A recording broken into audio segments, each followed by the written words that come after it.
Su Ming traversed into the realm of Yusho, only to find himself besieged by a life-and-death crisis from the very onset. Low aptitude? Who dares to claim that the iron-eating beast is merely a charming creature? No matter, while others expend wealth, I shall wager my very life. By vanquishing the monstrous beasts and otherworldly entities, I seize their lifespans. I shall expend these lifespans to enhance my own abilities, to accelerate the growth of my cherished companion or myself as a beast master. The iron-eating beast. The commander of the iron-eating beasts. The king. The iron war god, mutated skeleton, the Lich. The lord of the undead. Is the dragon egg difficult to hatch? Shall I grant you 1,000 years of acceleration? Is that sufficient? A tide of monstrous beasts? A calamity of magical creatures?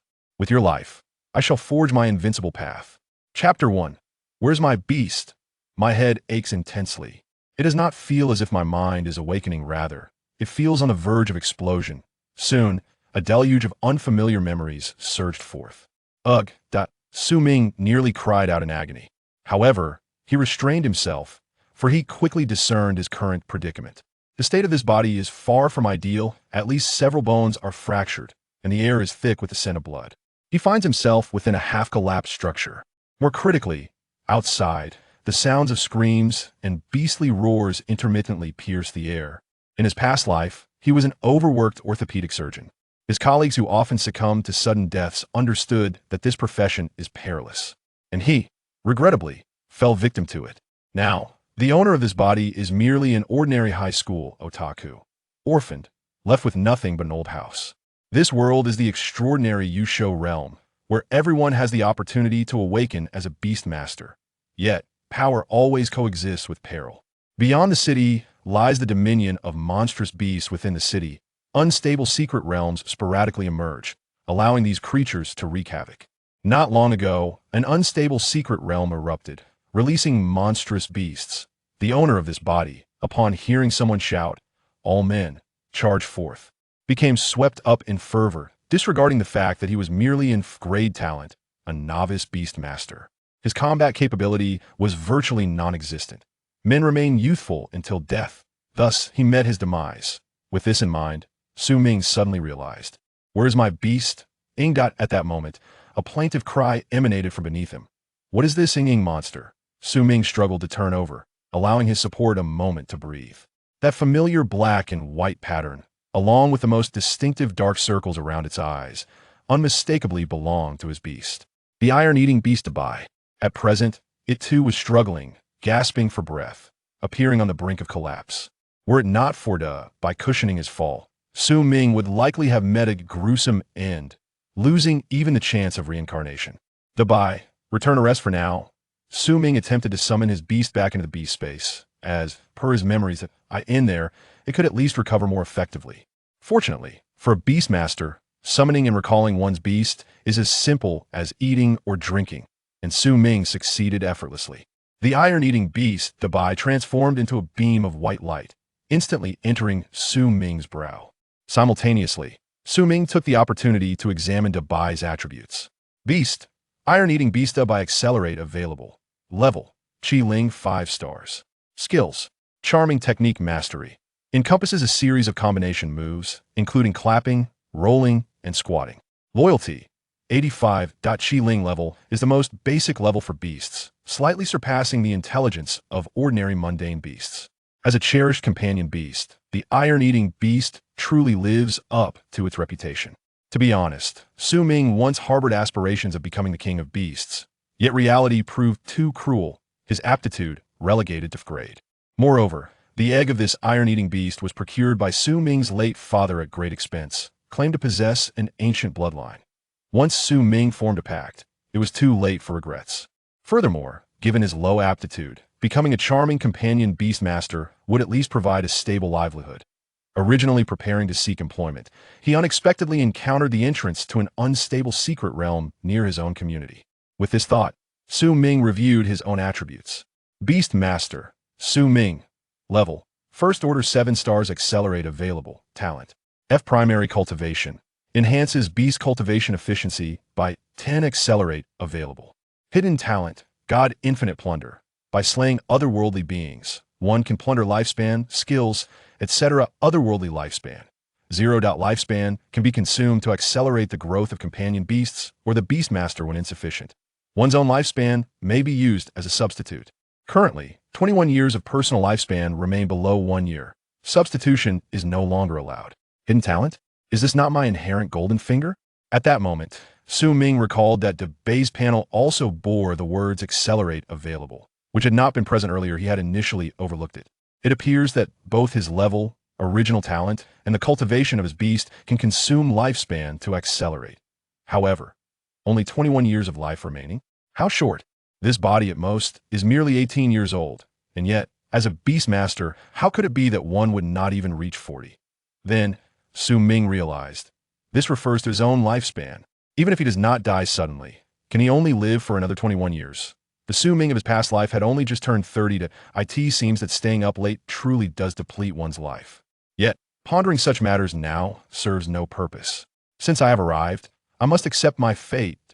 If I cannot overcome the current crisis, let alone the remaining 21 years, Ming feels he might not survive the day. Faintly, he could already hear the rustling footsteps and the cries of the monstrous beasts.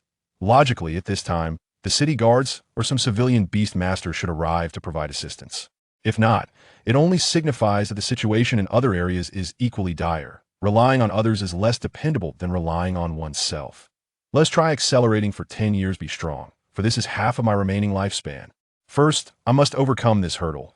Then I can seek ways to elevate my status as a beastmaster to extend my life. Consume 10 years of lifespan to accelerate the growth of the iron-eating beast.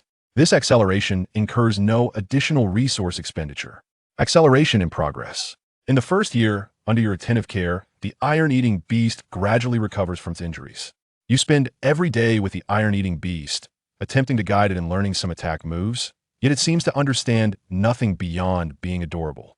In the 5th year, the iron-eating beast, under your nurturing, begins to comprehend your good intentions. Loyalty increases to 95, and it learns the skills Heavy Slap Beginner. An Iron Head Beginner.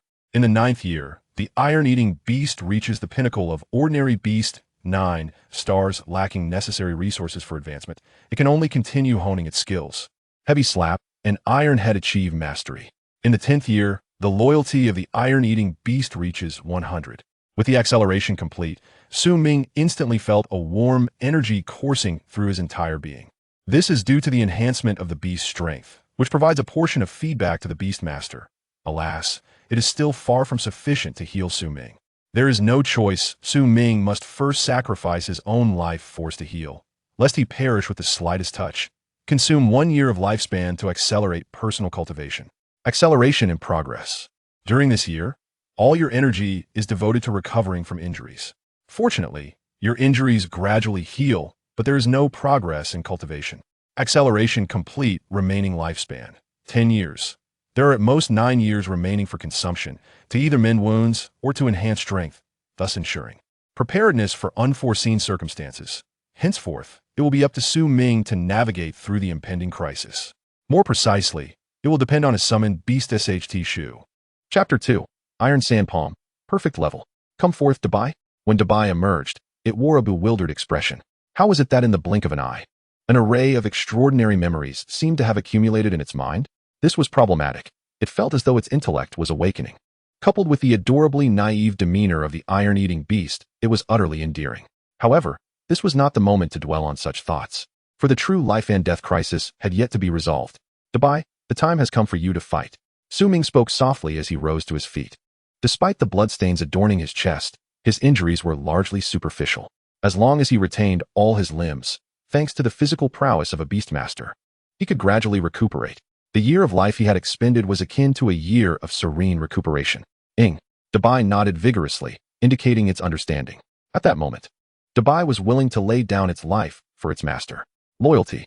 Suddenly, a section of the wall's ruins was excavated, and a wolf's head protruded. The commotion and the scent of blood had captured the attention of the intruder. Ming recalled that it was a tiger-like monster that had knocked him away. It was merely because he was too scrawny to be a fitting meal that the creature had shown disinterest, inadvertently sparing him for this wolf. In Ming's recollections, he had learned about such beasts, the Qingpi Yaolang, typically ranging from the awakening level to the extraordinary level, were social creatures. with the pack leader usually classified as elite level. The highest recorded rank observed was commander level. The classification of these aberrant creatures paralleled that of beastmasters: awakening, extraordinary, elite, commander, sovereign, monarch, overlord, demigod, and divine beast. Correspondingly, the beastmaster ranks spanned from level 1 to level 9, with the universally recognized talents of beastmasters also categorized into 9 levels. At this juncture, due to the partial collapse of the house, the openings could accommodate only one Qingpi Yaolang at a time to enter for sustenance. This presented Su Ming with an opportunity. Dabai, target the neck and waist. Su Ming recalled the vulnerable points of the Qingpi Yaolang. Dabai transformed into a whirlwind and charged forward. Then, with a resounding crash, it delivered a blow with its iron head. Su Ming thought, Dabai, there is only a wolf's head here. Where's the neck and waist? Following that were several more resounding strikes. The hardest part of the Qingpi Yaolang was indeed its head, yet now it was being pounded mercilessly. Oh! The wolf's howl was abruptly interrupted, and the creature lamented inwardly. I thought I would find a delectable meal, yet upon entering, I was slammed to the ground. This seemingly adorable little creature was far from charming. The wolf thought this just before succumbing to unconsciousness. The strikes of Dabai's iron head continued. In its memory, it seemed to have practiced this thousands of times. However, in its recollections, the training involved swinging a heavy iron ball. As for this wolf's head, it was a trivial matter, far less formidable than the iron ball. Dabai could not fathom what its master was concerned about. Dabai, hold on a moment. Su Ming approached and noticed that the wolf's head was nearly reduced to a pulp. Oh! Dabai promptly halted, disdainfully pawing at its forehead. Killed an awakening level 8 star Qingpi Yaolang, plundering 8 years of aberrant life essence. Su Ming then glanced at his attribute panel, and indeed, the aberrant life essence had increased from 0 to 8 years. Without further ado, he decided to enhance Dabai, consuming 8 years of life essence to accelerate the growth of the iron-eating beast. No additional resources can be consumed for this acceleration. Acceleration in progress. In the first year, the iron-eating beast's progress stagnated due to the lack of necessary advancement resources. Through continual practice, it became slightly complacent. In the 5th year, under your dedicated guidance, the iron-eating beast comprehended the importance of perseverance and continued its rigorous training. The powerful strike, mastery level, advanced to iron sand palm, mastery level. In the 8th year, the iron-eating beast focused solely on practicing the iron sand palm, achieving the ability to strike cold iron sand until it glowed red after countless repetitions. The iron sand palm has reached the perfect level. Perfect level. Su Ming was overjoyed. Even though he was not a combat-oriented beastmaster, he understood the immense difficulty of mastering a skill to perfection. All told, it took Dabai over a decade to progress from the beginner stage to perfection. If measured in the passage of real time, Su Ming would be nearing 40 years of age at this point. Theoretically, the potential of a beast is limitless, though both the beastmaster and the beast have finite lifespans. Now, Su Ming was poised to become a miracle worker, breaking through the growth limits of his beast. Legend has it that the iron-eating beast was the mount of ancient divine beings. Perhaps Dabai could emulate the grandeur of its ancestors. However, for now, survival must take precedence. Oh! Due to the previous wolf's anguished howl, a pack of wolves had been drawn to the scene, and they began to dig, intent on unearthing Su Ming. Dabai, drag this creature in, Su Ming commanded, pointing at the wolf's corpse, with this body blocking the entrance. The other wolves could not enter and were forced to continue digging outside. If an opening were made for them, they would undoubtedly swarm in. The intelligence of these lower-tier beasts was akin to that of ordinary wild animals. Dabai complied, extending its claw to toss the wolf's carcass into a corner. Bang! Dabai, be quieter. We don't want the wolves to come in before the house collapses entirely. This modest dwelling had already partially crumbled. Even if it were to completely collapse, it would not significantly harm Su Ming. The greatest threat always stemmed from the aberrant beasts. The slain Qingpi Yaolang must still possess some valuable loot, such as the beast core, fur, and flesh, but Su Ming's thoughts were elsewhere, as a wolf's howl echoed from the cave entrance. Clearly, another wolf warrior, or victim, was about to make its entrance. Dabai, at last, as the entrance darkened, an outside wolf could no longer resist and attempted to breach the interior. The others were not idle, continuing their excavation. These creatures had a backup plan. Su Ming was at a loss. He was scrawny and offered little meat, yet they seemed overly focused on him. However, he understood that these social beasts held grudges. Once they detected the death of a kin, they would pursue vengeance relentlessly, unless a higher-ranking leader commanded a retreat. Soon, a wolf's head poked through, malevolence evident as it prepared to lunge at Su Ming. Suddenly, a rush of air brushed past the wolf's ear. Bang! The wolf's head exploded like a watermelon. Ing. Dabai flicked its paw in disdain, shaking off the remnants of red and white matter. Killed an awakening level 7 star Qingpi Yaolang, plundering 7 years of aberrant life essence. Su Ming thought, the perfect level Iron Sand Palm is truly formidable. Chapter 3. Extraordinary level wolf leader rescued. However, the perfect level is not the pinnacle of skill. Beyond perfection lies the legendary level, which is nearly the ultimate threshold for beastmaster skills. Moreover, historically, such feats have been recorded only a handful of times, thus earning their place in common textbooks for posterity's admiration. Achieving such mastery cannot solely rely on repetitive practice. It requires not only time and diligence, but also resources and comprehension. Having gained an additional 7 years of aberrant life essence, Su Ming did not hesitate to further enhance Dabai, consuming 7 years of life essence to accelerate the growth of the iron-eating beast. No additional resources can be consumed for this acceleration. Acceleration in progress. In the first year, your ambition with SHTISHU was unequivocal. As Taishazhang had temporarily reached a bottleneck, all efforts were redirected towards Taiyatagong. By the 5th year, Taiyatagong attained perfection. By the 7th year, both the realm and skills of SHTISHU encountered a plateau, leading you to take a balanced approach over the following 2 years, allowing for a period of rest and relaxation. The art of AM and SH reached perfection. Although the last 2 years may seem somewhat squandered, Su Ming's primary objective was undeniably achieved. DBI's current strength among the QL-ing level beasts is now unrivaled. Beast, SHTISHU DBI, accelerated. Level, QL-ing 9 stars. Skills, AM and SH, perfect level. Taishazhang, perfect level. Taiyatagong, perfect level. Loyalty, 100. Suddenly, DBI's mind was flooded with numerous adorable thoughts, eager to showcase them. DBI ceased the cuteness and focus on vanquishing the monsters. With a fierce determination, DBI's anger surged. Blaming these demon wolves for the extra work, the same tactics ensued, opening the door to let the wolves in, then swiftly shattering their skulls. 3 consecutive strikes resulted in 3 QL-ing level QNGPYOL, in contributing 20 years of anomalous lifespan to Su Ming. However, it seemed that either the demon wolves lacked suitable skills for DBI or their levels were too low, as no skills were acquired. Suddenly, an eerie silence enveloped the surroundings. It appeared that this small pack of demon wolves had either been annihilated or had retreated. If they continued, there would be no space left for more demon wolf corpses in this confined area. Su Ming was resolute. He would not venture out unless rescue arrived.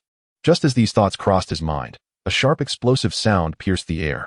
A flash of azure light struck, and the ruins where Su Ming was concealed collapsed entirely. Fortunately, the walls fell outward, sparing him from entrapment. However, upon witnessing the outside scene, Su Ming's heart sank. A horde of QNGPYOL-ing encircled the area, with a larger one at the forefront, presumably a small leader. Was it extraordinary? Su Ming's gaze sharpened. The ability to radiate energy and employ such skills indicated at least an extraordinary level. He dismissed thoughts of elite or commander levels. He might as well resign himself to fate. Facing an extraordinary level opponent, especially with a cadre of minions, left Su Ming feeling uncertain. The QNGPYOL-ing leader let out a low growl, eyes gleaming with menace. If not for the report from its underlings, it would have been oblivious to Su Ming's presence. The leader demanded a one-on-one confrontation. Realizing evasion was futile, Su Ming shouted defiantly. The demon wolf leader glanced at Su Ming and surveyed its companions, a mocking glint flashing in its eyes. It then issued a command, and the surrounding demon wolves advanced simultaneously towards Su Ming and DBI, while the leader covertly prepared an energy attack for a surprise strike. Su Ming's anger flared.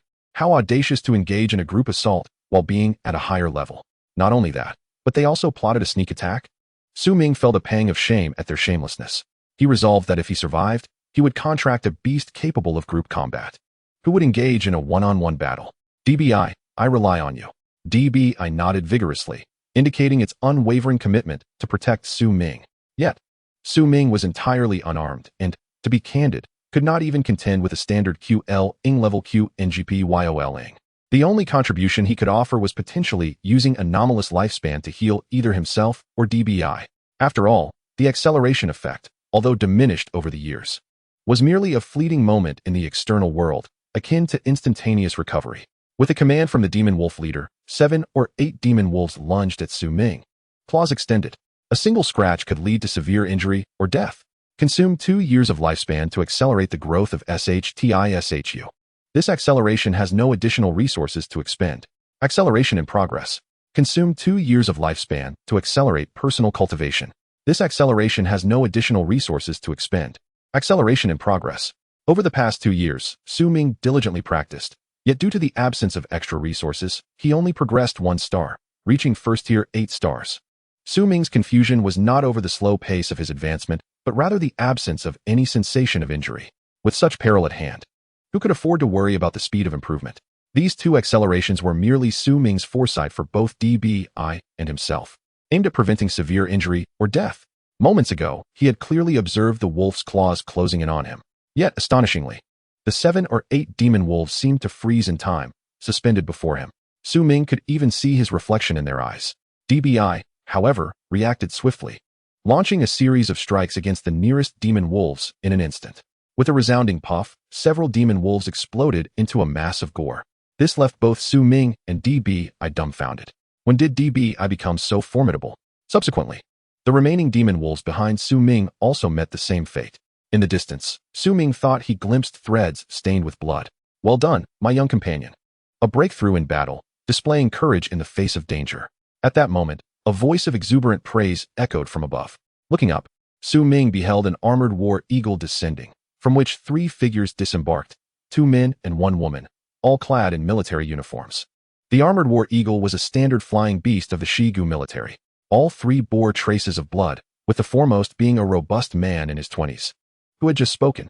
Ming's attention was particularly drawn to the woman, or rather, to a red and black spotted spider perched on her shoulder.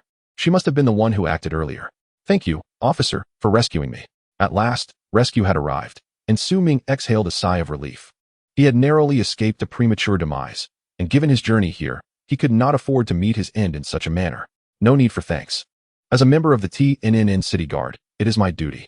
However, the simultaneous emergence of numerous unstable realms has stretched our resources thin, leading to our delayed arrival. The man surveyed the devastated streets, lamenting the state of affairs. TNN City, located on the southern frontier of Shigu, served as a forward base extending into the perilous wilderness of demon beasts. It was a large city and a significant military stronghold. In Ming's previous life, such eruptions of unstable realms were not regarded as major incidents. The real threat lay in the demonic tide outside the city, which was truly life-threatening. During such times, every able-bodied citizen was compelled to participate in the struggle. Ming's parents had perished 3 years prior in the chaos of a demonic tide. When a new unstable realm emerged, the first priority was to seal or relocate it, followed by addressing the more destructive demon beasts. As for these insignificant QL-ing-level nuisances, they were often left for last. If one were unfortunate enough to perish in such calamities, it would be a matter of bad luck. Upon the trio's descent, the extraordinary QNGPYOL-ing became paralyzed with fear, daring not to move. There remained one more, which almost slipped their minds. Young man, did you not just proclaim your willingness to engage in a duel? Do you still possess the courage? At this moment, the burly man chuckled, gesturing towards the leader of the green-skinned demon wolf. What is there to fear? Ming realized that these individuals had likely arrived earlier and had been observing the scene from above. It was indeed a splendid opportunity to seize a head for oneself. Dabai, ing. Dabai emitted a sound, immediately capturing the attention of the nearby woman. Such a delightful little creature, it hardly seems suited for battle. I hope it does not come to harm. This exemplified the devastating allure of perfect-level cuteness. Captain, isn't the disparity rather significant? Moreover, this little one appears more like an ornamental beast. Another man remarked. No worries, let us observe for now. On the other side, although the extraordinary demon wolf was greatly intimidated, upon seeing Dabai charge towards it, a fierce glint flickered in its eyes. Even in death, it would take a foe with it. Dabai, remember the neck and waist. Ing. Ming directed with his thoughts while remaining poised to provide healing at any moment. The life of the extraordinary being still had 16 years remaining, which was certainly ample. Although Dabai would likely be safe with these individuals present, Ming did not wish for the kill of the demon wolf leader to be snatched away. Being newly arrived in this otherworldly realm, Ming must seize every opportunity for advancement. With a resounding clap, the demon wolf leader did not retreat in the face of Dabai's fierce assault, but instead met it with its claws. Subsequently, it felt as if its claws had struck a steel plate, rendering it momentarily numb. A crisp sound of bone snapping echoed, startling everyone present, except for Ming. A perfect level skill. There is no other explanation. Initially, this had merely been a whim of the burly man, perhaps to help Ming gain some experience. However, he had not anticipated the opponent to possess such formidable strength. Challenging a higher tier was no mere boast. The crux of the matter was the perfect level skill. Which one of these did not require arduous training for over a decade or two? How could it manifest in a spirit beast of the spirit awakening level? Had it begun practicing its skills while still in its beast egg? Generally, such abilities would only appear in commanding level or even higher tier spirit beasts. Oh whoa. The demon wolf leader howled in agony, retracting its shattered claw, and began to conjure a blue energy orb to unleash at Dabai. Dabai, Iron Head Technique. Ing. Dabai suddenly propelled itself forward, ramming its head against that of the demon wolf leader. Bang. How solid. It felt akin to striking a solid iron ball. This was Dabai's first thought. Although there was some shock, it was not significant. However, the demon wolf leader was not so fortunate. Blood gushed from its mouth and nose, and it saw stars as its skill was forcibly interrupted. Seizing the opportunity, Dabai went for the kill. Iron Sandpalm. Smash. Even an iron ball would be shattered. Killed the extraordinary 3-star green-skinned demon wolf. Plundered 13 years of lifespan. Acquired skill Tough Skin. The iron-eating beast has automatically comprehended it. Excellent. This exclamation came from the burly man beside Su Ming. He then produced a device resembling a mobile phone and addressed Su Ming. This counts as your achievement for independently slaying in the city. Would you have any interest in joining the city guard? By the way, what is your name? You do not appear to be of an age still in school, correct? Sir, my name is Su Ming, and I have just graduated from high school. Su Ming responded. You're the one with the previously registered first-tier 7-star iron-eating beast of 5-star spirit awakening, correct? The burly man appeared somewhat incredulous. Just 2 months prior, this iron-eating beast had only reached 5-star spirit awakening and had not exhibited any remarkable talents. Thus, it was hardly surprising that Su Ming had not been accepted into a higher-tier beast training academy and was on the verge of becoming one among countless laborers. Yet now, this individual could challenge higher tiers? The only one capable of taking such a handsome ID photo besides me is no one else. Su Ming nodded in acknowledgement. It was no grand feat as for the rapid advancement. He explained, for a student who did not pass, the graduation registration was merely filled out casually. Even if you were not present, the homeroom teacher could manage it. Any inaccuracies in registration can be amended at the Beast Master Association. And even a remote application for changes is quite convenient. Tier talent? The woman interjected, seemingly confirming whether this individual was merely playing the fool. However, Su Ming's past was entirely blank, devoid of any marks, and a tier talent combined with a cute spirit beast, along with the failure to enter university, would indeed render him a fool if he continued this charade. Perhaps not getting into university has hit me hard, and I feel my talent may be on the verge of a breakthrough. Su Ming preemptively set the stage, hoping to avoid further astonishment from the others. The three were left speechless. Was talent so easily enhanced? Among so many failures, few had been seen to elevate their talents in a short span. Not that there were no late bloomers, they were simply scarce. All right, back to the point. What is your decision? Do you have any interest in teaming up with me? By the way, I am Wu Yan, at the peak of Tier 4, and this entire district is under my protection. Wu Yan reiterated his inquiry. Su Ming fell into silence. It was evident that Wu Yan genuinely valued talent and did not wish to use Su Ming as cannon fodder. However, Su Ming harbored too many secrets, making him ill-suited for such an official organization, as he would likely be scrutinized under a magnifying glass. Captain Wu, I appreciate your regard for me. However, I am currently only at Tier 1. I plan to exert myself for another year to see if I can retake the entrance exam for university. Su Ming declined politely. Of course, these were merely excuses. With a golden finger at his side, Su Ming had ample means to enhance his strength. There was no need to covet the meager resources offered by the university. Is that so? Wu Yan regarded Su Ming with surprise at his decision. After all, some university graduates sought to join the city guard. Yet not everyone could pass the assessments. The opportunity before him was indeed significant, and this young man had outright rejected it. Nevertheless, Su Ming's reasoning was not entirely unreasonable. Completing university might indeed yield a higher potential. In that case, I have a special recruitment spot for this year's Tiannan City Beastmaster Academy. You would only need to act as an auxiliary member, assisting with tasks when necessary, and the diploma you receive will be equivalent to that of regular admission.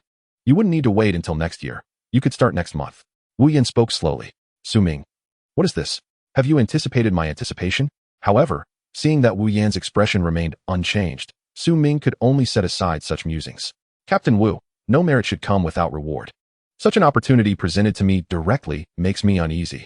Do not worry, my team members are all university graduates. If the spot isn't used, it only goes to waste. This is merely a benefit for receiving free subsidies and diplomas, exclusive to the military. Enough of the unnecessary chatter, it's decided. I will assist in updating your information.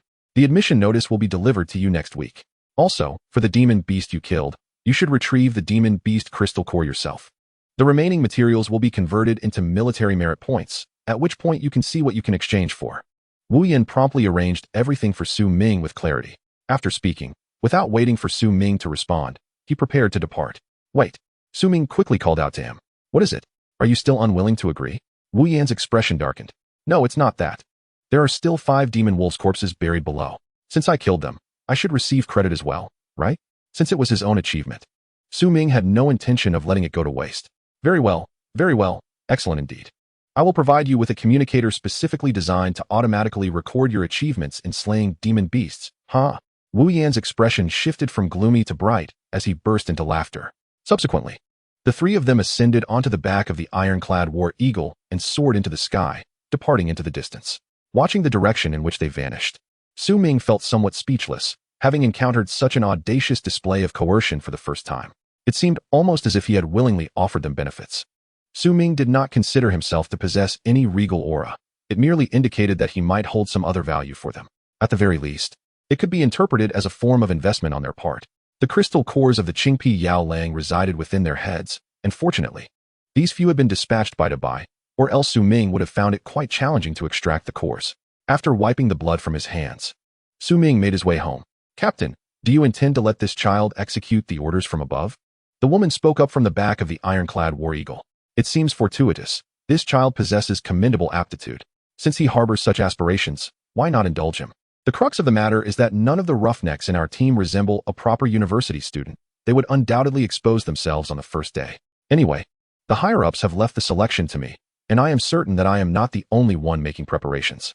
Su Ming's home was on the 4th floor and had not suffered any damage, were it not for the previous incarnation's impetuousness. Remaining at home might have spared him from trouble. Blood was smeared everywhere, along with injured individuals supporting one another. Even when encountering acquaintances, there was no inclination to exchange greetings. Surviving was a fortunate outcome. Su Ming pressed on, heading straight back to his abode and locking the door behind him. Only at that moment could he finally exhale in relief. Damn it, just a mere transmigration, and it has to be so thrilling. I almost had to start over again. I wonder if there will be a second chance to transmigrate. As for attending the beast-taming academy, Su Ming was indifferent. If he had to go, then so be it. His only concern was whether that fellow Wu Yin would leverage his status as an auxiliary team member to manipulate him. If he were to be assigned special tasks frequently, it would surely become a nuisance. However, pondering such matters was of little use now. Only strength was truly his. Everything else was illusory. With this thought in mind, Su Ming resolved to elevate his strength to the pinnacle of the 1st tier before considering opportunities to advance to the 2nd tier. Consume 5 years of lifespan to accelerate personal cultivation growth. This acceleration does not allow for additional resources to be consumed. Acceleration in progress. In the 1st year, with unwavering confidence in your future and a focused mind, you occasionally enter a state of enlightenment, significantly enhancing your cultivation speed. In the 2nd year, you break through to the 1st tier, 9 stars. In the 4th year, you reach the 1st tier's completion, only a step away from advancing. The only thing lacking is some resources. In the 5th year, you set aside cultivation, balancing work and rest. Realizing that sharpening the axe does not hinder the cutting of wood, perhaps enhancing your talent should be your focus. The completion of the 1st tier, or even the 2nd tier, is the minimum requirement for university admission. Additionally, there is an age limit, generally not exceeding 20 years. Following the original timeline, Su Ming would need to reach the age of 24 or 25 to qualify, which would undoubtedly be insufficient. Lacking both money and resources, he could only rely on Dabai's charm to scrape by. As for enhancing his talent, Su Ming's earlier assertion to Wu Yin that his talent could be elevated at any moment was no jest. To put it succinctly, the speed of cultivation between tiers differs by 100-fold, practically marking them as distinct species. Even within the same tier, one level surpasses another by a factor of 2. With the lifespan of the otherworldly being remaining at 24 years, there was ample time to make a significant push. At present, both Dabai and Su Ming had reached a bottleneck, necessitating resources for advancement. Elevating a beast tamer is straightforward. It merely requires potions. However, Su Ming still needed to investigate what resources were required for the Iron Eater's advancement. Setting aside such concerns for now, he decided to initiate a 10-year acceleration. Consume 10 years of lifespan to accelerate personal talent growth. This acceleration does not allow for additional resources to be consumed. Acceleration in progress. In the 1st year, how to enhance talent remains elusive. You can only rely on your understanding and gradually explore. In the 3rd year, you are still without any clear direction, and you feel somewhat deranged due to the lack of progress. The Iron Eater comes to comfort you. In the 7th year, your talent achieves initial cultivation. Thus, over the years, you live and eat alongside the Iron Eater, akin to family. You have shared life and death, after all. In the 10th year, at last, your talent is enhanced from initial cultivation to intermediate cultivation. Both your cultivation efficiency and nurturing efficiency have improved. However, at this point, you are no longer particularly concerned about these matters. The enhancement concluded. Ming merely glanced at it and chose not to dwell further. Chapter 6. Delivery Allowance. Merely a tier distinction. If sufficient lifespan remains, Ming is confident he can elevate his talent directly to the next level. The acceleration process also serves as a means for Ming to develop insights and understanding, rather than merely accumulating points. As for the subsequent tier, Ming truly had no clear strategy. The tier corresponds to attributes of top-level cultivation. Among the series of talents in cultivation, he had already reached the pinnacle. In other words, without extraordinary insights and an infusion of knowledge, Ming's primary talent would likely not exceed the next level. However, it is still premature to contemplate such matters. Ming has several immediate goals ahead. Enhancing talent could only rank as a 3rd or 4th priority. The lifespan of the otherworldly being has dwindled to 14 years, reserved for emergencies. Currently, the only enhancement possible is the skill of Resilient Skin, entry level, that Dabai recently acquired. This skill is not an urgent requirement. Even if Ming wished to seek some demon beasts to slay, he would have no opportunity. In the forthcoming period, the entire city would enter a state of rest and martial law. Entry and exit from the city would be strictly regulated.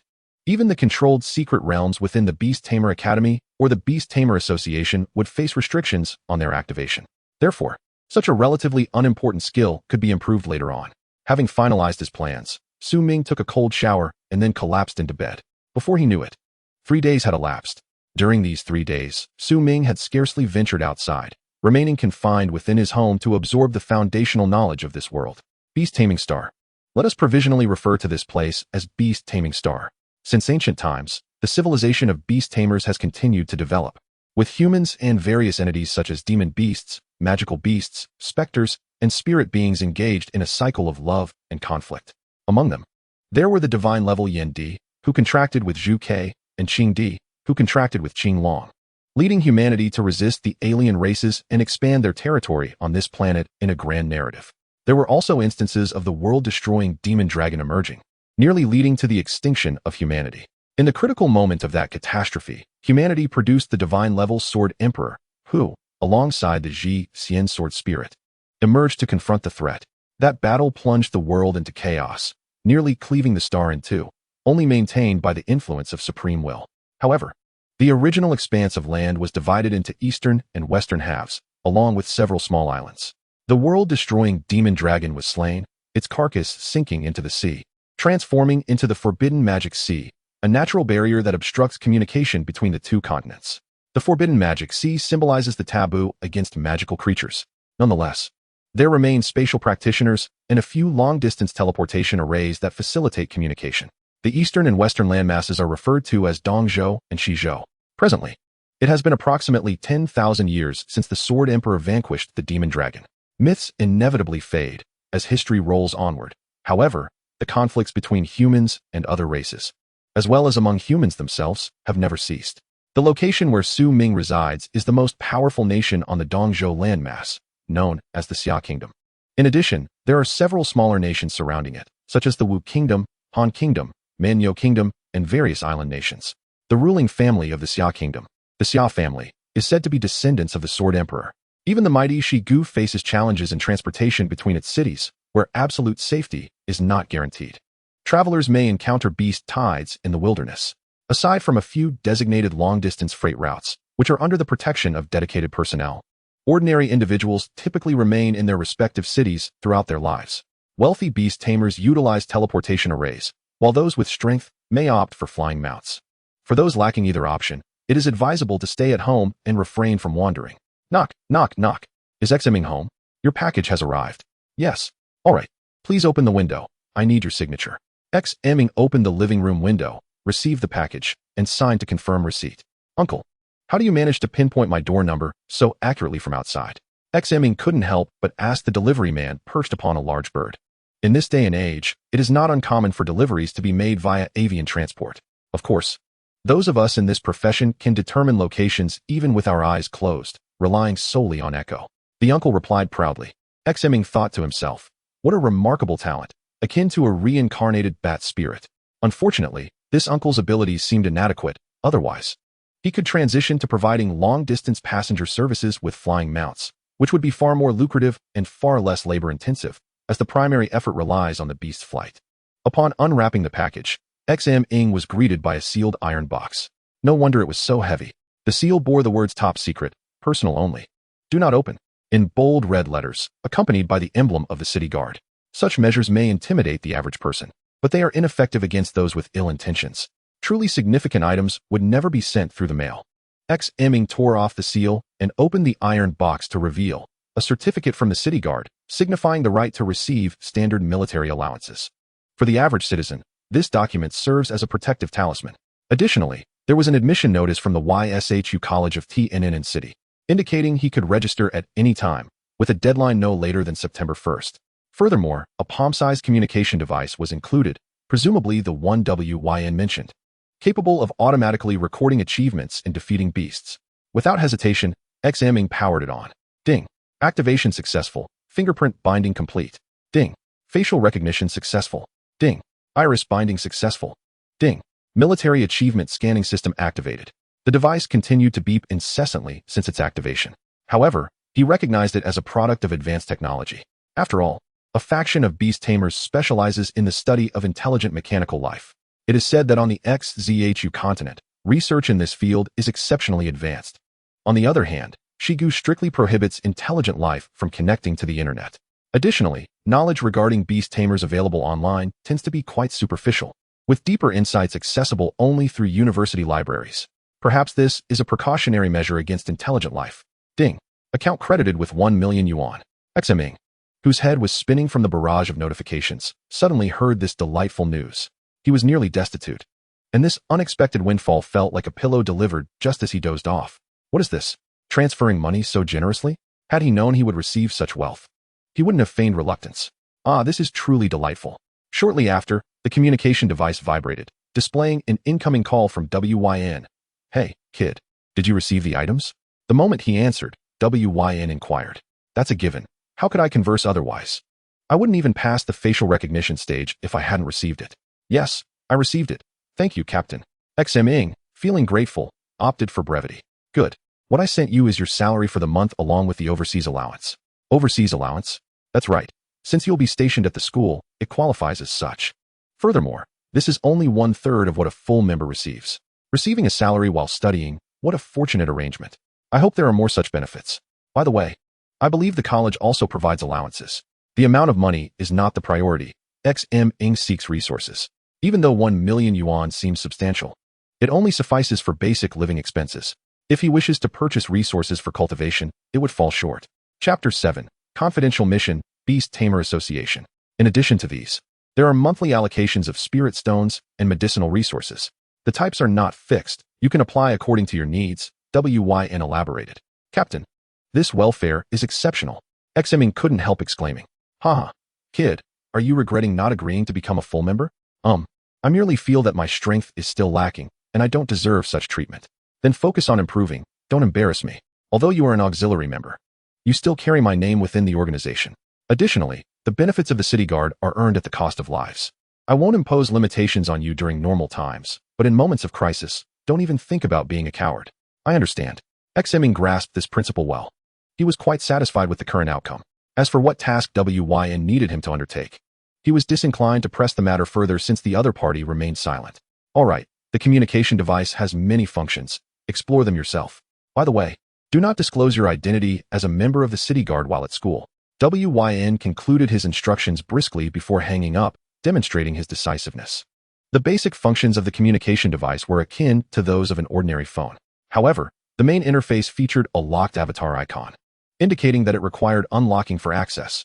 Upon clicking, his own details appeared. Ming, editable. Rank, auxiliary member. Military achievement, 172. Click to redeem. Level, first rank. 8 stars, editable. Talent, grade, editable. Beast, iron-eating beast, peak awakening, editable. Mission status, level 2 confidential. This information is only accessible to generals. This was quite absurd. Ming himself was unaware of what his mission entailed. Should Wyn suffer amnesia, even he would lack the authority to view Ming's task.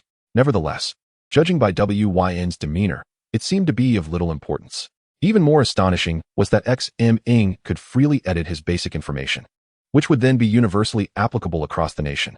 He couldn't be bothered to make adjustments. After all, with such privileges, his rank was inconsequential, as it lacked credibility. In other words, any rank could be deemed reasonable. Subsequently, Ming clicked the redemption button. The offerings were diverse, including potions, equipment, materials, and even ranks that could be directly upgraded. This would certainly save him a considerable amount of time in searching for materials. Defeating beasts to seize their life essence and earn military achievements could be pursued concurrently. However, slaying beasts in the wilderness or within secret realms would yield significantly fewer military points. Military achievements are primarily awarded to those who protect their homeland. Of course, this is an exception during wartime. Ming glanced over the options, discovering one item he precisely needed and was able to redeem, a first-rank promotion potion for 100 military achievements. However, he did not rush to redeem it. Instead, he turned his attention to the welfare allowance section. Monthly allowance, spirit stones 10, first-rank physical potions 5, first-rank soul potions 5. These resources corresponded to Ming's military rank rather than his level, likely placing him in the lowest tier. If he wished to elevate his status, he could apply to Wyn. Whether spirit stones or potions, both beast tamers and their beasts could utilize them, depending on demand. Spirit stones relate to the consumption required for realm advancement, while the physical and soul potions, as their names suggest, pertain to physical and mental fortitude. Nevertheless, Ming's most pressing need was the first-rank promotion potion. Upon reviewing, he realized that exactly 10 spirit stones could be used to offset one. Without hesitation, he made the exchange and collected his allowance. Ding! You have received a message. Successfully received. Please collect the potion from the Yashushi Association within 3 days. The collection number is 218-21888. If delivery is required, please contact us. A delivery fee of 10 will be charged for the escort of the item. The Yashushi Association is an official institution, yet it offers a relatively relaxed environment. Apart from registering information during awakening, there are no significant restrictions on members at other times. Naturally, the treatment received varies significantly with the strength of the Yashushi. Had Ming not accepted Wu Yan's arrangement, he would likely have sought out first-tier tasks available at the Yashushi Association. As for venturing alone into the wild, there is no need to risk life by feeding wild beasts. With numerous members possessing various talents and professions, the association also serves as a routine supplier of potions to the military, ensuring that their resources do not flow to outsiders. To avoid prolonged delays, Ming decided to head to the Yashushi Association that afternoon to collect the potion and then directly advance. Regarding home delivery, Ming calculated that the delivery cost would amount to 200,000, equivalent to losing a spirit stone and a potion for nothing. A luxury he could not afford at the moment.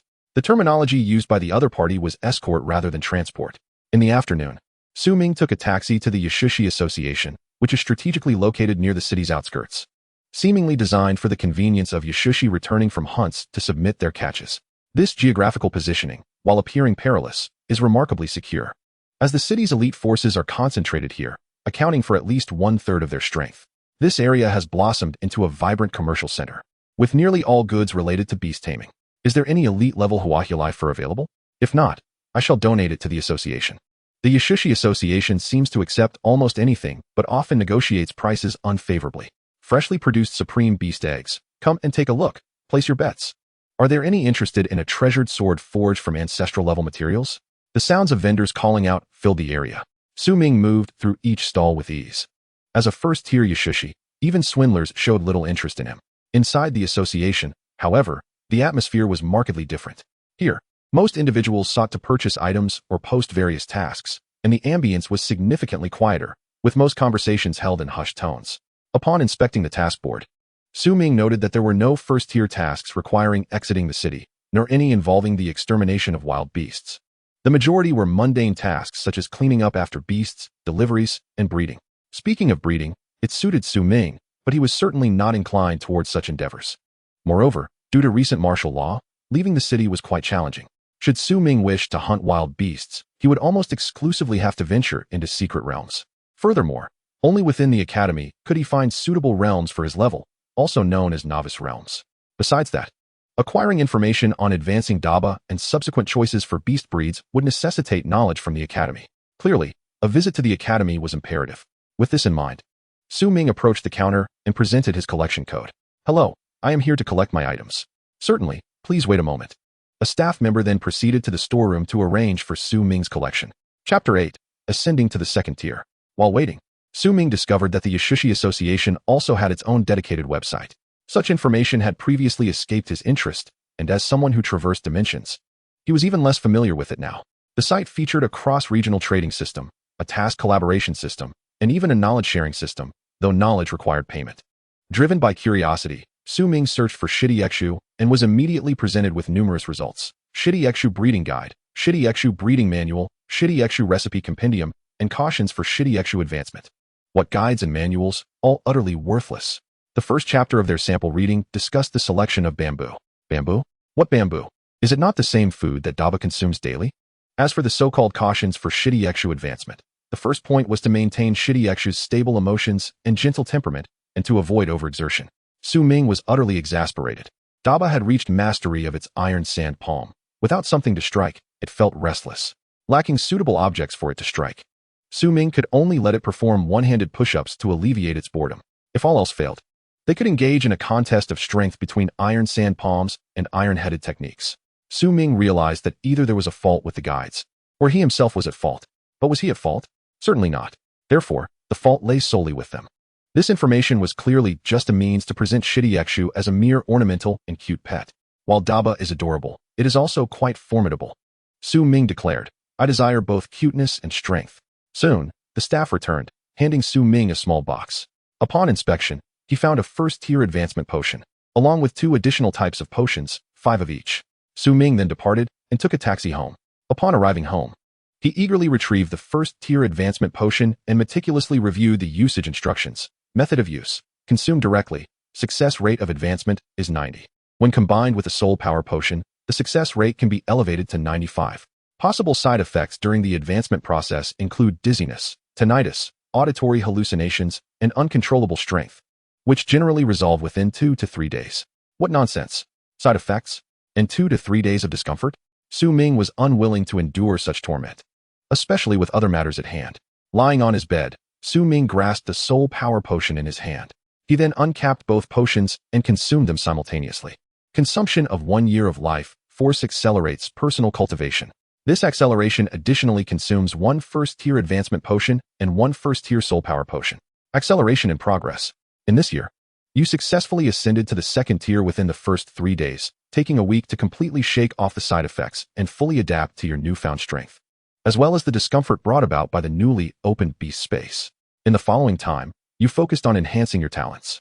Although there remains a distance to advancement, it is merely a matter of diligence, devoid of difficulty. It was a success.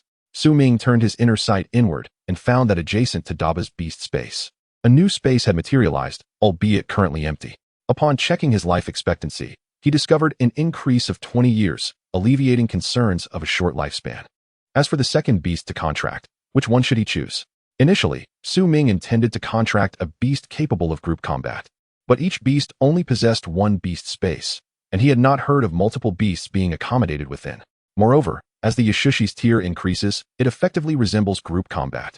A 9th tier Yashushi could command multiple beasts simultaneously, which would suffice.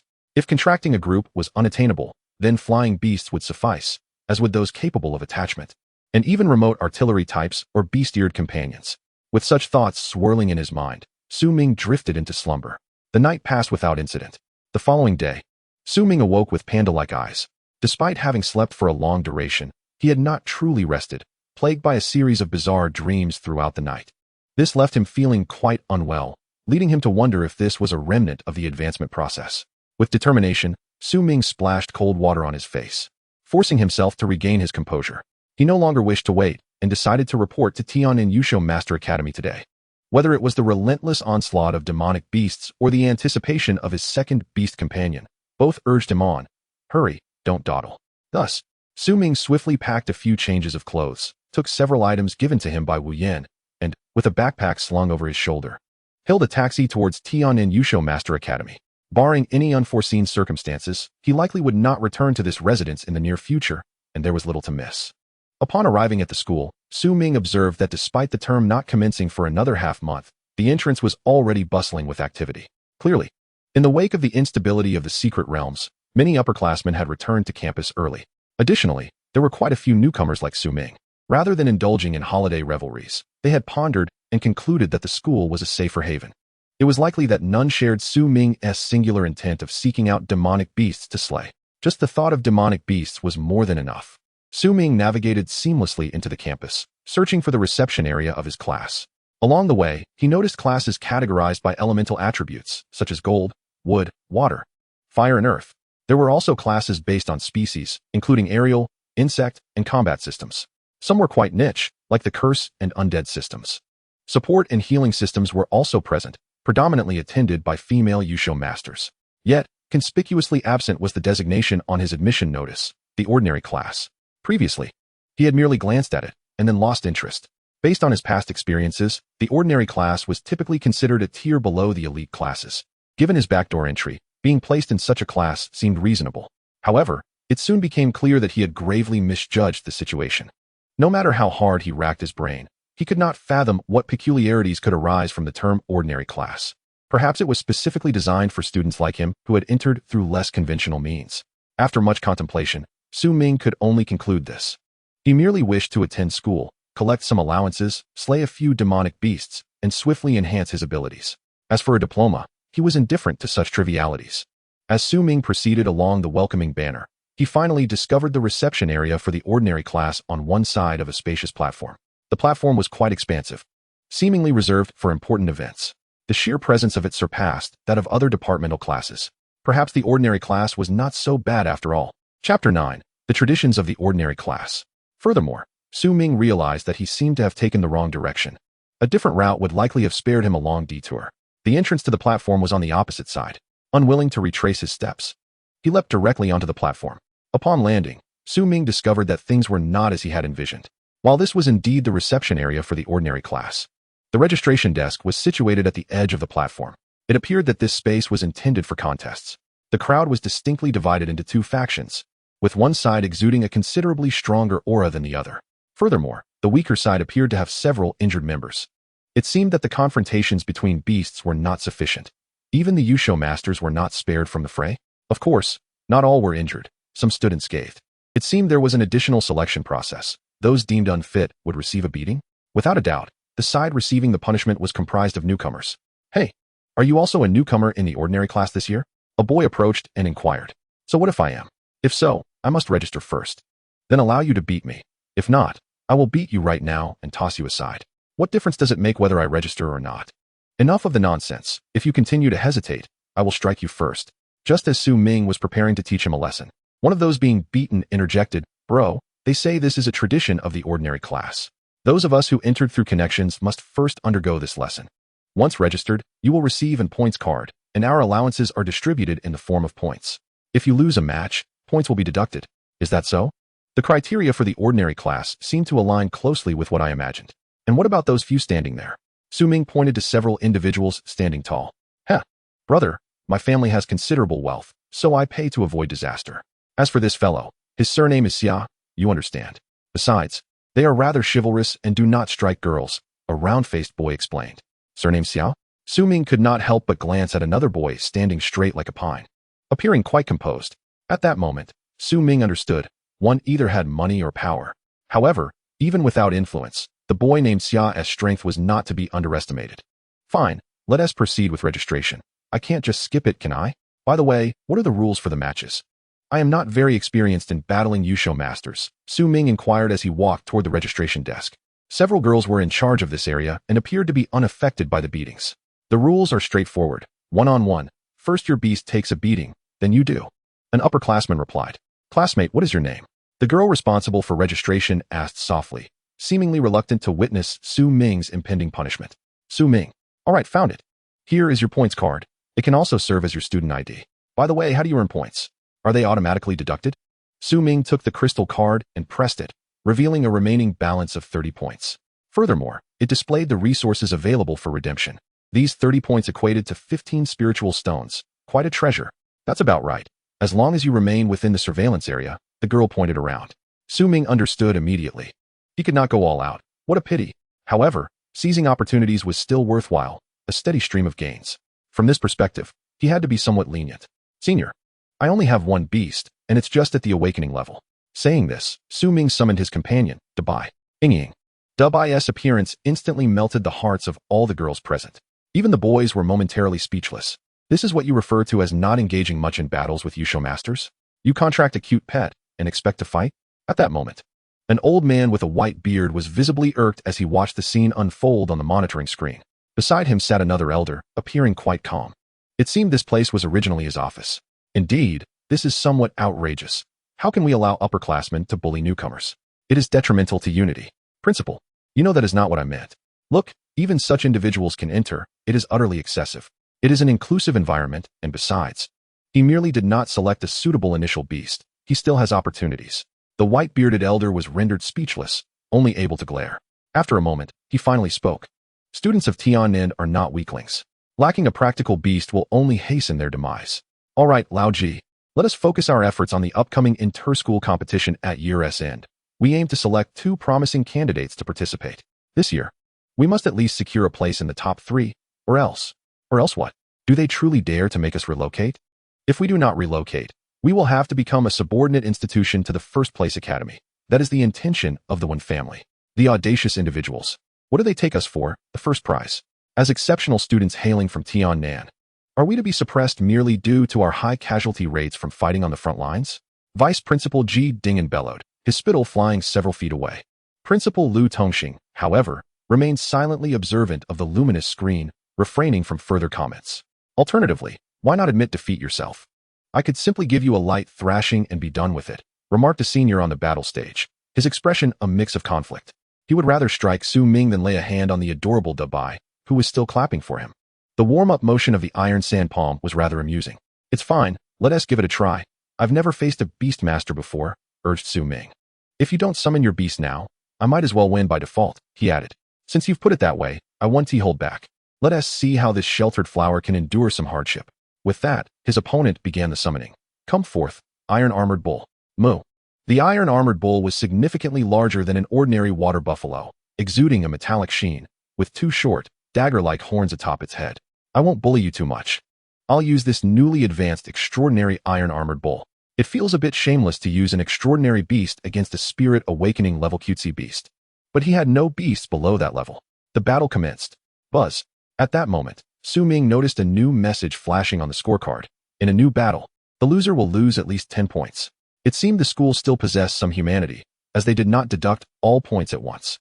The so-called tradition of the ordinary class was merely to teach the transfer students a lesson. Chapter 10, More Money Needed. Go, iron-armored bull, go easy, the senior instructed.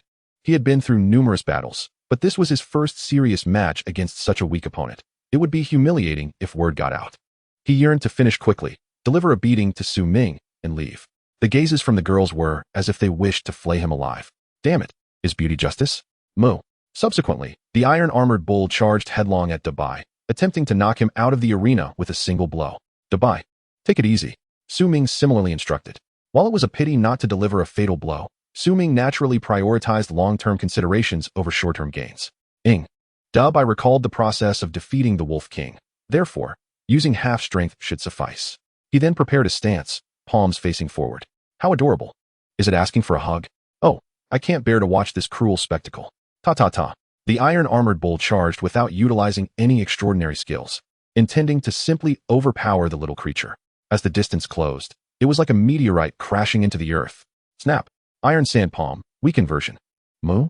Boom. In an instant, the iron-armored bull saw stars, its head spinning several times before collapsing in a daze. Meanwhile, Dabai retreated a few steps, dissipating the impact of the iron-armored bull's charge. Gah? Such a reversal was unexpected by all. The arena fell silent in an instant. The iron-armored bull. The first to react was, naturally, the senior. After sensing that the iron-armored bull had merely fainted and lost its combat capability, he felt slightly relieved and recalled it to the beast space. He then glared at Su Ming with fury. Damn it, you're deliberately playing tricks. What tricks am I playing? Wasn't he you who issued the challenge? Su Ming shrugged nonchalantly, glancing at the scorecard. Challenging across tiers grants 5-fold rewards, 50 points. Oh, 5-fold rewards, such a delightful surprise. Haha. Many thanks for the points, senior. I never expected to earn such resources before the semester even began. It seems I truly made the right choice this semester. At that moment, a nearby freshman who had previously been beaten also joined in the mockery. The senior lost to a freshman. Can't take the loss, huh? Indeed, everyone is watching. It was a fair duel, yet he claims others are playing tricks. You. The boy was consumed by rage, his face alternating between crimson and pale. Zhang Hao. You indeed lost, and it was due to underestimating your opponent. A voice emerged from among the seniors. They had merely come to witness the annual spectacle, but had unexpectedly encountered such an exhilarating plot twist. An upperclassman was actually bested by a new student from the ordinary class. This would surely become the talk of the school. Moreover, it was a spirit awakening level defeating an extraordinary level. Although underestimating played a role, it was still sufficiently sensational. Now that the challenge has concluded, I shall take my leave. With that, Ming pretended to depart. Wait, I refuse to accept this. Let us have another match. At that moment, Zhang Hao, who had returned to the upperclassmen in shame, re-emerged. Clearly, someone had advised him to reclaim his honor immediately, lest he become a laughingstock. Of course, there was also the element of incitement. After all, such a grand spectacle is far more entertaining than merely bullying a newcomer. Another match? Ming, who had already reached the edge of the arena, halted. Senior, I only possess one spirit awakening level beast, and after one battle, it is somewhat fatigued. Are you planning to win through a series of battles? The crowd fell silent, overwhelmed with incredulity. The absurdity was abundant, leaving them at a loss for words. Others' beasts were effortlessly dispatched by your cutesy beast with a single slap. What fatigue are you talking about?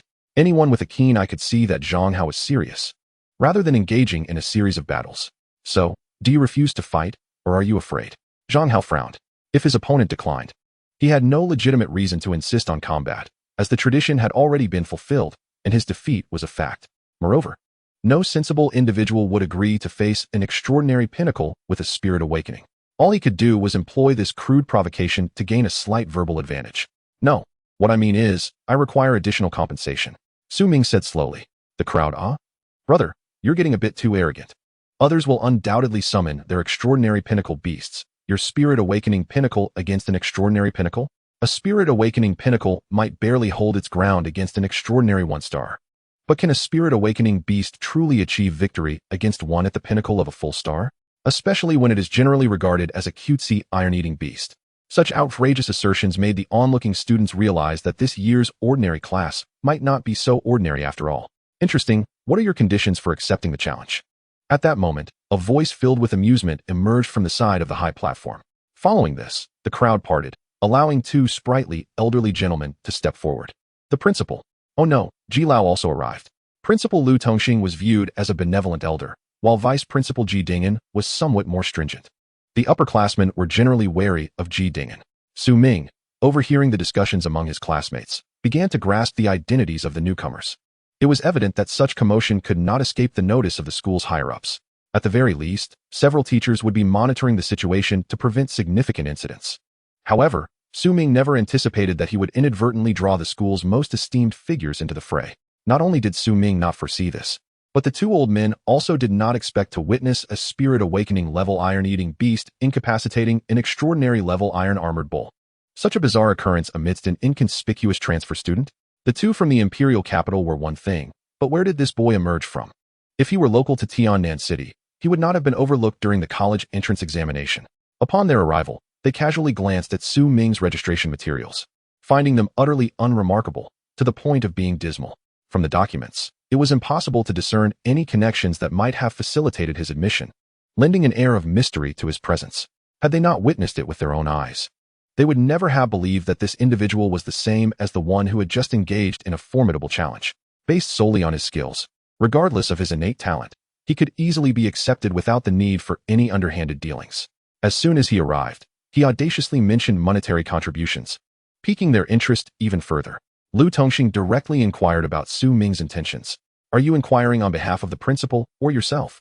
Ming retorted, his eyes glimmering with mischief. Oh, is there a distinction? Lu Tongxing mused, suspecting the lad might not have any worthwhile motives. Yet, he found the young man rather engaging. If it were you, the best you could offer would be points or something similar. But if it were the principal, wouldn't the stakes be considerably higher? The crowd murmured in astonishment. Is this a newcomer, fresh on the first day of enrollment, already trying to negotiate with the principal?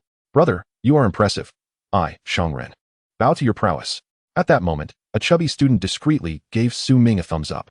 Even the young man clad in black beside him couldn't help but regard Su Ming with newfound respect. Initially, even after witnessing the overwhelming defeat of the Iron Bull, he had merely glanced at Su Ming, but upon realizing Su Ming's genuine intent to challenge at a transcendent level, his interest was truly captured.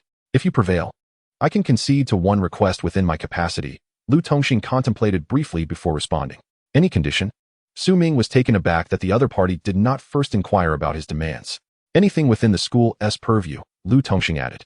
Su Ming had not anticipated such a straightforward response. Would the victory grant him entry into the secret realm, or perhaps materials for Dabai's advancement? With the principal's endorsement, he felt compelled to accept the challenge. I, Su Ming, shall take on this fight. Moreover, I wager all my points. With that declaration, Su Ming returned to the edge of the battle platform. Excellent. The crowd erupted in cheers, led by Shang Ren. Regardless of the outcome, Su Ming's reputation would undoubtedly be established. Very well, my colleague Ji and I shall act as referees, Shang Ren affirmed, acknowledging Su Ming's audacity. Let the battle commence. At Lu Tongxing's command, Zhang Hao began summoning his beast. Arise, Earth Dragon Beast. Transcendent level, 9-star peak. The creature resembled a large, yellowish lizard, adorned with spikes and scales. Its roar was far more formidable than that of the previous 3-star Transcendent Wolf Leader. Dabai. The hefty creature nodded earnestly. The formidable opponent appeared challenging to contend with. Do you not require a moment to recuperate? I wouldn't want you to claim I'm bullying you with a wheel of war. Zhang Hao gritted his teeth. Even if he won, it would not be a fair victory. Thus, he resolved to crush his opponent decisively to vent his frustrations. With the principal present, there was no need for caution. He need not hold back. No matter, it won't require much effort. As they spoke, Su Ming accelerated Dabai's growth, consuming 10 years of lifespan, accelerating the iron-eating beast's growth. This acceleration incurs no additional resource expenditure. Acceleration in progress. In the first year, your objective is clear. Enhance the iron-eating beast's resilience, which is the most probable area for improvement.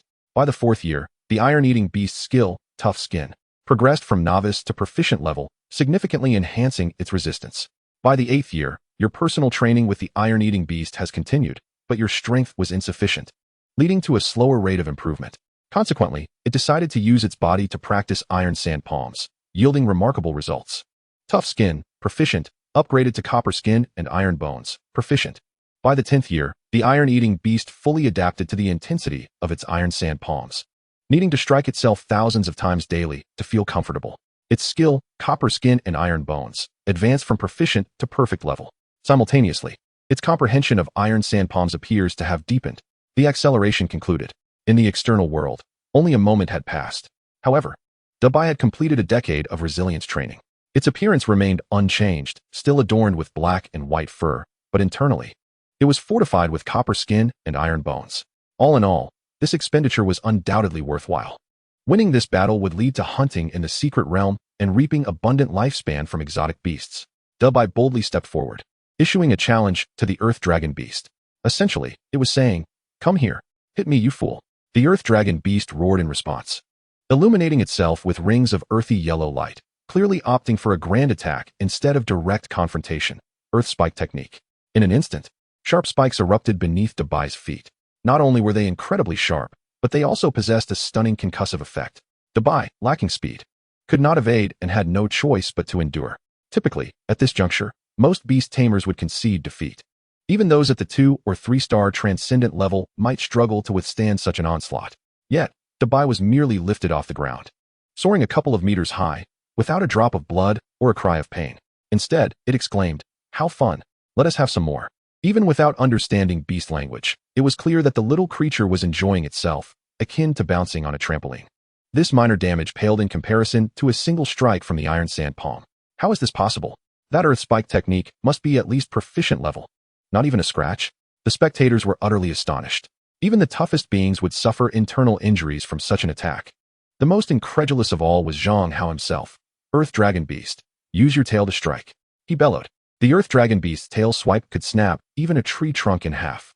Dabai, then let us clash. Iron Head Technique. If the opponent aimed for Dabai's head, Dabai would not hold back. It adjusted its position using the stones on the ground and charged toward the incoming lizard tail. The impact was profound. Dabai was sent flying, rolling several times before regaining its stance, its rotund form appearing adorably clumsy. However, The earth dragon beast fared poorly, trembling on its limbs. Amidst the collision, a faint cracking sound was heard. Its tailbone had shattered completely. How about it? Want to continue? You don't seem to be in great shape, Su Ming teased. It was evident to all that the victor had been decided. Should the battle persist, Su Ming feared he might unleash his full fury. He had just expended 10 years of exotic lifespan. Defeating this creature would still yield a profit. Impossible. My earth dragon beast possesses 2 proficient skills. How can it not even defeat a spirit-level beast? Zhang Hao's expression turned wild, struggling to accept reality. So, do you wish to proceed? Su Ming inquired, his gaze revealing an unspoken intensity. Zhang Hao shivered, realizing that if he did not concede, Su Ming might genuinely turn to lethal measures. How terrifying. Such a formidable individual claimed to have never battled a beast tamer before. Who would believe it? How sinister. Subsequently, Zhang Hao hastily stored the trembling Dillo beast into the Beastmaster space, rushing off the stage to seek medical assistance. Chapter 12. Su Ming's Conditions. In this battle, Su Ming emerged victorious. By challenging a higher tier, he received a 5-fold reward, totaling 400 points. Su Ming felt a twinge of dissatisfaction.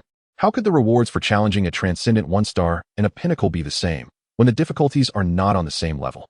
It seemed that the individual who established this rule had not considered this issue, nor anticipated anyone would challenge in such a manner. Was it truly this simple to win? The onlookers erupted in a tumult, expressing their disbelief. My points. I've lost. A lament echoed from the sidelines. Su Ming turned to Xishang Ren, grinning widely and giving him a thumbs up. Damn, this guy's name is well-deserved. In such a short time, he had managed to find an opportunity to set up a betting scheme. However, Su Ming was determined not to let him benefit without sharing some of the gains. Old G, what do you think? Perfect.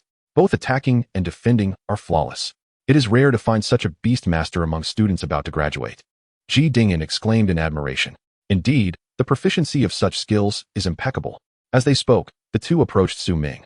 Su Ming, you did exceptionally well. Lu Tongxing praised with a smile. Hee, it was nothing special. I only utilized half of my strength, Su Ming humbly replied. Oh, what if you went all out? That large lizard could be served on the dinner table tonight. They had not anticipated that Su Ming was far more ruthless than he had displayed. This is why I find the Beastmaster duels tedious and uninteresting. Then what are your thoughts? Life and death battles are the best way to enhance one's skills. I wish to enter the secret realm and slay the beasts. Su Ming candidly expressed his intentions, not wishing to conceal them. Your thinking is quite sound. Ji Dingyan concurred, greatly admiring Su Ming. This isn't urgent. After the semester begins, our class will organize a collective entry into the secret realm for practical training every 2 months. However, due to recent circumstances, it may be delayed for 3 months. Lu Tongxing added, I wish to enter the secret realm sooner. Is there any way? Is this a condition you propose to me? Yes. Such a rare opportunity, and you would use it so easily? You could even allow me to take you as my disciple. That would be a condition within my capabilities. Lu Tongxing confirmed with a smile. Are there any benefits or privileges to being the principal's disciple? Lu Tongxing's smile abruptly faltered, as if he had not considered this question. Haha, principal. This kid is someone who won't act until he sees the rabbit.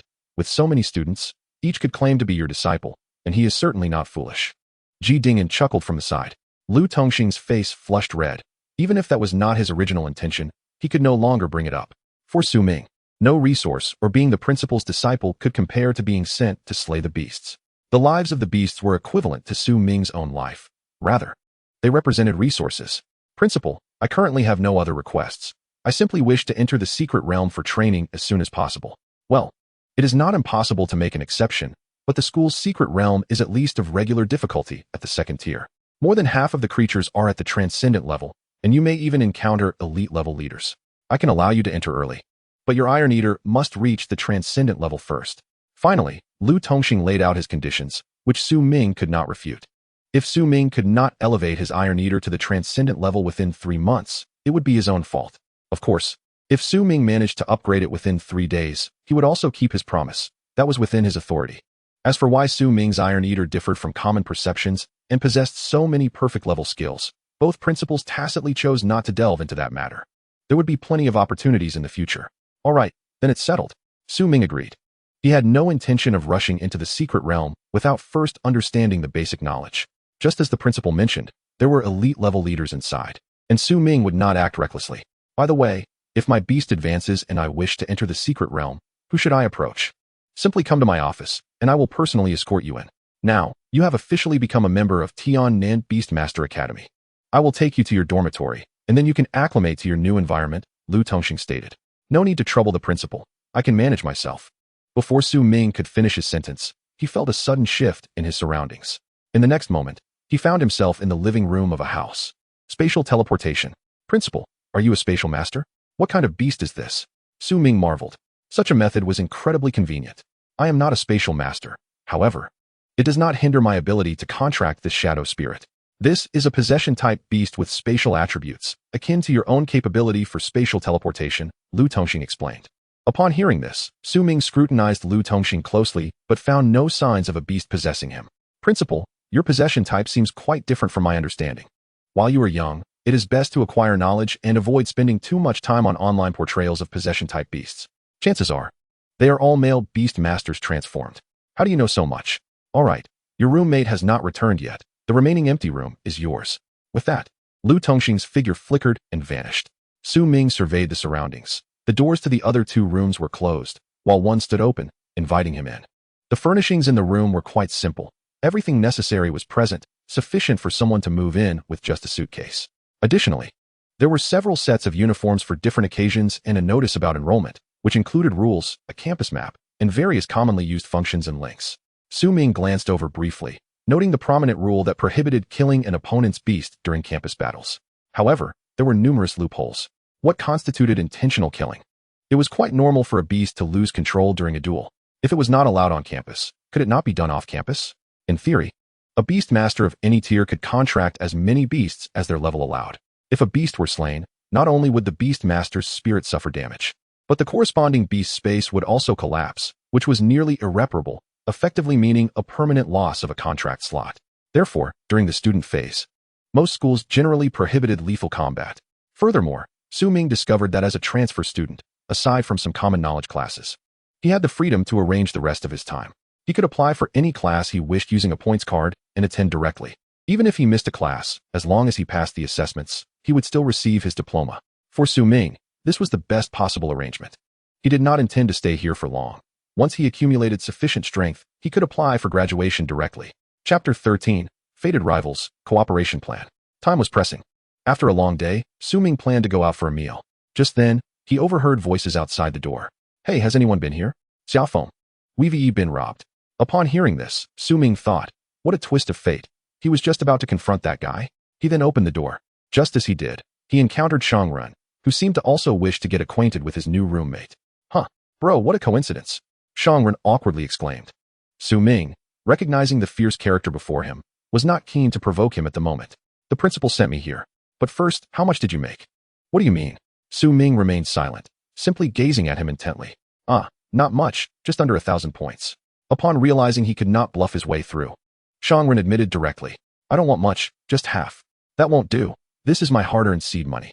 I have been waiting here for several days, hoping for a big opportunity, and fortunately, brother, you showed up. No, what I mean is, brother, you are impressive. If you refuse, I will have to give you a beating every day. With that, Su Ming intended to summon Dabai. Xiaofeng, speak up. You have accepted my points and promised to be my bodyguard. It seems this fellow is aware of his unpopularity and fears being targeted. At that moment, a young man in black emerged from the room. I will return the points to you. I do not engage with beast tamers of a lower rank. Damn. It seems you are afraid of being defeated by someone of a higher rank. Once his beast reaches the extraordinary level, I will naturally challenge him. However, right now, I want to take you down. With that, Xiaofeng turned on Shangren, ready to throw a punch. Seeing the impending mixed assault, Shangren quickly pleaded for mercy. Wait, let us talk this over calmly. Sit down first and have something to eat. Saying this, he swept the clutter off the coffee table onto the floor. Then, with a wave of his hand, several plates of steaming delicacies appeared on the table. There was even a bottle of wine. Storage item. It seems this fellow is indeed quite wealthy. Come, this is specially packed from Quanwei Zhai in the imperial capital. I couldn't even bear to eat it myself. Just occasionally savoring the aroma. Quanwei Zhai? ISNT that your family's establishment? Remarkably, Xiaofeng truly lowered his fists and sat down, seemingly more intrigued by the dishes. That is merely a matter of surname Shang. There are several generations separating me from it. Even I had to wait half a year to book this table. With that, Shangren sat down, lamenting the loss. Very well, let us eat first, and we shall settle accounts afterward. Just the aroma alone made Su Ming's appetite surge. It seems Quanwei Zhai truly lives up to its name. We are all here by fate, so why speak so formally? Haha. Seeing both men seated, Shang Ren hurriedly poured wine.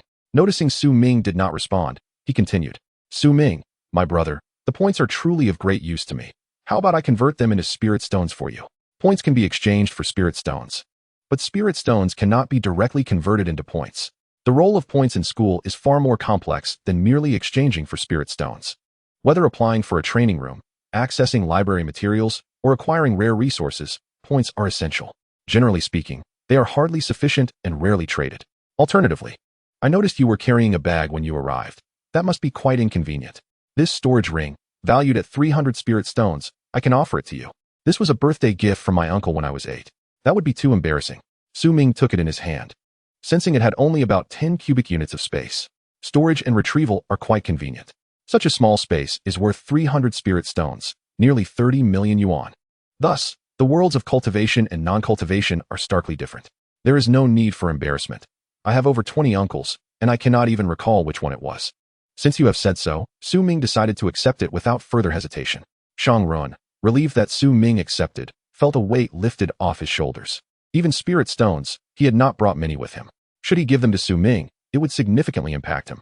It was best to settle with a storage ring that he currently had no use for. Both parties tacitly avoided probing into each other's identities and focused the conversation on the earlier battle. Brother, I saw your beast knock out the iron-armored bull with a single slap, so I knew the subsequent matches would also be effortless. My judgment, as expected, was not wrong. Unfortunately, this may just be a one-time deal. Su Ming took a sip of wine. It was quite pleasant. That is not necessarily the case. If you have ideas, we could collaborate, though it would require a small sacrifice. What do you mean? I could spread a rumor that your beast took several potent drugs before the match. The more people believe it, the more it becomes true. Oh, this is the sacrifice Shang Ren spoke of. Moreover, after school starts, there will be a comprehensive ranking assessment. At that time, we can make a significant impact. What do you say? Shang Ren's eyes sparkled with enthusiasm, seemingly confident in Su Ming's abilities. Agreed. However, how will we split the earnings? 50-50, Shang Ren asked tentatively. Ahem. At this moment, Xia Feng coughed, his meaning apparent. Damn, I can give you 1%. But you must also contribute. Su Ming, my brother, you can take 50%. How does that sound?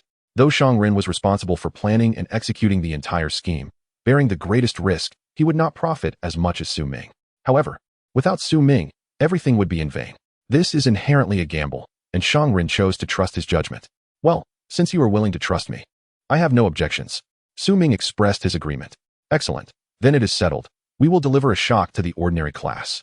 By the way, Su Ming, for the next 2 months, try not to engage in any fights. Just wait for the rumors to brew.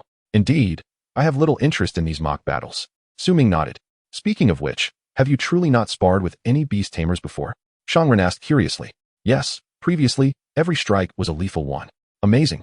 In Shang Ren's eyes, Su Ming seemed like a ruthless character. Su Ming, once your Iron Eater advances, let us find a place to spar. At this time, Xiaofeng spoke up. It appears that when he said he would challenge, he was not joking. Oh, are you stronger than that previous opponent? He is not my match. He is just of a higher star rank. Moreover, my beast has also achieved perfect level skills. Well, we shall see. Chapter 14, Researching Information. Su Ming was not particularly interested in sparring. Once the Bai reached second tier, even beasts of the same rank would likely not be able to catch up to its tail. However, Xiaofeng's status and the implications behind it made Su Ming somewhat concerned. How could a scion of the most powerful family in Xia country come to such a remote place? It's not that Tiannan City is weak or underdeveloped. It is simply far more dangerous compared to the imperial capital.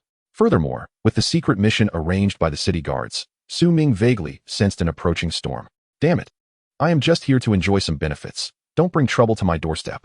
After finishing their meal, the sky darkened, and the three returned to their respective rooms to rest. A night without conversation ensued. Su Ming slept rather well that night, catching up on the previous day's lost sleep. After waking, he placed items he might need into the storage ring, leaving only the communicator on his person. This device cannot receive signals when stored in the storage space. Subsequently, Su Ming stepped out, had something to eat, and headed straight to the library. Within the library, many valuable documents were in paper format, with the internet serving merely as a directory and index. Some reading rooms could only be accessed for reference and not for borrowing, requiring points for entry. Fortunately, within a day, only 1 point was required. The literature Su Ming needed regarding the Iron Eater fell into this category. However, with ample points on hand, Su Ming was unconcerned about this minor expenditure. In the entire reading room, Su Ming was the only student present, accompanied only by a gray-haired old lady reading a newspaper. Su Ming gathered a pile of slightly yellowed books and found a seat to begin his research. In the year 3291 of the Xia calendar, a skeletal remains suspected to belong to the ancient iron-eating beast was unearthed at Juku Ridge. Based on the hardness of the bones, it was determined that its strength was at least at the overlord level during its lifetime. Analysis of the bone composition revealed an alarming excess of metallic content. Aside from the usual bone materials, the predominant elements included magnetic Xianjing and wind thunder divine iron, which are entirely different from the bones of existing iron-eating beasts. It is well known that modern iron-eating beasts no longer consume iron, their diet now comprising bamboo and other omnivorous items. This raises the question of what effects might be observed if they were fed bamboo or other foodstuffs with special attributes. In the 11th experimental record, the food was cold ice bamboo shoots, which the subject showed a fondness for. However, the outcome was fatal 3 days later. In the 20th experiment, the food was wind thunder bamboo, which elicited a similar preference, yet resulted in convulsions that persisted throughout the night, with a return to normalcy after 3 days. Su Ming was left speechless. This was not an analysis of diet, but rather a series of biological experiments. Out of dozens of experimental results, nearly half ended in the subject's demise, and many exhibited adverse reactions, with only a scant few showing no response at all. Yet, one consistent observation remained. The iron-eating beast displayed a remarkable appetite for everything. This suggests that, at least within their genetic memory, there exists nothing they deem inedible. However, they have since regressed, their physical forms having become frail. Su Ming speculated that the current scarcity of iron-eating beasts might be due to the majority being subjected to experiments. Consequently, as the outcomes of these experiments proved increasingly disappointing, fewer individuals were willing to form contracts or cultivate iron-eating beasts, leaving only a small number for ornamental purposes. Su Ming also discovered a more common method of advancement suitable for ornamental iron-eating beasts, which involved the gentle stimulation of medicinal substances. It was likely that the paid materials from the Beast-Tamer Alliance pertained to this approach. However, this was not what Su Ming sought. Each advancement of a beast was immensely significant, influencing future developmental trajectories, and Su Ming did not wish to proceed haphazardly. Subsequently, Su Ming perused several books and gleaned some insights, albeit indirectly, which required further analysis and validation. The most frequently mentioned method involved long-term feeding of metallic substances, which could potentially induce a retrogressive advancement in the iron-eating beasts. Of course, this was merely a possibility, and no successful cases had been observed over the years. Historically, instances of iron-eating beasts challenging their limits were nearly non-existent, but now such occurrences were emerging. Su Ming then picked up the book titled Verification of the Strength of Ancient Iron-Eating Beasts once more, pondering the terms magnetic Xianjing and wind thunder divine iron. He murmured softly, "These are metals of the 6th and 7th tiers, not accessible to him at present." At that moment, a venerable voice emerged from behind him. It was the elderly woman in charge of registration. "Thank you, esteemed teacher." Su Ming quickly rose. "I am no teacher, merely a gatekeeper," she replied. "However, having spent a lifetime at this door, I have also read extensively. If you have inquiries, feel free to ask me directly. Should I fail to recall, you can consult the books, thus saving time. My iron-eating beast is at the pinnacle of the chilling level, and I wish to promote it, but..." Su Ming began. "A combat type?" The moment she spoke, Su Ming sensed that she was far from an ordinary gatekeeper. "Please enlighten me, esteemed elder." "Call me Granny One." "Esteemed teacher" sounds harsh. "The book you seek is not in this institution, but at the imperial capital Beast-Tamer Academy." "Ah." Su Ming was taken aback. Was there truly no inter-school network? Given the circumstances, it seemed unlikely. Would he need to make a trip to the imperial capital? However, those books do not contain any crucial secrets. I recall only fragments. If you have confidence in your iron-eating beast, gradually feed it a first-tier Xian ironstone powder for about half a year, and you should see results. Is it capable of stable advancement? Perhaps. But it could also lead to digestive distress, or even no reaction at all. Su Ming expressed his disbelief and continued to inquire. What about the wind thunder divine iron? Is it unnecessary to feed it wind thunderstone? That is a consideration for later. Focus on overcoming the initial hurdle first. After saying this, Granny Wen leisurely returned to her seat, resuming her newspaper reading. It appeared that her approach to conversing with Su Ming was merely a casual stroll to alleviate her fatigue. "Thank you, Granny One. Rest assured, I will succeed. Do not rush or overthink. Take your time," she kindly advised. "I understand." With that, Su Ming took his leave. Upon exiting the library, he quickly checked the exchange information for the first-tier Xian ironstone on his points card. As it turned out, it was merely a first-tier material, not particularly rare. The only issue was that it could only be exchanged for Xian iron stones, not in powdered form. Would he have to grind it himself? He wondered if such a service existed. Additionally, since Granny Wen mentioned a continuous feeding period of 6 months, he questioned whether he could utilize the lifespan of to accelerate this process. As Su Ming contemplated, he made his way towards the comprehensive building. Chapter 15, Epiphany. Dark Force Iron Sand Palm. The comprehensive building was not a single structure, but several interconnected buildings housing exchange resources, training rooms, some classrooms, and faculty offices. It seemed that Principal Lu Tongxing's office was also located here, though Su Ming was not here to seek him out. At this moment, the exchange center was not particularly crowded. However, Su Ming distinctly felt the gaze of numerous onlookers upon his arrival, accompanied by hushed whispers. It's him, the cash-spending powerhouse. Senior sister, the fierce new student from yesterday. Not bad, quite handsome. If he can cultivate an iron-eating beast into such a formidable creature, he might have some peculiar preferences. You know, that excites me even more. Hearing this, Su Ming couldn't help but glance towards the two girls. One was tall and graceful with a ponytail, while the shorter, more innocent-looking girl appeared slightly timid. Upon noticing Su Ming's attention, the shorter girl instinctively shrank back, avoiding eye contact.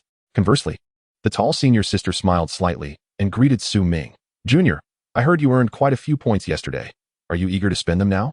If you wish to exchange something, you can come to me. All the counters are the same. Are you both students here?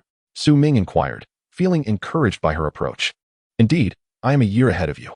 However, I am not as formidable. I can only earn points through battles and have to endure a tedious part-time job. Although, it is not unheard of for lower-grade students to triumph over their seniors. You are the only one who achieved this before the semester began.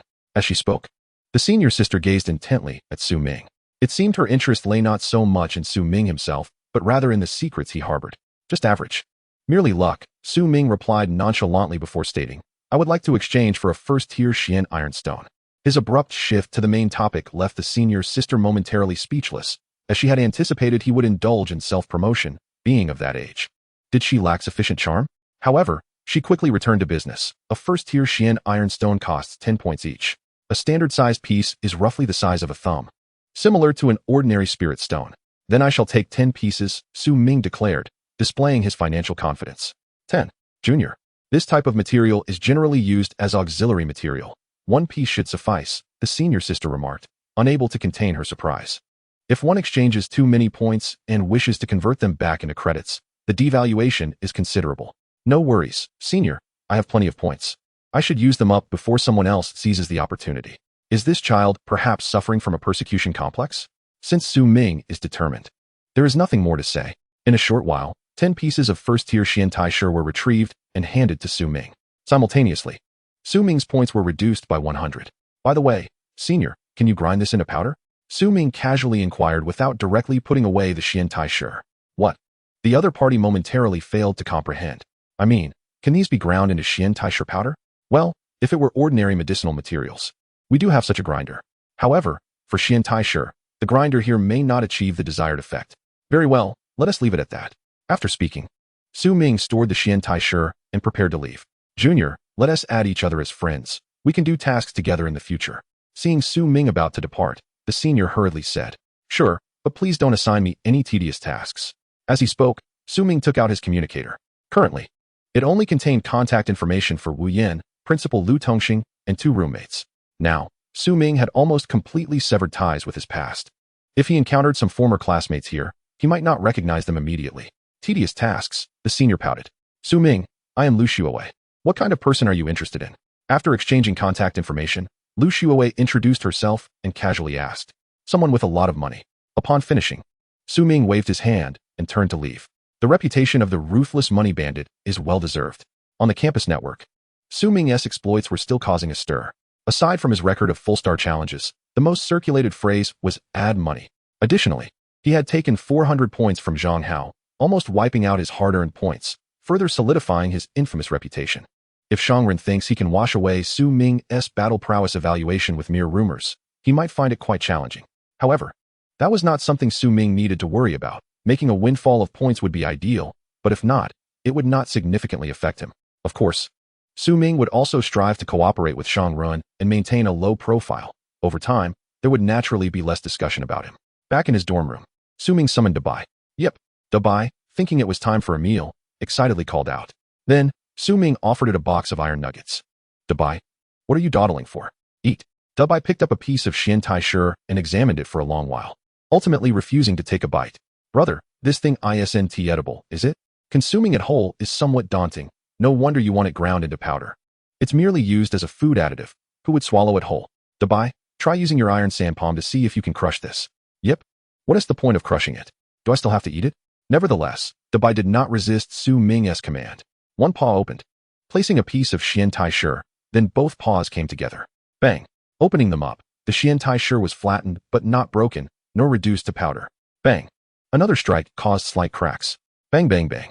During the process of striking, Dabai seemed to enter a rhythmic state, as if on the brink of enlightenment. Su Ming quickly took out a soul power potion. Dabai, open your mouth. Consuming 1 year of lifespan to accelerate the growth of the iron-eating beast. This acceleration consumes 1 first-tier soul power potion and 1 first-tier Xiantai Shi. Acceleration in progress. In the first half year, as the iron-eating beast struck the Xiantai Shi, some indistinct inheritance memories flashed by, seemingly from ancient times.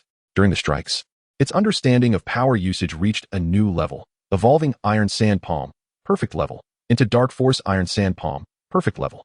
In the latter half year, as the Xiantai Shi was struck, it gradually shattered, merging into the iron-eating beast's paws, achieving a completion rate of 10. Bang! The previously muffled sound of flesh striking now transformed into the sound of metal clashing. It seemed Dabai's paws were turning into metal. Su Ming touched them. They remained soft and squishy, appearing to harden only when power was exerted. Chapter 16. Dabai ascends to the extraordinary steel body transformation. Yep. Dabai was filled with confusion, seemingly unaware of what had just transpired. How could its improvement have been so rapid in mere seconds? Could it be that it is a rare genius? Dabai, do you now appreciate my good intentions? This is a marvelous thing. Su Ming pointed at the remaining Xiantai Shi. Since Dabai could fend for itself and sustain itself, it saved him the trouble of finding someone to grind it. Yip yip, Dabai responded, then took 1 Xiantai Shi in each paw and squeezed with all its might, turning the Xiantai Shi into powder. Regardless, it must eat. Nothing should go to waste. Saying this, Su Ming handed all the Xiantai Shi to Dabai and also offered it another soul power potion and a stamina potion. After all, he had all these items on him. Whether they were useful or not, it was best to use them first. Consuming 2 years of lifespan to accelerate the growth of the iron-eating beast. This acceleration consumes 1 first-tier soul power potion, 1 first-tier stamina potion, and 9 first-tier Xiantai Shi. Acceleration in progress. In the first year, the iron-eating beast pulverized all the Xiantai Shi into powder and, using the Dark Force Iron Sand Palm, infused the powder throughout its body, achieving remarkable effects. The iron-eating beast's flesh exhibited signs of metal transformation, reaching a completion rate of 50. In the second year, realizing that merely applying it externally would not complete the transformation, the iron-eating beast overcame its psychological barriers and chose to ingest the Xiantai Shi. With a solid foundation, its body had long since adapted to the presence of Xiantai Shi, even craving it, resulting in no adverse reactions, but rather significant effects. Just half a year later, the iron-eating beast's transformation completion rate reached 100, with the remaining time spent consolidating its realm. The iron-eating beast successfully ascended to the extraordinary and comprehended the skill. Steel Body Transformation, Novice. Steel Body Transformation, Novice level metallizing parts of one's body, greatly enhancing hardness, combining offense and defense. Dabai, you are amazing, Su Ming exclaimed, unable to resist ruffling Dabai's head with enthusiasm. Yep. Dabai was bewildered, feeling as if it had unexpectedly advanced, and thus realized, I am indeed a genius. Although Su Ming had completely exhausted all the exotic lifespan resources, further acceleration would have to rely on his remaining 30 years. But Su Ming certainly would not be so extravagant again. Moreover, his objectives had been fully achieved, and now he could venture into the Academy's secret realms. As long as he could slay some demon beasts, plenty of exotic lifespan resources awaited him. However, before that, he needed to understand what the Academy's secret realms were like. Thus, he opened his communicator and logged into the campus network to begin his research. Generally speaking, the difficulty of secret realms is categorized into 4 tiers: ordinary, difficult, nightmare, and hell. There are also 2 special types of secret realms: unstable secret realms and disaster abysses. The disaster abyss is, in fact, a type of unstable secret realm where the creatures are corrupted, having exhausted their vitality to undergo mutations and engage in frenzied slaughter against all living beings. In such secret realms, when they appear, all creatures within must be eradicated, and the secret realm must be thoroughly sealed. Moreover, other normal secret realms may also transform towards the abyss direction. The specifics are unclear, but it is known to be related to the forbidden magic sea and even the remains of the world-destroying demon dragon. Entering a secret realm generally has tier restrictions. The so-called second-order secret realm is a domain accessible solely to those of the second-order beastmaster rank, making it the simplest among the beginner realms. However, the classification of difficulty is not absolute. Generally speaking, a duration of over a week within is considered ordinary difficulty. 3 to 7 days denotes a challenging experience. 1 to 3 days signifies a nightmarish ordeal, and if one cannot endure even a day, it is categorized as hellish. For instance, in a realm teeming with peak extraordinary level monsters, a typical second-order beastmaster would find themselves compelled to withdraw within 10 minutes, categorizing it as a hellish experience. Conversely, if a realm allows for the presence of fourth-order commander-level monsters but poses no threat unless provoked, it can be classified as ordinary. As previously mentioned by Lu Tongxing, the simplest realm at the school is a second-order ordinary level, predominantly inhabited by extraordinary-level creatures, with a smattering of elite varieties. The density of monsters is moderate, adhering to the norms of ordinary difficulty realms, with most areas already explored. 4 key locations exist within: Wolf Ridge, Flower Fairy Forest, Skeleton Gorge, and Black Fog Volcano. Furthermore, the level of danger progressively increases. Skeleton Gorge and Black Fog Volcano have been explicitly marked as areas with elite-level monsters and remain incompletely explored. Generally, as long as one refrains from reckless behavior, the dangers are minimal. In addition to geographical features, various monster species and potential specialties are duly noted, highlighting the advantages of the school's secret realms, which offer considerable convenience. In the wild, one would be left in the dark, with no regard for who you are. However, Su Ming found nothing particularly captivating within. Common creatures such as wilderness wolf spirits, flower fairies, and small skeletons did not pique his interest. Hence, Su Ming reopened the exchange panel to see if the school had any desirable beasts available for trade. Black Rock Turtle, Extraordinary 1 star, 100 points. Characteristics: dual affinity for water and earth, gentle temperament, low contract difficulty. Night Cat, Extraordinary 3 star, 200 points. Characteristics: shadow speed type, variable temperament, requires long-term emotional cultivation. High contract difficulty, recommended to start from the beast egg. Greenwood Spirit, Awakening 5 star, 50 points. Characteristics: long growth cycle, simple contract difficulty. Additionally, there were several distinguishable beast eggs and a few of unknown species, but none captured Su Ming's interest.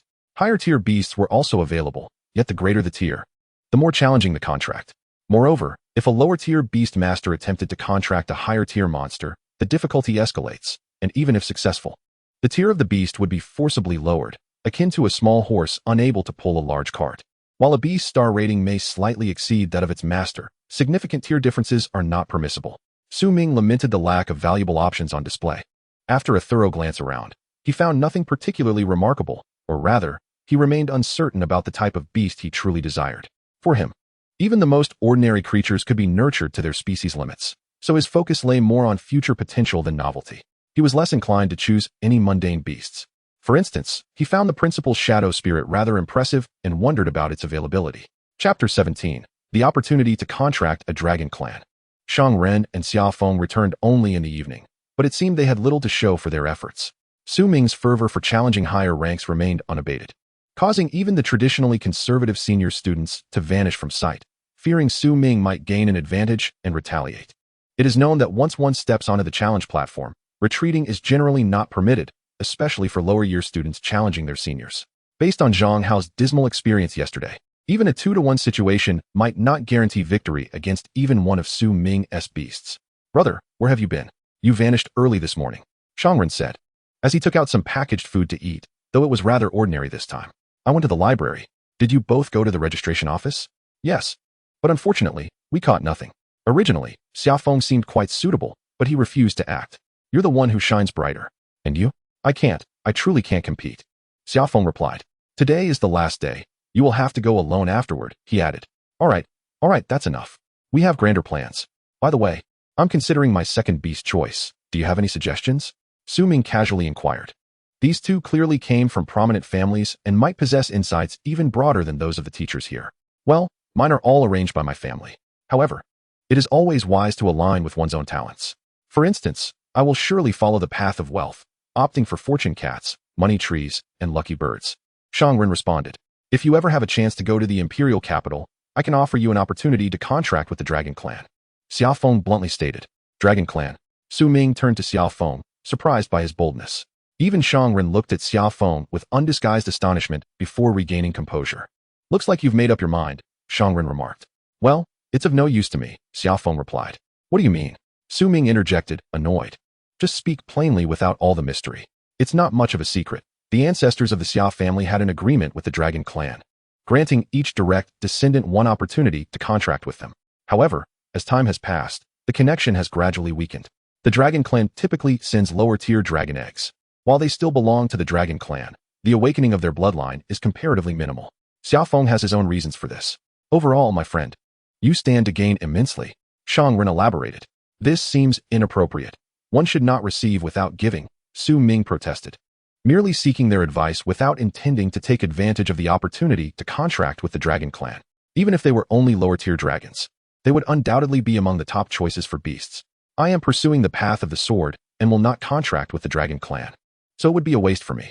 If it makes you uncomfortable, consider it a wager for the challenge. If you win, it shall be yours. The path of the sword? The Sword Emperor? Su Ming recalled the legendary figure from millennia ago. Indeed, though it may seem elusive, it is the path I have chosen. Fine, if I ever have the opportunity to visit the imperial capital, we shall discuss it then. However, we can arrange for a sparring session now. Your Iron Eater has reached the second tier? Both looked at Su Ming in unison, their eyes inquiring. Yes, I was fortunate enough to advance successfully, Su Ming replied. What do you mean fortunate? Advancing a beast is a long-term accumulation process, not a matter of luck. Since Su Ming had put it this way, they could only assume that his Iron Eater had been on the verge of advancement and simply happened to succeed today. All right, let us quickly settle on a time, Xiaofeng declared, filled with battle spirit. The next day, Su Ming awoke at 10, having replenished his energy. After tidying up, he took out his communicator to summon the principal. Principal, my beast has advanced to the extraordinary level. Take me to the secret realm. So soon? Well, it's the result of long preparation. Just wait, I'll be there shortly.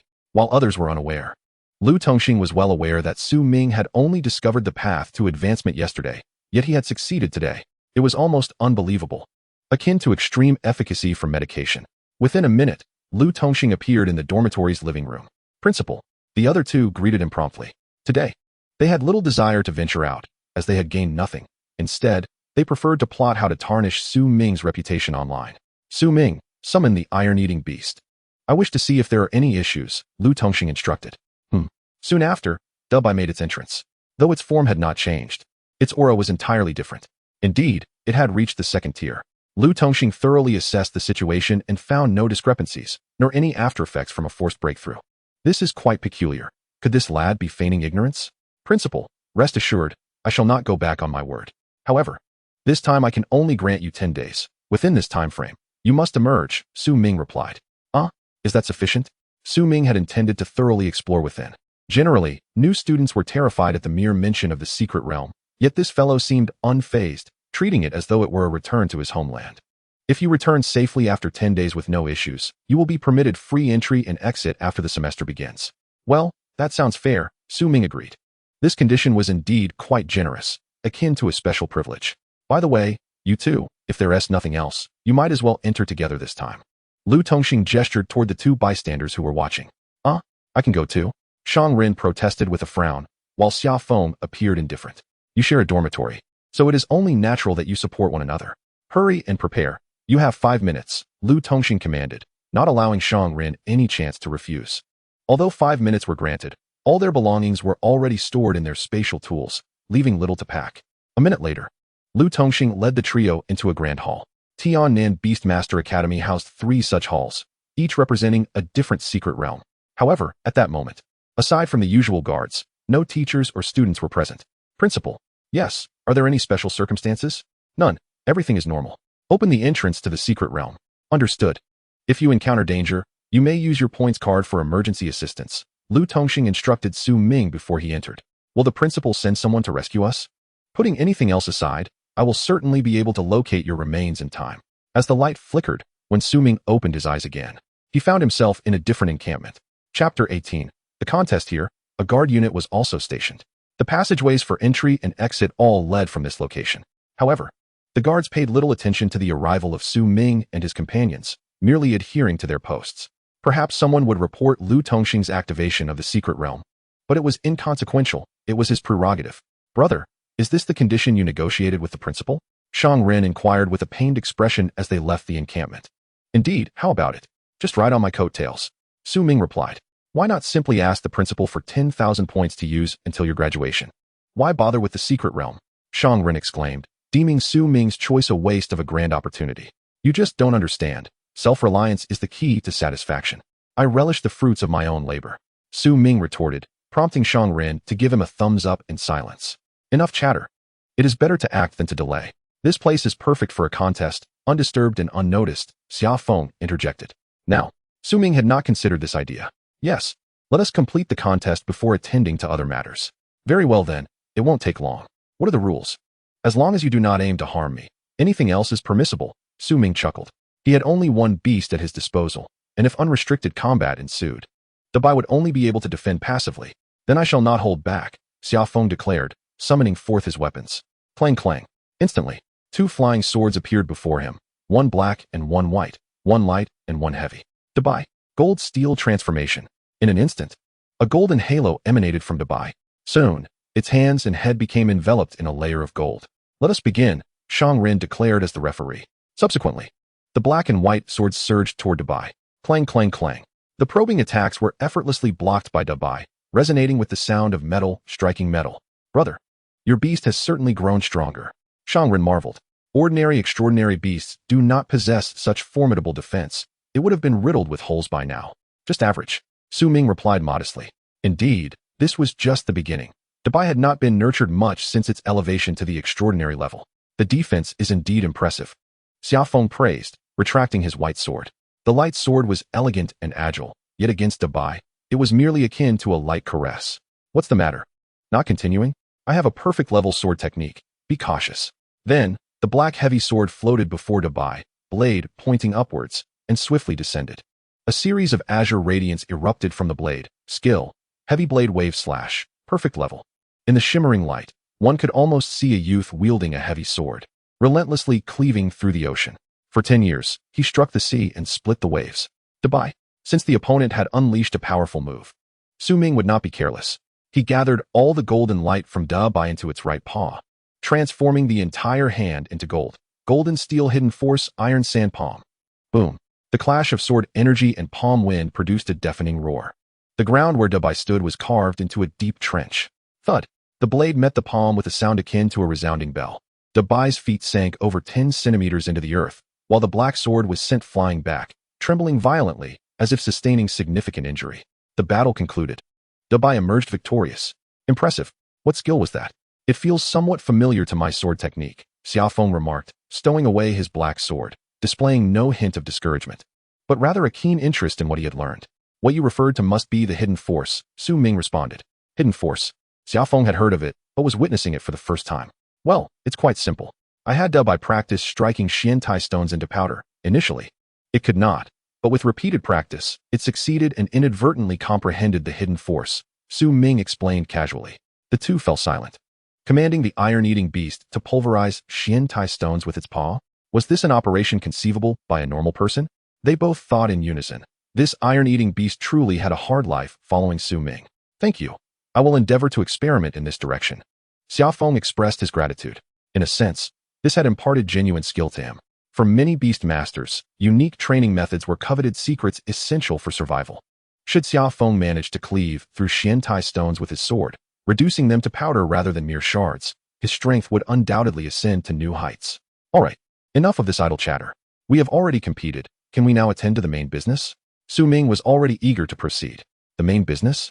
What do you intend to accomplish in the secret realm? Isn't it obvious? To slay demon beasts. Su Ming replied as if it were self-evident. And then, slay them.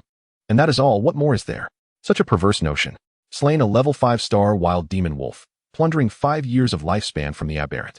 Slain a level 1-star extraordinary wild demon wolf, plundering 11 years of lifespan from the aberrant. Slain a level 3-star extraordinary wild demon wolf, plundering 13 years of lifespan from the aberrant. Delightful. After eliminating a pack of wild demon wolves and witnessing the continuous increase in aberrant lifespan, which had accumulated to 145 years, Su Ming exclaimed in exhilaration. To the other two, this scene appeared somewhat deranged. Such aimless slaughter seemed devoid of purpose in their eyes. At most, they could gather a few crystal cores and beast materials. Perhaps it is due to one's own ignorance of the struggles of others, leading to a moment of introspection for the two. After all, hunting monstrous beasts for materials constitutes the primary means of survival for most people. With this thought in mind, they joined the hunting expedition and entrusted all their spoils to Su Ming.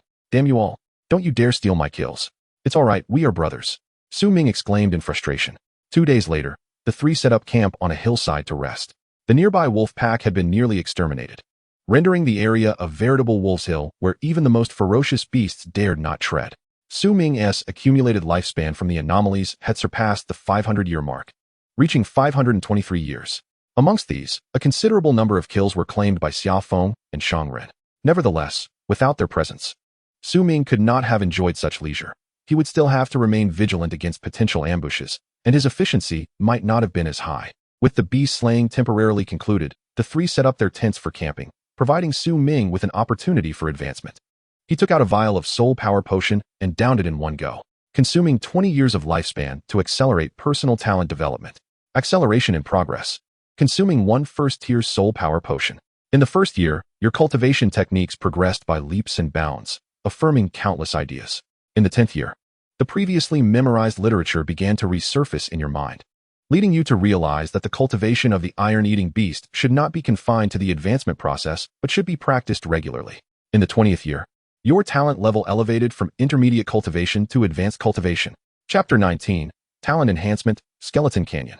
During the ordinary times, Su Ming did not expect to gain additional insights while enhancing his talents, which provided him with a clear direction.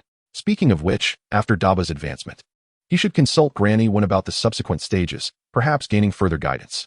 In less than half a month, Su Ming's talent had advanced from level A to level B, a feat that would be met with disbelief if spoken aloud. Although further improvements in talent were not impossible, they typically manifested in middle-aged or elderly beast masters. For instance, a beast caretaker, after decades of cultivation experience, might elevate a level A talent to level B, which is quite reasonable. However, considering Su Ming's youth and the brevity of his experience, such a leap would be deemed highly unreasonable if it were to circulate. Regardless of the absurdity, Su Ming decided to embrace it fully. Continue. The advantages of talent enhancement had already been evident to Su Ming. Even with the aid of acceleration, if his talent were to improve, it would yield results that were twice as effective for half the effort. At times, it could even spark unexpected insights. Consuming 50 years of lifespan to accelerate personal talent development. Acceleration in progress. Consuming one first-tier soul power potion. In the 33rd year, you improved and optimized all previous cultivation methods, ultimately realizing your lifelong aspiration. Your talent level advanced from advanced cultivation to peak cultivation. In the 50th year, your cultivation methods seemed to have reached their pinnacle. Perhaps it was time to let go of this fixation. Su Ming exhaled a deep breath. The subsequent 17 years were hardly wasted. They merely validated Su Ming's earlier conjectures. To further elevate his level A talent, he would need to seek alternative methods. Then, Su Ming turned his gaze towards Daba. Meow, I seek a hug. Consuming 10 years of lifespan to accelerate the growth of the iron-eating beast. Acceleration in progress. No additional resources can be consumed. In the first year, you directed the iron-eating beast to focus its primary energy on the skill steelification, yet it only knew how to use it and had no clue about enhancement. In the 5th year, the iron-eating beast reached extraordinary 2-star status, still lacking any understanding regarding skill improvement. In the 10th year, the iron-eating beast advanced to extraordinary 3-star regarding skills. It waved its golden hands. Perhaps it should continue to consume some iron ore? After a decade, the skill steelification remained at the introductory level. Although time could be accelerated, resources would not appear without cause. Without feeding it iron ore, there would be none. Despite the skill not having upgraded, Su Ming did gain insights. It seemed he needed to continue providing sustenance in the form of mystic iron stones. Moreover, even if Daba did not deliberately devote time to training, the 10 years of acceleration naturally elevated it to extraordinary 3-star status. Under normal circumstances, with sufficient spirit stones, 1 year would suffice to reach 9-star perfection. For now, Su Ming did not intend to spend too much time on star ratings. Even with potions, one could not leap from extraordinary to extraordinary perfection overnight. Furthermore, he had plans involving Shang Ren and others. Daba could not advance too rapidly, or else it would scare off potential prey. With this in mind, it was crucial to gather more points. Otherwise, he would lack the means to exchange for adequate resources. The iron-eating beast truly lived up to its name. It might as well be renamed the Golden Swallowing Beast. After a night's rest, Su Ming felt revitalized. Hey, brother, how come it's only been one night? And you seem different? Shang Ren remarked, observing him with curiosity. Nothing much, just a bit of progress, Su Ming replied casually. Even after such progress, do you have to make others feel inadequate? Shang Ren exclaimed, unaware that Su Ming's bit of progress meant an elevation of 2 talent levels. Otherwise, he might have reported a monster sighting. Is it possible to become stronger just by bullying weaker opponents? Xiaofeng wondered aloud. What do you mean by bullying weaklings? Su Ming retorted, speechless, yet unable to provide an explanation. Dismissing their inquiries, he opened the map to contemplate where to hunt next. The wolf pack of Wolves Hill had been dispersed, and Su Ming did not wish to waste time tracking down the beasts. With over 400 years of anomalous lifespan remaining, he had ample time for enhancements. 3 locations remained: Huayao Forest, Skeleton Canyon, and Heiwu Volcano. The Huayao Forest was dismissed due to its complex terrain and the floral spirits, being plant-based, excelled in camouflage and control within the forest, posing a risk if one were not careful. Thus, only Skeleton Canyon and Heiwu Volcano remained. Su Ming noticed that Skeleton Canyon was marked with the potential presence of some open-pit minerals, possibly suitable for Daba's consumption. At the very least, slaying some skeletons would suffice. Let us venture into Skeleton Canyon, shall we? Huh, we're going inside? Shang Ren, whose beast was not combat-oriented, was naturally reluctant to take risks. Of course. Xiaofeng readily agreed. They're just skeletons, what is there to fear? Let us go. With that, Su Ming took the lead, choosing a direction and moving forward. In Su Ming's mind, skeletons should resemble the slow-moving zombies depicted in films, crumbling upon contact. Until an arrow made of bone flew from 100 meters away, nearly piercing his brow. Thankfully, it was intercepted by Xiaofeng's flying sword. Su Ming, be careful. They have ranged attacks. Xiaofeng cautioned. Su Ming replied. Is this even a matter of distance? As Su Ming observed the entrance of the canyon, he was taken aback by the agile creatures, more nimble than monkeys, which turned out to be skeletons. There were also groups of skeletal archers, skeletal mages, skeletal swordsmen, skeletal knights, and packs of skeletal wolves. To be honest, this revelation was somewhat disruptive to Su Ming's understanding of the world. However, upon reconsideration, some skeletons were extraordinary level beings. How could they possibly be sluggish? Some possessed intelligence that surpassed that of other beasts of the same rank. Wait, let us not rush in, let us play it safe. Su Ming quickly led the two to hide beside a rock. The two exchanged glances, realizing that perhaps Su Ming was the one rushing in recklessly. Had it not been for the bone arrow shot, they might have thought Su Ming intended to single-handedly cleanse Skeleton Canyon. Su Ming cautiously peered inside, noting that the skeletons were indeed formidable, forming organized groups of skeletal warriors, skeletal mages, skeletal knights, and skeletal archers. Upon reaching this point, Su Ming was reminded of his initial dream. How exhilarating it would be if he could join in a brawl. What is that? Su Ming inquired, pointing toward a peculiar skeleton deep within the canyon. He observed as the creature waved its bony claws, prompting several skeletons to rise autonomously before it. However, these skeletons appeared rather unintelligent, aligning perfectly with Su Ming's original conception of skeletons, displaying neither speed nor intellect. Ah, that is a skeleton summoner. A variant of the skeleton mage, Shang Ren explained. Though as you can see, it is not particularly formidable. Chapter 20. The Necromantic Realm, a Treasure Hunt. Isn't it cool to summon minions? Does no one form a contract with such beasts? Su Ming asked with keen interest. Brother, do not jest. Such creatures cannot be nurtured. Shang Ren replied. It is well known that the development of necromantic beings lacks resources, but rather time. As the saying goes, one ghost can pass down through 10 generations. When the living depart, the dead remain. Historically, every renowned necromancer was, without exception, a lunatic. Many even transformed themselves into the undead. That is indeed true. Su Ming nodded in agreement. The growth of the undead does not require sustenance, but rather the essence of death, a realm unsuitable for the living. Furthermore, the undead cannot cultivate, they can merely be sustained. Whether zombies or spirits, the longer they endure, the more formidable they become. The so-called millennia-old zombies and ancient ghosts. At this juncture, Su Ming suddenly realized how well he resonated with this concept. With his unique longevity, nearly infinite, nurturing the undead would be ideal. Perhaps he could contract a female ghost and become a necromantic knight? Discarding this perilous thought, Su Ming preferred a more practical approach, summoning a well-structured army of the undead with a mere wave of his hand. However, the diminutive skeletons within the canyon appeared devoid of promise, leaving Su Ming conflicted. The key question remained, how to forge a contract with the undead. Su Ming had never studied such matters. With no immediate prospect in mind, he decided to withdraw temporarily from the Skeleton Canyon, opting instead to explore the surroundings in search of valuable minerals. At this stage, Shangren naturally took the lead, summoning one of his contracted beasts, the Fortune Cat. Shangren muttered, "Fortune Cat, lead us to riches." The Fortune Cat meowed but remained stationary, merely gazing at Shangren. "Didn't I just feed you?" he exclaimed, tossing a coin-like object into its mouth. The Fortune Cat closed its eyes in satisfaction. After a moment, the Fortune Cat pointed its paw toward the depths of the skeleton canyon. "No way, there are elite skeletons in there. I refuse to court death. Pick another direction." The Fortune Cat seemed somewhat aggrieved, reluctantly indicating another path. "Follow me," Shangren instructed, finally satisfied, and stepping forward to lead the way. He then nudged Xia Feng to the forefront. "Shangren, what did you feed the Fortune Cat? Was it a gold coin?" Su Ming inquired, intrigued by this unconventional method. It's not just any gold coin. It is the fruit of the wealth tree, essentially a fruit, or at least something that grows on a tree." "The wealth tree, your variant?" Su Ming recalled having seen Shangren's wealth tree, laden with gold coins and golden leaves, which he had utilized to attack, proving quite lethal. "Not quite. Mine is still too low in rank to bear fruit. The coins I plucked quickly dissipate. These coins are remnants from ancestral wealth trees, with each clan member receiving a monthly quota." "Ah, I see. This is indeed a legacy from your forebears. With such a lineage, so long as one does not rebel, it is difficult for each generation not to prosper. The saying, 'those who plant trees for others to enjoy,' truly resonates here." After some time, Shangren led the two to a large outcrop of ore. Second-tier flame jade ore. This sizable chunk is worth approximately 50 spirit stones, a modest gain. However, judging by his expression, it was likely worth at least 3 or 4 times that. After all, even the fortune coins must account for expenses. "Brother, here."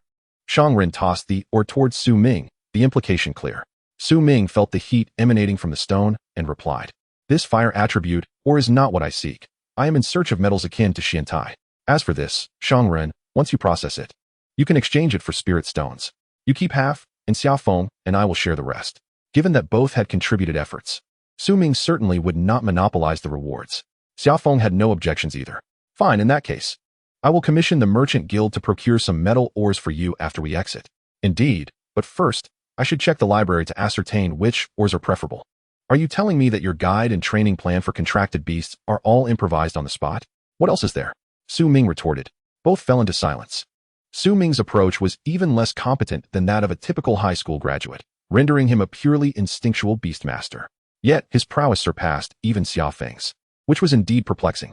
In the ensuing days, the trio continued their treasure hunt. Ironically, it was Shangren, who had initially been most reluctant to enter the secret realm, who now exhibited the greatest enthusiasm. As he put it, entering the treasure trove ahead of others while they remained outside was a stroke of genius. After all, treasures within the secret realm could emerge at any moment. After a prolonged break, numerous items had developed. Ultimately, following the direction indicated by the Fortune Cat, they reached the vicinity of the Skeleton Canyon and the summit of the Black Mist volcano, concluding their treasure-seeking expedition with a sense of unfulfilled desire. In Shangren's words, this indicated that the remaining directions held no treasures valued at over 20 spirit stones. They partook of the bounty, leaving behind some for those who would enter later. There was no longer a need to utilize the Fortune Cat. From that point onward, the group traveled casually, sharing whatever they encountered, conservatively estimating each individual could amass several hundred to 1,000 spirit stones. Su Ming seized the opportunity to supplement his unique longevity, reaching a total of 1,000 years. Finally, on the 10th day, Su Ming received a call from Principal Lu Tongxing. "Kid, have you perished in there?" Su Ming found it absurd.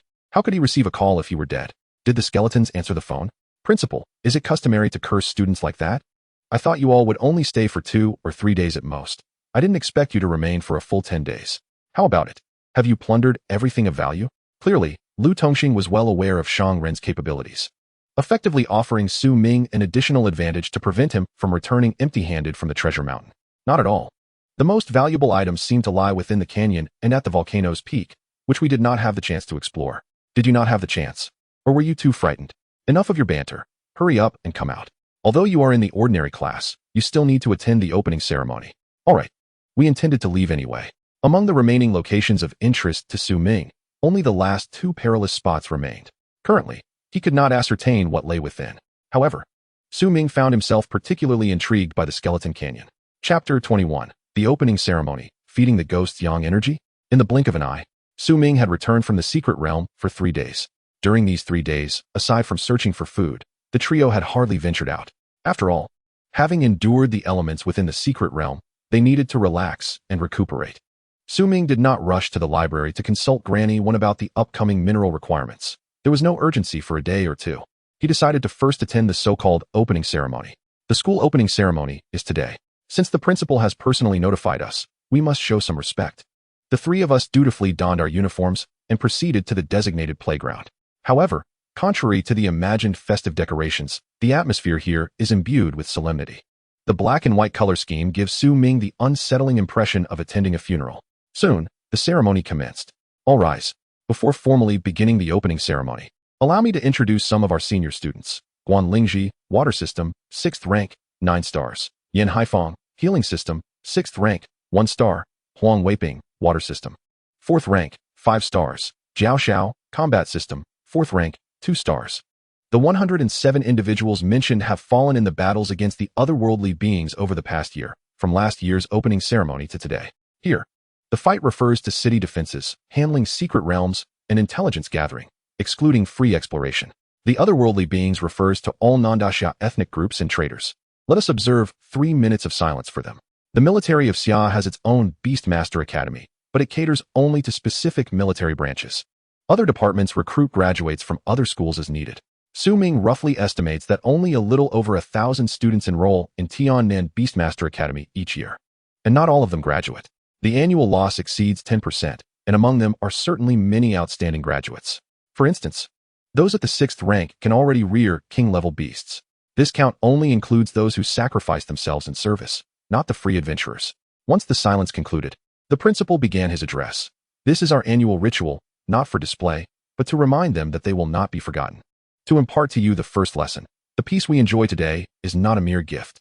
Since its establishment, Tiannan City has been at the forefront of the fight against the otherworldly beings. It has endured countless natural and man-made disasters, yet it stands resilient.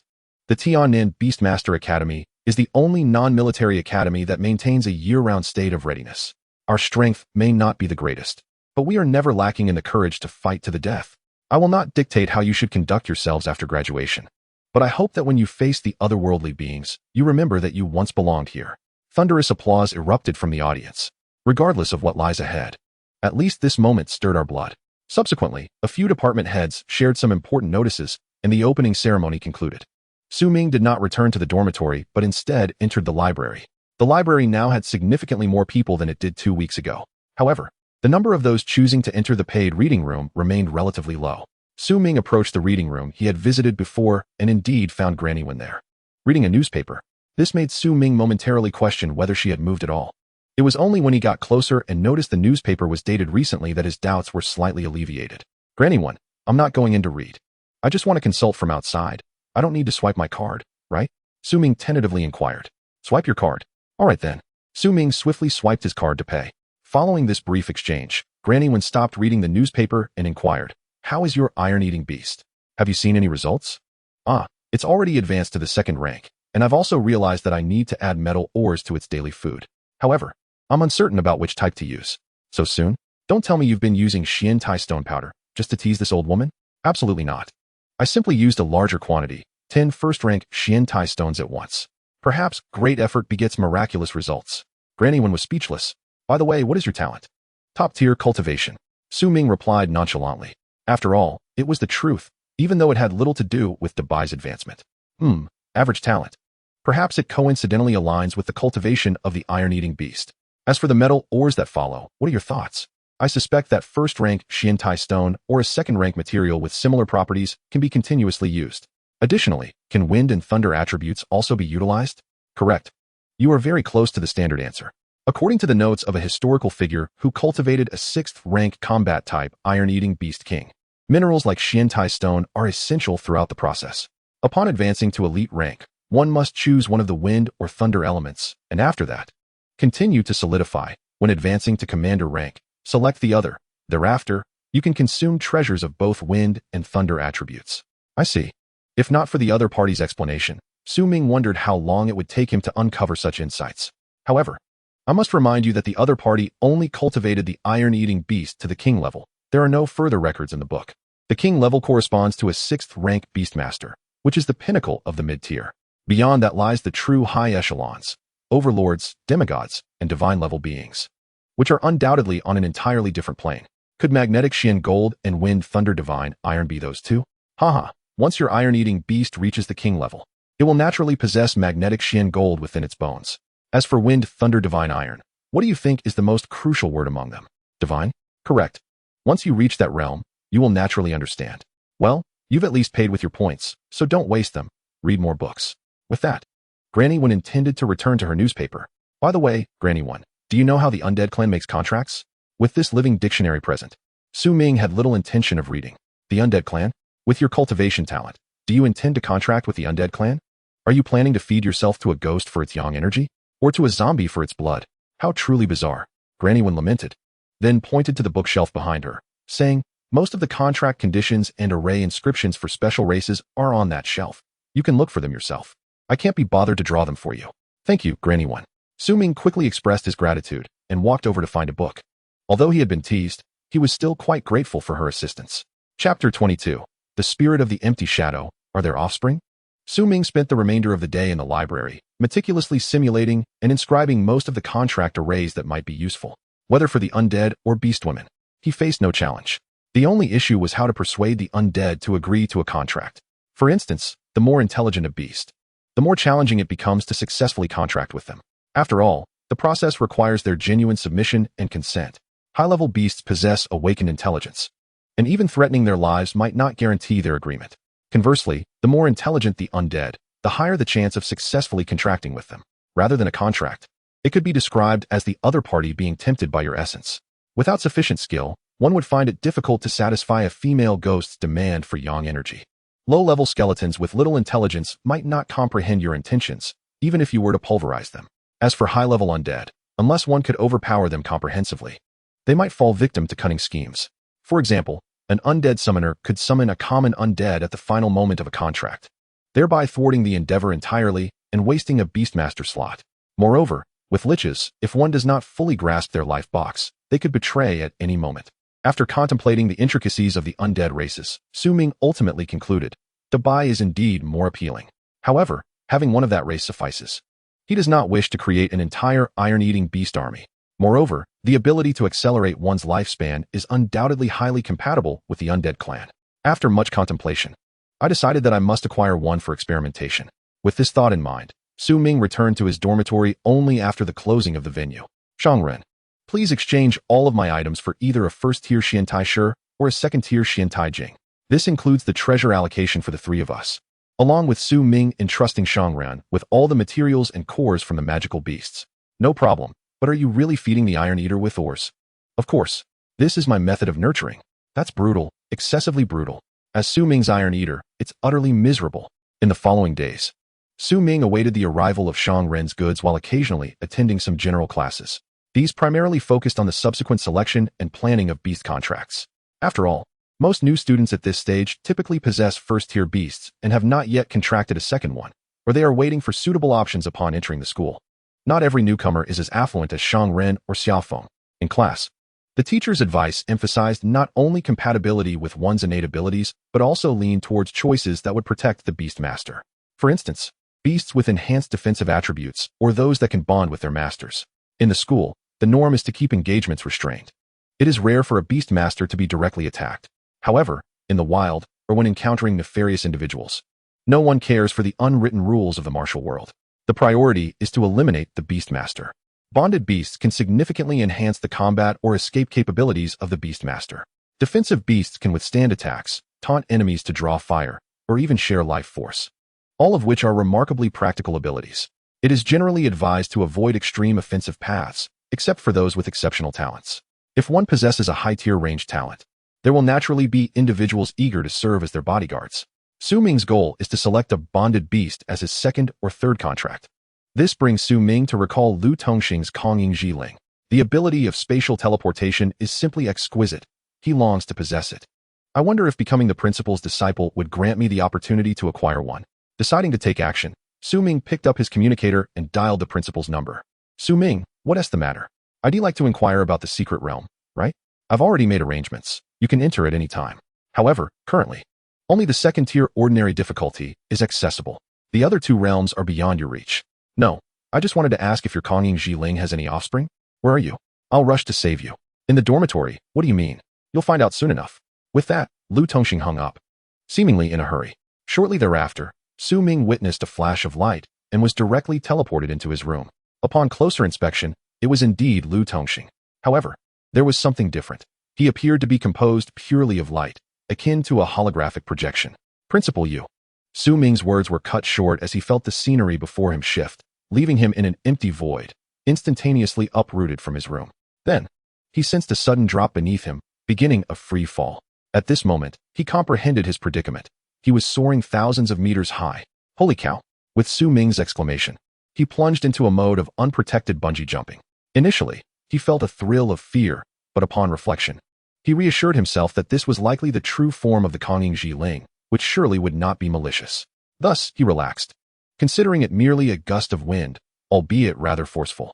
Fortunately, Su Ming closed his eyes, choosing not to witness his rapidly approaching proximity to the ground, lest he be frightened and become the subject of ridicule.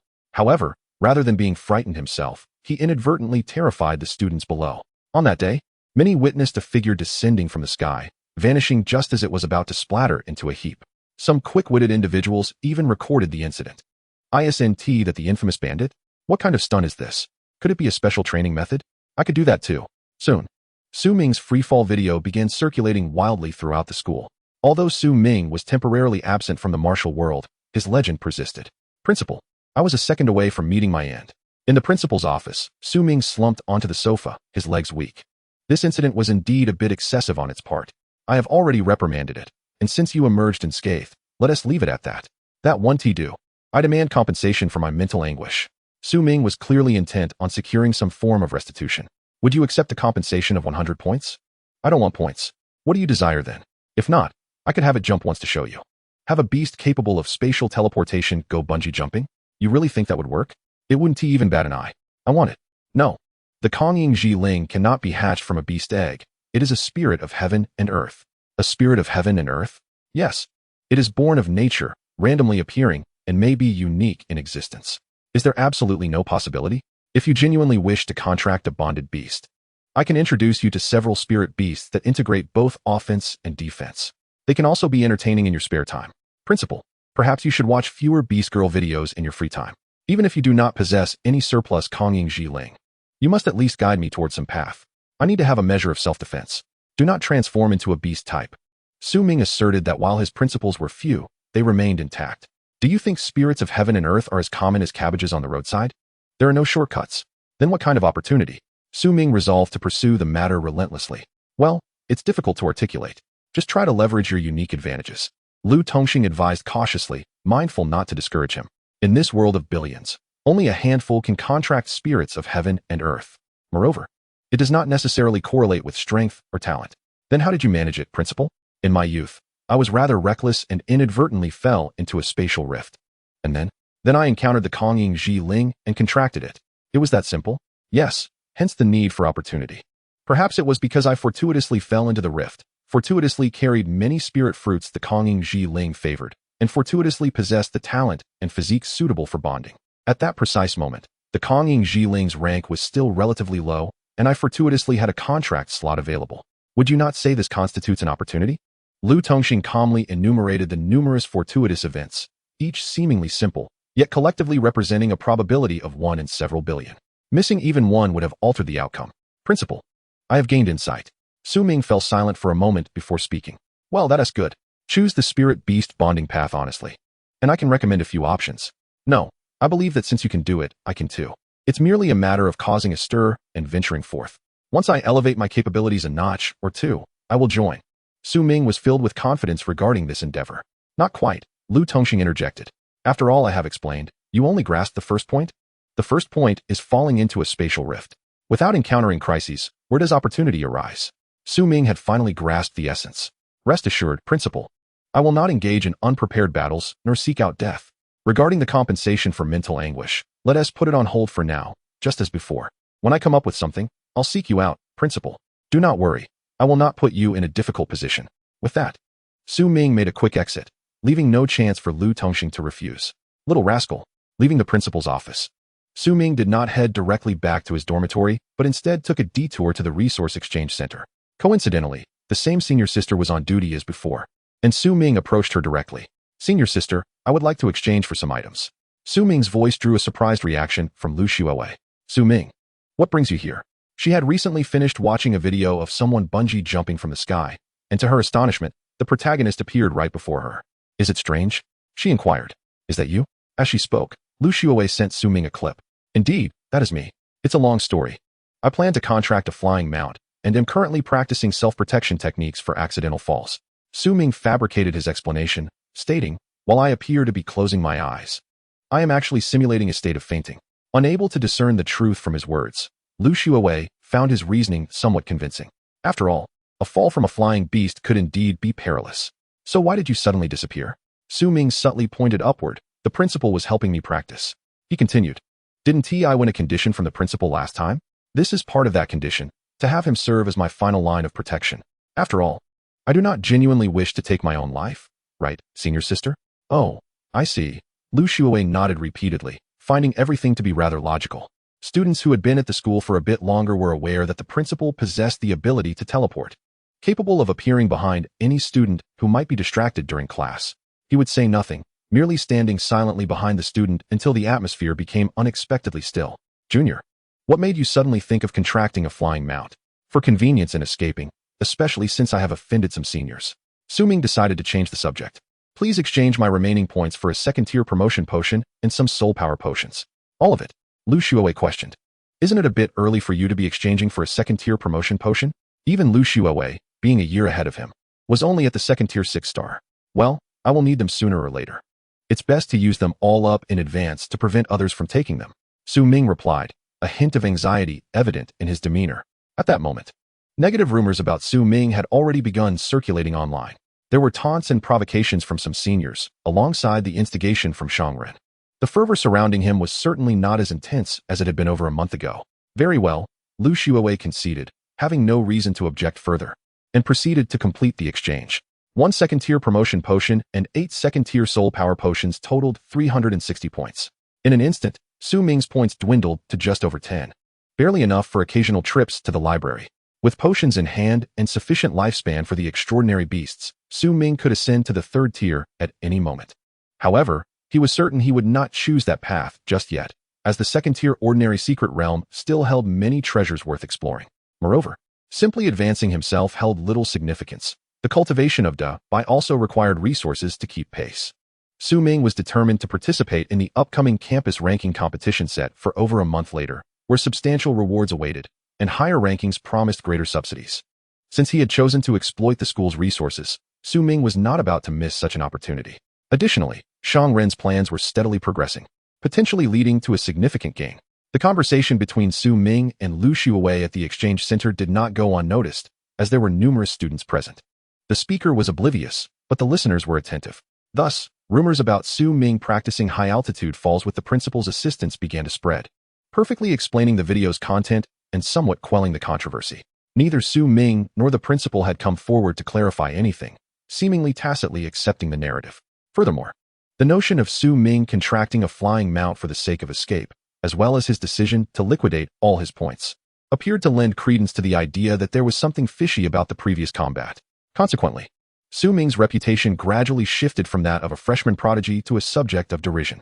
Many students openly criticized him, regardless of their personal acquaintance with him, and some even boasted about challenging him at every opportunity to claim his monthly subsidies and banish him from the school entirely. Among the most gleeful was Zhang Hao, reveling in the reversal of his own reputation. "I knew it wasn't my lack of skill. I was simply outmatched." Chapter 24, The Unparalleled Bone Transformation Palm. Su Ming remained utterly indifferent to the external chaos and hardly glanced at the campus forums. Otherwise, he would have felt compelled to create an alias to vent his frustrations. The outcome would undoubtedly be far more effective than hiring online trolls. However, there was no need for such measures now, as the rumors were spreading organically. A handful of freshmen, fervently claiming to be Su Ming's high school classmates, even exposed his alleged lack of talent, asserting that he had returned home without participating in the college entrance exams. This effectively sealed his fate, casting him upon the pillar of shame for cheating his way to victory. The only pressing question remained regarding the nature of his alleged dishonesty. Yet no one could articulate a coherent explanation. As long as Su Ming remained silent, they could only bark in vain. The most vocal critics were primarily from the current and previous cohorts, while the upperclassmen, all of whom were at least third-tier beastmasters, were too disinterested to engage in such trivial matters. Dude, you're incredible. How did you convince the principal to play along with your act? High-altitude fall training is just too outrageous. Shang Ren chuckled as he rummaged through the supplies Su Ming needed, specifically the second-tier Xian iron ore. An act? Su Ming was disinclined to explain, as he could hardly admit he desired the principal's shadow spirit offspring to be dropped from 10,000 meters above. Here, a total of 20 pieces of second-tier Xian iron. If you need more, I have additional stock at internal pricing. So much. You can't possibly buy this quantity elsewhere. Can you? Su Ming estimated, having glanced at the exchange price for second-tier Xian iron, which was 10 times that of first-tier Xian iron. With his share and the few materials, he figured he could manage to trade for about 17 or 18 pieces at most. I gathered a bit for you. But trust me, I won't be at a loss. Internal prices are definitely cheaper than market rates, Shang Ren assured him. Brothers should keep their accounts clear to maintain a good relationship. Thank you. Having Shang Ren assist with the procurement certainly saved Su Ming a great deal of effort. No need for thanks, it's what I do. If you have such business, just come to me. Shang Ren sighed. You may find you'll need to rely on your brothers in the future. No problem. Su Ming had a rough understanding of Shang Ren's circumstances. It simply involved competition among various branches of a large family business. At this juncture, Shang Ren was beginning to hone his business acumen and build networks. However, Su Ming did not pry into why he had been sent here, nor was he curious about why Xia Feng was present. The three shared an unspoken understanding not to delve into each other's secrets. It now appeared that Su Ming being placed in this dormitory by Lu Tongxing was intentional. Without him, the room might have remained unoccupied. Inside the room, Su Ming summoned Dabai, placing the 20 pieces of second-tier Xian iron before it. Dabai, let us show off. Ing, I may not be human, but you are indeed a dog. Although Dabai's diet required the addition of Xian iron, such a large quantity could not possibly be consumed in one sitting. Let us first test the hardness and see if you can crush it, Su Ming suggested. Ing. Dabai promptly grabbed all the second-tier Xian iron in one paw, intending to knead it into a ball. Ing. However, after exerting considerable effort, it only slightly deformed the object, let alone compress it into a solid mass. The golden body, the dark force iron sand palm. Dabai's hands transformed into a brilliant gold as he employed his skills, gradually forcing all the iron blocks together. Such formidable strength appeared incredibly impressive from an external perspective, achievable only with powerful equipment. Yet, Dabai was evidently not fully satisfied. Accustomed to smooth sailing in the past, he now faced a tough challenge. Don't rush. Take a sip of water. Su Ming observed Dabai grappling with the iron blocks and promptly produced 2 first-tier stamina potions, pouring them into him, as they were of little use otherwise. Ing. Dabai replenished his stamina and resumed his struggle. Su Ming nodded approvingly. This way, he could gather more robust materials for Dabai to play with. There was no ulterior motive, merely to expend some of his energy, to prevent him from incessantly practicing the iron sand palm with his own body, consuming 10 years of lifespan, accelerating the growth of the iron-eating beast. This acceleration additionally consumes 2 first-tier stamina potions. Acceleration in progress. In the first year, the iron-eating beast consumed all its energy daily, attempting to knead the hard second-tier Xian iron essence, but with minimal effect. In the 5th year, diligence was rewarded through persistent effort. Even the hard second-tier Xian iron essence gradually softened under continuous kneading, and the iron-eating beast seemed to reflect upon this. In the 10th year, having focused almost entirely on kneading iron for these years, the iron-eating beast's cultivation only advanced by 1 star, reaching extraordinary 4 stars. However, its mastery of power usage appeared to ascend to a new level, termed transformation of strength. Perhaps it still required the accumulation of time. Transformation of strength? Su Ming was slightly taken aback. It seemed that the daily exertion of energy indeed yielded results. Kneading Xian iron essence day in and day out for 10 years was hardly something anyone, let alone an iron-eating beast, would undertake. With that time, one could directly ascend to the 3rd or 4th tier. High levels do not necessarily equate to profound understanding of power. Time accumulation is required? Is that a problem? Time is what Su Ming possesses in abundance. Dabai, drink some water to refresh your mind. With that, Su Ming administered a second-tier soul power potion to him. Ing. Dabai expressed confusion. Was this iron block, resembling a deflated soccer ball, really what he had just drowsily molded? Soon, upon consuming the soul power potion, Dabai was instantly invigorated. His comprehension significantly enhanced. I am indeed a genius. Consuming 10 years of lifespan, accelerating the growth of the iron-eating beast. This acceleration additionally consumes 1 second-tier soul power potion and 10 second-tier Xian iron essence. Acceleration and progress. In the 4th year, the iron-eating beast comprehended the essence of transformation of strength completely, integrating it with its previous dark force. Now, it could effortlessly lift heavy objects and delicately squeeze fruits into juice without damaging the skin. The skill Dark Force Iron Sand Palm, perfect level, evolved into Transformation Bone Palm, peerless level. In the 10th year, bolstered by the Transformation Bone Palm, the 2nd tier Xian Iron Essence could be kneaded at will, sometimes turning into iron powder, sometimes into iron foil, during which the iron-eating beast absorbed the Xian Iron Essence from its surface, achieving nearly 100% absorption. The skill Golden Body was elevated from an entry level to a perfect level. Incredible! Ming finally discerned the ultimate reason why the iron-eating beast refrained from consuming iron.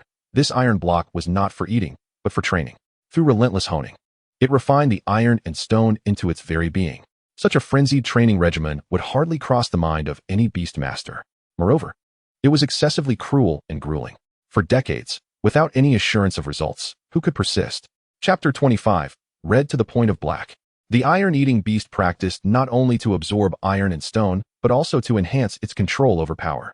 Even Ming had not anticipated that his beast could master a peerless skill at this stage. Was it difficult? It seemed not very hard. Even the 2nd-tier Dabai could grasp it. Was it simple? To have a 2nd-tier beast devote itself wholeheartedly for decades, needing iron, and even using itself as the target for its own honing. Whether it could be achieved was uncertain, but it would undoubtedly drive one to madness. Dabai. Try the current Golden Body.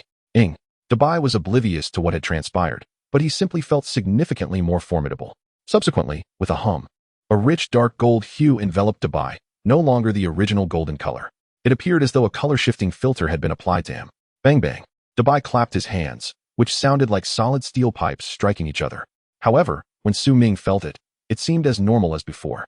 At the very least, Ming was pleased with the results. There were no evident weaknesses on Dabai's entire being. Attack and defense were now thoroughly maximized. After resting for a few days in the dormitory, Ming grew restless and decided to explore the secret realm. Brother, take this. Before heading out, Shangren handed him a package. What is this? A mask? A spray? Ming inquired, puzzled. Dude, you have no idea how famous you are now. You're practically radiating black smoke. I don't want you to be intercepted when you go out. If they seek trouble, that's fine. But I don't want our plans to be affected, you understand? Shangren was aware that Ming had attained great mastery and was likely to venture out. Since he couldn't stop him, he could only resort to this method. Is such an ostentatious mask even effective? You'll find out if you try it. Additionally, this spray can eliminate your scent and repel insects. It's useful in the wild. I used it last time while camping in the secret realm. Alright, thanks. Ming accepted it directly and donned the mask. To his surprise, the mask seamlessly melded into his skin, leaving no traces of disguise visible from the outside. Ming could subtly adjust his facial features, molding them until he bore no resemblance to his former self. Haha, what a marvelous item. Ming exclaimed. It's merely a toy for those below the 2nd tier. Even some exceptionally skilled investigative extraordinary beasts can see through it. Shangren waved his hand. However, it is sufficient for dealing with the current situation. With preparations complete, Ming set off. This time, he brought ample basic supplies, determined to seize the treasures within Skeleton Canyon. Following the campus map, Ming made his way to the secret realm hall. Along the way, he occasionally heard his name mentioned. Although some time had passed since the incident, why did it still linger in people's minds? Glancing at the campus forum, he discovered that Shangren, not content with the flames burning bright enough, had directly challenged all 2nd-tier beastmasters in Ming's name, spewing trash talk across 4 or 5 pages with daily updates. It was evident to anyone with discernment that this was an intentional provocation, possibly instigated by Ming's enemies, such as Zhang Hao. Alarmed, Zhang Hao repeatedly clarified his stance. However, the issue arose that Ming, as the principal party, had never denied it, clearly implying his acquiescence. That made things interesting. Regardless of whether it was his own words, those students who were incensed by the slander naturally placed the blame squarely on Ming's shoulders. Even if Ming consistently kept a low profile, he could not evade the inevitable campus competition. With school having only commenced for less than a month and the ban from the city guard still in effect, the secret realm remained inaccessible, thus leaving the secret realm hall with only Ming present. After presenting his points card, the guard merely glanced at it and granted him passage, activating the secret realm for him. Evidently, the principal's influence still held sway. As the light and shadows shifted, Ming once again found himself in the secret realm. Without hesitation, he headed straight for Skeleton Canyon. The scenery here had remained unchanged for centuries, with hardly any alterations. should there be any sudden changes. It would signify an invasion or pollution of the secret realm's essence, heralding the onset of a catastrophic abyss. Throughout history, numerous secret realms that were once under control have devolved into abyssal disasters. For those of lower tiers, the situation may not be dire. However, for high-tier hellish challenges, there exists no alternative but to abandon the city and retreat. As Su Ming traversed through Yilangpu, he observed that the wolf population had remarkably rebounded, despite being nearly exterminated during his last visit. This is the enigmatic nature of the secret realms, where resources seem to flow endlessly. Beyond the treasures, the beasts themselves serve as a form of resource. However, Su Ming was not here to trouble the wild wolves this time. After slaying so many previously, he had only managed to siphon away some of their lifespan, without acquiring a single skill. He began to wonder if the vast disparity in species was the reason for this lack of skills. Thus, aside from a few foolish wolves that sought their demise, Su Ming chose to avoid provoking them. Under the might of Dabai's bone transformation palm, any extraordinary wild wolf was instantly reduced to mere wolf essence, leaving the remaining pack with an indelible psychological scar. After a long day's journey, Su Ming finally approached the vicinity of the Skeleton Canyon. This time, he refrained from recklessly charging in, opting instead for discretion. He found a concealed corner and summoned Dabai, instructing him to provoke the entrance of the canyon. Su Ming himself took on the role of an observer, ensuring he could recall Dabai at a moment's notice. Dabai's taunt sounded almost endearing. Yet, the response came in the form of 2 bone arrows. They struck Dabai with a clink, causing no harm. However, Dabai was enraged. Despite his fury, he remembered Su Ming's instructions: provoke from a distance, but do not delve into the tiger's den. Consequently, Dabai seized a stone the size of a football and hurled it into the depths of the canyon, even utilizing hidden strength. The stone struck a skeletal archer squarely on the forehead. Su Ming was taken aback. He had not anticipated Dabai's potential as a remote bombardier. Dabai, brimming with confidence, relished the opportunity to retaliate against their ambush with a taste of his divine justice. Nevertheless, this action ignited chaos among the skeletal army. A line of skeletal swordsmen and knights swiftly formed ranks and charged towards Dabai. A torrent of bone arrows rained down from within the canyon, aimed directly at Dabai. Over the years, no one had dared to provoke the Skeleton Canyon in such a manner. After all, the entrance was restricted to a maximum of Tier 2, and without a comparable force of Tier 2 beast tamers, one could hardly engage with the Skeleton Canyon at all. Upon seeing the fierce advance of the skeletal warriors, Dabai maintained a stoic demeanor, though a flicker of unease lingered within. Fear not, Dabai, remember your ultimate technique. The bone transformation palm. It is precisely designed to counter these skeletal foes. Treat them as mere training dummies. Su Ming encouraged. And do inform me promptly if the duration of your diamond transformation wanes. Dabai nodded affirmatively. He was well aware of the training aspect, having nearly ingrained it into instinct. They were merely iron balls for him to practice upon, and he would crush them all. With this thought, Dabai's confidence soared. The first to charge was a squad of undead knights wielding long spears, yet they lacked the accompanying undead steeds reserved for elite warriors. It appeared that this location did not produce such steeds, perhaps having been entirely eradicated. Indeed, the speed of undead steeds combined with the lethality of their knights posed a significant threat to incoming Tier 2 students. Once provoked, there would be no escape. Although the wolves of Yilangpu presented a certain danger, they were still relatively close to the camp, allowing for easier calls for aid. As combat loomed, before the skeletal long spears could reach him, Dabai sprang into action, darting towards each undead knight like a butterfly flitting through flowers, delivering a palm strike to each. Time seemed to freeze as the squad of 10 or so undead knights became motionless, collapsing like a row of dominoes. The areas Dabai struck were reduced to bone dust, devastating their structural integrity. However, even in their fragmented state, they did not perish. As long as the flame of the undead within their skulls burned, they were not truly dead and could still fight. This scene left Dabai astonished. They are so weak? He had not considered how formidable he had become. In his memories, he still regarded himself as a mere fledgling, occasionally experiencing inexplicable bursts of instinctual training memories. To Dabai's understanding, being dazed equated to becoming stronger. With a decisive stomp, Dabai crushed a skeletal head, prompting Su Ming to receive the notification of absorbing the lifespan of an aberration. Dabai continued to stomp with enthusiasm, intimidating the skeletal swordsmen who had intended to charge. What is this? A freak of nature. The skeletal swordsmen halted in their tracks, yet the ranged units did not cease their assault. A barrage of bone arrows descended like rain, striking Dabai. Although they inflicted minimal damage, they were quite bothersome. Dabai had been thoroughly enjoying stomping on the skulls, but found the interruptions vexing. The skeletal archers remained perched on the distant canyon walls, unwilling to descend. Shielding his eyes, Dabai scanned his surroundings, originally intending to find stones, but instead discovered a plethora of bone fragments and a dozen skeletal-long spears littering the ground. An idea sparked within him. Su Ming observed as Dabai picked up a long spear, weighing it in his grasp. Dabai, you can wield weapons? He inquired. Of course, let us go? Dabai replied, brandishing the spear like a dragon, launching it towards the clustered skeletal archers. The spear pierced through the foreheads of two skeletal archers before crashing into the canyon wall, producing a thunderous explosion. The shattered fragments of the bone spear rained down upon the other skeletons, causing a tumultuous cascade of chaos. What an astonishing display! Su Ming was momentarily taken aback. The power of this thrown weapon surpassed that of many ranged skills. Dabai had suddenly acquired remote striking capability. Could this be a hidden talent of the iron-eating beast? If Dabai genuinely possessed such a talent, Su Ming pondered how he might further enhance it. The sole concern remained, from where would they source thrown weapons? While Su Ming contemplated, Dabai reveled in his newfound skills, as if awakening a latent racial talent.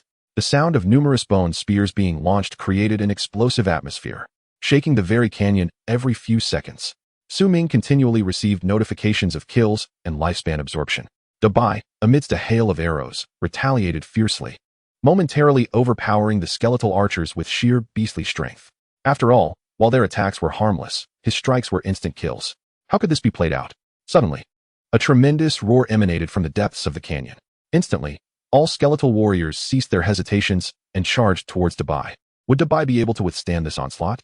Of course, this is merely a warm-up, Dabai declared, discarding the last skeletal-long spear and once again facing the enemy with both palms raised, his entire being radiating a dark golden hue.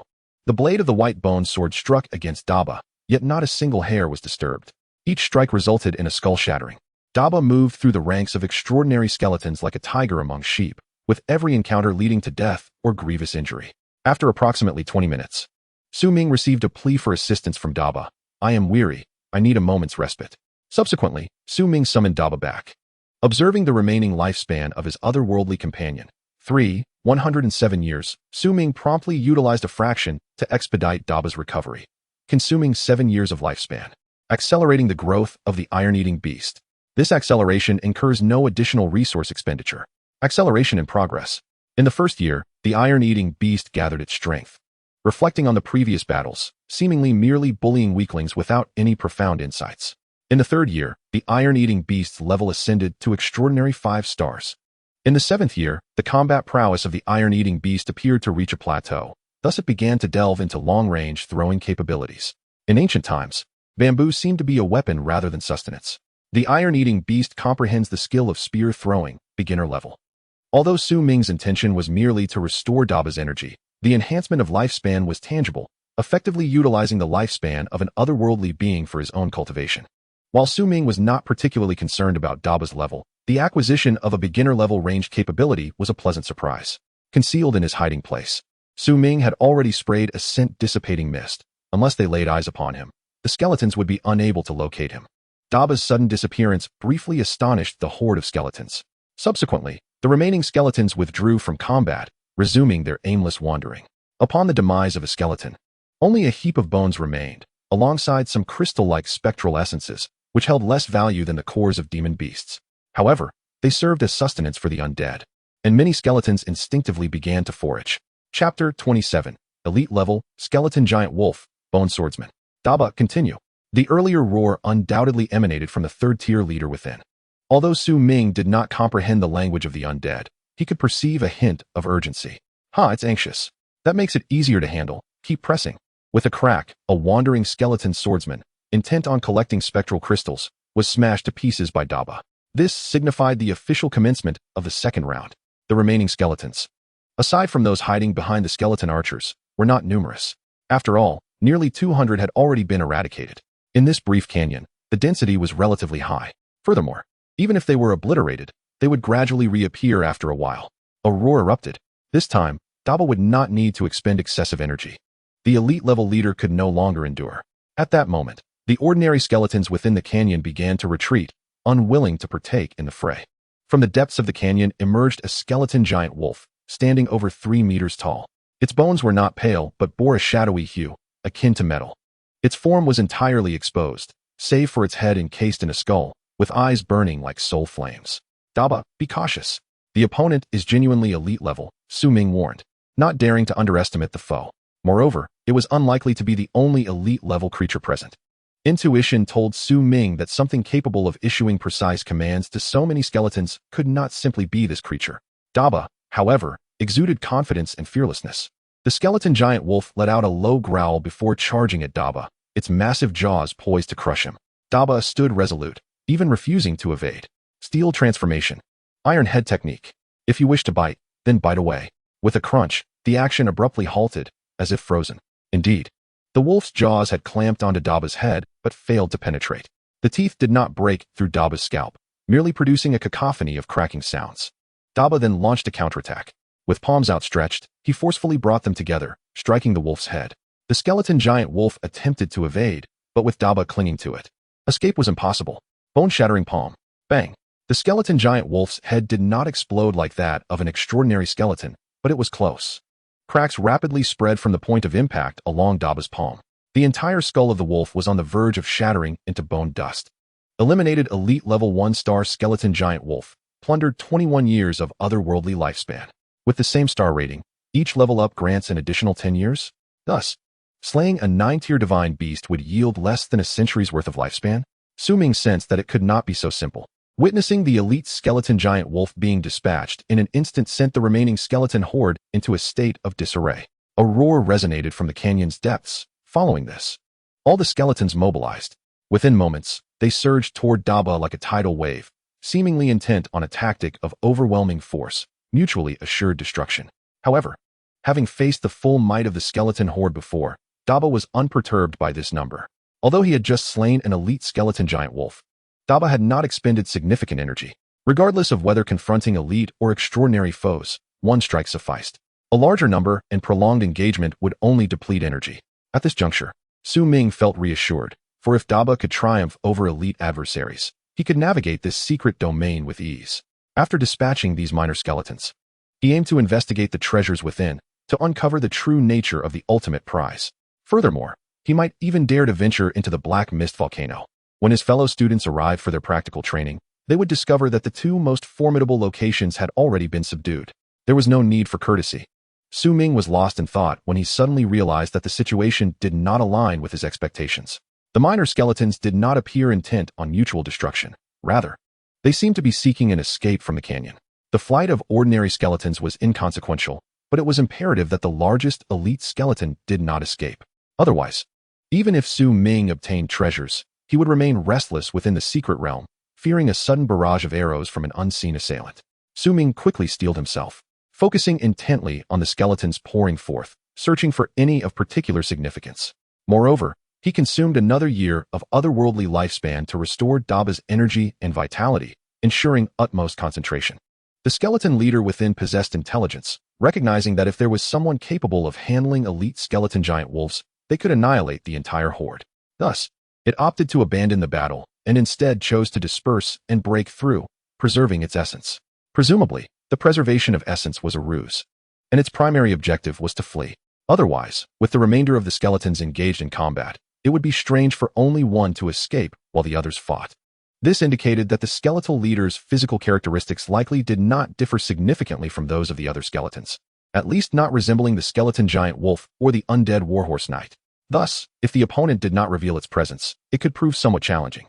Just then, Su Ming suddenly spotted a smaller skeleton clutching something within its bony claws.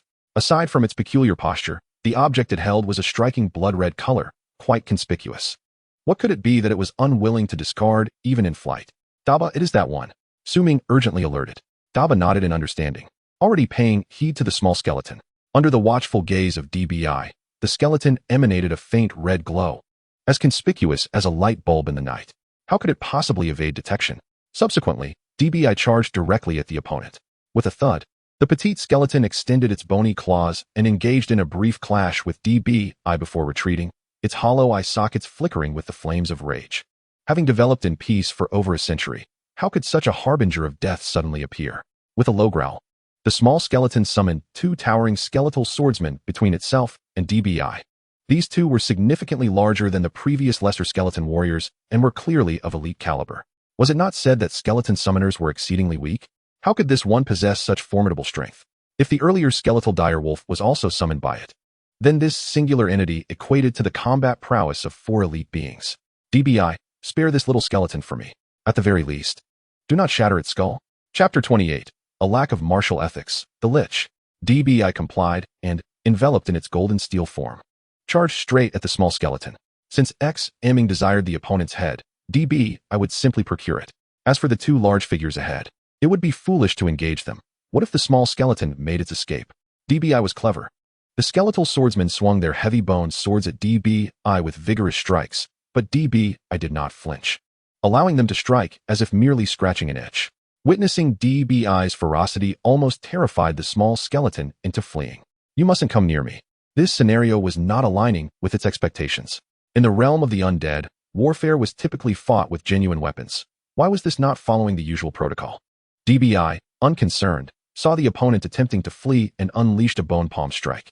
Instead of striking the opponent's head, it struck the spine. The small skeleton's height was not much greater than DBI's, and judging by its frame, it appeared to have once been a woman or a child. Whether original or pieced together was unknown. Regardless, the formation of skeletons was indeed bizarre. As the small skeleton's spine shattered, its entire form collapsed, leaving DBI grasping its skull. With the small skeleton's disintegration, the 2 skeletal swordsmen seemed to lose their sustaining power and vanished instantaneously, returning to the realm of the undead. The other skeletons in the valley had long since fled. DBI joyfully scampered to Ming's side, seeking praise. DBI, splendid work. Slow down. Ming watched in trepidation, fearing that DBI might crush the small skeleton's head. Soon after, Ming took the skull and felt a chilling sensation coursing from his palm to his forehead, sending shivers down his spine. Fortunately, his own constitution had significantly strengthened, rendering him unaffected. Subsequently, Ming and DBI began to search among the scattered bones for valuable undead crystals, also collecting the other skeletal remains of the little skeleton. What is this? From the clenched bony claws, Ming pried out a crimson object. It was a small, square blood-red jade piece, containing something seemingly sealed within, entirely inaccessible unless shattered. The chill emanating from it was comparable to that of the skull. Unable to decipher it, he decided to keep it for now. Ming then led DBI deeper into the valley. If this valley continued inward, it would lead to the interior of the HIW. This could potentially harbor certain dangers, so Ming remained vigilant. Fortunately, until they fully entered a cave within, no further incidents occurred. Moreover, not only was there no incident, but there were also no notable treasures in sight. Where are my treasures? Ming scanned the area, but found nothing that could be deemed valuable. However, on the innermost rock wall, he noticed minerals identical in material to the earlier blood-red jade piece, with clear signs of excavation. It was evident that the jade had been mined from this source, its purity significantly surpassing that of the remaining minerals. DBI, come here and see if you can extract it. Regardless of its worth, let us first secure it. DBI complied and, with a thud, transformed its bone palm into a mining hand. As a result, Ming was not disappointed. A large chunk of blood-red ore was unearthed. Most intriguing to Ming was the mineral's extraordinary hardness. Even DBI's bone palm could not shatter it, keeping it intact. Thus, the jade piece seemed even more extraordinary, likely difficult to open. After a flurry of activity, the only object that could be considered a treasure was this jade stone, or rather, the blood-red jade piece itself. However, what piqued Ming's interest more was the small skeleton skull. Or perhaps, these two were originally one entity? His fingertips rhythmically tapped on the skull, producing a melodic cadence. Can we communicate? Skeleton summoner. Or perhaps Lich? Ming attempted to connect with the skull using his mental energy. In this brief moment, he comprehended the intricacies, realizing what the blood-red jade was and why the small skeleton was unwilling to part with it. Despicable human. I mean you no harm. Why do you attack me? An indignant thought echoed in Ming's mind. It was unclear whether this creature's anger stemmed from Ming's assault on its lair or from DBI's method of defeat. Regardless of the cause, it merely indicated a juvenile absurdity. A beast master slays aberrations. What more reason is needed? Additionally, this creature could also be considered a kind of aberrant beast master. In life and death struggles, it was only natural to eliminate the key adversary first. However, DBI wasted 2 opportunities to eliminate elite skeletal swordsmen, which was of little consequence as long as the primary objective was achieved. Submit to me, or remain forever powerless. I know your Lich's phylactery is incredibly hard. What if I were to cast it into molten lava? Huh, you dare to attempt to contract a Lich? Such audacity. Do you not know that liches are the most prone to rebellion among the undead? The skull mocked. For a beast master, rebellion equates to death. Yet as long as a lich's phylactery remains intact, it fears not death. What if I were to directly contract your phylactery? Ming retorted. My phylactery belongs solely to the god of the undead. With that, the skull fell silent, disinterested in further discourse with Ming. In its view, Ming's beast mastery lacked martial ethics, and he was merely a despicable human. With its phylactery in the opponent's possession, it was only a matter of time before it was controlled. Better to seek death now, a swift end, and perhaps gamble on a chance for resurgence after a millennium. The god of the undead, you say? Ming was unfazed by the skull's attitude. What truly mattered was the phylactery. The skull, or rather the lich, was simply a vessel remotely controlled by its phylactery. The process was extraordinarily complex, yet the essence remained the same. Ming had not anticipated the emergence of a lich here. Moreover, being within a second-tier secret realm, this creature had little opportunity to elevate its power or conceal its phylactery in a more secretive location. Within this secret realm, the safest place was undoubtedly here, in the HIW. It was astonishing that a beast master could single-handedly conquer this location. One could only attribute it to fate. After all, the beckoning cat had persistently indicated the presence of treasures here. This made Ming restless, as he could not shake the desire to uncover them. Coincidentally, he encountered Ming, a peculiar individual with a slight interest in undead beast mastery. Chapter 29, the First Century, it submitted. Subsequently, Ming inscribed the contract array for the Lich according to a rather obscure book he had previously perused. However, the text only detailed the contract Lich and not the fate box of the Lich itself. Once the inscription was complete, Ming placed the blood-red jade piece within. After a moment, indeed, there was not the slightest reaction. It was not a failure, but rather an utter lack of response, as if it had no connection whatsoever. Had Ming placed the skull within, he would at least have sensed its resistant mental reaction. It was indeed unusual. It seemed that humanity's research on Lich contracts had yet to reach the stage of the fate box. Then, Ming lifted the fate box into his palm and focused his mental energy upon it. Consumed 10 years of lifespan to accelerate the contract process. This acceleration consumes 1 second-tier soul energy potion. Acceleration in progress. Year 1. The fate box remains unresponsive. Year 5. You seem to perceive a faint mental fluctuation. Year 10. The mental fluctuations within the fate box have intensified, yet they seem merely to mock your efforts fruitlessly. Ming was not discouraged. This was merely a simple attempt. As long as the process of the contract could be accelerated, it mattered not whether it took 10 years or even a millennium. It was a test of endurance. Little Lich, I am uncertain what you resist. Have you not yet experienced my formidable strength? With my soul beast companion, I can sweep away all that stands before you. Join me, and I shall lead you forth, bidding farewell to this cage and standing atop the world. How does that sound? Ming understood that dealing with such stubborn entities necessitated a certain degree of verbal persuasion. Unfortunately, he lacked the ability to employ soul-whipping techniques or other forms of mental stimulation. Otherwise, he would administer it with vigor. What have you done? The thoughts of the skull were laced with an unmistakable sense of horror. In its memory, an inexplicable decade had suddenly appeared. However, it had remained here all along, and this human had undergone no apparent change. How could a decade pass in the blink of an eye? You seem quite clever. Or perhaps you are an anomaly among the undead. Very well, I shall demonstrate once more. Consume 100 years of lifespan to accelerate the contract process. This acceleration consumes 1 second-tier soul energy potion. Acceleration in progress. Year 1. The mental fluctuations within the fate box are quite strong, seemingly engaging actively. Year 10. Regardless of how the consciousness within the fate box attempts to discern and declare this as false, the marks of time cannot lie. Year 50. The consciousness within the fate box is nearly driven to madness, incomprehensible. Year 100. It has submitted. Merely a century, and you yield? Ming chuckled. Who are you? The skull quivered in response. It appeared that this acceleration was quite unpleasant for it. Ming found amusement in this. Could this be considered a form of torture?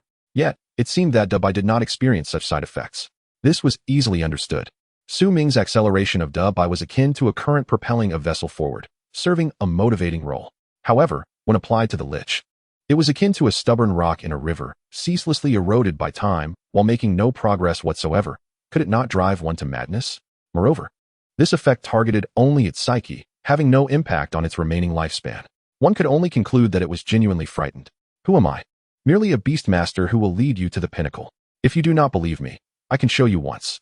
Pay close attention. Consume 3 years of lifespan to accelerate personal cultivation growth.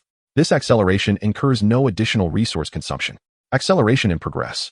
In these 3 years, you will engage in ordinary cultivation without expending extra resources, managing your cultivation level within reasonable bounds. Your rank will rise from second tier 1 star to second tier 3 stars.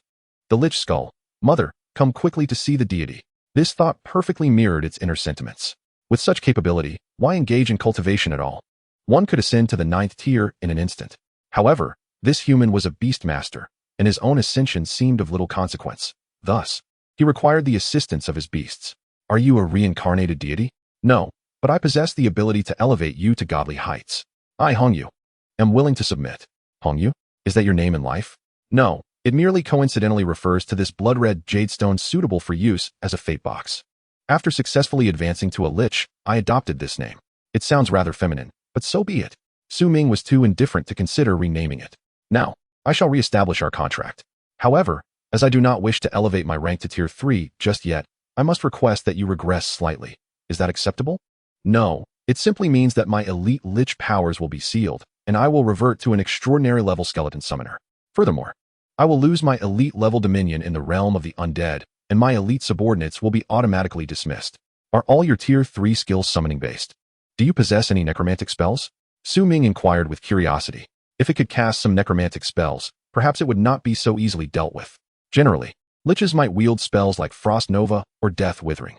I hail from a lineage of skeleton summoners. I am not particularly skilled in necromantic spells, but I can summon bone shields and bone spikes to some extent, Hongyu replied awkwardly.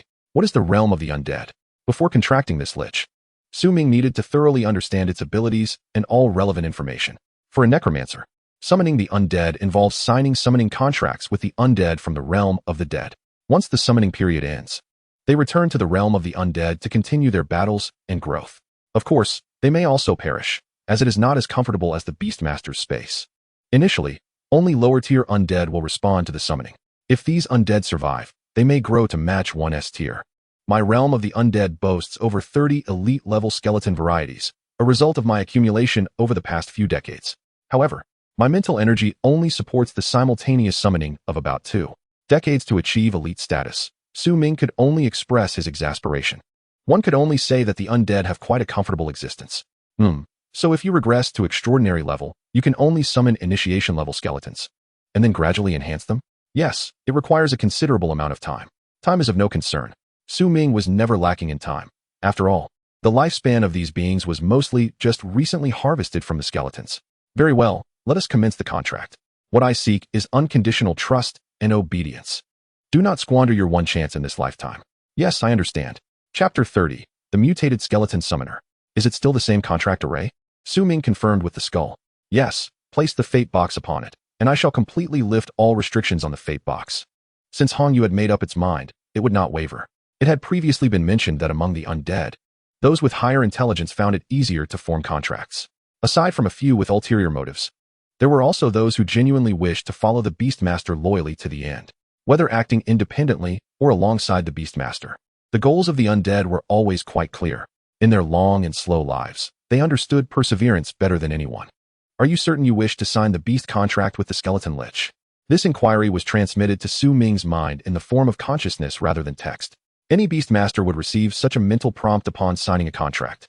As if guided by an unseen force, a deity of contracts observed the execution of every agreement. Su Ming faced no obstacles. As long as it pertained to the Beastmaster contract, he was resolute. Confirmed. The contract was sealed. In an instant, a radiant magic circle enveloped the Lich's soul jar, subsequently drawing it into the center of Su Ming's forehead. Su Ming engaged in introspection, noting that the soul jar had securely entered the second Beastmaster space. However, aside from an invisible bond with the soul jar, a more profound connection developed with the external skull. At that moment, it had been downgraded to a supernatural tier 3, Beastmaster, Mutated Skeleton Summoner Hongyu, acceleration available. Level, supernatural tier 3. Skills, mastery of skeleton summoning. Capable of summoning up to 2 skeleton soldiers to serve simultaneously, species randomly assigned unless specified. Mastery of bone reinforcement. Novice bone shield technique. Novice bone spike missile. Loyalty, 90. A mutation, perhaps? This might explain its ascension to Lich status, possessing unique potential. Overall, transitioning from elite to supernatural level resulted in minimal changes to skills, with the most significant loss being the elite skeleton soldiers from the undead plane. It was akin to Su Ming losing dozens of elite fighters in one fell swoop. This was unavoidable. He could nurture them gradually. However, the loyalty was insufficient. A minor shock was necessary. Thus, Su Ming retrieved the severed limbs and bones left by Hong Yu and placed the collected undead crystals on the ground. Consume 100 years of lifespan to accelerate the growth of the mutated skeleton summoner. This acceleration will consume several undead crystals. Accelerating. Year 1. The mutated skeleton summoner begins to restore its body, with most limbs preserved and nourished by the undead crystals. Recovery is swift. Loyalty rises to 100. Year 34. The mutated skeleton summoner's level ascends to supernatural peak, realizing the utility of all skills, with Bone Shield technique and Bone Spike missile enhanced to mastery level. Year 76. The focus of the mutated skeleton summoner shifts entirely to practicing skeleton summoning. With unwavering concentration, the skill reaches perfection. During this time, a mixed force of over 200 supernatural skeleton soldiers is gradually accumulated, half of which are ranged skeleton archers and skeleton mages.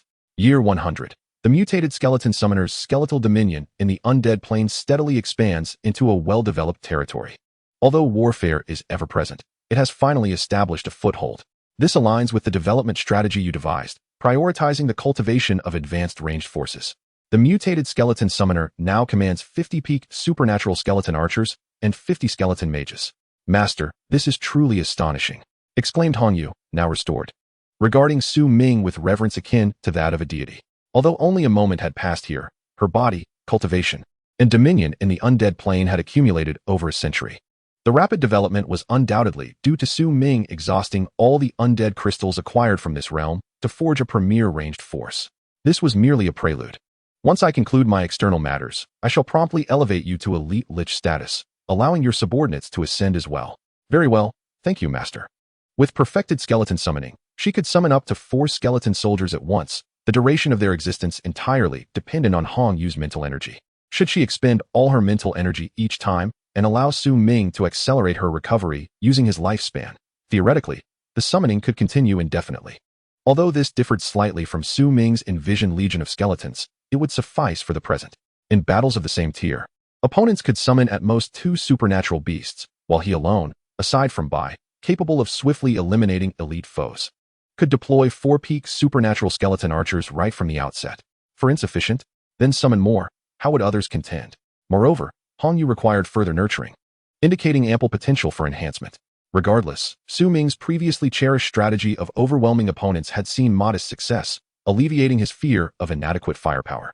By the way, having spent so much time here, do you possess any understanding of the situation atop the volcanic peak? Once he resolved matters here, Su Ming would be left with only one final objective. However, if it were merely a tier 3 elite beast, he held little interest. Since my consciousness awakened here, I have not ventured outside, so I am not well informed. Is this or of any use to you? Su Ming inquired, producing a stone that resembled burning lava. This mineral seemed to harbor a unique essence capable of inducing mutations. Master, it is better not to handle it too much. I suspect my Lich affinity originates from it. Pure specimens of this jade would benefit me, but this one is overly impure. Thus, I only refined the essence into a soul jar, discarding the rest. Inducing mutations? Could it possibly be radioactive? At this moment, Su Ming, recalling scientific principles, hastily stowed the mineral within his storage ring. After exiting, I shall present it to Shang Ren for examination. Since it can induce mutations in Hong Yu, it must possess some practical value. As for the origin of the mineral, Hong Yu could not clarify. It had been embedded in the rock wall since her earliest memories, gradually excavated over time. It was likely thrust forth by volcanic activity. Time was pressing, and Su Ming resolved to rest for the night. Camping in this original cave was the safest option available. Chapter 31. Black Mist Volcano, Lava Behemoth. The following day, upon awakening, Su Ming noted the appearance of numerous skeleton soldiers within the valley. It was unclear whether they were remnants that had escaped, or if more had spontaneously generated overnight. If it were the latter, this truly was a place of profound darkness. Excessive Yin energy could attract spirits from the undead plane. With Hong Yu present, all the small skeletons promptly retreated, refraining from mischief. Su Ming had no desire to slay these minor skeletons, opting instead to let them serve as fuel, perhaps yielding further mutations in the future. Today, his goal was to advance toward the Black Mist volcano and ascertain the situation there. During their previous treasure-seeking endeavor, they deliberately avoided the summit of the Black Mist volcano. The campus network described it as marked by black skulls as a warning. Even upperclassmen, having ascended to Tier 3 or 4 Beastmasters, regarded the Black Mist volcano with trepidation. Clearly, during their Tier 2 days, this place had been a forbidden ground for them. Upon reaching higher levels, they still found themselves unable to enter this Tier 2 secret realm. Along the mountain path, danger warning signs were ubiquitous. Encircling the area, attention, frequent appearances of elite tier beasts ahead. Warning, teams of fewer than 5 are prohibited from ascending the mountain. Danger alert, a Tier 2 peak 5-man team was once annihilated here. Previously, there were warnings in the valley, but none compared to the multitude present on the volcano. It was as if the signs were vociferously proclaiming, danger, retreat immediately. Nevertheless, Su Ming adhered to a philosophy of disregarding caution. The greater the storm, the more valuable the fish. Such was his audacity. It was not that Su Ming feared death. On the contrary, in every direction, a squad of 10 peak supernatural skeleton soldiers was stationed, tasked with vigilance against impending threats. The consumption involved is merely a few years of the lifespan of an anomaly, aimed at aiding Hongyu in restoring her mental strength. Such a configuration of force ensures that no extraordinary beast dares to approach recklessly. Only elite-level beasts would venture forth. According to the information gathered, the creatures in this region are predominantly of the rock and fire element, including rock giants, lava beasts, lava monsters, and smoke sprites. The number of these beasts is not particularly high. Rather, the terrain and resources here significantly enhance the lava-type beasts, facilitating their ascension to elite status. With a resounding roar and the gradual approach of heavy footsteps, Su Ming realized he had officially entered the territory of an elite-level beast. He beheld a pitch-black lava beast, its body flowing with molten lava, charging towards him. Master, be careful, it possesses ranged abilities. Understood. Su Ming halted his advance, commanding, eliminate it. Yes. In an instant, the skeletal swordsman in front brandished its sword, blocking the inevitable path, while the skeletal archers behind unleashed a barrage of arrows. As for Dabai, it also charged forward. The rest merely served as distractions. The true fatal strike would undoubtedly come from Dabai. Boom. The lava beast swung its rocky fists, sending the skeletal swordsman flying. However, its own momentum faltered momentarily. Clatter. A barrage of bone arrows relentlessly assaulted its joints, inflicting minimal damage yet laden with humiliation. Roar. Lava eruption. In an instant, 2 miniature lava volcanoes emerged between the ranks of skeletal archers, erupting violently and spewing molten rock. Several skeletal archers, unable to evade, were instantly incinerated, while the survivors suffered burns. Impressive. Such a skill could easily annihilate most extraordinary level beings. If positioned poorly, a single eruption could wipe out a second-tier Beastmaster team. No wonder the danger level here is at its maximum. The key is that typical second-tier students have no reason to seek trouble here. Over the years, be it in Skeleton Canyon or Black Mist Volcano, the monsters encountered by Su Ming have indeed been unfortunate. Dabai seized the opportunity during the lava beast's attack interval. Dabai had already closed in on the beast. Faced with this minuscule creature, which was less than 1/10 its size, the lava beast initially regarded it with disdain. With a level lower than that of the skeletal minions, it could casually crush Dabai underfoot. Enraged by the lava beast's contempt, Dabai retaliated. Steel transformation. Bone-crushing palm. I shall strike your chest. Crack. After delivering a powerful blow, Dabai performed a somersault in midair, landing gracefully with its back to the lava beast, not even glancing back. It sauntered over to Su Ming, exuding the demeanor of a seasoned expert. Roar. The lava beast's howl abruptly ceased, and its entire body crumbled into a pile of rubble. Eliminated elite level 2-star lava beast, plundering 22 years of anomaly lifespan. Unlike skeletons, which can regenerate as long as a skull remains intact, the lava beast was vanquished entirely by Dabai's strike, obliterating its molten heart and proving even easier to dispatch than the skeletal wolf. Impressive, Dabai. Su Ming praised not just Dabai's power, but its innate flair for theatrics. Subsequently, Hongyu reorganized the team, dispatching the injured skeletal soldiers back to the realm of the undead for recuperation, then summoning a fresh battalion. With Su Ming's accelerated recovery, Hongyu could summon without expenditure and limit. No necromancer from any main realm could achieve such a feat regardless of level or strength. Even the mightiest have finite mental energy, which cannot disregard the time required for recovery. After waiting for the rubble to cool, Su Ming rummaged through it and unearthed a valuable 3rd-tier lava crystal core. Just this single item was worth 300 to 400 spirit stones. Onward. Su Ming waved his hand, embodying the spirit of a bandit raiding a village. Today, he intended to uncover just how many elite creatures had accumulated over the years in this place. He aimed to harvest them all at once, for he had no intention of returning afterward. Following the upcoming assessment, he planned to ascend to the 3rd tier, delivering a small shock of speed to them before venturing into other challenging realms. Soon, Su Ming encountered his second elite creature, a rock giant. However, it mirrored Su Ming's approach of engaging in a brawl. Upon collision, the rock giant activated its puppet technique, summoning a horde of extraordinary rock puppets. Yet, these puppets were not summoned from an alternate dimension, but were constructed from local rock materials. Once their time expired, they would revert to mere rubble. The crucial point was that defeating these summoned entities yielded no spoils. Chapter 32. 30 Elite Beasts. Team Building? The absence of spoils, or even the opportunity to plunder lifespan from the summoned rock puppets, was intolerable for Su Ming. The enemies could be strong or weak, but they must not be impoverished. Thus, maintaining their strategy, the remaining skeletal soldiers provided support, while Dabai executed the decapitation tactic. The rock giant, aside from its puppet technique, lacked any distinctive skills, relying solely on skills such as rock spikes and rock throw, which posed no real threat. After Dabai shattered a rock projectile, the giant hesitated momentarily. Then, Dabai charged in, delivering another blow that crushed its rocky core. Eliminated elite level 3-star rock giant, plundering 23 years of anomaly lifespan. Continuing forward, Su Ming picked up a 3rd-tier Earth-type crystal core and commanded the advance. Since entering the Black Mist volcano, he had scarcely seen any vegetation. The landscape was dominated by dark, rocky terrain or volcanic soil. It appeared this place was indeed an active volcano. As Su Ming ascended, visibility gradually diminished, seemingly enveloped in a shroud of black mist. During his journey, he had slain 5 elite beasts, all slow-moving brutes like the rock giants and lava beasts, who were no match for Dabai. Regardless of whether their bodies were made of rock or forged from steel, it mattered not. He had collected 5 3rd-tier beast crystal cores, valued at nearly 2,000 spirit stones, approaching the previous haul. Before his ascent, he had not anticipated such a quantity, and this was only halfway up. It was fortunate that these elite beasts possessed some territorial awareness. Otherwise, Su Ming would have faced overwhelming odds. Continuing upward, visibility dwindled, causing Su Ming to feel apprehensive. He was unafraid of direct confrontation, but worried about elite beasts ambushing him. Even Dabai could only take down one at a time, leaving Su Ming vulnerable during the intervals. However, he found it peculiar that after climbing further, he encountered no beasts at all. This was decidedly abnormal, based on previous frequencies. He should have come across at least 2 or 3 by now.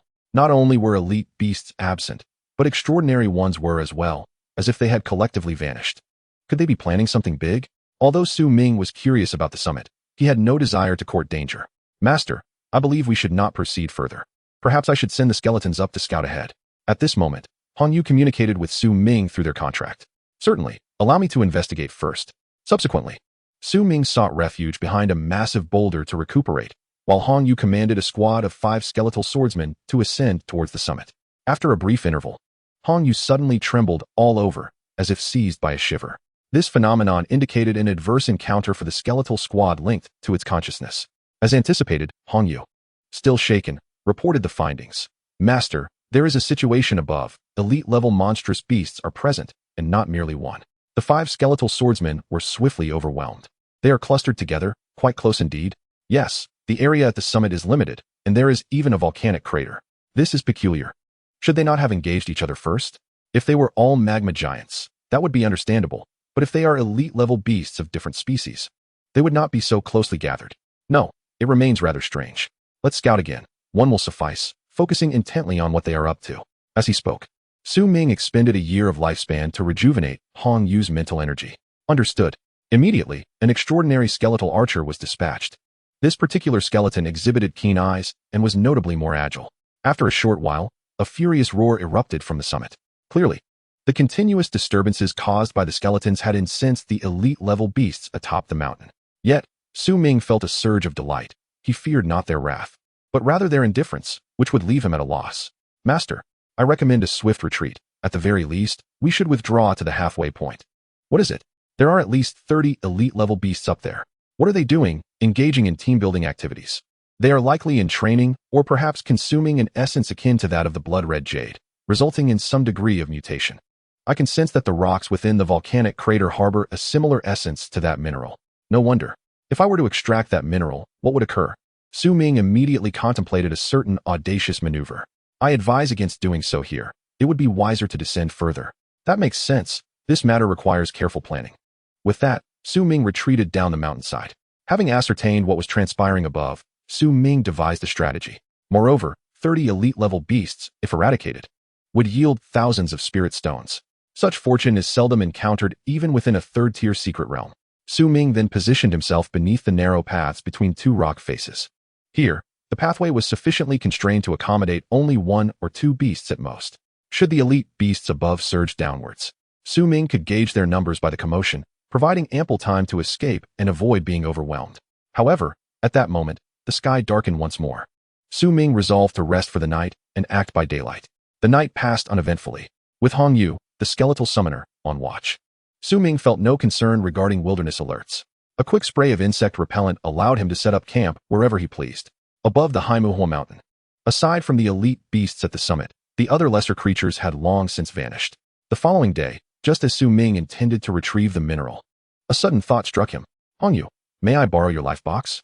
He then summoned the blood-red jade life box from the second beast space. Will this stimulus be too overwhelming for them? Hongyu's words were barely finished when a thunderous roar erupted from the summit. Roar. Boom. Clearly, her words were immediately validated. Oh no, quickly put it away. Hongyu urgently warned, fearing for their lives, as even the Lich had likely never conceived that the life box possessed such an effect. Alright, let's first position a skeleton to monitor the necessary route. Ming wiped the sweat from his brow, hastily returning the life box. Unexpectedly, the effect was rather excessive. If all 30 elite-level beasts were drawn down at once, he would have no choice but to flee. Chapter 33, Audacious Maneuvers, the Half-Demon Lava Serpent. Ming then placed the mineral on the ground. This object might be radioactive. Ming was reluctant to come into contact with it. However, after 5 minutes, nothing occurred, suggesting that the elite beast showed no interest in this impure mineral. What the devil? Are they being picky? Hongyu, is there such a vast difference between the two? To Ming, they seemed quite similar, and the mineral was considerably larger than the life box. The life box is the essence of essences. It was reduced to this size after my refinement. Hongyu awkwardly replied. Well, I still refuse to believe I cannot handle them. With that, Ming summoned the life box once more. Roar. He then stowed it away again. 5 minutes later, he summoned the life box yet again. Roar, roar. Ming promptly stowed it away once more. Regrettably, Hongyu, being merely a skeleton, lacked flesh. Otherwise, at this moment, it would surely be struggling to swallow. Rendered speechless by Ming's audacious tactics. Even now, the soul fire within its eye sockets flickered wildly, betraying its inner turmoil. Master, there is movement. Finally, Hongyu alerted. Yes, I see it. In Ming's view, 2 plumes of dust were rapidly approaching. Other paths descending the mountain also stirred dust, but the beasts, having lost the scent, retreated. Only here, the mineral Ming had carelessly discarded finally served its purpose, drawing the attention of 2 elite-level beasts. Although the mineral paled in comparison to the life box, it was certainly superior to the volcanic ash at the summit. Ming retreated further and then tossed the mineral at the feet of Dabai. Whimper? You truly are a dog. Dabai, take down one. Then the other. Can you manage that? Whimper? Dabai seemed speechless, then turned its attention to the advancing foes. At this moment, Ming clearly discerned the forms of the 2 elite-level beasts. One was a magma giant, and the other a lava serpent. However, they differed from the magma creatures previously encountered. The earlier magma beings bore a charred exterior, yet their internal magma resembled fiery blood. In contrast, these 2 exhibited a dark hue, with their magma appearing as a murky black, akin to tainted blood. Ming had initially feared becoming their target, but to his surprise, they ignored him entirely, charging directly towards Dabai, specifically towards that mineral. Hongyu, is this object truly so alluring? Ming pondered, finding it curious that the skeletons displayed no reaction to the mineral. I surmise that this mineral exerts a far greater influence on living beings than on the undead. At no point did I consider it indispensable. The skeletons within the canyon also exhibited no particular response.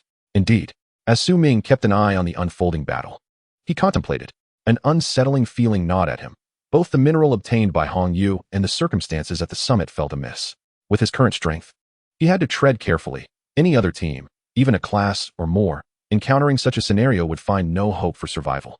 It was as if a time bomb had been planted at the summit, liable to detonate at any moment. Meanwhile, the battle commenced. The first to collide with Dabai was the lava serpent, its speed surpassing that of the magma giant trailing behind. With a fierce hiss, the lava serpent lashed out its tail, intending to send Dabai flying and claim the mineral for itself. With a resounding thud, Dabai's palm met the serpent's tail, producing a dull sound. Subsequently, Dabai staggered backward a few steps to dissipate the impact.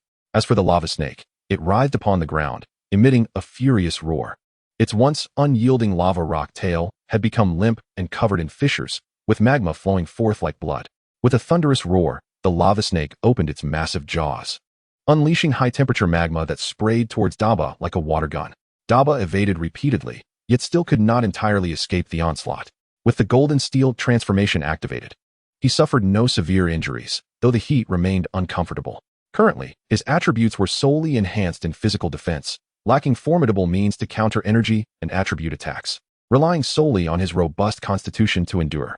His resistance to high temperatures was already the strongest aspect of his magical resistance. After all, during his accelerated training of the iron sand palm, Daba had learned to heat the iron sand to a glowing red. Su Ming, witnessing this, hastily accelerated for a year to restore Daba's condition. The burns on Daba's body vanished in an instant. With his state fully restored, Daba was ready to confront the challenge head-on.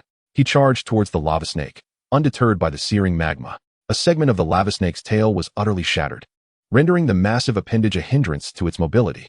Seeing this fearless creature rushing towards it, a flicker of fear crossed the lava snake's nearly frenzied eyes. No matter how much the lava snake twisted, it still had to endure the consequences. Daba struggled to locate the lava snake's vital point amidst its twisting head. Thus, he ascended along its body, striking segment by segment. At last, upon striking a particular spot, the frenzied lava snake suddenly stiffened as if hit by an acupoint, its body rigid. Subsequently, it disintegrated into a pile of rubble. Su Ming half-demonized? Why has the lifespan plundered been halved? It must be related to this half-demonization. However, the prospect of acquiring another skill was undeniably exhilarating. 10 years of lifespan consumed, accelerating the growth of the Iron Eater. This acceleration required no additional resources. During the first year, the Iron Eater realized its resistance attributes were insufficient, yet it possessed only the fire resistance skill, leading it to focus on enhancing its heat endurance. By the 5th year, the Iron Eater's heat resistance reached a new stage, as it simply became accustomed to the flames through exposure. The skill of fire resistance advanced from novice to proficient. In the 10th year, the Iron Eater ascended to the extraordinary 6th star.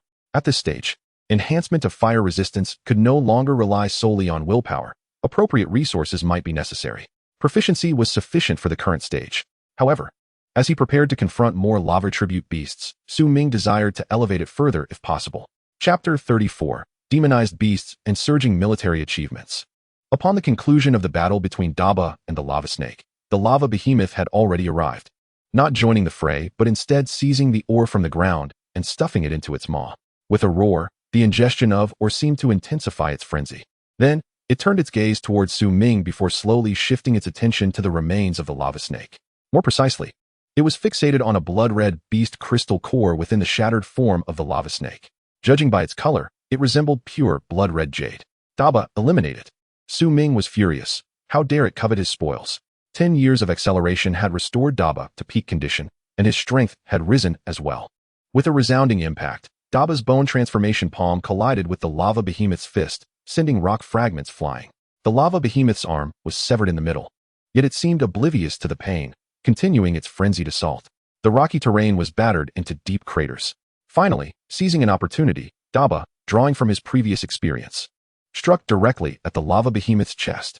With a roar, a massive hole appeared in the lava behemoth's chest, black magma blood spilling forth, revealing a shattered heart within. Yet, astonishingly, the creature remained alive. Daba was taken aback. This marked the first time he encountered an elite-level beast that could withstand his strike without perishing immediately.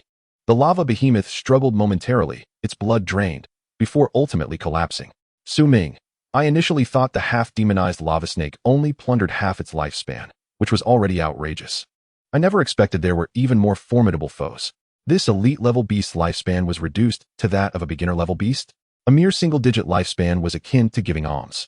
Although Su Ming had an abundance of lifespan left, over 3,000 years, he was unwilling to suffer this loss. Subsequently, Su Ming collected the crystal cores dropped by the two elite beasts. Externally, they appeared similar to ordinary beast crystal cores, yet their colors were distinctly more vibrant, akin to blood, and carried an essence reminiscent of the ore. This item better not be worthless, otherwise, Su Ming would incur a significant loss. As for the ore that the lava behemoth had consumed, Su Ming also found it among the remnants of its carcass. The entire piece had shrunk considerably, primarily due to the outer impurities being digested and dissolved, now resembling a trend towards pure jade. Unbeknownst to him, The lava behemoth possessed such a function. Had he known, he would have taken his time with the kill, perhaps allowing for further purification of the ore. Just then, Su Ming's communicator suddenly vibrated.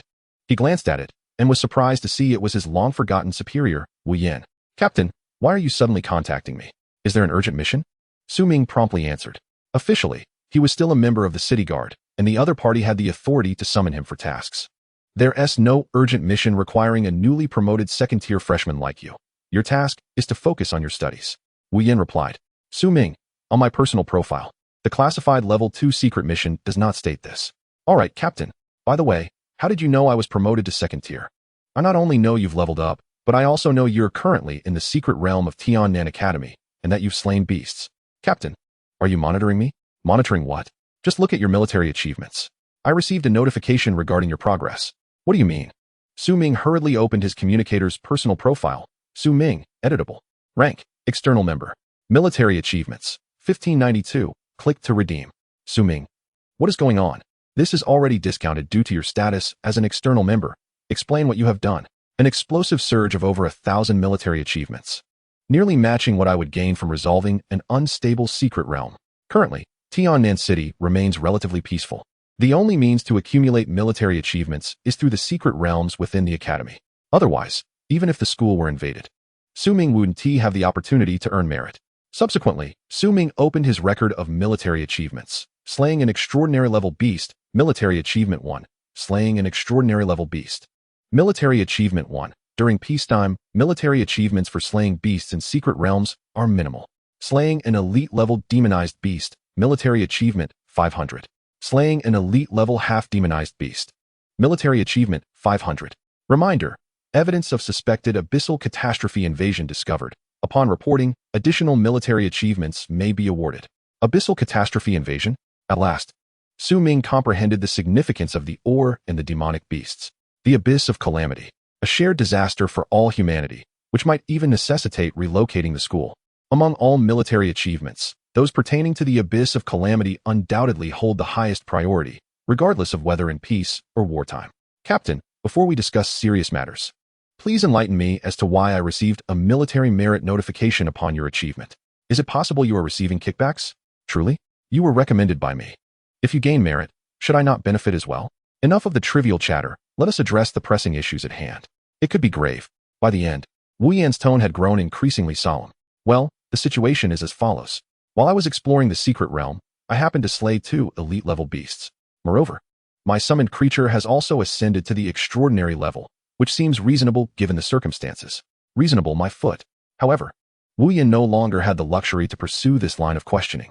No, even within the secret realm, slaying an elite-level beast would not yield such military merit.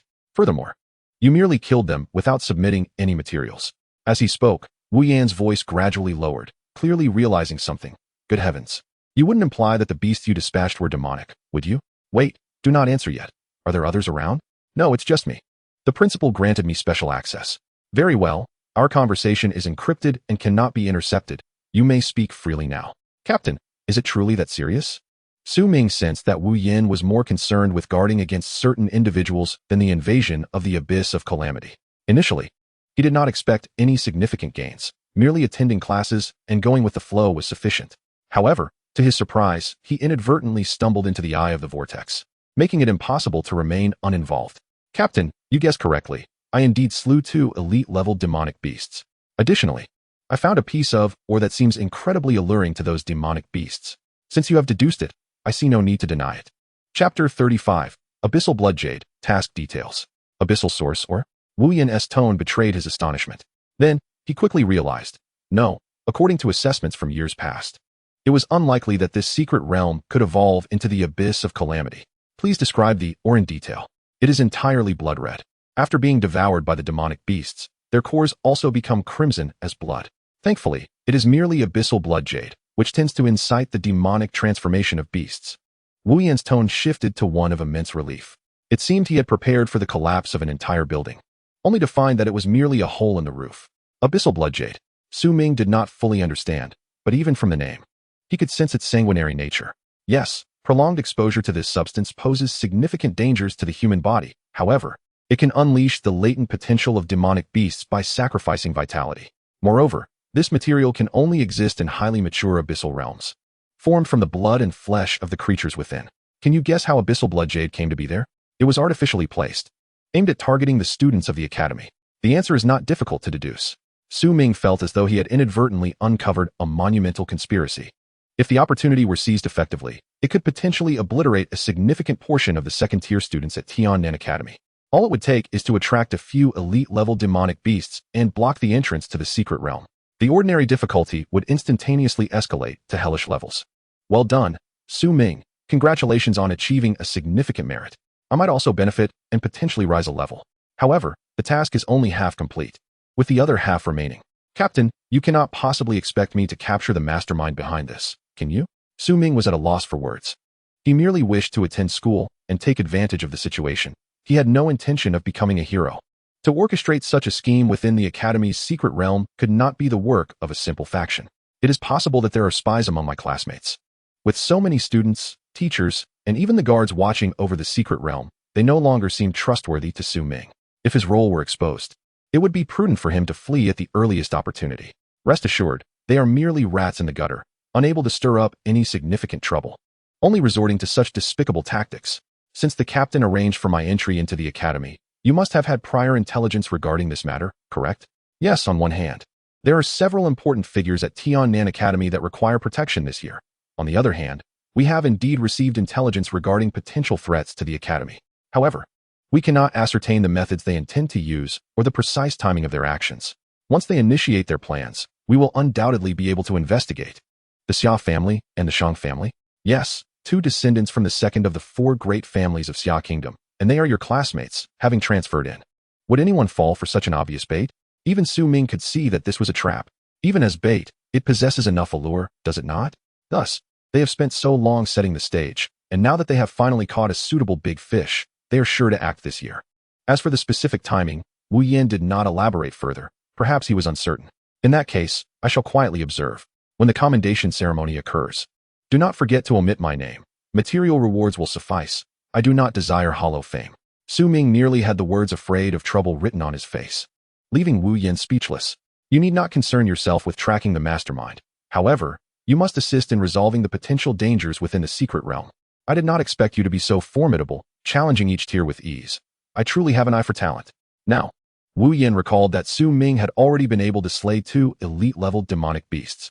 He estimated that there might be 5 or 6 remaining at most, but he was unaware that 5 or 6 were merely appetizers and that Ming had already dispatched them, leaving over 30 demonic beasts congregating at the mountaintop for a revelry. Rest assured, I initially entered the hunt. I would not let elite-level beasts escape. However, do not be so alarmed. It is merely 2 elite-level demonic beasts. Next, Ming still needed to slay 20 or 30 more. If every encounter shocked him, it would surely become exasperating for Ming. Damn, you are impressive. At your age, I have barely seen any blood. Rest assured, I will disable the notifications shortly. And to avoid alerting the enemy, I will minimize our contact. By the way, should I report the situation here to the principal? Ming inquired. Regardless, the principal cannot possibly be the mastermind, can he? No need. You only need to ensure the eradication of the demonic beasts within. This is an order. Very well. Enough of this. Once you complete this task, upon your graduation, you might even be able to take my position. You initially did not wish to join, did you? With that, Wu Yan ended the call. Now, in his eyes, Ming undoubtedly resembled the legendary innate military merit incarnation. As for becoming a captain of the city guard, Ming had no interest. In this new life, his sole ambition was to cultivate each of his summoned beasts to their utmost potential. Furthermore, he aspired to contract a diverse array of summoned beasts. In a sense, his talent for cultivating summoned beasts had indeed awakened. However, the methods he employed bore no relation to his innate talent. Placing the communicator back into his inner pocket, Ming did not hasten to attract enemies, but instead reflected on the entirety of the situation. Although there remain some uncertainties, the fundamental logic, based on the information at hand, is quite coherent. The mere fact that Xia Feng possesses the qualifications to obtain an opportunity from a contract dragon clan signifies his elevated status. Crucially, Xia Feng has already stated his intention to transfer this opportunity to Ming, and he did so unconditionally, offering it freely, with Shang Ren as a witness. Ming does not perceive this as a jest. Given Xia Feng's character, he is not one to engage in frivolous banter. Regardless of whether Ming chooses to fulfill this promise in the capital later, he must acknowledge this favor for the time being. Additionally, that fellow Shangren, despite portraying himself as a marginalized member of an esteemed family, undoubtedly holds a significant identity. Should a confrontation arise, Xiaofeng might possess a means of survival. Yet Shangren is unlikely to escape the grasp of an elite-level demonized beast.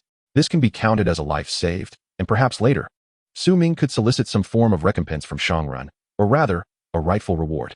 Chapter 36. All resolved, inside the volcano.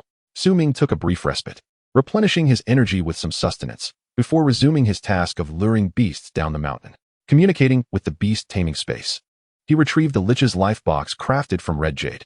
The allure of this life box, composed of abyssal blood jade essence, proves irresistible to demonized beasts. It is likely that if the unseen puppet master intends to act, they would employ a similar artifact, perhaps even one not refined by red jade, which may be less effective.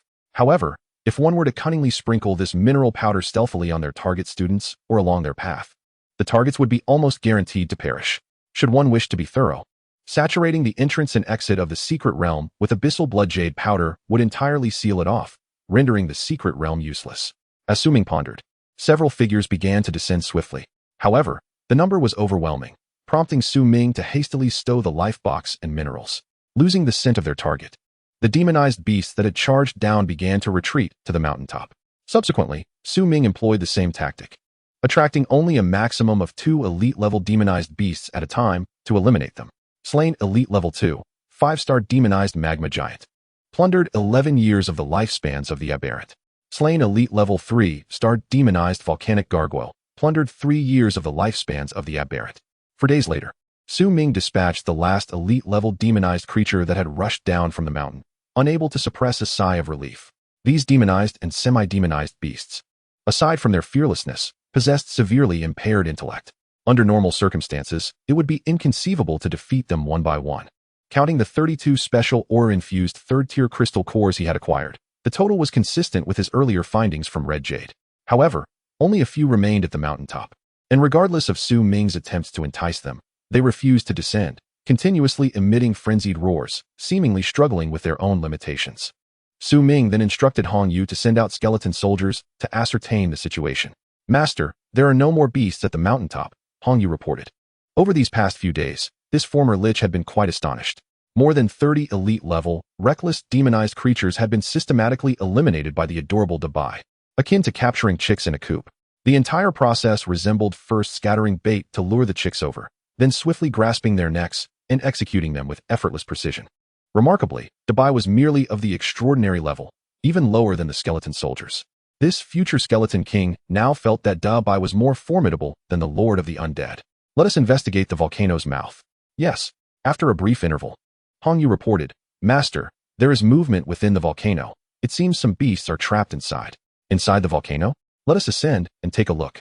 Once again, several squads of skeleton soldiers led the way as Su Ming followed closely behind with Dabai and Hong Yu, exercising utmost caution. However, Su Ming was clearly overly cautious this time. The elite-level demonized and semi-demonized beasts that had been engaging in team building at the mountaintop had all been lured away and exterminated. After a casual inspection, Su Ming discovered that the concentration of abyssal blood jade essence at the mountaintop was incomparable to that of Hong Yu's life box, clearly of a different caliber. It was no wonder the beasts could not resist. Alternatively, it could be that the mountaintop contained no genuine abyssal blood jade, but rather volcanic rocks mixed with fragments of abyssal blood jade ejected during an eruption. The true abyssal blood jade was likely discarded into the volcano by some unscrupulous individual, with the intention of a slow, consistent flow. As magma and thick smoke gradually eroded the bodies of these lava beasts, according to Wu Yan's account, this substance was detrimental to health. An excessive concentration would yield adverse effects. Su Ming peered into the depths of the volcano, where blood-red magma swirled beneath a veil of black smoke, obscuring the precise conditions. Yet he was certain beasts remained within. Moreover, it appeared that several large chunks of abyssal blood jade floated on the magma's surface. Although abyssal blood jade is harmful to the human body, it is nonetheless a valuable resource, and its disposal in such a manner is indeed wasteful. Crucially, Su Ming seemed to have spotted nothing else of value, indicating that the abyssal blood jade within the magma was the coveted treasure long yearned for by the cash cow. "Damn it, how can I retrieve it?"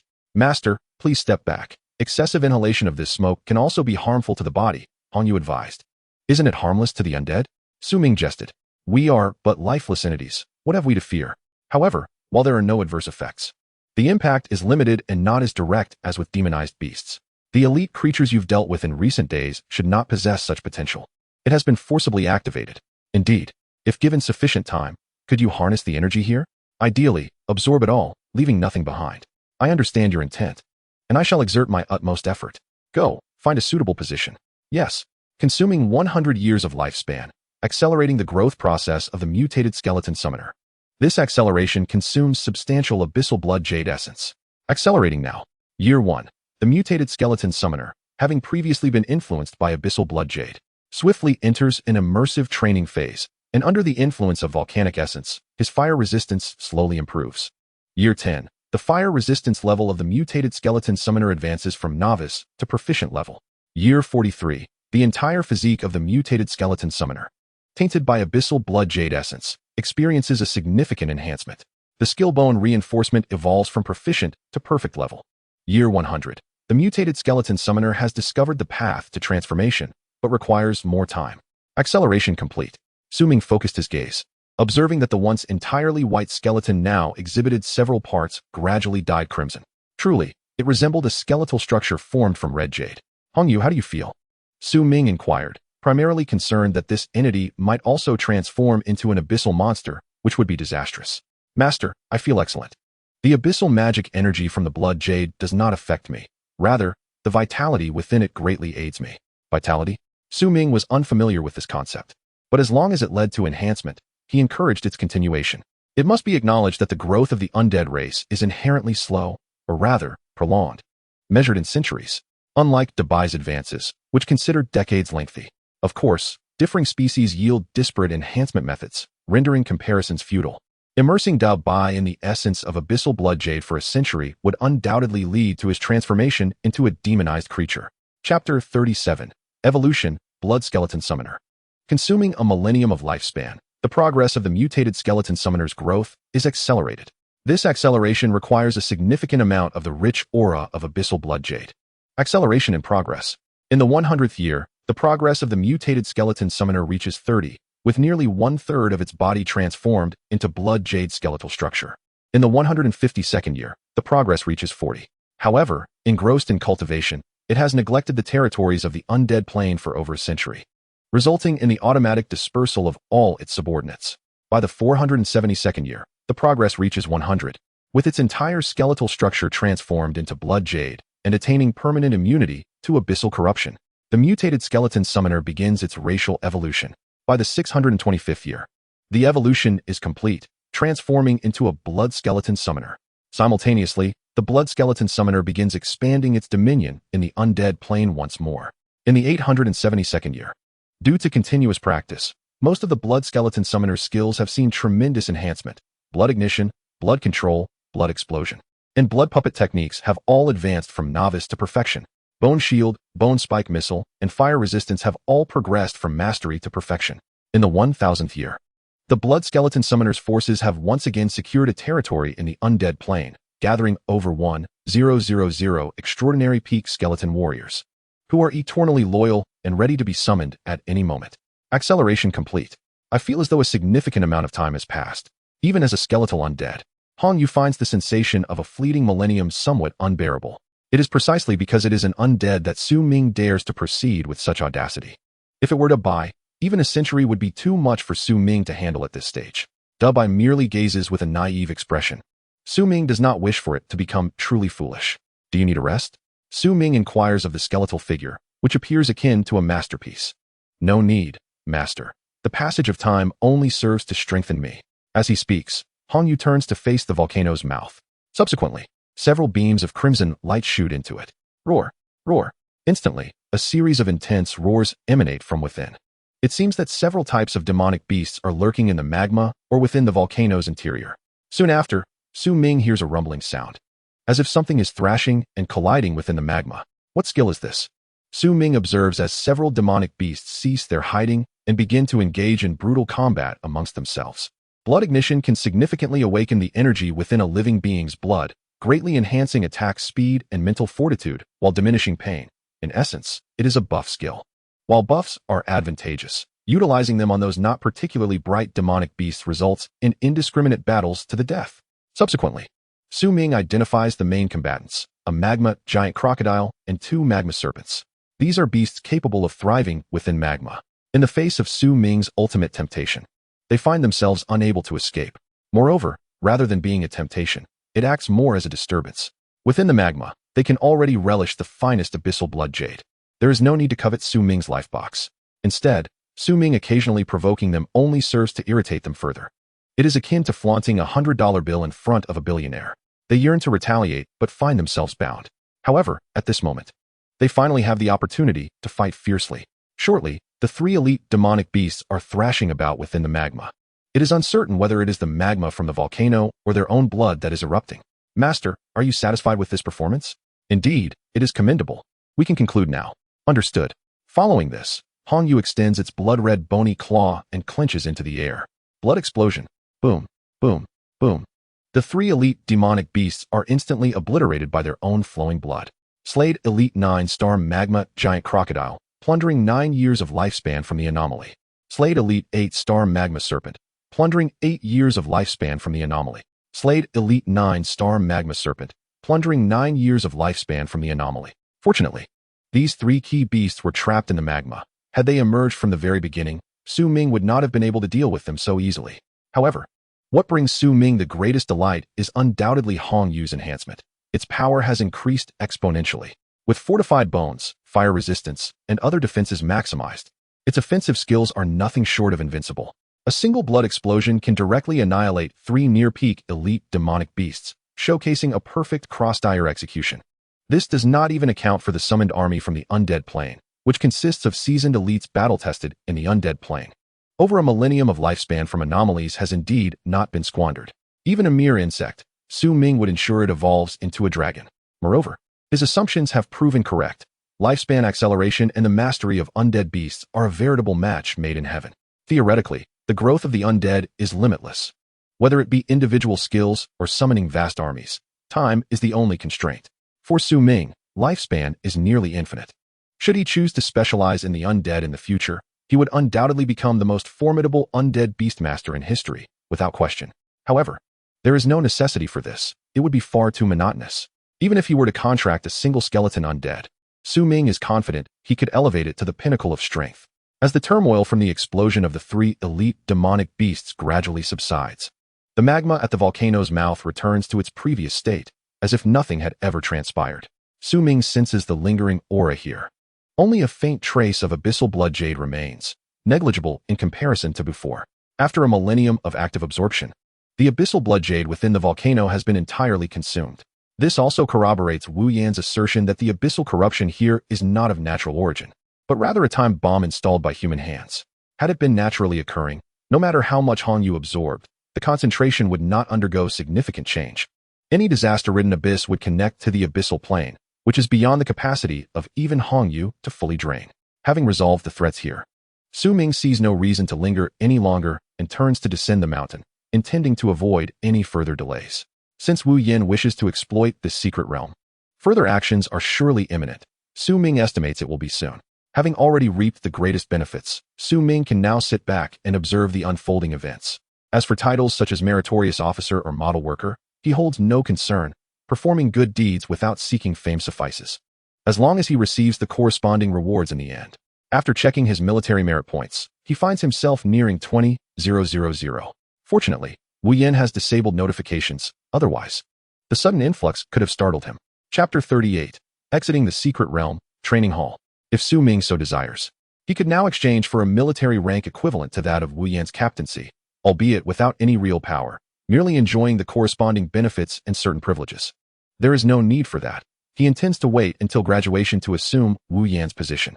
However, Su Ming naturally will not occupy himself with exchanging for any military rank. With this considerable amount of military merit, he can easily acquire the materials he requires.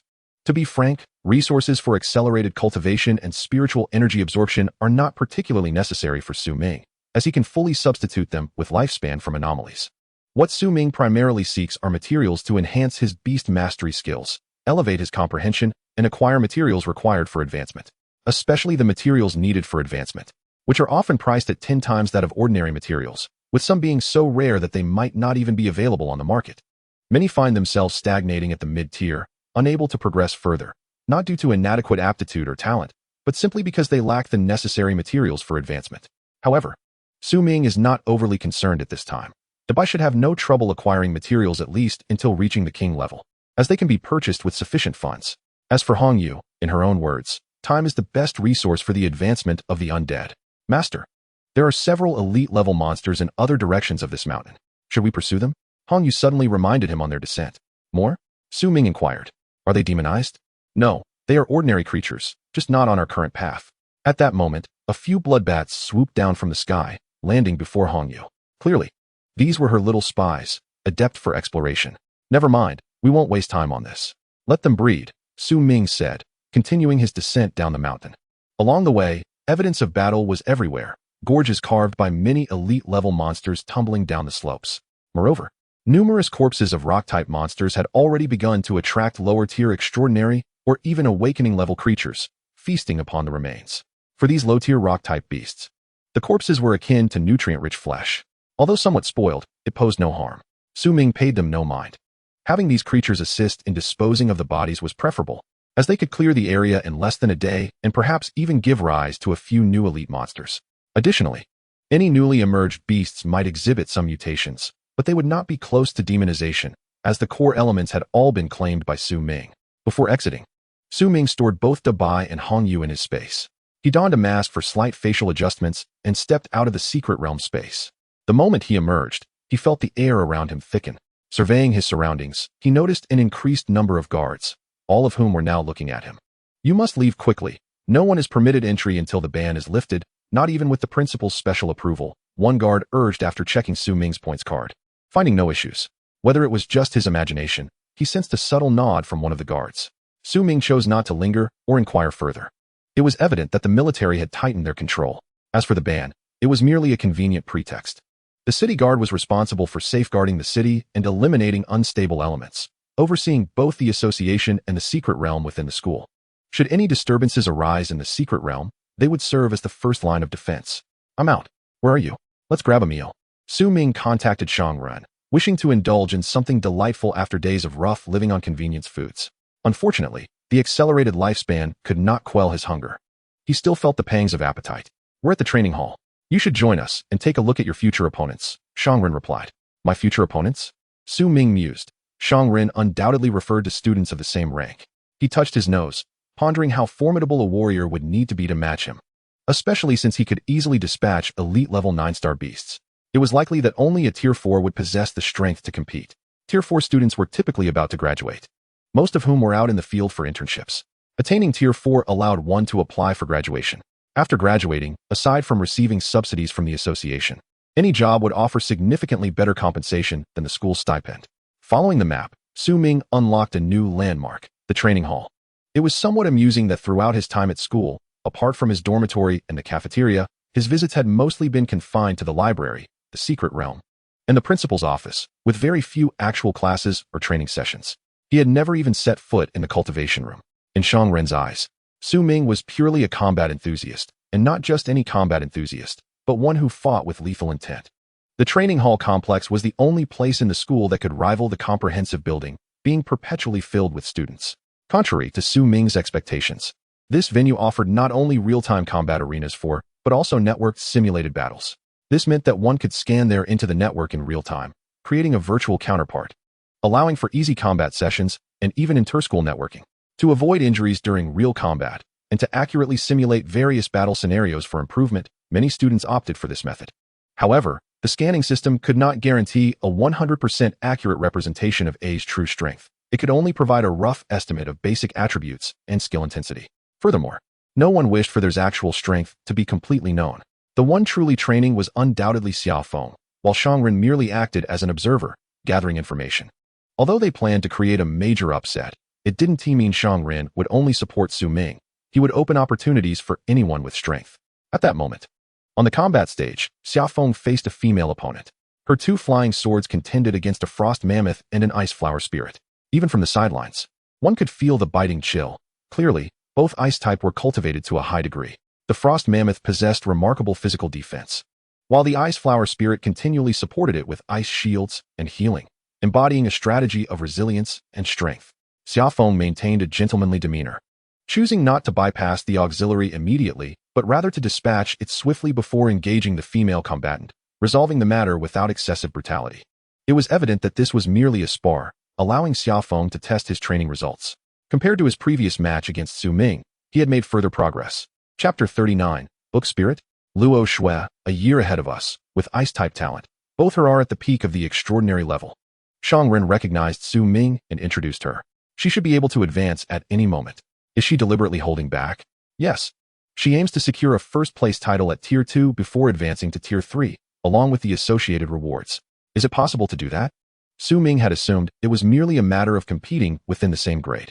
Of course, students with higher talents have already advanced to Tier 3, and even among those in our grade with Tier 2 talents, their proficiency has yet to reach her level, making them no match for her. Well, it seems her aspirations may not come to fruition. Indeed, this strategy is quite normal. I just didn't expect two exceptional talents to emerge this year. Su Ming shrugged. Non-committal. At that moment, the battle concluded. Xiaofeng refrained from using his final move, unable to pose a fatal threat to the Frost Mammoth. Senior, I cannot breach your defenses from the front, so let us conclude here, Xiaofeng stated, retracting his two flying swords. Su Ming remarked, look at you, Xiaofeng. Showing mercy to a girl. He then turned to Shangren, suspecting it was his influence. Xiaoshuedi, you are too humble. It was your suggestion. It's getting late. Shall we dine? Luo Shui said with a gentle smile as she recalled her. It appeared she had some interest in Xiaofeng. We'll see. I have made plans with my roommate. With that, Xiaofeng directly stepped off the stage. Fortunately, he didn't mention meeting another time. Otherwise, she might have agreed. By the way, what is the situation with the two Tier 2 freshmen you mentioned? Su Ming casually inquired as they walked. A young man named Yuan Jiefe possesses a formidable fire affinity, accompanied by his spirit beasts, the Li Hu Ti, Fire Rabbit, and the Hu Shy, Fire Snake Ant. Although he currently cannot compete with Luo Shui, the dynamics may shift in the next half-month. Another individual, Gu Xuan, has awakened a pure support affinity, wielding the SHL Ing, Book Spirit, and MSHT Ing, Wood Book Child, as his spirit beasts. The notion of a pure support role piques Su Ming's curiosity, as he finds himself lacking in unique control abilities despite having sufficient offensive power. It is said that the Imperial Capital Beastmaster Academy once extended an invitation for Gu Xuan to study there, which he declined. A high-level SHL Ing can influence the outcome of battles significantly, and Su Ming nods in agreement, recognizing that support roles can transform into formidable outputs with the right control techniques. Exceptional healing can maintain a team's vitality, pushing enemies to the brink of mental collapse. Feeling a surge in his own abilities, Su Ming suggests another sparring session. Xiaofeng can only unleash his full potential when facing Su Ming, and each encounter yields greater insights for him. Su Ming pulls out an elite-grade 3rd-tier crystal core and hands it to Shangren. He requests that it be exchanged for 2nd-tier wind attribute metal ores. Regrettably, over 30 infused with demonic energy cannot be revealed just yet to avoid raising questions from Shangren. The 6 normal cores Su Ming presents are sufficient to astonish both of them. Brother, is this your harvest from the secret realm? Challenging higher tiers once or twice is one thing, but you seem to do it every time. How can others compete? Xiaofeng remarks. Su Ming confirms that the elite 3-star lava giant can be subdued with a single strike from his companion, Dabai. The remaining actions are merely for show. Xiaofeng contemplates whether his flying sword can withstand Dabai's strike before inquiring about Su Ming's progress with his heavy sword's dark energy. Su Ming asserts that utilizing a perfect level skill should suffice to defeat a mammoth. However, he believes that if dark energy is stored during normal attacks and then released explosively, it could be equally potent without the need for skills. He mentions that beyond dark energy lies a level known as transformation energy, offering to assist Xiaofeng in training with Dabai if he is interested. Xiaofeng's eyes light up with excitement at this prospect. For the next half-month, Su Ming immerses himself in knowledge acquisition, shuttling between his dormitory and the library, diligently studying the fundamentals of this world, including geography, peculiar species, and their bizarre attack methods. Of utmost importance are the characteristics of the catastrophe abyss, demonic transformations, and demonic creatures to avoid being caught off guard in future encounters. Much of this knowledge is akin to high school basics, which he had neglected due to his previous lackadaisical attitude. Through his studies, he realizes that demonic beasts are far inferior to true abyssal entities, and that even demonic creatures can be contracted, albeit with the risk of backlash. As an analogy, Hong Yu's current state can be likened to a pure abyssal entity, albeit one from which Su Ming remains immune to any repercussions. Another motivation for bolstering his foundational knowledge is to prepare for the selection of his third spirit beast. After exploring various elemental attributes and flying mounts, Su Ming finds little interest in any candidates. In the library, Granny Wen suggests he consider contracting a SHLing, offering to facilitate the introduction. Accompanying her is Gu Xiwen, the support affinity student who Su Ming occasionally encounters. Altruistically studious, Gu Xiwen watches Su Ming with curiosity. Granny Wen explains that SHLing are not easily cultivated or contracted, being the exclusive domain of the Wen family, one of the 4 prominent families of Xia country. The Wen family leads the academic circles, and Gu Xiwen's talent has granted him one as part of his cultivation. Each SHLing typically possesses a lineage that traces back to kings or overlords, ensuring at least one powerful spirit beast. Su Ming, having grasped the power dynamics within Xia country, realizes that Granny Wen likely has significant influence, potentially visiting Gu Xiwen specifically to mentor him. However, her interest in Su Ming's unique aptitude is piqued. Granny Wen, might I witness the unique skills of a SHLing? Su Ming inquires with intrigue. Your ambition is quite evident. Perhaps this isn't the right fit for you, she responds, yet she does not refuse his request. A spectral image of an ancient book emanates light and opens on her desk. Su Ming watches as a character meaning silence emerges from the tome. Instantly, the previously bustling library descends into a profound tranquility akin to a deserted night, where even a falling needle could be heard. This silence transcends mere physical stillness. Every individual present enters a serene state conducive to reading or studying. The character then encircles and diminishes, transforming into a beam of light that enters Su Ming's body, instilling a sense of calm that alleviates his recent restlessness. Do not rush. Progress unfolds step by step. Haste may lead to missed opportunities. Everything follows a certain fate. Granny Wen imparts wisdom. Su Ming acknowledges her guidance and recalls her earlier suggestion regarding the SHLing contract. Alas, that opportunity has passed, she replies. Later that evening, Su Ming recounts the library incident to his 2 roommates, who react with unexpected fervor. Even the typically calm Xiao Feng expresses regret on Su Ming's behalf. Is it truly that significant? Though SHLing appear impressive, must you react so strongly? Su Ming queries. It's not merely about prowess. My grandfather attempted to exchange a money tree for a SHLing from the Wen family and was turned away. Within the Xia family, only 3 out of 24 direct descendants have caught the Wen family's eye, Xiao Feng explains. Su Ming inquires about his friend's standing, to which Shangren bluntly states, I am devoted to the path of the sword. If I am not favored, then so be it. There is no need for excuses. Upon reflection, it becomes clear that the SHLing are indeed rare. Contracting one equates to bearing the Wen family's elite mark, which is a coveted opportunity for many. While this is true, it remains an opportunity sought by countless individuals. The key is that they are genuinely powerful, Su Ming muses. Enough of this. Let us focus on the upcoming assessment in 2 days. How prepared are you? He is wary of entangling himself with any family or faction, aware that nothing comes without cost. Rest assured, we have strategies in place to ensure your victory, with plans for every scenario, though for now, it is merely a warm-up. The specifics of the rules remain uncertain, Shangren assures him. Be cautious. Do not be overly aggressive lest you scare away the fish, Xiao Feng advises, indicating he is also part of Shangren's scheme. Fear not. I am confident in our success, Su Ming responds with conviction. Based on past experiences, the competition rules typically involve randomized pairings for combat, or they may utilize a battle simulation platform, yielding results that are invariably similar. In years that are particularly special, the competition tends to be more diverse, featuring team contests and the like.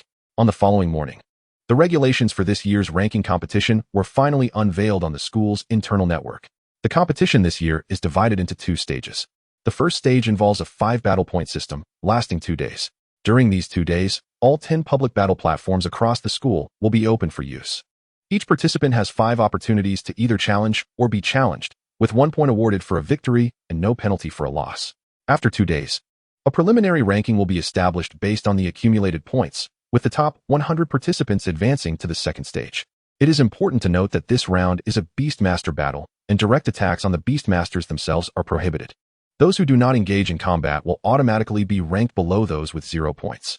The second stage consists of a 3-day survival competition in a secret realm. Students in the second and third tiers who qualify within the top 100 will enter their respective secret realms for free combat to determine the ultimate victor. Ranked by survival time. Should no victor emerge after 3 days, rankings will be determined by the number of opponents defeated. It is crucial to emphasize that within the secret realm, lethal actions against fellow students are strictly forbidden, with teachers and realm guards monitoring the situation. Upon immediately reading the rules, Shang Run exclaimed in frustration, realizing that the selection phase offered little excitement or room for performance. If a formidable opponent were to challenge Su Ming right away, his combat prowess would be overshadowed, and no matter how arduous the victory, it would be deemed a victory nonetheless. The absence of a gradual ascent to the pinnacle would diminish the spectacle. Although all three were aware that Su Ming was likely to win the survival competition, the lack of engaging topics beforehand would undoubtedly limit betting interest. Moreover, the top scorers might be preoccupied within the secret realm, leaving little opportunity for wagering. Overall, Shang Ren's previous plans for a top 64 or 32 framework seemed utterly futile. Su Ming had not paid much attention to the competition rules, but the mention of the secret realm caught his interest. He surmised that Wu Yan had likely reported to the authorities immediately after their call, leading to a decision to reinforce the lockdown of the secret realm, preventing anyone from entering or exiting. Further discussions with the school would involve using the top 100 students as bait, compelling the masterminds behind this scheme to seize this rare opportunity. Perhaps during the negotiations to finalize this plan, some suspicious individuals would reveal their true intentions. However, this matter no longer concerned Su Ming. He had been the first to uncover the conspiracy and had resolved it entirely. There was no reason for him to engage in a game of eagle and chicks with a group of weaker opponents. Shangren, proceed with the plan as intended. Did you not declare that I would challenge all second-tier students? Let it be so. I shall achieve victory in all 5 battles, and as for the rest, you may make minor adjustments as needed. Su Ming made his decision clear. Very well, we must make the most of the current situation, Shangren conceded. Recognizing that he could not expect Su Ming to throw matches. Rest assured, profits will not be lacking, Su Ming assured him. In the afternoon, a video suddenly surfaced on the school's internal network, featuring none other than the long-missing Su Ming. Initially, he had been seen occasionally around the school, but since the incident involving Free Fall, he seemed to have vanished.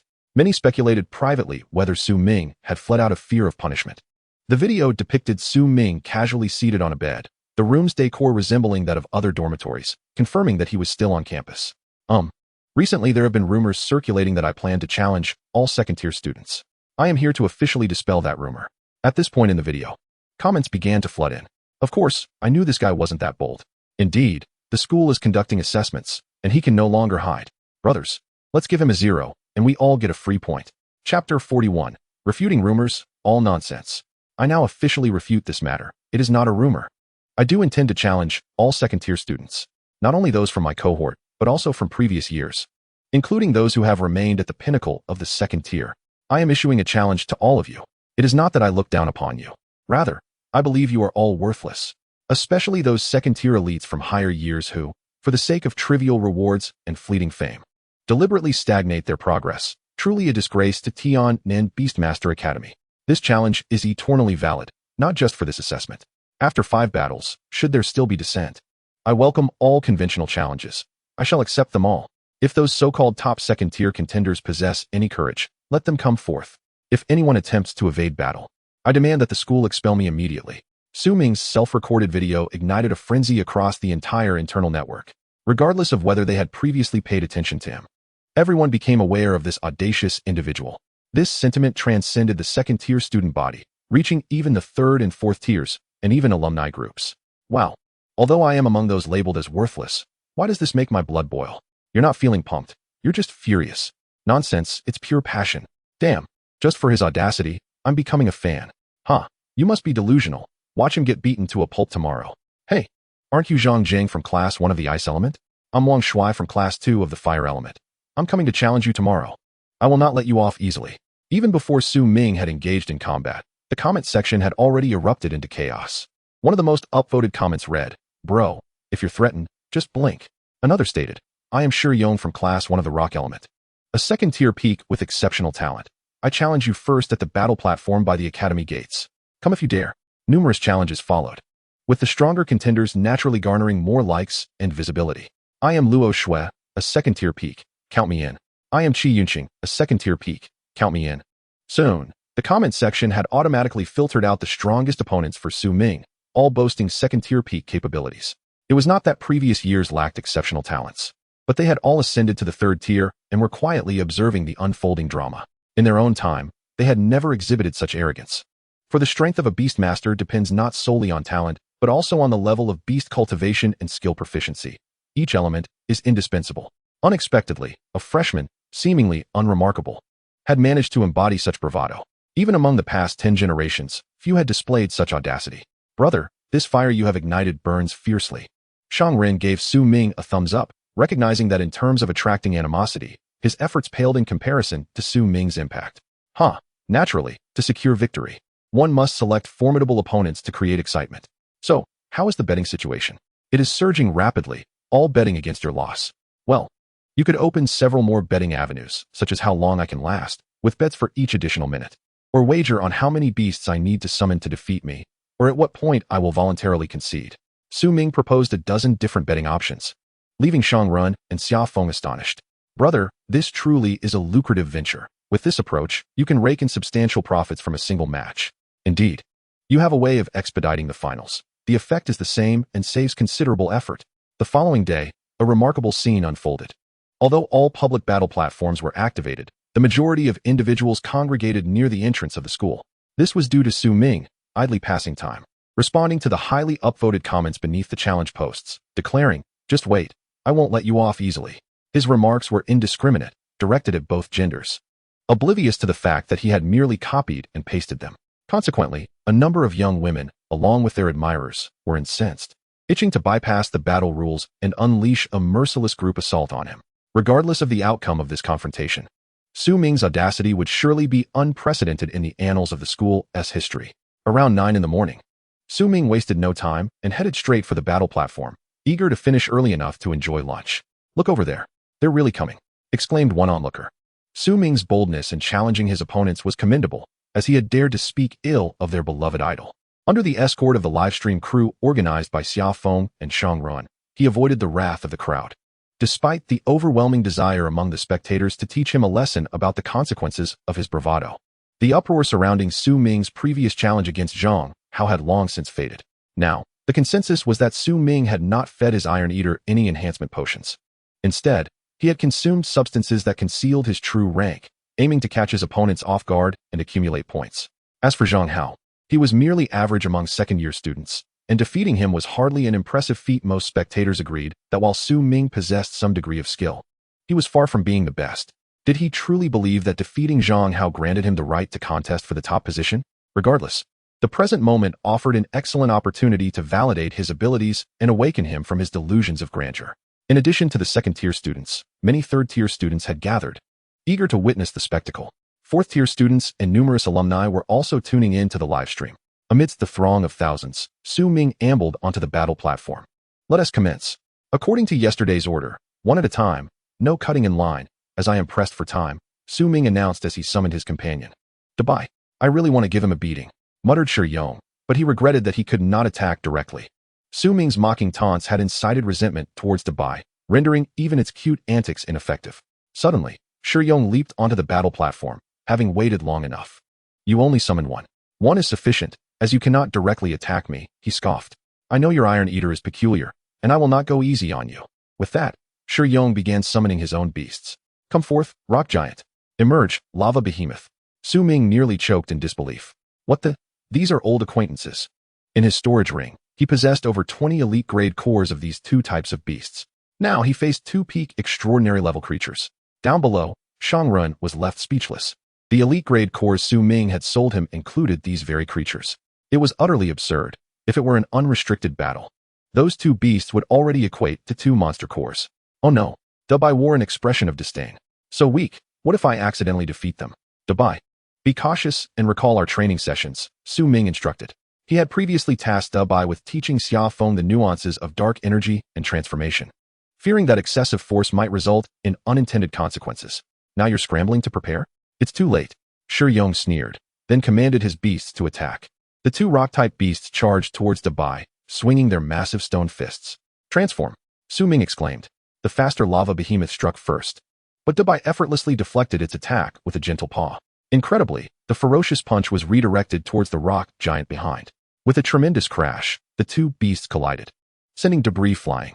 From Su Ming's perspective, it appeared as though Dabai was executing a masterful Tai Chi maneuver, utilizing the force of the attack to his advantage. However, Tai Chi had yet to be introduced into this world. Dabai's technique was not merely about redirecting force, while neutralizing the two beasts' assault. He also infused dark energy into each of his gentle strikes. Enraged, the two rock-type giants launched a frenzied assault on Dabai. Nevertheless, Dabai refrained from employing any skills to avoid inadvertently defeating them. One of the beasts retreated to the edge of the platform, and in a moment of carelessness while dodging, both creatures collapsed, tumbling off the edge of the stage. The ground trembled violently, reverberating through the hearts of every spectator. The beasts had been thrown out of the arena, resulting in Shi Yang's defeat. What just happened? Murmured the onlookers, bewildered. Is it possible they fell so carelessly? Even Shi Yang was baffled. His beasts had sustained no visible injuries, so how could they have lost so inexplicably? When he inquired about their status, he received only one response. We're stunned. Stunned? What does that even mean? Don't tell me you're stunned. I'm the one who is stunned. Originally, Shi Yang had intended to make a statement against Su Ming, but the outcome had taken an unexpected turn.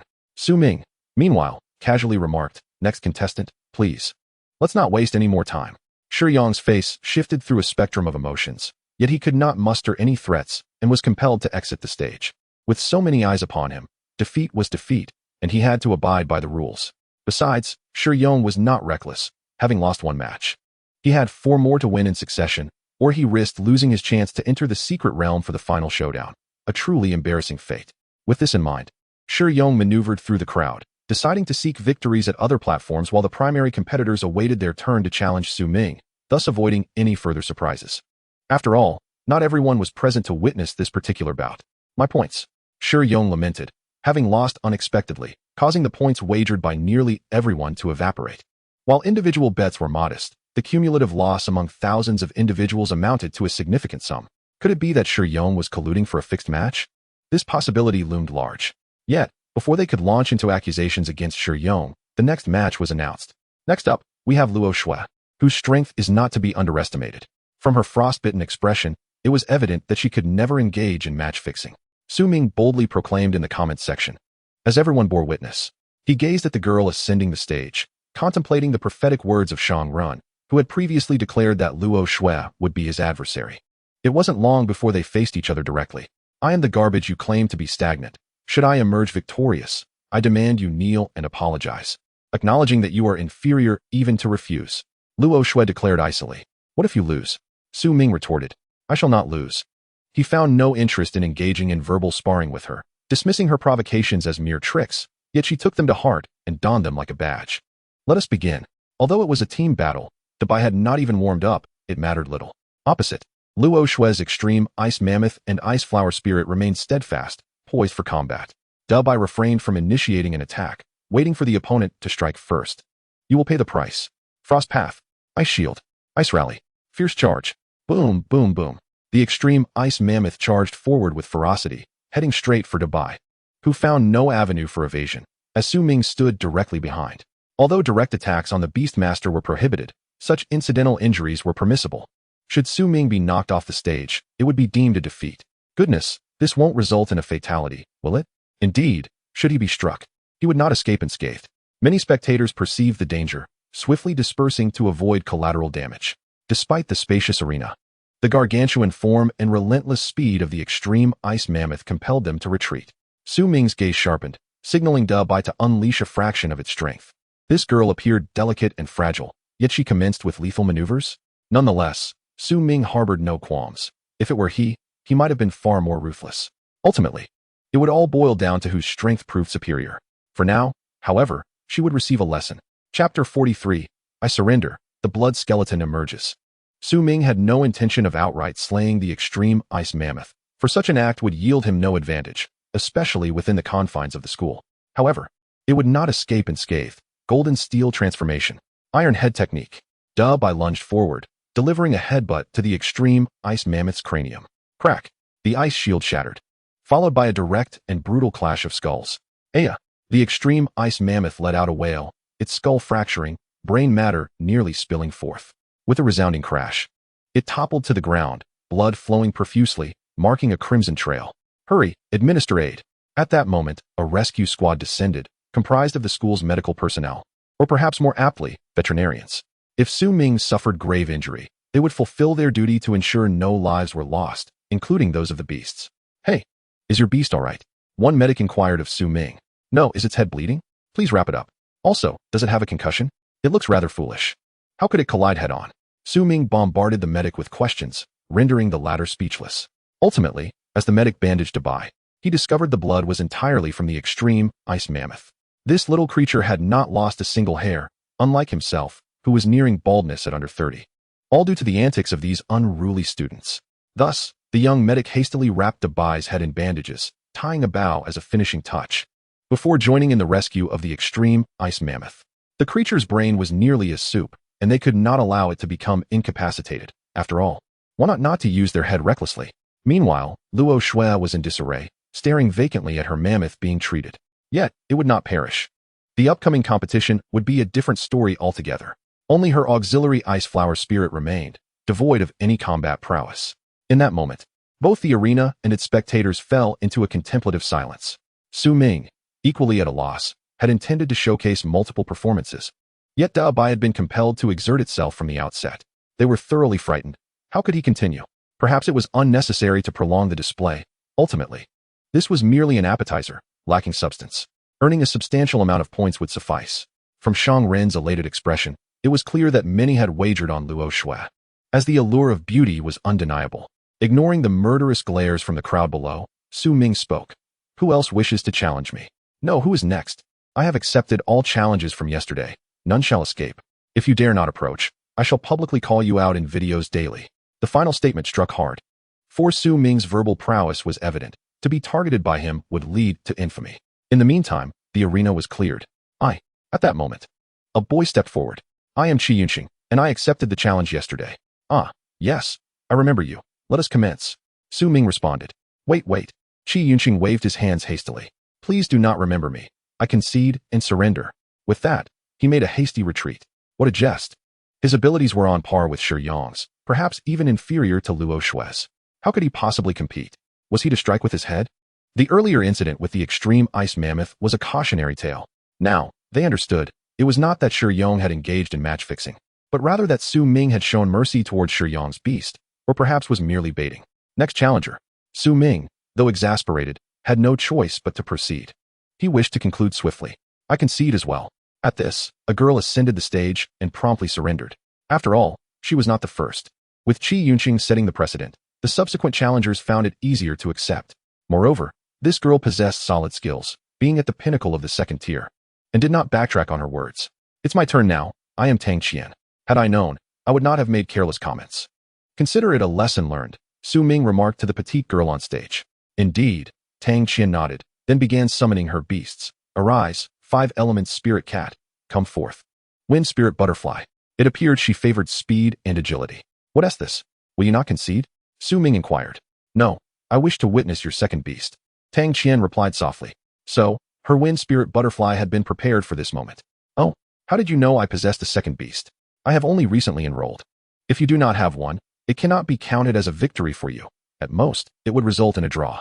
That is true. Very well. With that, Su Ming began summoning Hongyu. A flash of red light illuminated the stage, and for the first time, the blood skeleton summoner emerged before the spectators. Wow. What manner of skeleton is this? Though it was a skeleton, it appeared extraordinarily beautiful, akin to jade craftsmanship. Most spectators, after the initial shock, were overtaken by an eerie sense of beauty. What kind of beast is this? It's terrifying. Tang Qian's voice trembled slightly. Terrifying? Now that you have seen it, let us commence battle. At that moment, Tang Qian might have felt she could still salvage the situation. This skeleton did not seem to be a ranged or flying unit. After all right, Hongyu, it is your time to shine. Su Ming commanded, and as his words fell, Hongyu's crimson claws sliced through the air in a graceful arc. Subsequently, for summoning arrays illuminated, shwa shwa shwa shwa. In an instant, for peak extraordinary skeletal archers materialized at the center of the battle stage, seasoned warriors, not mere initial summons. I surrender. The moment the skeletal archers appeared, Tang Qian felt her hairs stand on end, as if death lurked just a breath away. It was not only her, but also her 2 agile beasts, who shared the same sentiment. How terrifying. There is no escape, absolutely none. After announcing her surrender, Tang Qian hastily withdrew her beasts. Her eyes filled with curiosity as she scrutinized Su Ming and Hongyu. Naturally, the remaining spectators were equally astonished. They had never anticipated that a battle, once deemed predictable, could take such a dramatic turn. Most crucially, Su Ming's second beast finally revealed itself, its body blood red like jade, seemingly a skeletal summoner. Moreover, It immediately summoned 4 peak extraordinary skeletal warriors simultaneously. Who could withstand such a display? While others could summon at most 2, he commanded 6 right from the start. Chapter 44, The Principal's Good Intentions. Alas, Hong Yu's debut battle ended without action, as the opponent surrendered outright. However, it mattered little. If things had escalated, Su Ming might not have been able to control the situation well, as the skeletal archers were not directly under his command. Furthermore, skeletal arrows are blind. Even if he intended to hold back, it was possible the opponent could inadvertently collide with them in a state of panic. If that wind spirit butterfly were to be turned into a porcupine, the young girl before him would surely weep for a long time. Wouldn't she? Hong Yu, let us retreat. Yes. Then, the 4 skeletal archers turned simultaneously, marching in formation towards Su Ming. With a swish, they all knelt before him, bowing in submission. Soon after, they vanished in a burst of light. Su Ming touched his nose. This display was quite well executed. It was entirely Hong Yu's doing, a ceremonial exit following victory. However, in the eyes of the surrounding students, it conveyed a different message. Cool. Impressive. They resembled rulers among peak extraordinary skeletal warriors. In that moment, Su Ming's reputation underwent a complete transformation. In the face of absolute strength, no one could utter a word of doubt. The livestream room established by Shang Run was flooded with comments. Not only students from their own school, but also those from other institutions were tuned in. Especially when Hong Yu summoned 4 skeletal archers simultaneously, it was akin to a nuclear bomb. Perfect summoning technique. For peak extraordinary beings, do you comprehend what this signifies? Invincibility among the same tier? Not merely that. It implies he has directly tamed a spectral leader who has survived for hundreds of years. A leader that was at least elite class before. Moreover, it seemed to have undergone mutation. Upon this revelation, the excitement escalated even further.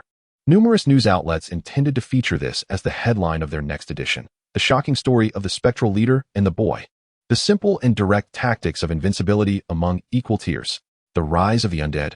Exploring the true existence of a necromancer. Well, my 5 matches have concluded, so I won't occupy this battle stage any longer. As I mentioned yesterday, anyone wishing to challenge me is welcome. My points are running low as well. Su Ming declared loudly as the spectators gradually quieted down. The crowd fell silent. What is the point of continuing? Isn't that just seeking punishment? It now appeared that this year's first place for the second tier was undoubtedly Su Ming. Just then, as Su Ming was about to leave the stage, he was halted by Tang Qian. What is the matter? Do you want to continue fighting? No, I merely wish to inquire how you became so strong. Setting aside the blood skeletal summoner, Dabai is also astonishingly powerful, defeating opponents in an instant. With the blood skeletal summoner compensating for the shortcomings in distance. He is utterly invincible. The path of a beast master is akin to rowing upstream. One either progresses or regresses. As I previously stated, I shall not cease to advance nor deliberately suppress my own level for the sake of hollow fame. With that, Su Ming proceeded to step off the stage. As if he had said everything yet nothing at all. Just as everyone remained entranced by Su Ming's words, they suddenly felt an overwhelming aura erupt from him. Hong. After a fierce battle, leveling up seems quite reasonable, does it not? Since Su Ming and Shang Run had no intention of engaging in low-tier challenges against high-tier opponents. Su Ming seized the opportunity to enhance his cultivation level, consuming 5 years of lifespan to accelerate personal cultivation growth. This acceleration will not allow for additional resource consumption. Acceleration in progress. Year 1. You diligently practice, and your realm improves rapidly. Level rises from second tier 3 stars to second tier 6 stars. Year 5. Over these years, you balanced work and rest, not rushing for results, with ample time at your disposal. While cultivating, you also began preparing for promotion to 3rd tier, elevating to second tier 9 stars. For a second tier beastmaster, the distinction between 1 star and 2 stars is not particularly apparent unless one pays close attention. However, Su Ming's astonishing rate of improvement drew significant attention. Good heavens! Why does it feel more exaggerated than when I broke through from 1st tier to 2nd tier? Just defeating weaklings, and he can still advance? You might want to repeat that. Be careful not to get hit. Almost all the 2nd tier experts from the school are here. Although, it is true he is merely defeating weaklings. Yet, among the crowd, there were many who understood. Have you forgotten his previous maneuvers? You mean he deliberately suppressed his own aura? Indeed, I feel it's less a breakthrough and more of a desire to drop the facade. Opting to reveal his true strength, tired of playing with us novices. Or perhaps he thinks we lack effort and seeks to provoke us. Have you forgotten his connection with the principal? Is that so? Then the principal truly has good intentions. In an instant, Su Ming transformed into the principal's grand effort to enhance the school's academic atmosphere. What are you all gathering here for? Do you think 2 days is too long? Perhaps we should condense it into 1 day. marking anyone who hasn't completed 5 matches with a score of 0? At that moment, Vice Principal Ji Dingen's stern voice resonated. Boom. The gathered students dispersed in a hurry, no longer daring to watch the spectacle.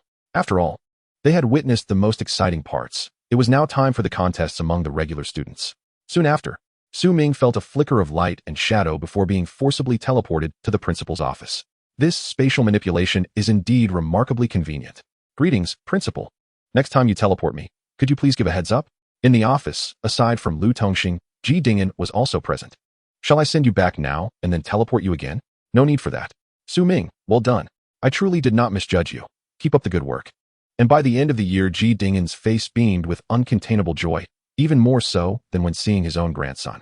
Old Ji, however, he was interrupted by Lu Tongxing. Please step outside. I need to speak with Su Ming privately. All right, you two take your time. I'll step out to check on the other venues. Principal, don't be too stern. It might frighten the child. When it comes to sternness, who could be more severe than you, dispersing thousands with a single word? Principal, what is it that you seek me for? Su Ming sensed a slight shift in Lu Tongxing, as if a touch of familiarity had faded. Ordinarily, I wouldn't delve into the backgrounds of students who enter our school through transfer slots, as we distribute quite a few of them. It's unavoidable. Students from cities other than Tiannan prefer attending other renowned institutions. I digress. So much has happened recently that it has led me to speculate about your identity. However, what I wish to understand is, despite having accomplished so much, why must you still use yourself as bait? Is it not enough to have the top 100 second-tier students, including Xiaofeng, as your weighty allies? Chapter 45. You Su Ming must be the spy, right? Su Ming observed the barely concealed fury in Lu Tongxing's eyes, yet he was at a loss as to the source of this ire. Had he truly committed any grave transgression? Principal, let us calm down and discuss this matter point by point. Do not allow your anger to harm your health. It would be regrettable if you were to suffer, especially considering that the empty spirit of the shadows would remain unclaimed. Lu Tongxing replied, very well. Let us address this matter sequentially. I ask you, you are affiliated with the military, specifically the city guard, correct? Well, to some extent, Su Ming responded. Excellent. At such a young age, you possess a promising future. The youth are formidable, and you are destined to become a significant military leader. I inquire further. Within the second-tier secret realm, there are indeed substantial issues? Principal, you are aware? I surmised it. The marshal of the Tiannan military district discreetly sought my counsel regarding the rules for a routine preliminary competition. Would I not be able to deduce that? I was even nearly a suspect myself. Was it you who uncovered this? It was a fortunate coincidence. It is not that I wish to withhold this information from you, but it was an order. Su Ming believed that the principal's anger likely stemmed from this revelation. I understand, yet using one conspiracy to counter another leaves the fate of these students uncertain. They perish not on the battlefield, but within the secret realms of their own institution. Principal, I contend that the school's secret realm is indeed an extension of the battlefield. Your perspective is not without merit. Capturing the spy and the puppet master may justify the sacrifice of a few students, potentially saving many lives in the future. However, if we cannot even protect our own students, then as their principal, I have lost all semblance of honor. No wonder Su Ming perceived the principal as somewhat despondent, like a hero in decline. It was clear now. Before Su Ming could respond, Lu Tongxing continued, since you are affiliated with the city guard, you are not considered part of my school. The forthcoming conditions within the secret realm will undoubtedly be perilous, so it is best if you do not enter. Your mission has been fulfilled. After this matter concludes, you should depart from the school promptly. Although Su Ming had no intention of re-entering that ordinary second-tier secret realm, it certainly was not for that reason. Furthermore, this old man seemed intent on dismissing him from the school, which was unacceptable. Su Ming had only explored the most fundamental secret realm and had already garnered significant rewards. There were still 2 realms awaiting his exploration. Being expelled at this moment was simply intolerable.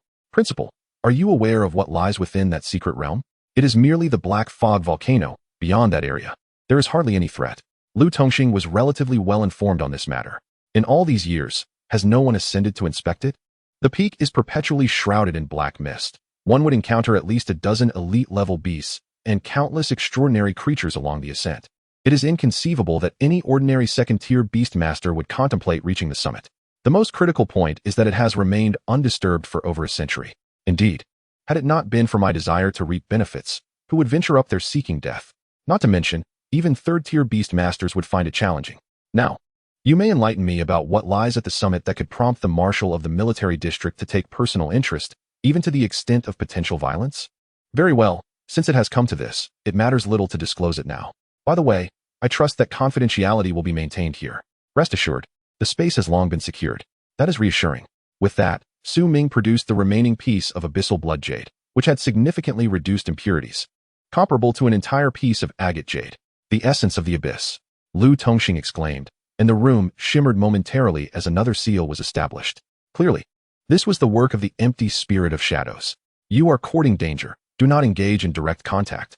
Saying this, Lu Tongxing seized the abyssal blood jade from a distance, suspending it in the air for careful examination. Su Ming felt relatively secure. The red jade had completely developed immunity to corruption, and as its master, he also benefited from some resistance. In simpler terms, he should now be unaffected by the aberrations of the abyssal blood jade. Is this what you discovered atop the Black Fog volcano? Pretty much. And this is merely a small portion I casually picked up. The bulk of it has already been absorbed by the red jade. Thus, the summit is home to many corrupted beasts. Their plan revolves around utilizing this. Instantly, Lu Tongxing's expression darkened severely. He had endeavored to assess the severity of the situation but had not anticipated the involvement of the abyss.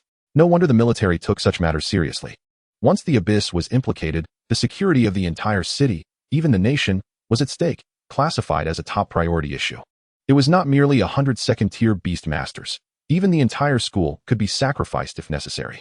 Fortunately, this time it was merely the abyssal blood jade. If it could not be dealt with, it would only result in the loss of a second-tier secret realm. However, should this occur, the Tian'an Beastmaster Academy would undoubtedly be relegated to a subordinate institution. In that moment, Lu Tongxing considered many possibilities and several suspicious individuals, teachers, students, and even some elder figures within the school. For all these years, anyone who had the opportunity to enter or arrange for personnel to enter had become a suspect. Moreover, the abyssal blood jade was not easily obtainable. It was strictly regulated in Xiagua and likely involved collusion with other hostile forces. If that were the case, the situation would become even more complicated. Perhaps, this incident would serve as an invisible fuse. Indeed, there are quite a number of corrupted beasts. Su Ming nodded. He had indeed exerted some effort to ascend. So, how did you manage to reach the summit? What was the situation like up there? Though he inquired, Lu Tongxing was already bracing himself for the worst. He knew those students were about to descend into the abyss, yet he could only watch. I ascended and confronted the elite-level corrupted beasts at the summit. There were approximately 30 or more. Once again, how many? Lu Tongxing confirmed with difficulty, not paying attention to Su Ming's earlier words. 30 or more elite-level beasts. A prolonged silence ensued. Do you believe that over 100 second-tier individuals could survive in a secret realm ravaged by 30 elite-level corrupted creatures? It seems unlikely that many would survive, unless they managed to escape. Given your understanding, why did you assure me, Marshal, that while there might be sacrifices, they would not be significant? In such circumstances, how could the sacrifices not be considerable? Lu Tongxing retorted angrily. It is likely because the actual numbers remain unknown above. What? You mean you did not report the numbers upwards? Only the two of us are aware of this critical information? At this moment, Lu Tongxing was utterly flabbergasted. Wait, after all this time, you Su Ming are the true mole and spy, aren't you? Chapter 46. They are all slaughtered. What is there to report? In that instant, Lu Tongxing felt a surge of rage towards Su Ming. Struggling to contain his fury, he prepared to take Su Ming directly to the military marshal to terminate this operation. Indeed, since they are all slain, the military merits have been recorded. What is there to report? Huh? What did you say? Lu Tongxing momentarily failed to grasp the situation. Releasing the grip he had nearly placed on Su Ming to take him to the military. I said, they are all slain, hence there was nothing to report. Su Ming had never considered himself a genuine military personnel. He had no habit of reporting every few days. Moreover, Wu Yan had also stated that there was no need for contact unless necessary. Thus, after emerging from the secret realm, Su Ming had long since cast this matter aside. Impossible. You are merely second tier. What could you possibly slay? Shallow-minded. I knew you would not believe. As Su Ming spoke, he emptied the fruit bowl on the coffee table, then tossed the magical crystals into it with a clatter. Soon, over 30 magical crystals, gleaming with a blood-red radiance, were piled together, resembling freshly washed cherries. Did I not mention that I had slain 6 ordinary elite-level crystals, which I sold? As for the remainder, their value remains uncertain. If I can purify the magical aura within, their worth could be even greater. Is this the moment to discuss such matters? The abrupt turn of events left Lu Tongxing momentarily speechless. The astonishment and admiration he felt could hardly be conveyed through words. A mere second-tier beastmaster had single-handedly vanquished more than 30 elite-level magical beasts. This was no longer a mere challenge of surpassing levels. It could be described as a brutal slaughter. Have you truly eliminated them all? Indeed, All the magical beasts have been slain, and I have left a few ordinary elite-level ones for breeding, Su Ming replied casually. Is that all? I failed to comprehend the old man's excitement. He might be inadvertently provoking a backlash. Well done. Haha. It is wise to leave some behind. In a second-tier secret realm, how could there not be a few elite-level beasts to maintain order? It would allow the other second-tier students to attempt their own challenges. You were right. One must navigate against the current or risk regression. They have been far too complacent. Lu Tongxing exclaimed with joy. Su Ming thought to himself, this old man has gone mad. Well, principal, such matters are subjective. Additionally, I still have one condition from our last encounter that remains unaddressed. Last time I enjoyed a complimentary bungee jump from 10,000 meters, and I have yet to request compensation for my mental distress. The condition? Speak. If I were to withdraw from school, that would be one matter, but I am here to genuinely learn. Furthermore, for this competition, please assign me to the third-tier secret realm. I have had enough of the second tier. Even if Lu Tongxing did not bring it up, he was already prepared to make this request. After defeating the weaker ones, I shall venture to the advanced maps. Lu Tongxing retorted. What do you mean you have had enough? You have merely scoured the treasures within. There is no way you can withdraw. If anyone dares to suggest your expulsion, I will take issue with them. However, you can enter the third-tier secret realm at any time in the future, so there is no need to rush into this. Should you choose to use this condition now, do you not wish to retain the Spirit of Shadows? Does the principal currently possess another Spirit of Shadows? No. Then that settles it. Su Ming rolled his eyes. He was uncertain how much longer he could remain here. Perhaps this incident would escalate, and he would no longer have the opportunity to linger. Thus, it is better to seize the moment and take action. Moreover, should I inadvertently defeat all the third-tier beastmasters, the rewards would surely be greater, be it from the school or from Shang Ren's betting points. Shang Ren is bound to profit immensely from this. The school's third-tier secret realm is of a challenging nature. Typically, even a well-coordinated team of third-tier beastmasters would struggle to last 3 days there. The layout is entirely different from that of the second-tier secret realm. Do not presume it to be equally simple. Are there over 30 elite-level beasts densely packed within? Su Ming inquired with keen interest.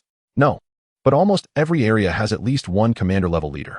Commander level is not comparable to elite level, let alone something extraordinary. If Su Ming could truly challenge 2 tiers, Lu Tongxing would begin to question whether his contract was with a beastmaster or a monster. Whether Su Ming could challenge a commander-level beast 2 tiers above him remained uncertain. Nor did he intend to enter the third-tier secret realm as a second-tier beastmaster. If I were to advance to the 3rd tier, then it would not pose much of a problem, would it? Not a problem at all. Do you genuinely believe that challenging across tiers is as simple as eating and drinking? Although Su Ming's strength has indeed surpassed that of many 3rd-tier beastmasters, his intuition warned him that he would not content himself with merely grinding against elite-level beasts. Not even perfect-level skills suffice. Well, that is not quite how it works. What about peerless-level skills? Peerless level? What nonsense. I have lived for over a century and have yet to witness a peerless-level skill. As Lu Tongxing spoke, he regarded Su Ming and noticed that he bore no semblance of jest. Is there truly a peerless level? Indeed. Su Ming then summoned Dabai. Dabai, show the principal your prowess. With a chirp, Dabai extended both of his paws. Su Ming exclaimed, he hasn't bumped his head, has he? He then casually took an apple and gestured for Dabai to strike it. With a chirp, Dabai gently tapped it. Principal, allow me to treat you to some apple juice. Su Ming offered the apple. What on earth? Lu Tongxing accepted it, and before he could take a bite, he discovered that the skin of the apple was intact, yet its interior had completely transformed into liquid. Some special skills can achieve such feats. Is that so? Can other beasts also annihilate an elite-level magical beast with a single blow at the extraordinary level? Destroying an elite-level beast's life force is not as straightforward as smashing an apple. Originally, he thought that spending time with Su Ming would reveal the secret behind his perfect-level skills, but instead, he had stumbled upon something peerless. Very well, this matter is settled. With my strength, competing for the title of first in the 2nd tier would be nothing short of bullying. I believe that if you were to vie for first in the 3rd tier, that would also be quite unfair. Lu Tongxing could already envision the scene of the 3rd-tier upperclassmen crying out in despair as Su Ming defeated them. Additionally, my visit to the 3rd-tier secret realm would serve to inspect for any issues similar to those in the 2nd tier. In the event of an unexpected occurrence, I would have some support. Su Ming proclaimed with righteous indignation. Is it truly not for the resources within? Rest assured, the 3rd-tier secret realm does not possess treacherous terrains like the Black Mist volcano or the conditions for the continuous spread of abyssal bloodjade. Any anomalies will certainly be detected immediately. Very well, may it be so. To be honest, Su Ming merely wished to acquire more resources and slay more beasts. He harbored no ill intentions, yet he sensed that trouble was looming. Chapter 47. Purifying Magical Energy, absorbing crystals. Very well, since you are insistent. I shall acquiesce to your request. If you can secure first place in the third tier, I have a favor to ask of you. Lu Tongxing agreed to Su Ming's request. Oh, the principal has a favor? What are the benefits? Su Ming did not expect his premonition to be so accurate. He thought of trouble, and trouble arrived. You truly will not act without gain. Do not rush to use the third contract slot. Allow me to consider some options. Spirit of Shadows? No, I am uncertain what that is. It is the spirit of the heavens and earth, which cannot be easily defined. It depends on your luck. Is there truly no assurance? Very well, I shall secure first place before discussing this further. Over the next few days, I will attempt to advance to the third tier and then release a video, at which point the school can issue an announcement. Are you attempting to deceive me again? Had I known, I would not have placed you in the same dormitory as the merchants. Deceive whom? This is merely paying for lessons learned. Do not impose fixed mindsets upon others. Such flaws are unavoidable, even for you, principal. Speaking of which, what tier of Beastmaster are you? Merely 7th tier. I bid you farewell. After sending Su Ming off, Lu Tongxing gazed at the apple that had transformed into juice on the table, his eyes still alight with excitement. Peerless level. This is a variable, indeed. The crucial question is, how could the military send such a talent here? Such individuals should be placed within the Xia family as direct heirs, should they not? Or is it that the military or the Xia family harbors dissatisfaction with the One Family's arrangements? It is perplexing. He simply cannot fathom that everything was merely an unforeseen decision made by Wu Yan. The only certainty is that Su Ming can aid the school in overcoming its challenges. However, he is not one to remain complacent. One must be cautious not to squander oneself. It appears that the beast spirit possession type of beast-taming is indeed insufficient. When Su Ming was sent back to the dormitory, Shang Rin and Xia Feng had yet to return, indicating that the competition was likely still ongoing. Strictly speaking, the rules are fraught with loopholes. With sufficient wealth, one could almost guarantee a 5-game winning streak. Moreover, during the 100th position, there would undoubtedly be many individuals with identical scores. Nevertheless, the original purpose of this competition has long ceased to be about strict rankings. The school is indifferent. And the unseen puppeteer is no different. After all, the top talents of the school will almost certainly gain entry. Whether their aim is to obliterate an entire cohort of exceptional students, or simply target Xiaofeng, or merely to exact revenge on the school. This moment serves as the perfect opportunity. Su Ming took out his communicator, only to find 99 unread notifications on the school's internal network, leaving him speechless. Fortunately, he had only exposed his internal network account and not any other contact information. Otherwise, it would have been quite bothersome. Su Ming, I want to have a child with you. Su Ming casually clicked on a private message, which was precisely that. Quite amusing indeed. He decided to peruse the sender's profile. To his astonishment, the individual had a golden-haired monkey spirit. Once possessed, they were covered in fur. Alarmed, Su Ming promptly blocked all similar private messages. Finally able to breathe a sigh of relief. Such an eyesore, he resolved never to click recklessly again. I aspire to become the world's foremost necromancer beastmaster. And to his surprise, he encountered a kindred spirit. I am very interested in your skeleton summoning methods, and am willing to purchase them at a high price. The world's foremost necromancer beastmaster? What nonsense, block. After skimming through the messages, he found none that bore any utility. Among them was one that read, "You are not Su Ming. Who exactly are you?" Likely an old high school classmate of Su Ming, feeling quite flustered. Su Ming could not be bothered with these trivialities and blocked them all. Afterward, Su Ming took out over 30 elite-grade crystal cores and summoned Hongyu. Can you purify the abyssal magic within these? Previously, he had refrained from handling them out of concern for potential repercussions, since the principal claimed their value would increase. What was there to wait for? Su Ming was in dire need of various resources. Certainly, this is quite simple, replied Hongyu, grasping a blood-red crystal core within its bony claws. 1 minute later, the color of the blood-red core gradually became more subdued. Master, it is done. Has there been any change? The originally corrupted crystal core, after being purified, has transformed into pure elemental energy, making it easier to absorb and digest, Hongyu estimated. It was not a living being and did not require absorption. It could only rely on its perception. Absorb and digest? Su Ming then summoned Dabai. Dabai, there is something delicious. The previously dazed Dabai instantly perked up. Take it. Su Ming handed over the purified crystal core of the rock-fire attribute. Although Dabai was somewhat slow, it understood that this item could not be consumed directly, but must be absorbed gradually, consuming 2 years of lifespan to accelerate the growth of the iron-eating beast. This acceleration consumes 1 elite-grade rock-fire attribute purified crystal core. Acceleration in progress. In the first year, the iron-eating beast clung to the crystal core daily, continuously nurturing it, causing the core to gradually become rounder and smaller. Due to the encroachment of earth elements, the iron-eating beast learned the skill of petrification resistance, beginner level. In the second year, the crystal core was fully absorbed, strengthening the iron-eating beast's fire resistance and petrification resistance. The iron-eating beast was elevated to the extraordinary 7-star level. 2 years for one core?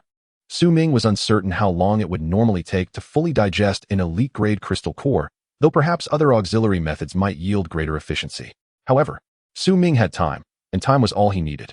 Since these crystal cores were predominantly of the rock and fire attributes, there was no rush to sell them. Everything was prioritized towards self-improvement. If any surplus remained, he would consider selling them then. 1 minute later, Hongyu purified another core, this time purely of the rock attribute, consuming 2 years of lifespan to accelerate the growth of the iron-eating beast. This acceleration consumes 1 elite-grade rock attribute purified crystal core. Acceleration in progress. In the first year, the iron-eating beast's adaptability to the rock attribute gradually improved, enhancing absorption efficiency. It completed absorption within the first year. The skill of petrification resistance was raised from beginner to proficient level. In the second year, the iron-eating beast focused on refining its realm and reached the pinnacle of the extraordinary level. It seems only the first instance required 2 years, with experience. It could be even faster. However, it was not a waste, as Debai's level had already been elevated to the pinnacle of the extraordinary level, preparing for advancement. The second-tier wind attribute metal required for Debai's advancement had already been procured for Ming by Shangren. Compared to the ordinary second-tier Xian iron, its price had escalated. Just those few pieces of second-tier wind spirit iron cost nearly 2,000 spirit stones, which should suffice. Chapter 48. Just tell me if there's any potential. According to Granny Wen's words, aside from the requirements for advancement, continual supplementation is necessary after reaching the elite level. Furthermore, the subsequent commander level requires the thunder attribute, which is an insatiable abyss. Thus, Ming currently harbored a singular thought: to amass wealth. The reason for initially opting for the wind attribute was that Ming discerned Debai's most evident shortcoming. Aside from its inability to fly, its speed was inadequate. By supplementing the wind attribute, it should be able to comprehend some wind or speed-related skills. Of course, this is merely theoretical. The specifics would still depend on Debai's own capabilities. If all else fails, hunting a variety of different types of demon beasts might yield some applicable skills. Now, Ming had roughly discerned the patterns of skill plunder through the limited types of demon beasts he had defeated. The foremost condition is that the tamed beast must possess the basic qualifications to learn and release such skills. For instance, Hongyu cannot learn skills like tough skin, as it lacks a skin. Debai cannot learn lava eruption, as it does not meet the requirements. Thus, some resistance or defense-related skills, which are more universal, can indeed be learned. Next, Ming awaited Hongyu to finish purifying all the corrupted crystal cores before selecting the most promising ones, rich in energy, for Debai to absorb. Finally, after consuming 10 elite-grade purified crystal cores of relatively high rank, both Debai's fire resistance and petrification resistance were elevated to the perfect level. Perfect level resistance skills can additionally reduce approximately 60 points of attribute damage and effects. Coupled with its innate constitution and resistances, it is sufficient to nullify the attribute skills of tamed beasts whose levels do not surpass its own significantly. As for the unparalleled skills, it is not that Ming does not desire them. Rather, relying solely on absorbing elite-grade purified crystal cores does not yield any enhancements. Not to mention upgrades. Even a modicum of resistance is not improved. It remains uncertain whether this method has reached its limit or if higher-tier crystal cores are required. With over 20 lesser-grade purified crystal cores remaining, Ming planned to hand them over to Shangren for disposal. However, that would have to wait until the conclusion of the current Secret Realm event. It was not until evening that Xiaofeng and Shangren returned together. Xiaofeng's competition had actually concluded long ago, achieving a clean sweep with 5 consecutive victories, even defeating a second-year student at the pinnacle of the second tier, becoming another dark horse alongside Ming. However, compared to Ming, he still fell slightly short. Ming's performance earlier in the day had already established his position as the foremost individual of the second tier. As for why Xiaofeng returned so late, he was undoubtedly dragged by Shangren to serve as a bodyguard again. Shangren's betting operations likely offended every second-tier student in the entire school. He practically swept through the entire pool, leaving no stone unturned for those harboring greedy thoughts. They were all thoroughly harvested. Brother, we have struck it rich. Exchange my share entirely for metals with wind or thunder attributes. Ming was too lazy to listen to him recounting how many points he had earned. He was not worried about Ming losing his share. All right, I will do my best to help you acquire them at prices slightly lower than those at the school's exchange center. If that's not enough, I'll just exchange directly at school for you. Yes, that's fine. Then, could you also help me exchange for a third-tier promotion potion? The third-tier promotion potion is the highest grade potion that the school can offer. Anything higher must be purchased at exorbitant prices in the market. Generally, after advancing from third to fourth tier, one is preparing for graduation. It makes no sense to continue exploiting the school's resources. A third-tier promotion potion? I must have misheard. You haven't reached third tier yet. You're still second tier, right? No, wait. You seem to have already exchanged for a second-tier promotion potion before. Are you really sure you want the third-tier potion? Yes, just exchange for it, and keep it for later. It's better to be prepared. Ming believed that as long as there was a potion available, ascending to the 5th or 6th tier would be a matter of moments. However, he would be seen as a monster. Moreover, high-tier promotion potions have almost become controlled substances, and they must be procured through legal channels. Alright. Although Ming's tone suggested he could ascend to the 4th tier by tomorrow, Ren nodded in agreement. What a pity, even though we profited greatly this time. It's just a one-time deal. I heard that if I didn't set up the betting for your finals, those people nearly prevented me from returning. Ren's actions were akin to winning money at the gambling table and then running off. However, if a betting operation were established, everyone would have undoubtedly bet on Ming winning the championship, which would lead to the house suffering significant losses, unless Ming deliberately threw the match. Given his current momentum, there was no reason for him to do so. My suggestion is that we could set it up. Ming leisurely stated while enjoying the food that Ren had packed. What? You really want to set it up? Although you could earn even more than now by letting Xiaofeng win, isn't that unnecessary? Ren still held on to some principles. Furthermore, if such actions were taken, it would not benefit Ming's future, leaving him with a reputation for petty gains. When I say to set it up, I naturally do not mean a second-tier betting pool. Rather, third tier. Ren's eyes widened in realization, instantly grasping Ming's intent. Well, I have decided to advance to the third tier in the next couple of days, and then go play in the third-tier secret realm. I won't be joining you all.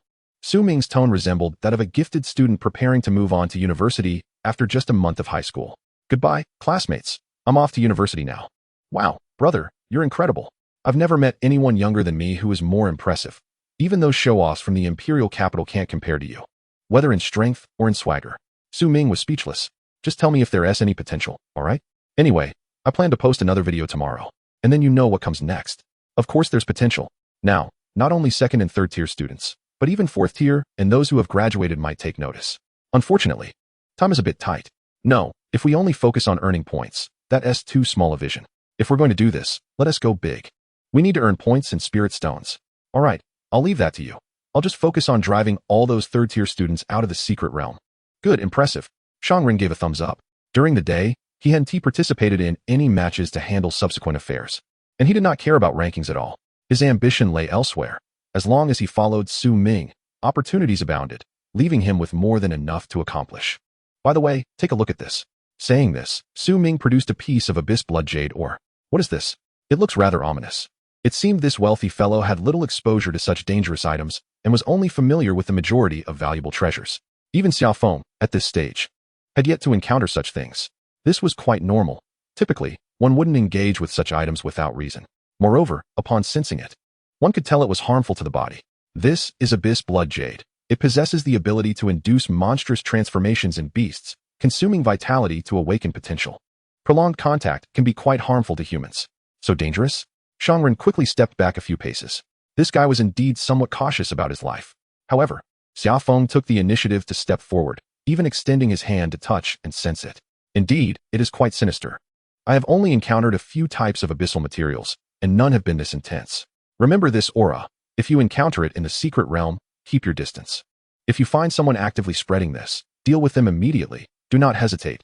Just leave one person who can speak. Ming warned this guy in advance about potential dangers, ensuring no unexpected incidents occurred. He had done everything he could. He couldn't possibly let him go in as a personal bodyguard. Even if Ming were willing, Xiaofeng would never accept such protection. Understood. Xiaofeng nodded without further inquiries. After a satisfying meal, Ming returned to his room. As usual, he took out a second-tier promotion potion and a second-tier soul power potion. Upon carefully reviewing the instructions for the second-tier promotion potion, he noted that the side effects still existed. However, the overall success rate for promotion had actually decreased by 10, now standing at 85. According to this ratio, as one ascended, the price increased exponentially, yet the probability decreased. Ultimately, in any world, whether concerning wealth, power, or levels of strength, it all culminates in a pyramid structure. An 85 probability, when rounded, is essentially a certainty. Consume 1 year of lifespan to accelerate personal cultivation growth. This acceleration additionally consumes 1 second-tier promotion potion and 1 second-tier soul power potion. Acceleration initiated. In this year, during the first 3 days of promotion, you pondered and worried, but ultimately took 3 days to completely clear your mind before finally commencing the promotion. Perhaps it genuinely proved useful, your luck sword. And you succeeded directly. Level increased to 3rd tier 1 star. After 3 or 4 days, you thoroughly rid yourself of the effects of side effects, fully adapting to the new power and the newly opened beast-taming space. In the subsequent time, you have been fantasizing about what type of 3rd beast you should contract. Su Ming. What the heck? I spent an entire year merely fantasizing about a 3rd beast? Su Ming felt utterly drained. No matter, the promotion was successful. Furthermore, it required no additional time to adapt to the new power, allowing for a seamless transition. After ascending to the 3rd tier, all-around physical attributes were elevated to a new level, enabling greater benefits from beast taming, and lifespan increased by several decades. Beast Tamer, Su Ming. Level, 3rd tier 1 star, accelerated. Talent, top tier cultivation, beast cultivation efficiency increased by 60, accelerated. Hidden talent, infinite plunder. Killing anomalies allows for the plunder of lifespan and skills. Anomaly lifespan, 2,315 years. Lifespan from anomalies can be consumed to accelerate the growth of beasts or beast tamers. If anomaly lifespan is insufficient, personal lifespan can be substituted. Currently, personal lifespan remaining is 65 years. When below 1 year, substitution is no longer possible. At least, for now, there is no need to worry about the specter of death. There are still several decades left, enough for Su Ming to elevate his level to even greater heights. After completing his upgrade, Su Ming naturally turned his attention to Da Bai and the others. Da Bai, come out for some delicious food. Ing. At this point, Da Bai had grown rather skeptical of Su Ming's usual opening line. Each time, it is either a block of iron or a crystal nucleus. It either fills the stomach to the brim or stretches the body to its limits. Indeed, upon witnessing Su Ming digging out another block of iron, Da Bai could not help but roll its eyes. This is Feng Ling Tai, incredibly expensive, capable of purchasing thousands of the sweetest, most succulent bamboo shoots for your enjoyment. I want bamboo shoots, not iron blocks. The consumption of 10 years of lifespan accelerates the growth of the iron-eating beast. This acceleration requires an additional consumption of 2nd-tier Feng Ling Tai. During the first year, the iron-eating beast wallowed in sorrow as bamboo shoots turned into iron blocks. However, upon realizing the considerable value of the Feng Ling Tai, it transformed its grief into appetite and unexpectedly discovered that the taste of Feng Ling Tai was not so bad.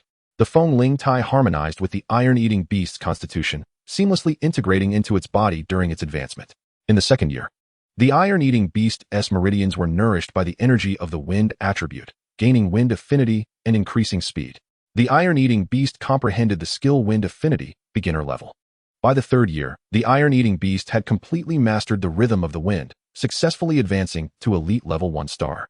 It comprehended the skill gale step, beginner level. By the 10th year, after its advancement, the iron-eating beast diligently practiced skill utilization, primarily training to avoid crashing into trees during sudden acceleration. However, it still needed more wind attribute resources to enhance its speed further. The iron-eating beast's level rose to elite level 4 stars, and the gale step skill advanced from beginner to proficient level.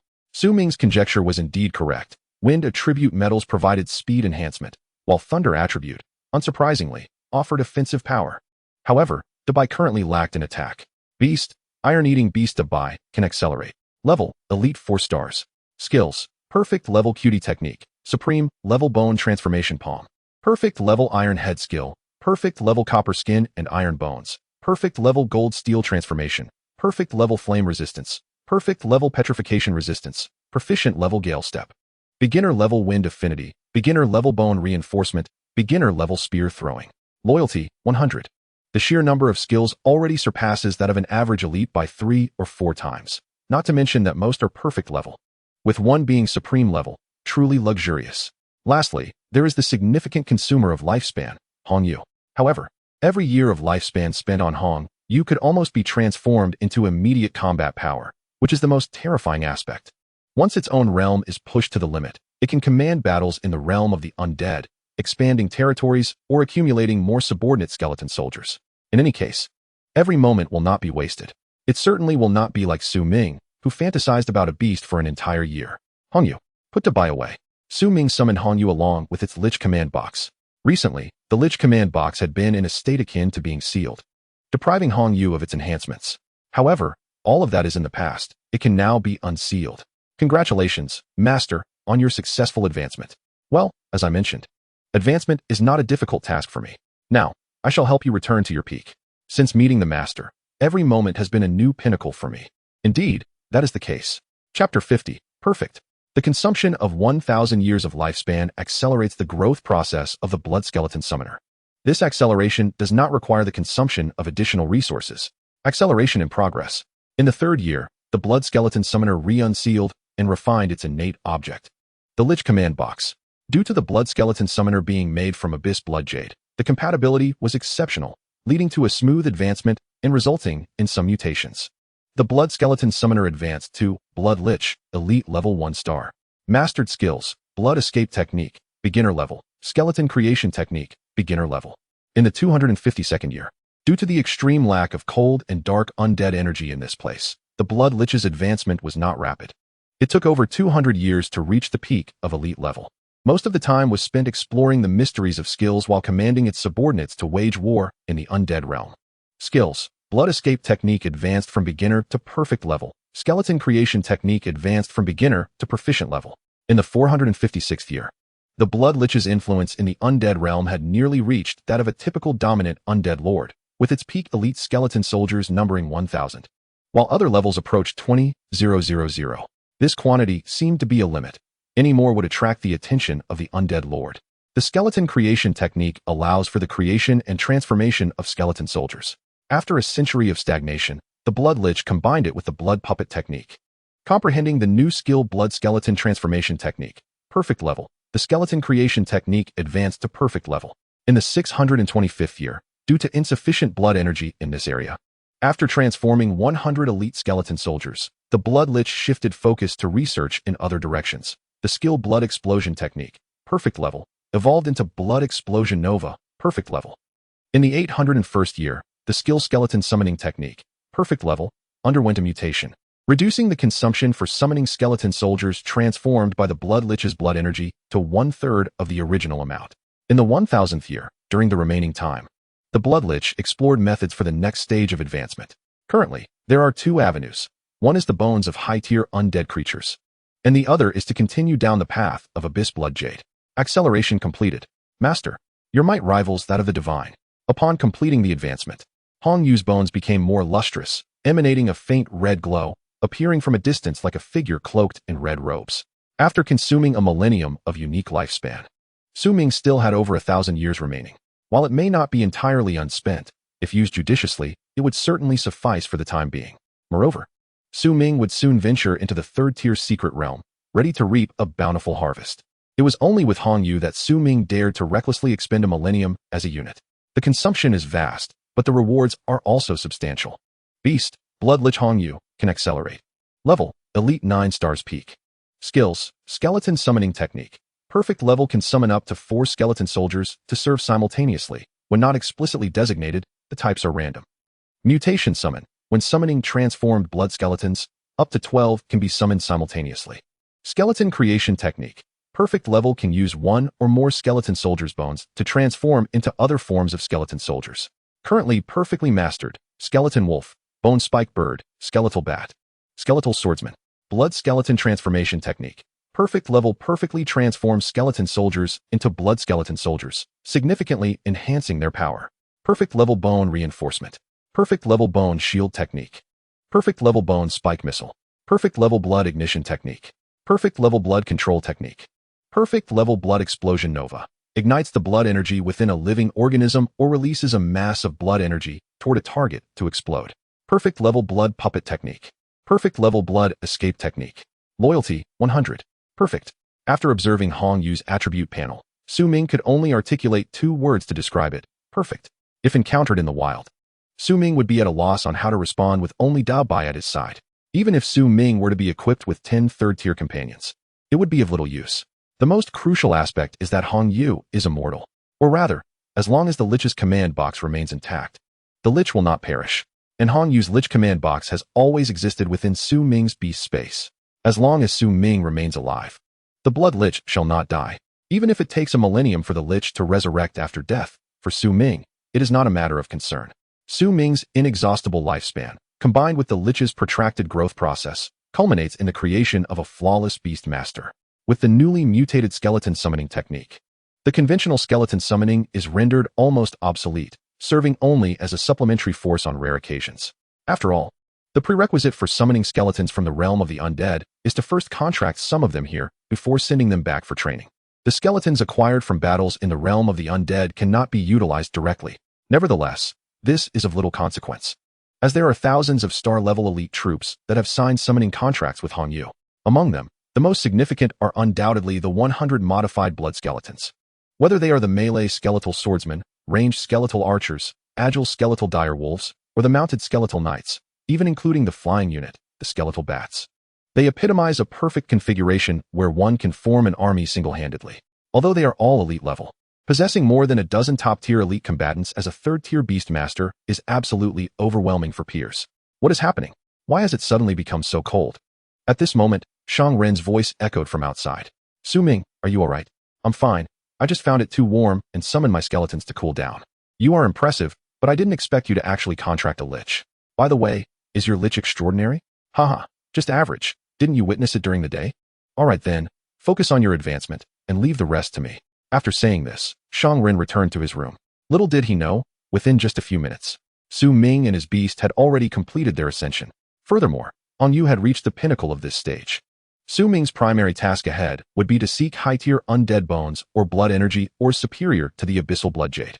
After all, Hongyu had spent over a century deducing two potential routes, which now merely required validation. As for Dubai, he had no such worries. His sole concern was money. The iron-eating beast ultimately needed to consume wind and thunder attribute metals as food additives. Ordinary Xian iron could not be neglected either, as after his ascension, Dubai had increased in size, and the original supply of Xian iron had become insufficient. Moreover, replenishing with third-tier Xian iron would undoubtedly enhance his strength post-transformation. Ultimately, it boils down to the gluttonous nature of the golden-eating beast. Chapter 51. You all compete for second place. The next day, at 10 o'clock in the morning, Su Ming deliberately waited until this time, when most people were at their most alert, to release the morning's recorded video. At present, his account only contained two videos, one being the previous debunking video, and the other the one released today. In the footage, Su Ming appeared as though he had just awakened. To all the second-tier little weaklings, I merely used a second-tier promotion potion and accidentally jumped straight to the third tier. Therefore, I shall not partake in your games. As for any preliminary competitions, is there even a need to compare? Just grant me the first prize outright. You all can compete for second place. The video concluded.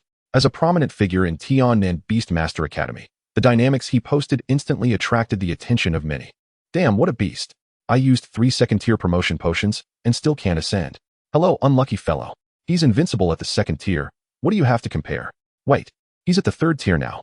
How can he claim the first tier reward in the second tier realm if he can't even enter? This comment quickly garnered a surge of likes. At this moment, everyone realized. Originally, those who thought it reasonable to award Su Ming the first prize suddenly awakened. Indeed, he is at the third tier, so he cannot participate in the second tier realm, giving everyone else a chance. Haha, this guy must be regretting it. He intentionally made this video. He seems so nonchalant. But in reality, he must be anxious. Indeed, he hasn't even settled into the position of first at the second tier before jumping straight to the third.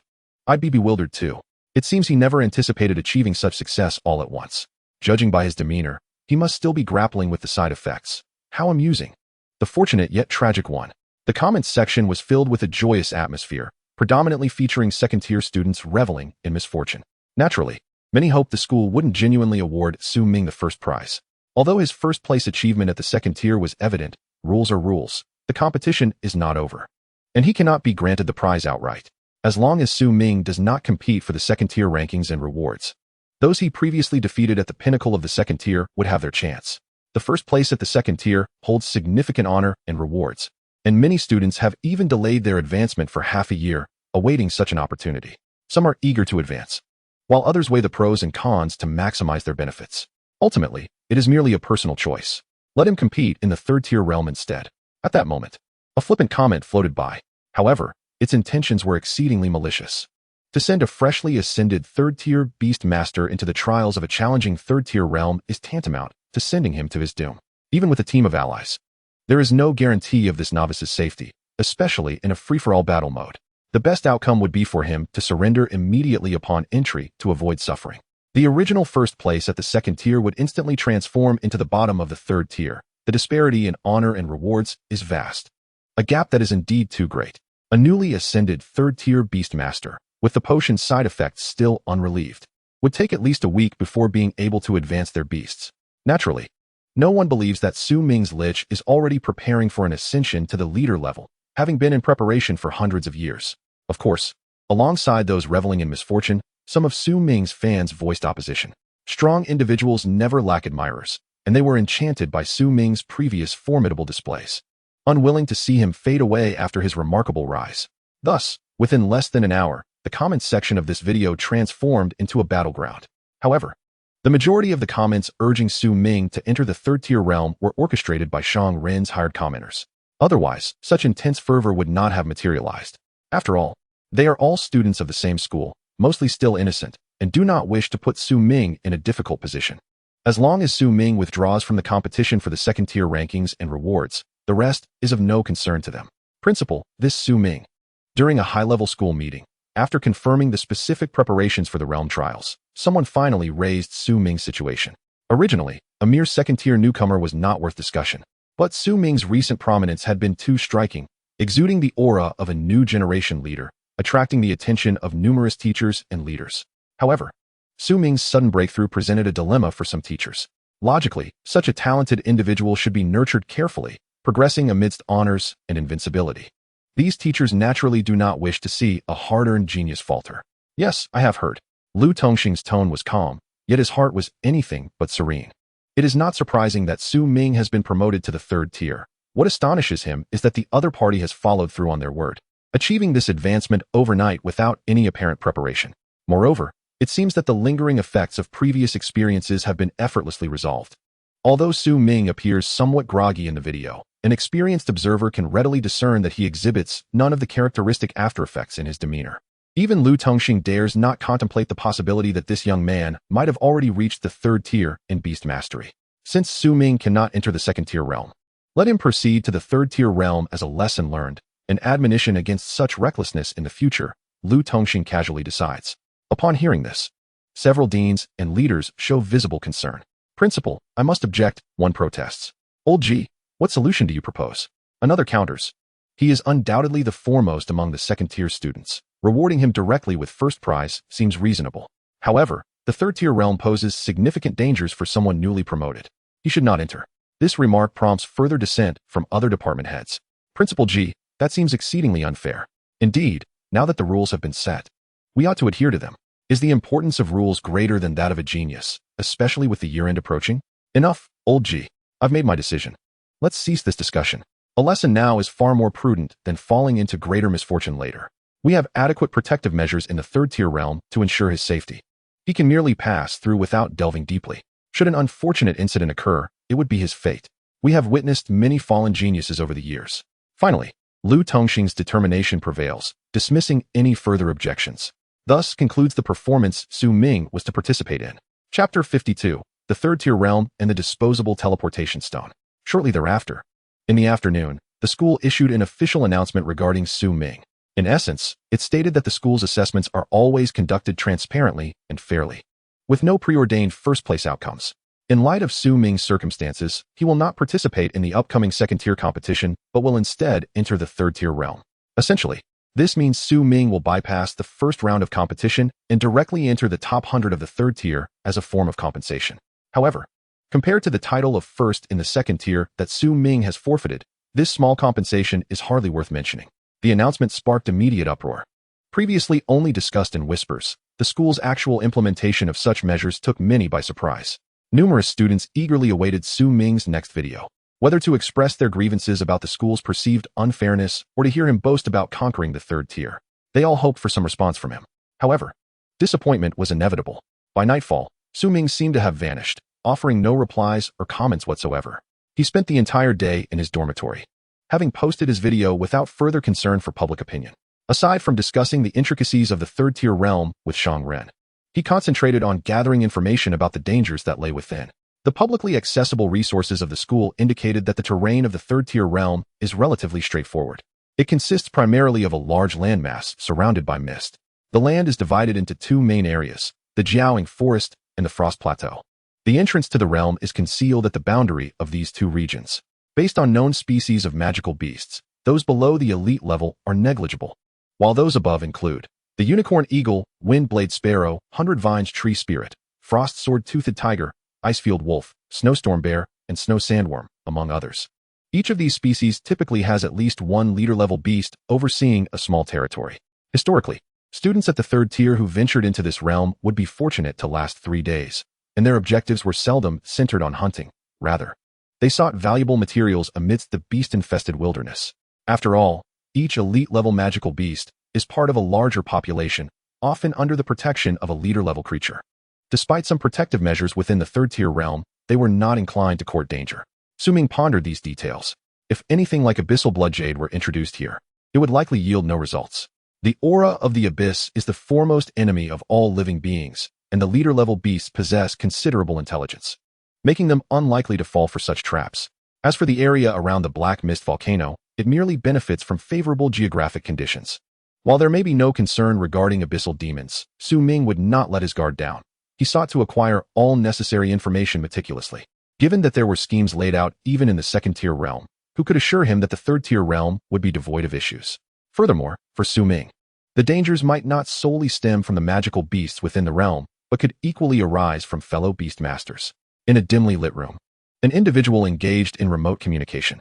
Elder, everything is in place, ensuring a flawless execution. Good. This is a once-in-a-lifetime opportunity. Let us not squander our arrangements. We can eliminate a genius from the Xia family and sever a whole generation from Tiannan Academy, settling both old and new grievances. By the way, that newly emerging genius, Ming, has ascended to the third tier.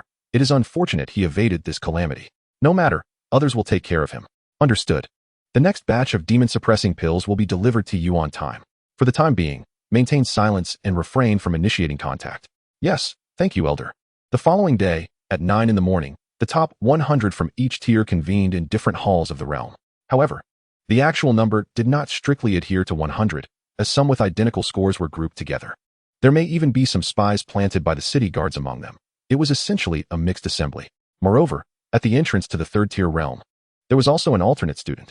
Ming arrived neither early nor late, standing alone at the back, while many upperclassmen from the third tier regarded him with curious glances. Their expressions were unmistakable, as if perceiving Ming as a husky mingling among wolves. Although they all belonged to the third tier, most of these students had already cultivated 3 elite-level beasts. To penetrate the top 100 among over 2,000 third-tier students was no small feat. The total number of third-tier students is the largest within the school. At this level, they are no longer categorized by grade. The majority are second-year students competing with third years, with some fourth years present as well. As for the freshmen, clearly, Ming is the sole representative. However, Ming does not consider himself a husky. Rather, he feels more like a crane standing among chickens. As the time arrived, the realm opened, and students began to enter sequentially. A teacher at the front announced loudly, "The realm's guardians have activated the mechanism." Following this, a pale blue entrance to the realm gradually materialized. Although Ming had never entered before, the grandeur of this entrance was evidently much larger than that of the second-tier realm, and the level of difficulty was on an entirely different scale. Although the realm poses dangers, every one of these realms has been painstakingly controlled and obtained by predecessors, making them exceedingly valuable. It would not be an exaggeration to call them the school's most treasured assets. Before long, everyone had entered the realm. Ming found himself in a spacious cavern, surrounded by several students and guardians of the realm. One by one, they approached to receive a disposable directional teleportation stone. In the event of an emergency, they could use it to transport back to this location, which would count as elimination, as explained by a teacher stationed in the realm. A disposable teleportation stone? I did not expect the school to be so generous, providing one for each student. Indeed, normally, they require 300 points for exchange. Maintain silence. Let us commence. Soon, everyone had received their items. Ming clutched the dull gray stone in his hand, feeling a familiar surge of power. It seemed that this sensation was similar to what he experienced when the Kongying Jiling was transmitted back and forth, an embodiment of spatial force. This phenomenon is only effective in secret realms of the third tier and above, as lower tier realms cannot withstand the power of spatial transmission. No wonder the conspirators behind the scenes are powerless against a third-tier realm. Instead, the relatively safer second-tier realms have become their chosen targets. Within this 3-kilometer radius, combat is strictly prohibited. Anyone who remains within this vicinity for half an hour or voluntarily enters it afterward will be deemed eliminated. You may now select your respective directions to depart. With that, the instructor ceased to speak. Chapter 53, Entering the Secret Realm, Reconnaissance. Subsequently, most students began to hastily depart according to their predetermined plans. Many chose to proceed in small groups. Clearly, they were already quite familiar with this place. Su Ming surveyed his surroundings, noting over a dozen different exits. Instructor, which exit leads to the Jiaoying Lin? Su Ming inquired. Is this your first time here? The instructor glanced at Su Ming, casually asking, seemingly unaware of his identity. Indeed, I just advanced to the third tier yesterday. The instructor was momentarily speechless, then pointed in a direction. That way leads to it. The other side is towards the Bing Shuang Gao Yuan. Thank you, instructor. With that, Su Ming prepared to leave. Do not venture too deep. In certain areas, the transmission stones may not function as expected. Su Ming was taken aback. Was it truly that perilous? He had only reviewed the basic information about this place. Such less than glamorous details would not appear online, necessitating individual reminders from the instructor. By the way, instructor, since only beast masters of the third tier and below are allowed to enter, what if a commanding level beast approaches? Su Ming continued to seek guidance, believing this to be of great importance. Can you guess my tier? Fourth tier? Su Ming surmised, given the instructor's inquiry. Indeed, I am at the pinnacle of the fourth tier. I see. There must be more than just you of that caliber. There are a few guards as well. Well then, I can rest easy. Huh? Who would have thought you were so cautious about your life? If you fear, why not simply withdraw? I am merely concerned that excessive commotion might provoke a beast riot. Rest assured, no matter what you do, those creatures would not dare to cause trouble here. The instructor exuded an air of authority. With that, Su Ming took his leave, heading towards the Jiaoying Lin. Upon exiting the cave, Su Ming was greeted by an expansive vista of verdant jungles. In contrast, the area he stood in appeared to be an unassuming rocky hill, with the towering Bing Shuang Gao Yuan in the background. The 3-kilometer radius perfectly encompassed the distance to the foot of either the Jiaoying Lin or the Bing Shuang Gao Yuan, evidently established as a safe zone by the previous adventurers. Come forth, Dabai, Hongyu. Su Ming summoned his beasts. Dabai, upon seeing the lush woods, expressed excitement, as if it signified an abundance of delectable treats. As Su Ming approached the woods, he halted. Hongyu, send out some scouts to assess the situation. Being the last to emerge, he could not rule out the possibility of someone hiding ahead to ambush. Understood. Hongyu responded telepathically. Subsequently, it extended its bony claws, conjuring a surge of blood-red energy that soon erupted. The blood puppet technique at its perfected level enabled the creation of various servant puppets for reconnaissance or combat, with their number, strength, and duration determined by the amount of blood energy consumed. Squeak, squeak, squeak. Instantly, over a dozen blood-bat puppets materialized in the air, flying towards the woods. Following that, a large summoning array appeared before Hongyu. Skeleton summoning technique. 3 blood skeleton giant wolves and 9 blood skeleton spine birds were summoned simultaneously. Crack, crack, crack. The skeletal wolves dashed towards the forest, while the bone spine birds circled in the air before dispersing into the woods. Now, this feels much safer. Let us proceed. With that, Su Ming entered the forest. To Su Ming's surprise, after more than 10 minutes in the woods, there was not a single trace of another person, let alone an ambush. This was expected. It was a battle royale, not a one-on-one duel. The emphasis was not on defeating numerous opponents, but on surviving until the end. Since this was merely the beginning, most were likely conserving their strength. Even at the periphery of the Jiaoying Lin, it was improbable that anyone would initiate conflict so early and attract attention. Very well. Let us play hide and seek. Su Ming had no desire to reveal his strength prematurely. He had discussed with Shang Ren the strategy to remain inactive on the first day, waiting for Shang Ren to attract sufficient betting before making their move. Upon entering the secret realm, each student's real-time ranking was displayed on the school's internal network, with all surviving students ranked by the number of opponents defeated. Among the third-tier participants, those in the top 10 were all at the pinnacle of the third tier, with their contracted beasts being elite-level peaks.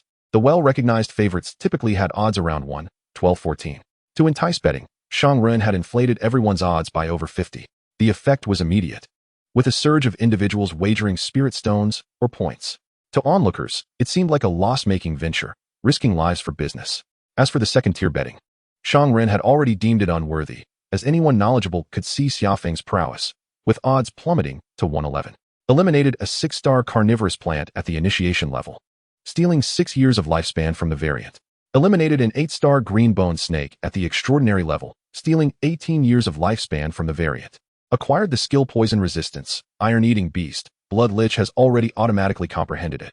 Ming strolled leisurely deeper into the forest, continuously receiving notifications of kills. These were all accomplished by the skeletons summoned by Hong Yu, as only kills made in this realm would enable Ming to usurp the lifespans of variants. Otherwise, in the realm of the undead, they would have long since amassed millions of years of lifespan for him. Even within the third-tier secret realm, initiation and extraordinary level beasts predominated. Or rather, aside from particularly unique secret realms, every ecological niche follows this pattern. Lower-tier organisms form the base of the pyramid, perpetually constituting the largest population. Along the way, Ming did encounter other students through his bloodbat puppet's reconnaissance, yet he opted not to engage directly, merely taking a slight detour. There was no need for combat against these students, as there was no benefit in fighting. As night fell, Ming found a large tree to rest under, surrounded by skeletal spine birds at the third-tier pinnacle for protection, with skeletal archers and swordsmen guarding nearby, ensuring a safe haven. Shangren, how is it going? A few ambushers blocked my path. I can hardly resist engaging. All is well. Only a few are betting on your victory. Are they perhaps your diehard fans? Nonetheless, it matters little. It's just a matter of losing a few hundred spirit stones. Shangren replied with a chuckle. Ming could tell that his friend was quite pleased, not even bothered by the loss of thousands of spirit stones, estimating that he had at least several tens of thousands. However, brother, you must not falter. My life and fortune depend on this. Is it that serious? Isn't your family the richest in the country? Sigh, it's a long story. I will explain later. In any case, we must earn our own keep. My life and fortune rest upon your shoulders. Fear not, I shall handle it. You can keep a share of the earnings. That is a given. Chapter 54, Invasion of the Undead. Even the wealthiest offspring of the entire Daxiao are tirelessly striving to amass wealth and become self-sufficient. What right do ordinary individuals have to remain idle? Therefore, Ming instructed Hong Yu to send several bone-spike birds to fly towards the large trees 3 kilometers ahead. According to prior reconnaissance, a trio of individuals was concealed in that vicinity. Hong Yu was charged primarily with harassment, ensuring they did not truly eliminate them. Very well. It is unlikely anyone will approach. You all rest first. I will keep watch for 3 hours before we rotate. Zhang Cheng addressed his 2 companions from atop a thick branch. Zhang Cheng, at the pinnacle of the 3rd tier, ranked 4th with 5 points, indicating that he had defeated 5 opponents, or rather, that this small team had eliminated 5 individuals. All right, Chenggu, I will summon my shadow wolf to keep watch. My 3-eyed night owl can assist as well. Zhang Cheng nodded. Below the tree trunk, a large green-patterned snake was coiled, feigning sleep. This was Zhang Cheng's tamed beast. The others were resting within the beast space. Half an hour later, a sudden, urgent screech pierced the night forest. It was the cry of the 3-eyed night owl. Enemy attack. The warning did not come from Zhang Cheng, but rather from the owner of the 3-eyed night owl. Even in slumber, the owl could alert him, awakening him from his rest, and they had only just begun to relax 30 minutes prior. In the air, what kind of beast is that? The specifics were unknown, but there was more than one. As they spoke, the 3 swiftly summoned their tamed beasts. Soon, 6 flickering lights of ghostly flames floated in the air. These were the undead. Utilizing the dim glow, the trio discerned the appearance of their adversaries. Devoid of flesh, their bodies were covered with menacing bone spikes. Moreover, the flickering soul flames elicited fear within them. Alu, can you handle this? Among the 3, only Alu possessed a flying tamed beast. Chenggu. Those 3 seemed to be elite-level peak beings.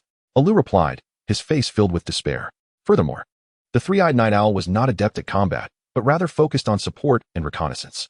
Very well then, let us remain vigilant tonight without rest. Zhang Cheng made his decision. The sudden emergence of 3 elite-level peak undead instilled a sense of foreboding within him. The 3 blood skeleton bone spike birds did not attack. They merely circled the large tree where the trio was concealed, occasionally emitting irritating cracking sounds. Another half hour passed. Chenggu, they seemed to pose no significant threat.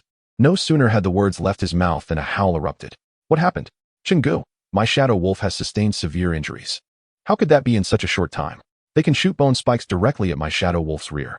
Upon hearing this, the 3 felt a chill run down their spines. Back against the tree, activate all defensive skills, and remain alert. We must endure until dawn, then we can eliminate them. In the forest of the Jiaoing Lin, they dared not create too much noise. Even if they managed to drive away the 3 bone spike birds, they would still have to withdraw from the competition. However, they could not fathom where the flying undead originated from in the Jiaoing Lin. The key issue was that these undead were exceedingly troublesome. Soon, they faced even greater nuisances. Every half hour, they endured bone spike attacks from the birds. Though not lethal, the incessant harassment was profoundly irritating. These undead birds required no rest. They relentlessly tormented the trio, necessitating their constant vigilance. They had traversed the Jiaoying Lin at least 10 times, yet never had they encountered such frustration. At last, just as dawn broke, the 3 undead birds abruptly vanished, as if they had never existed. Damn it, I understand now. These are summoned creatures of someone else's tamed beasts. Zhang Cheng's eyes turned crimson, clearly on the verge of a breakdown. The other 2 fared no better, sporting dark circles under their eyes, their spirits depleted. For a third-tier beastmaster, 1 or 2 sleepless nights were not particularly concerning. However, the continuous state of heightened tension consumed their energy several times over, rendering them incapable of enduring further. Chenggu, what kind of beastmaster can simultaneously summon 3 elite-level peak beings? Stay alert, the enemy will appear soon. Damn it, even if we are eliminated, I must uncover who the opponent is. Meanwhile, Su Ming enjoyed a restful night, rejuvenated and prepared for a vigorous day ahead. Hongyu, let us commence. Summon with full force. Understood. Subsequently, a series of summoning arrays illuminated one after another. After 3 waves, Hongyu's mental energy was wholly depleted. Su Ming directly consumed a year's worth of lifespan to expedite her recovery. Ordinarily, she would only require a few days to recuperate. However, given the minimum acceleration unit was a year, Su Ming had no choice but to indulge. Regardless, it would not go to waste. The extra time would be utilized for the spiritual cultivation of the blood lich or the study of various skills. After several rounds, the 100 elite blood skeletons that Hongyu had prepared were all summoned. As for the ordinary skeletons, they were not yet necessary. Let us set forth. Su Ming instructed Hongyu to lead the army forward while he followed behind with by Chenggu. There seems to be movement ahead. I sense it too. It appears there is more than one individual. I see it. Just then, over a dozen bone arrows shot towards them from a distance. Be careful. Clink, clink, clink. A Lu transformed into a mighty bear form, enveloped in earthen shields, positioning himself in front of the others. This was his spirit beast, the earth bear. Subsequently, they witnessed an unforgettable sight. Within the forest below, a multitude of blood-red skeleton soldiers emerged. Various combat units were present, including both melee and ranged fighters, as well as cavalry. The bow and arrows they had just encountered were evidently their means of attack. Is this an undead invasion? These skeletons look familiar. Blood-red skeletons. Aren't they the newly born? Damn it. Are you telling me that a transcendent-level skeleton summoner can summon such a multitude of elite-level peak troops? Crack, crack, crack. In addition to the skeleton army below, those bothersome bone spike birds returned, and this time they were not joking. A barrage of bone spikes rained down upon the group like a tempest. The reason they had not allowed the bone spike birds to eliminate them yesterday was that Su Ming had not entered the scoring card's judgment range. If they surrendered directly, their points would be wasted. Now that they were in battle mode, even if they used a teleportation stone, the points would still belong to Su Ming. Su Ming aimed to secure the first position and could not allow any accidents to arise. Chenggu, should we fight? Fight. No way, let us retreat. After speaking, Zhang Cheng immediately crushed a disposable teleportation stone. A flash of white light enveloped him as he vanished from the spot. Following suit, the other 2 departed with him. Ultimately, they did not catch a glimpse of Su Ming. Although they harbored suspicions, they could not bring themselves to believe it. Such matters far exceeded their comprehension. If an undead beast master wielded such power, they might as well contract an undead summoner and form armies of thousands. The issue was that even if one lived for hundreds or thousands of years, it would be of no consequence compared to the long cultivation cycle of the undead. Furthermore, without Su Ming's formidable recovery capabilities, Hongyu could not achieve such an outrageous feat of facing 100 alone. Su Ming, 3rd tier 1-star, ranked 2nd with 8 points. The sudden shift in the points ranking instantly captured the attention of all who were observing the competition. Oh, how did Zhang Cheng get eliminated? What happened to Su Ming? Need I even ask? Su Ming must have taken out Zhang Cheng's team. With a slight analysis, one can discern the facts. Yet, why is this so outrageous? Hasn't this individual recently ascended to the 3rd tier? After enduring a whole night, his score remains at 0. Surely, he must be cowering in some corner. How? In the blink of an eye, did he achieve a triple kill? Soon, someone reached out to Zhang Cheng, intending to conduct a post-match interview. After all, he was originally considered one of the favorites for the championship. Zhang Cheng, may I inquire how you were defeated by Su Ming, this newcomer? Su Ming? Indeed. All your points were claimed by him. Could it be that you never even laid eyes on him before your defeat? No, what I mean is, our team fought a horde of demon beasts all night, and by the next day, we were utterly exhausted, unaware of who might have ambushed us. Zhang Cheng quickly realized that he could not bear the brunt alone. He must drag more people down with him. Is that so? The interviewer clearly did not believe him. If you don't believe me, let me show you our condition. With that, Zhang Cheng pulled 2 teammates for a group selfie and sent it over. In the image, their eyes were bloodshot, worse than those who had pulled several all-nighters. It was evident they had expended tremendous energy. This situation could indeed be explained by a night of combat. It seems you truly endured a harrowing battle. Yes, that fellow was in the central area of Jiaoyinglin. Anyone interested should go claim his points. The interview concluded there. Soon, the content was published on the campus network. Unexpectedly, Ming displayed quite the courage, daring to venture into the heart of Jiaoyinglin alone. Indeed, he seized an opportunity. Next, he simply needed to find a place to hide. Perhaps he could secure a spot in the top 10. He must hide well, as many lower-ranked competitors would likely seek out this plump target. Haha. Ming also saw this segment. I didn't expect this fellow to be so adept at embellishing his own image. However, Ming would not bother to refute anything. With this fellow's endorsement, he transformed from the big bad wolf into a little white lamb, attracting students eager to capitalize on his situation, thus allowing him to gather points without further effort. Consequently, Ming could slightly adjust his strategy, directing the team to disperse and advance 2 kilometers ahead while he followed behind at a leisurely pace. Additionally, he instructed to scout for human activity within a 5-kilometer radius. Ming stored away a 3rd-tier demon beast's crystal core and hide, commanding Hongyu accordingly. All other flesh was refined into blood energy by Hongyu for the enhancement of the blood skeletons. Wherever the skeleton army passed, all demon beasts were decimated. To ensure ample storage space, Ming specifically requested a large spatial ring from Shangren. Unfortunately, Shangbao was not present to act as the lucky charm. Otherwise, Ming would undoubtedly scour every valuable item within. At present, the lifespan of the unusual entity had increased by nearly 1,000 years. The various tiers of crystal cores and demon beast materials totaled over 100 items, which could be exchanged for a considerable amount of spirit stones. Master, someone is approaching. Hongyu suddenly alerted. So soon? In the sky, summon a few archers. A male voice resonated from above. Ming. It seems you are unaware that within a 1-kilometer range during this competition, 2 scorecards will resonate with each other, entering a state of combat. You think I am hiding? Ming emerged from behind a large tree, clearly identifying his opponent's flying beast, a peak elite-level Du Jiaoying. No wonder he had the audacity to soar above Jiaoyinglin. It appears they were of kin. However, it was uncertain whether the local Du Jiaoying flock acknowledged such a relative. It was said that in this scenario, a demon beast leader's hatred would be even more pronounced. Surely you do not believe that a few shabby skeleton archers could hit my Du Jiaoying? The boy scoffed. As soon as the words left his lips, several bow and arrows shot towards the Du Jiaoying. The bow and arrows swiftly closed in, blocking all avenues of escape. The Du Jiaoying flapped its wings, unleashing gusts of wind to fend them off. However, the archer's assault was too sudden, and one arrow struck the Du Jiaoying's abdomen, causing blood to spill. Your skeletons are not extraordinary level, they are elite level? The boy exclaimed in anger, hastily ascending. Ming, uninterested in further banter, intended to have the bone-spiked birds pursue. Suddenly, he received a transmission from Hongyu. Master, there is something amiss with this blood. What do you mean? It bears a scent of corruption.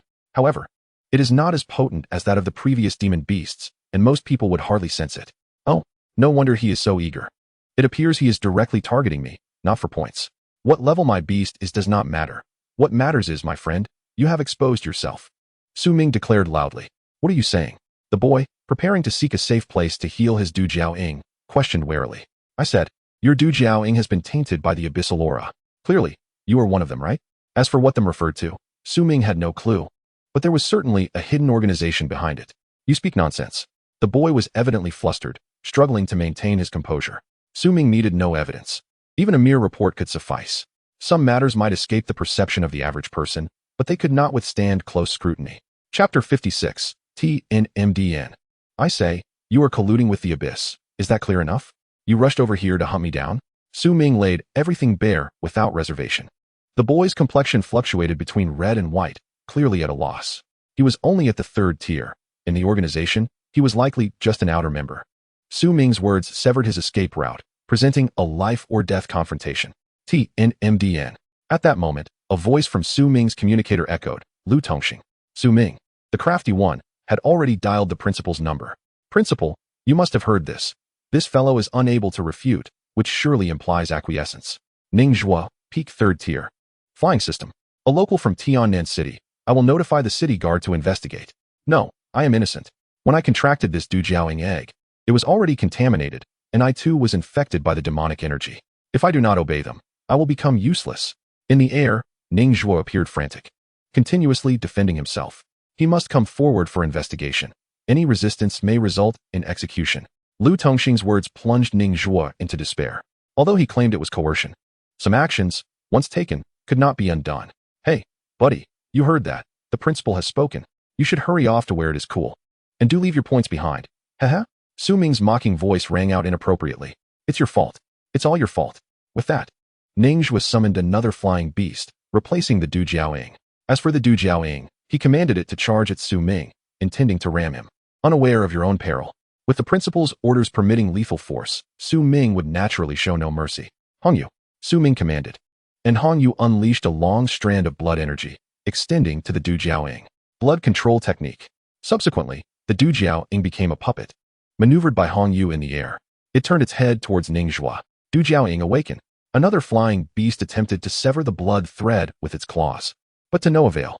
As long as the opponent remained injured and bleeding, they would remain under control. At that moment, the adversary launched an assault on the body of the red jade. Suddenly, the Du Jiao eagle emitted a mournful cry. Its body then swelled dramatically, and with a thunderous roar, it exploded. The force of the explosion severely injured Ning Zhuo and another flying beast, sending them crashing to the ground. I cannot perish. With the last flicker of survival instinct, Ning Zhuo crushed the teleportation stone. However, what awaited him was undoubtedly the scrutiny of the city guards. Defeated an elite level 9-star Du Jiao eagle, plundered 29 years of its lifespan. It seemed that the degree of demonic transformation in this Du Jiao eagle was not particularly high, thus granting a full reward. Perhaps it truly was as he had said, having fallen victim to the schemes of that so-called Tianma temple. The talent level is considered moderately high, yet unfortunate to be targeted. Principal, I have handled it. Su Ming reported while collecting the Du Jiao eagle's crystal core. Did you hear that strange noise on your side? It does not seem like something an elite-level beast could create. Rest assured, it is indeed elite level. However, it was merely the result of the entire elite Du Jiao eagle's blood exploding. By the way, what exactly is the Tianma temple? Is it related to the Abyss? Almost. They worship the world-destroying demon dragon and advocate for the Abyss to engulf the entire world. Moreover, most of their beasts exhibit some degree of demonic inclination. It is even possible that they have directly contracted with abyssal creatures. Am I in danger being targeted by them? No worries. Their temple master is merely at the pinnacle of level 8. Principal, you seem to be only at level 7 yourself, right? Yes, but if he dares to enter the city, I will dare to confront him, even if it leads to my demise. Principal, you are formidable. It is not my prowess, but rather the greatness of our ancestors throughout history. Are you referring to Yendi and Jindi? Indeed, if an 8th level powerhouse were to rampage into Xia, the extermination sword spirit would still have some strength left. I guess it must be a case of awakening after a millennium of slumber? More or less. It is a widely accepted fact, but who would dare to test it? Rest assured, the Tianma temple has only resorted to petty tricks for thousands of years. Speaking of which, do they not have any measures to prevent the spread of abyssal contamination through their beast eggs? If this continues unchecked, wouldn't everyone be in peril? Haha.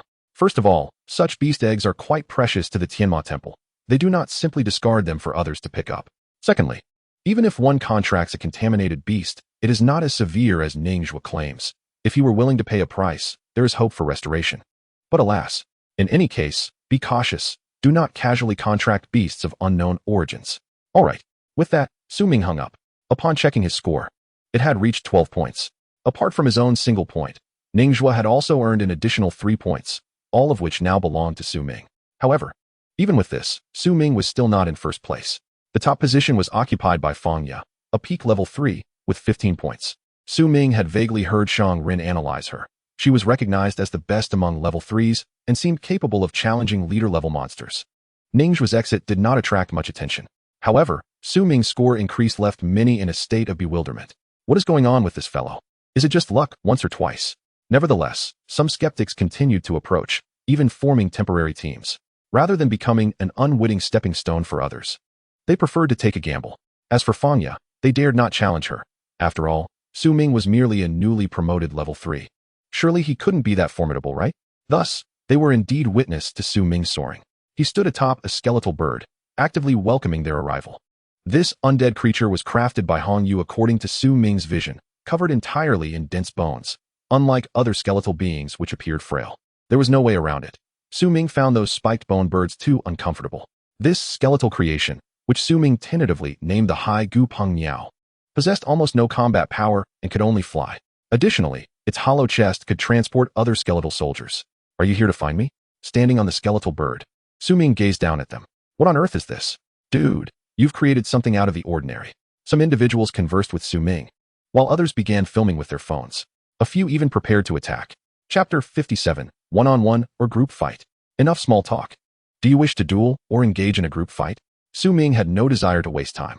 Hee, I believe a one-on-one seems unlikely. We have formed a temporary team, so it will definitely be a group fight. Wait a moment, you all attack first. I want to film a video. Regardless of who wins, I will surrender, alright? The individual with the phone quickly retreated. Fine. One less participant doesn't matter. With one missing, there were still 4 left. Alright, since it is you who wish to engage in a group fight, I shall not hold back. Saying this, the chest of the skeletal bird opened. And as if dispensing dumplings, one by one, it released skeletal soldiers. All of them were elite level peak. A total of 30. However, they were all ordinary white skeletons. For now, this is sufficient. If more is needed, we shall begin. Su Ming's tone suggested these were indeed just dumplings, to be served in another round if needed. What is going on? One student, having not yet summoned his beast, was already in a daze. I don't believe it. This must be an illusion. Another, unyielding, summoned his beast and launched an attack. Come forth, Yiyan tiger, Yulin snake, and Shirgui giant lizard. The remaining few, whether believers or skeptics, also summoned their respective beasts. 4 individuals combined had a total of 12 elite-level beasts. Although they were outnumbered by more than double, these were still beasts. Benefiting from the enhancements of their Beast Master's talents, they were not without hope. However, they soon discovered, what is happening? They are utterly incapable of fighting back. In the sky, Hongyu did not employ violent blood-based skills. With merely a wave of her hand, she adorned the skeletal soldiers with bone shields, sufficient to render those beasts helpless. The sounds of impact echoed as their punches landed, yet it was the beasts that bore the brunt of the assault. The skeletal constructs felt no pain at all. The battle unfolded without any suspense. The dozen or so beasts were left wailing, eventually being recalled to their beast space. Subsequently, a few surrendered, transforming into white light as they retreated, including the one who had been filming. Judging by his expression, capturing such a scene surely felt like a worthwhile experience. The 5 individuals awarded Su Ming 6 points, though it remained unclear who had received the 2. Regardless, Su Ming's score temporarily surpassed Fang Ye's. Thus, he was in no rush to claim additional points. Following this skirmish, it was unlikely anyone would willingly approach to offer points. At this moment, just over half the time had passed, and the number of participants had dwindled to fewer than 30. The remaining individuals had all experienced combat to some extent and held extra points. The longer they survived, the higher their ranks would rise, leading to greater rewards. After some time spent harvesting points, Su Ming intended to continue his monster hunting endeavors. Soon enough, a video featuring Su Ming began circulating. Do you wish to engage in a duel or a group fight? From this point onward, the tone gradually shifted to the bizarre. Is this a skeletal summoner? Wow, I have made my decision. My next beast will be from the undead. Brothers, think twice. I have a friend who contracted a female specter, and now he is in quite a predicament. Wow, is that an undead knight? My apologies. I said I have a friend. I understand. The peculiar atmosphere of the comment section is not merely a product of its oddity, but rather a manifestation of the inability of any individual to discern the underlying reasons. Theoretically, unless Su Ming possesses an abundance of items capable of restoring the mental energy of skeletal summoners, such feats are nearly unattainable. It is essential to note that these are items, not soul energy potions. After all, how could a mere skeleton consume a potion? Such items, even the most basic first-tier bone spirit flower, are quite valuable, even utilized for the soul restoration of beast masters. Higher-tier items can even be employed for the repair of beast spaces. Who would willingly squander resources to restore the mental energy of a skeletal summoner merely to summon a few additional skeletons for the sake of ostentation? It is perplexing, utterly incomprehensible. The mysteries surrounding Su Ming are numerous, and each one is beyond the grasp of ordinary individuals. Ultimately, everyone succinctly summarizes him with the most ordinary of terms: genius. The competition in the 3rd-tier secret realm is fervently underway. While the outcomes in the 2nd tier have become rather predictable, with Xiaofeng leading by a staggering margin, scoring double that of the 2nd place. The area of the 2nd-tier secret realm is considerably smaller than that of the 3rd tier, and the primary safety measures rely on human rescue rather than teleportation stones.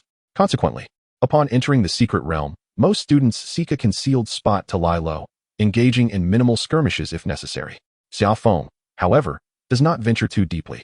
For the moment he steps into the realm, he detects the familiar aura of the abyssal or that Su Ming once presented, seemingly purer than before. Yet, he cannot ascertain the source of this material. Such substances can be easily concealed and clandestinely deployed when ground to powder. In an instant, Xiaofeng comprehends that certain individuals harbor nefarious intentions. Thus, he refrains from delving deeper into the secret realm, opting instead to conduct a thorough search along the perimeter of the camp. Before long, he encounters a male student loitering nearby, whose anxious gaze frequently drifts toward the horizon. It seems you are awaiting something? Huh, shall I concede and surrender? Even a genius like you is so timid? The other party feigns calmness, avoiding a direct answer. After speaking, he intends to return to the camp. As he passes by Xiaofeng, he inadvertently flicks a cloud of fine dust, which lands at Xiaofeng's feet just as he evades it. With a clang, the heavy sword strikes, shattering the assailant's legs. A cry of agony erupts as he writhes on the ground. At this moment, he astonishingly refrains from summoning his beasts for retaliation. Soon, the cries attract 2 guards responsible for rescue. Upon witnessing the injured individual, their legs broken and bones protruding, they are taken aback. What deep-seated grudge leads to such brutality? Contact your superior officer. This individual intends to disseminate abyssal substances and harbors ill intentions. As he speaks, Xiaofeng produces a token emblazoned with the character for Xia. Abyss. The guards, not daring to delay, promptly report. The moment Xiaofeng's words leave his lips, the writhing figure on the ground falls silent, his face paling as he glares at him.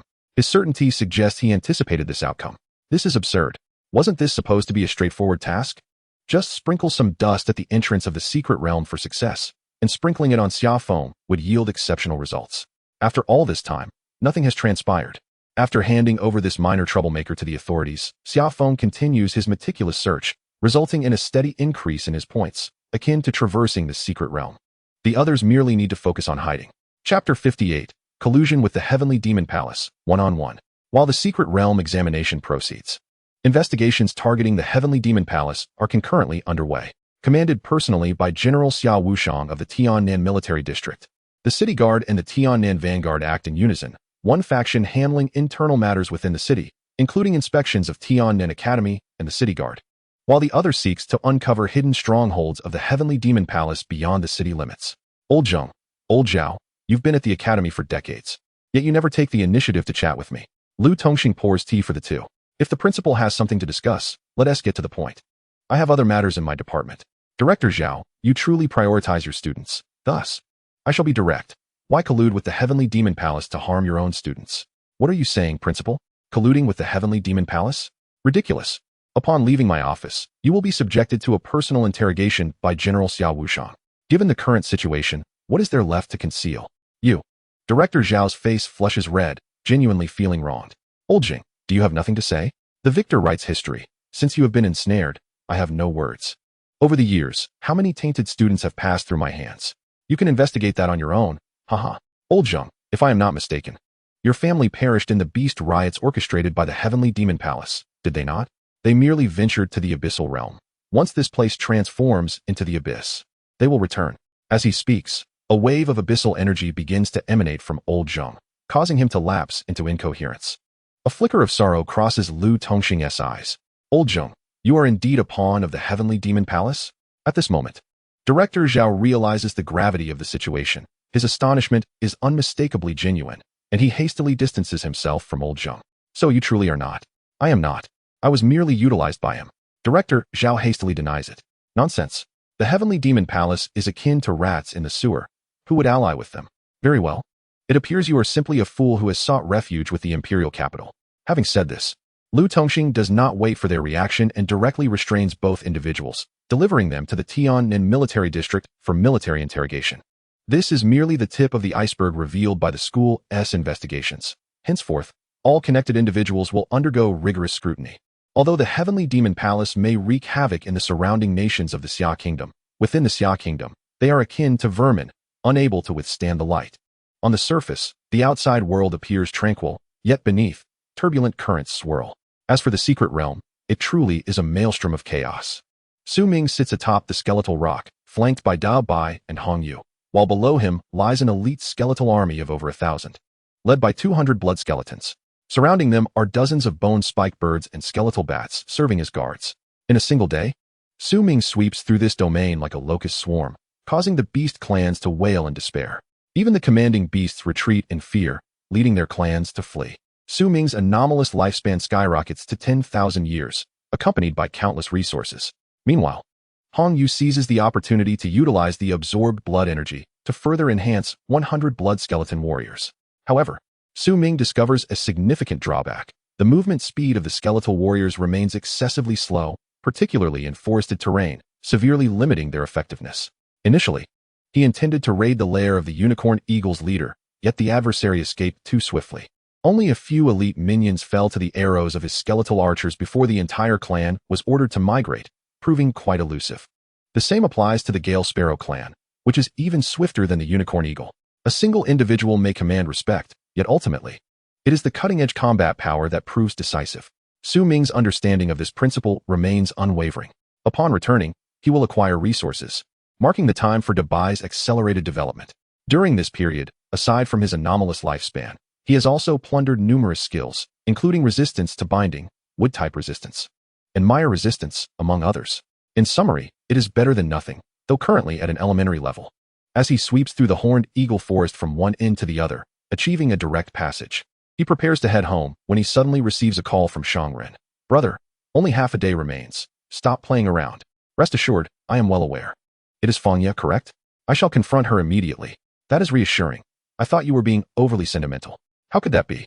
I harbor no affections for any woman." "That's good. However, while I may have no feelings for women, I cannot be without their company. Once you emerge, we shall enjoy ourselves thoroughly." Before Shangren could finish, Su Ming abruptly ended the call. He then glanced at the latest updates. Fangya had remained in the Bing Shuang Gao Yuan, hardly moving from her spot. The troubling part was that some infatuated admirers, eager to catch a glimpse of the goddess, willingly offered points, only to end up with nothing.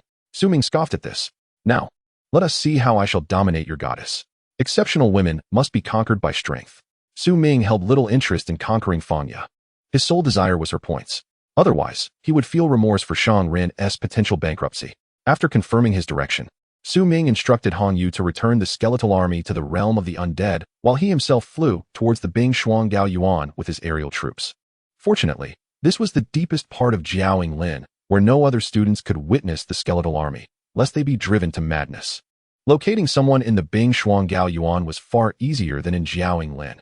As long as one wasn't deliberately hiding in the crevices of the earth, they could be found. Furthermore, even if one were concealed underground, their approximate location could be discerned using a points card. As for Fangya, as the proud goddess to many boys, she naturally looked down upon hiding. Presently, her points had exceeded 30, twice that of Su Ming's. Soon, Su Ming found Fangya meditating at a juncture of ice and earth. She wore a thin shirt and jeans, seemingly unbothered by the cold.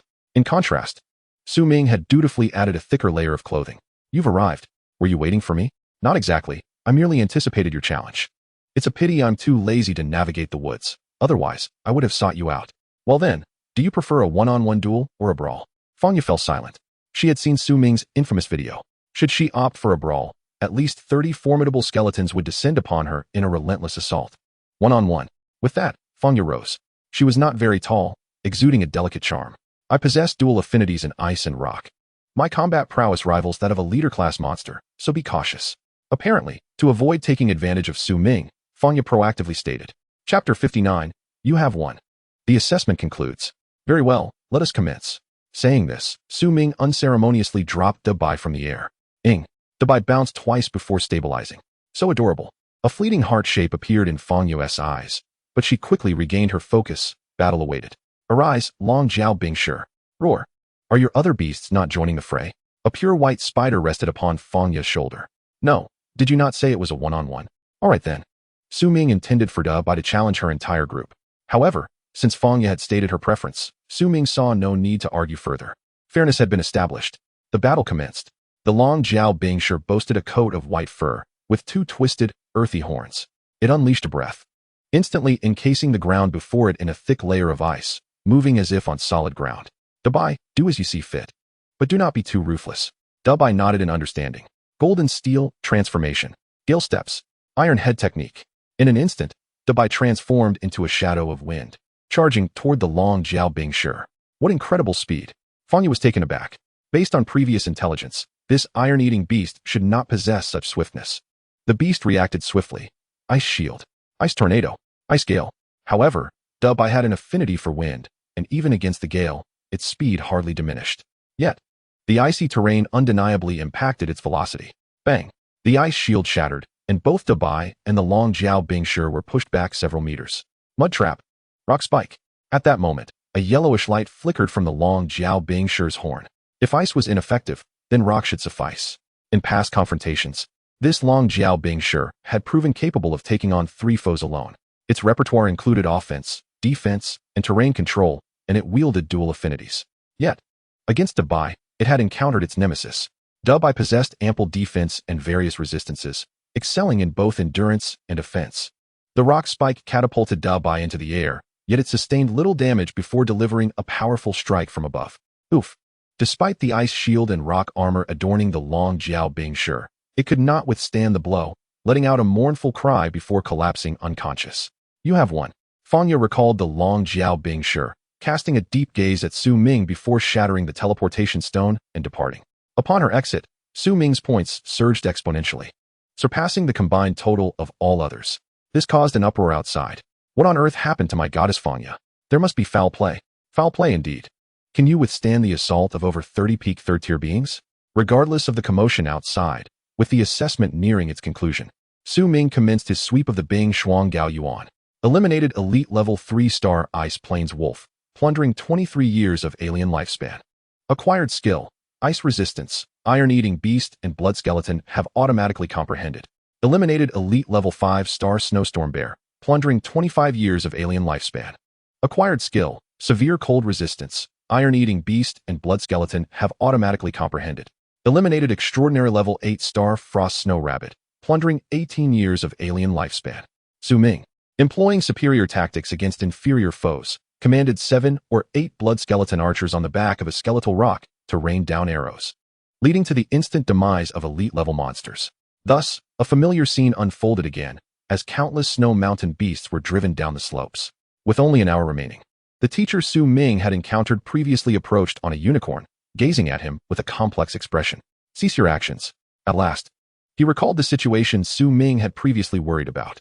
If there were no 4th-tier guardians present, the leader-class monsters, driven into chaos by Su Ming, would surely obliterate the camp at the secret realm's entrance. Teacher, what brings you here? Are you perhaps sent by certain factions to deal with me? Ordinarily, he should not interfere with the assessment. You must be suffering from delusions of persecution. The entire secret realm is in chaos because of you. Aside from you, all other students have been forced to retreat from the onslaught of the beasts. The assessment has concluded. You may leave. Really? Su Ming felt somewhat incredulous. More than that, he experienced a sense of unfulfilled longing. Had he known, he would have cleared the Bing Shuang Gao Yuan first. The beasts here were truly unresisting and remarkably amiable. Yet, perhaps not.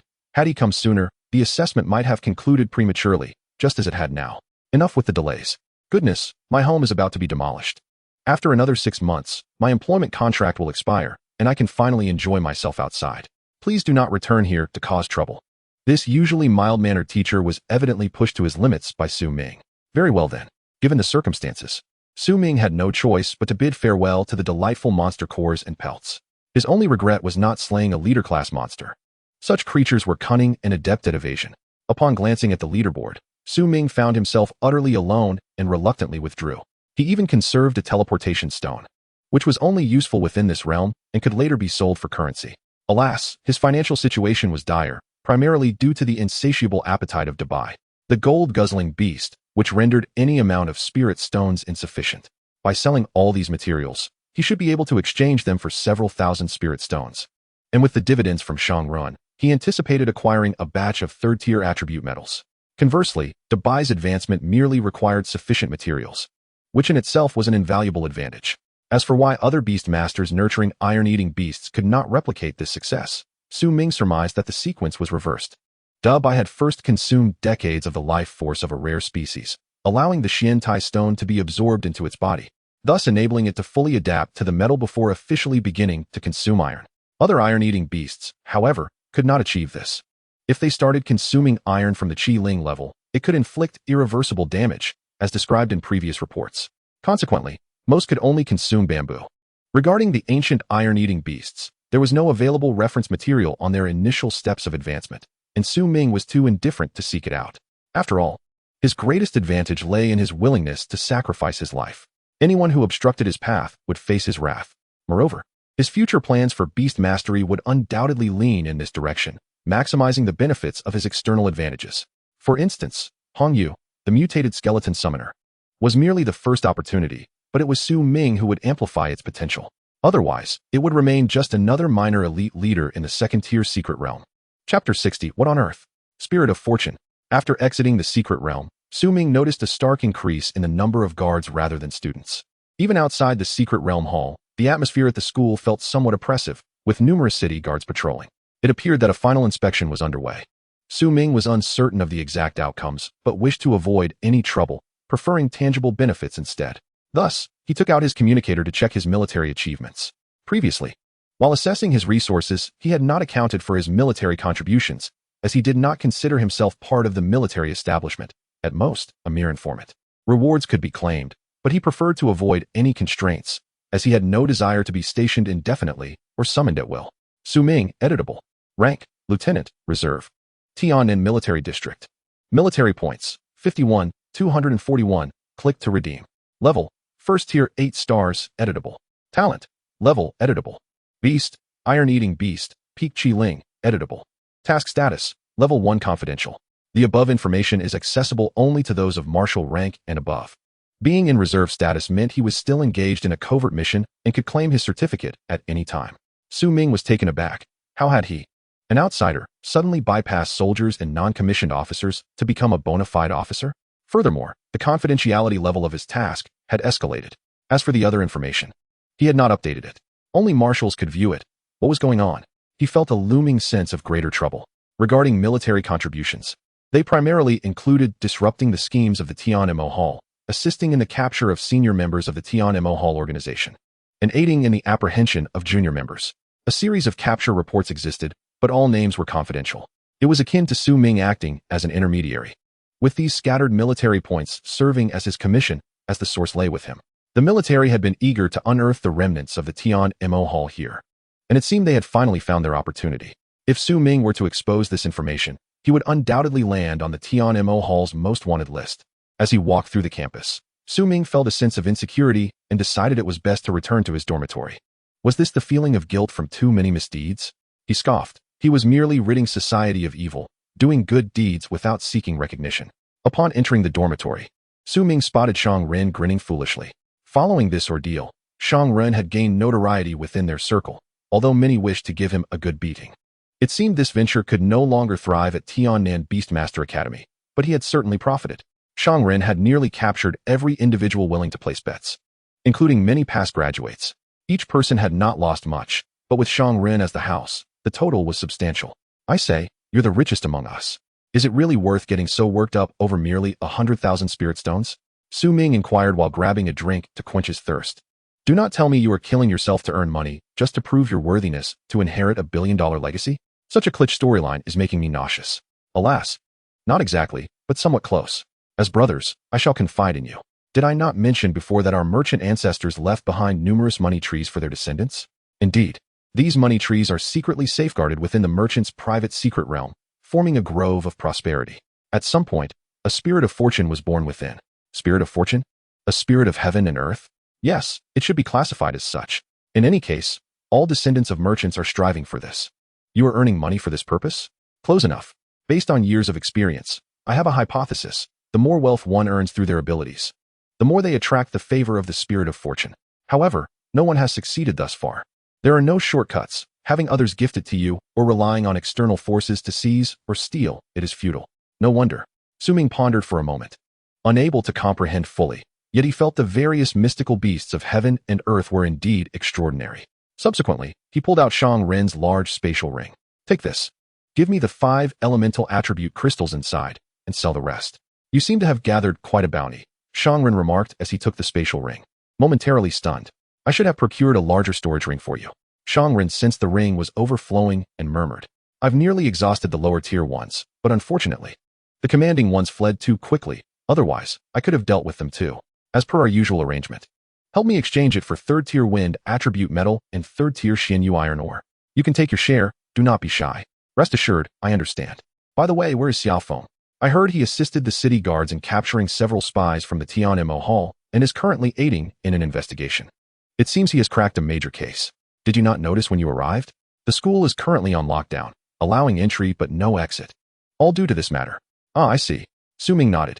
Xiaofeng, a descendant of the Xia family, should be able to handle such a significant situation. Suddenly, the door creaked open. Speak of the devil, and he shall appear. Xiaofeng entered, looking quite relaxed and a bit smug. Xiaofeng, I heard you have made a contribution. Well done, Su Ming greeted. Not bad. Thanks to you allowing me to sense that aura earlier. Once inside the secret realm, I discovered someone was up to no good. Haha, no need for pleasantries. Every member of the Tianmo Hall deserves to be eradicated. I did not anticipate they would target the secret realm. Indeed, they seemed to be searching for something within the secret realm, but they were severely injured before they could find it. Impressive, haha. What could they possibly be searching for? Those corrupted beasts, of course. The crystal cores had long been purified and devoured by Su Ming's Dabai, and the remnants were to be exchanged for iron with Shangren. Truly, a gold-guzzling beast. The three of them shared a few drinks in celebration before each returned to their respective quarters for rest. Originally, based on past experiences, the conclusion of assessments should have sparked vigorous discussions. However, this year has proven to be markedly different. Many individuals have discovered that their roommates, with whom they share their daily lives, might actually be peripheral members of the TNMDN, subtly concealing their identities. Furthermore, certain professors and even deans have been summoned for investigations, underscoring the gravity of the situation.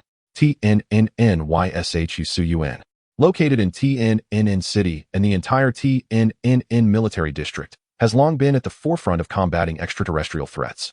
Locked in a fierce struggle against the TNMDN, given that such infiltration has occurred to this extent, one can only imagine the circumstances in other cities that have adopted a more lenient stance towards the TNMDN.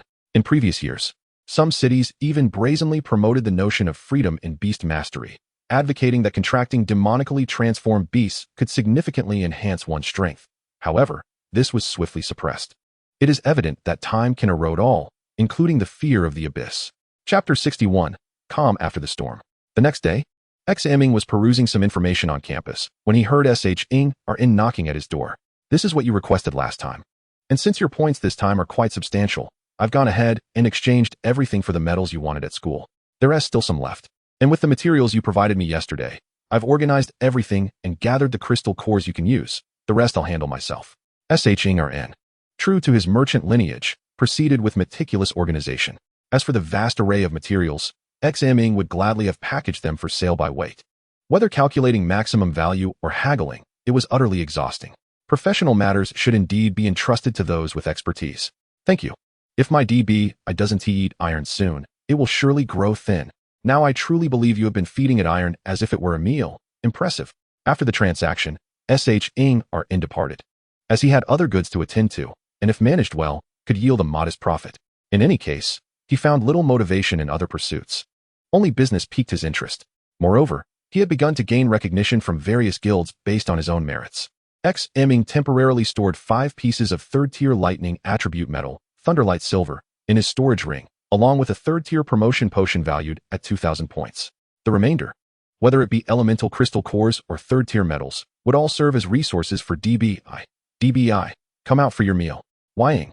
DBI appeared disenchanted, having anticipated this. However, after each meal, it felt as though it hadn't truly eaten at all. DBI, make sure to absorb and digest well. After that, I'll reward you with some jade bamboo shoots. Ming, having learned from past experiences, decided to paint a grand picture first. Wying, consuming 10 years of lifespan to accelerate the growth of the iron-eating beast. This acceleration will additionally consume various crystal cores and 13 units of third-tier windfall gold. Acceleration in progress.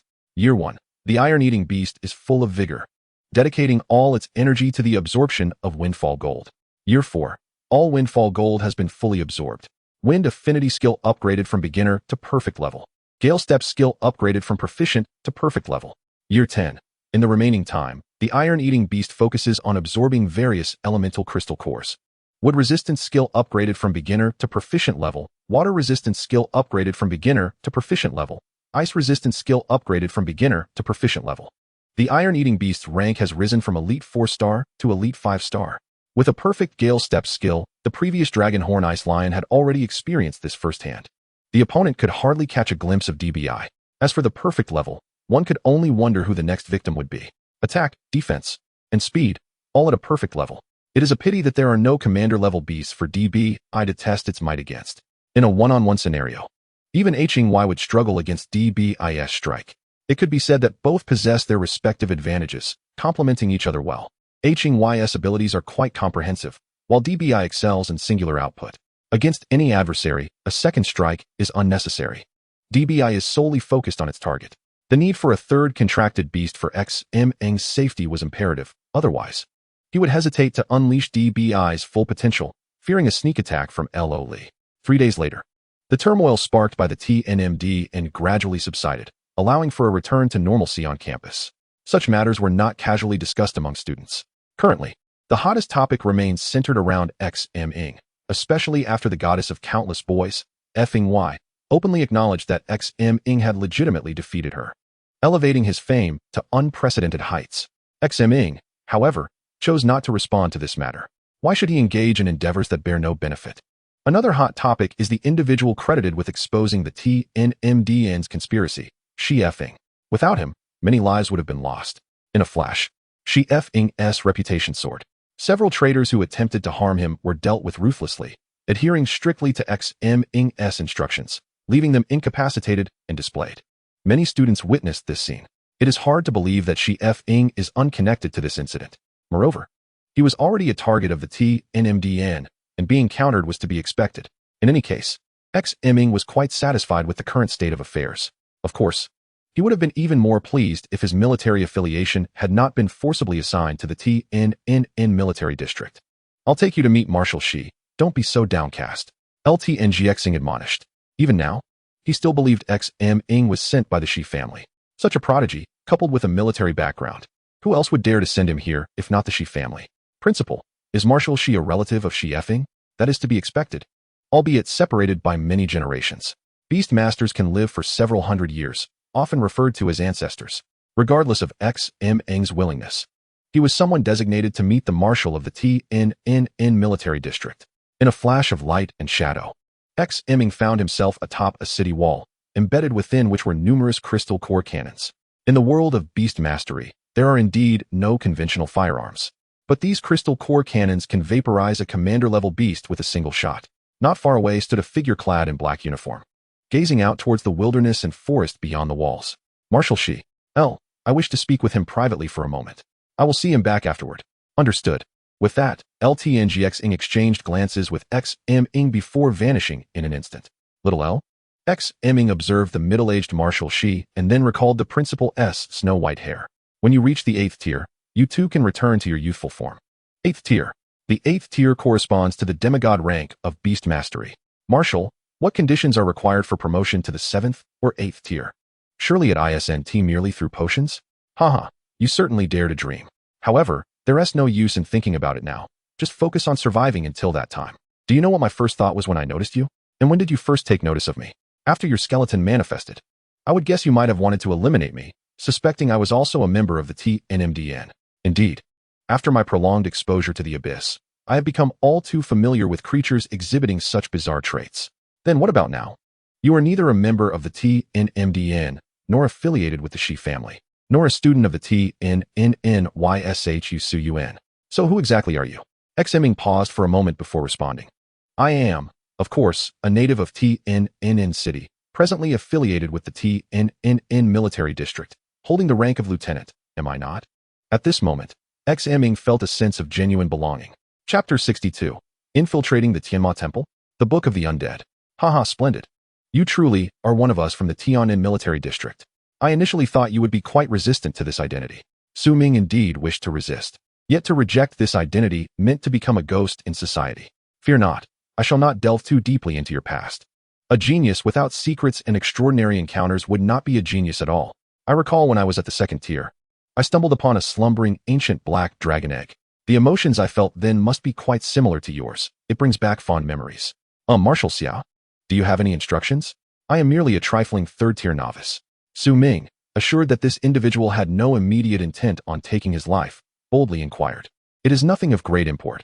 I simply wish to converse with the youth of today. If there is any directive, it would be to hope you continue to shine, revealing your genius. And then, Take a wild guess. You cannot possibly mean you want me to infiltrate the Tiamat Temple, do you? Su Ming could only speculate grandly. Indeed, you are correct. In the presence of this 8th-tier military marshal, Su Ming could not help but exclaim, "This is utterly unfeasible. It is even more perilous than infiltrating the Tianma Temple. I suspect that there are spies from the Tianma Temple among the military marshals." Xiao Wushang replied directly.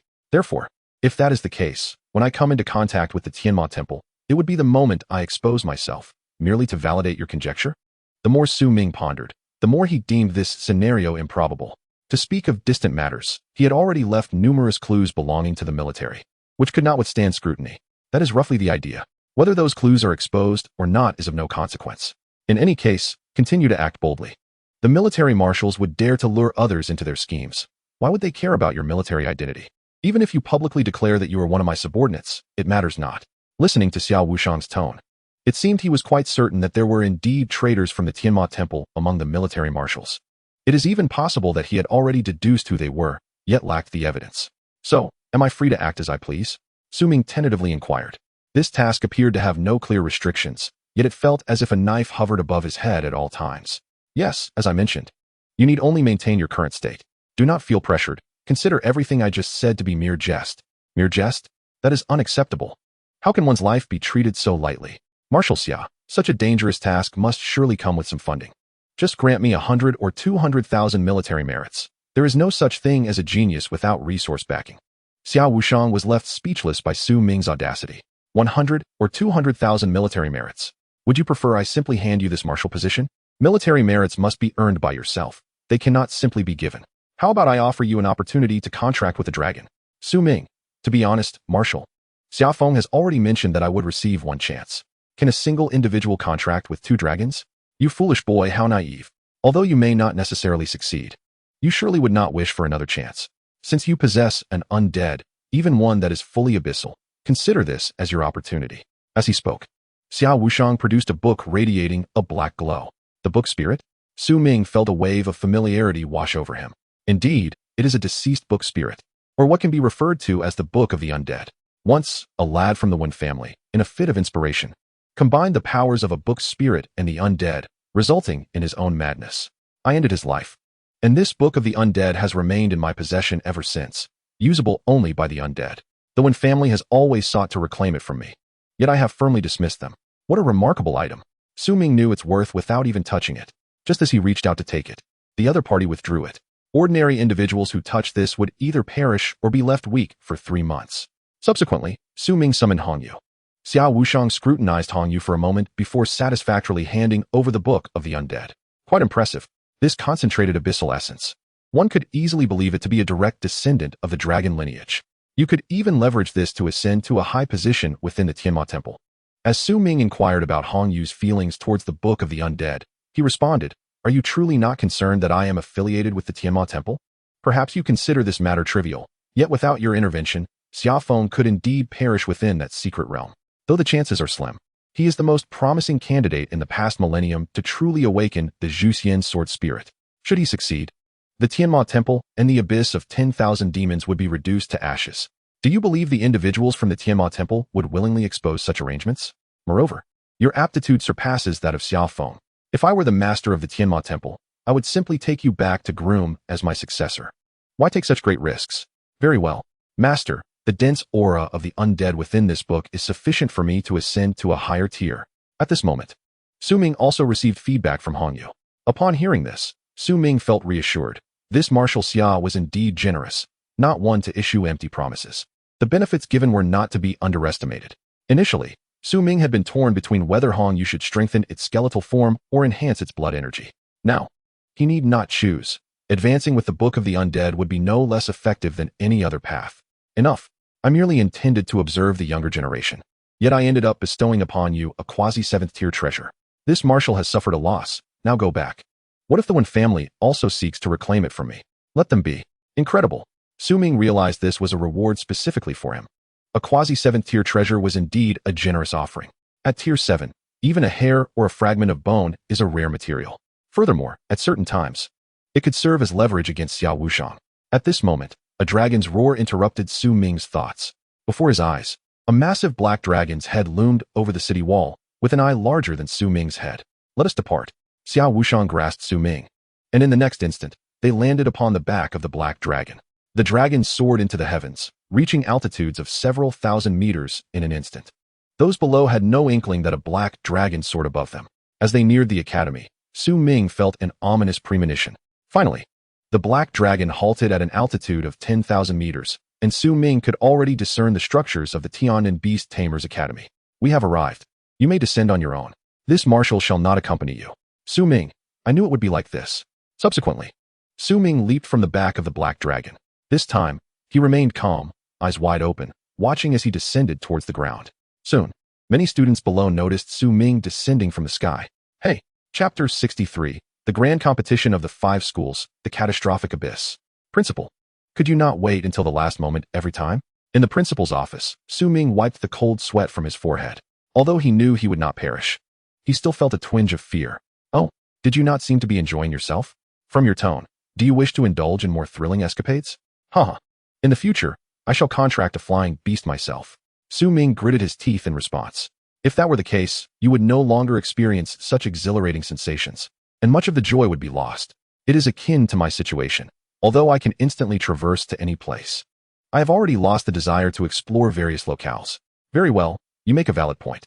Therefore, Principal, may I now receive my reward for being first among the 3rd tiers?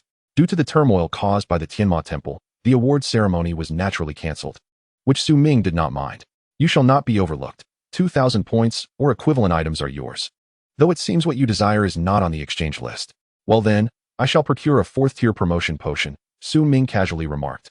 You are merely at the 3rd tier, 1 star, yet you already aspire to the 5th tier? Have you lost your senses? What you truly require is a 3rd tier promotion potion. I happen to possess a few. How many? Just 1, Su Ming replied matter-of-factly. The success rate for a one-time promotion to the 3rd tier is only 50 to 60%. You should not expect to succeed every time. No worries. The 3rd tier is relatively easy to obtain, whereas the 4th tier is not so readily available. Su Ming had made up his mind and would not waver in his decision. Very well, I will assist you in exchanging for one. Lu Tongxing did not press the matter further, as it was not of significant importance. By the way, Principal, you mentioned needing my assistance last time. What was that matter? It's rare that you remember. Naturally, the principal's affairs are my affairs, Su Ming replied. Recalling that Lu Tongxing seemed to possess clues regarding the essence of the world, which Su Ming felt compelled to remember. Thoughts of the empty shadow spirit and the fortune spirit made Su Ming's heart race. All were intangible, yet tantalizing. Lu Tongxing, not wishing to dismantle Su Ming's illusions, stated directly, at the end of the year, a major competition among the 5 schools will be held in the imperial capital, and I hope you can participate. Participation is not enough. One must also achieve victory, correct? Typically, individual competitions will be held for both the 3rd and 4th tiers, followed by a team competition. The scores from the individual and team competitions will each account for half of the overall score, and then ranks will be determined based on total scores. Our goal is to secure a position within the top 3. Is the target so modest? Modest? You have no idea what kind of monsters we are up against. Each one starts with exceptional talent and possesses records of challenging higher tiers. If Fangya were to compete, she would likely place last in the 3rd tier individual competition. And the team competition would be even worse. So you wish for me to participate in the 3rd tier competition? Indeed. The candidate for the 4th tier is one of your senior brothers. With the 2 of you, we can ensure that we do not end up with a score of 0 in any event, and there is a good chance we can enter the top 3. And what if we do not?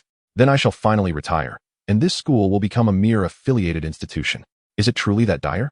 Su Ming had a slight understanding of the situation regarding beast masters in the Xia Kingdom, the so-called 5 schools. Aside from the Tiannan and the Imperial Capital Beastmaster Academy, included by Zhan Academy, Elemental Academy, and Hanhai Academy. The specific characteristics could be discerned merely from their names. As for the smaller local academies, while there were many, they paled in comparison to the 5 schools. The Tiannan Academy had earned its place among them through the hard-earned reputation established by generations of predecessors. If the Tiannan Academy were to be relegated to a subordinate status, none would willingly accept such a fate. The situation was intricate, involving upper-level scheming as well as inherent issues within the Tiannan Beastmaster Academy. Ultimately, Su Ming did not wish to tarnish the school's reputation on his watch.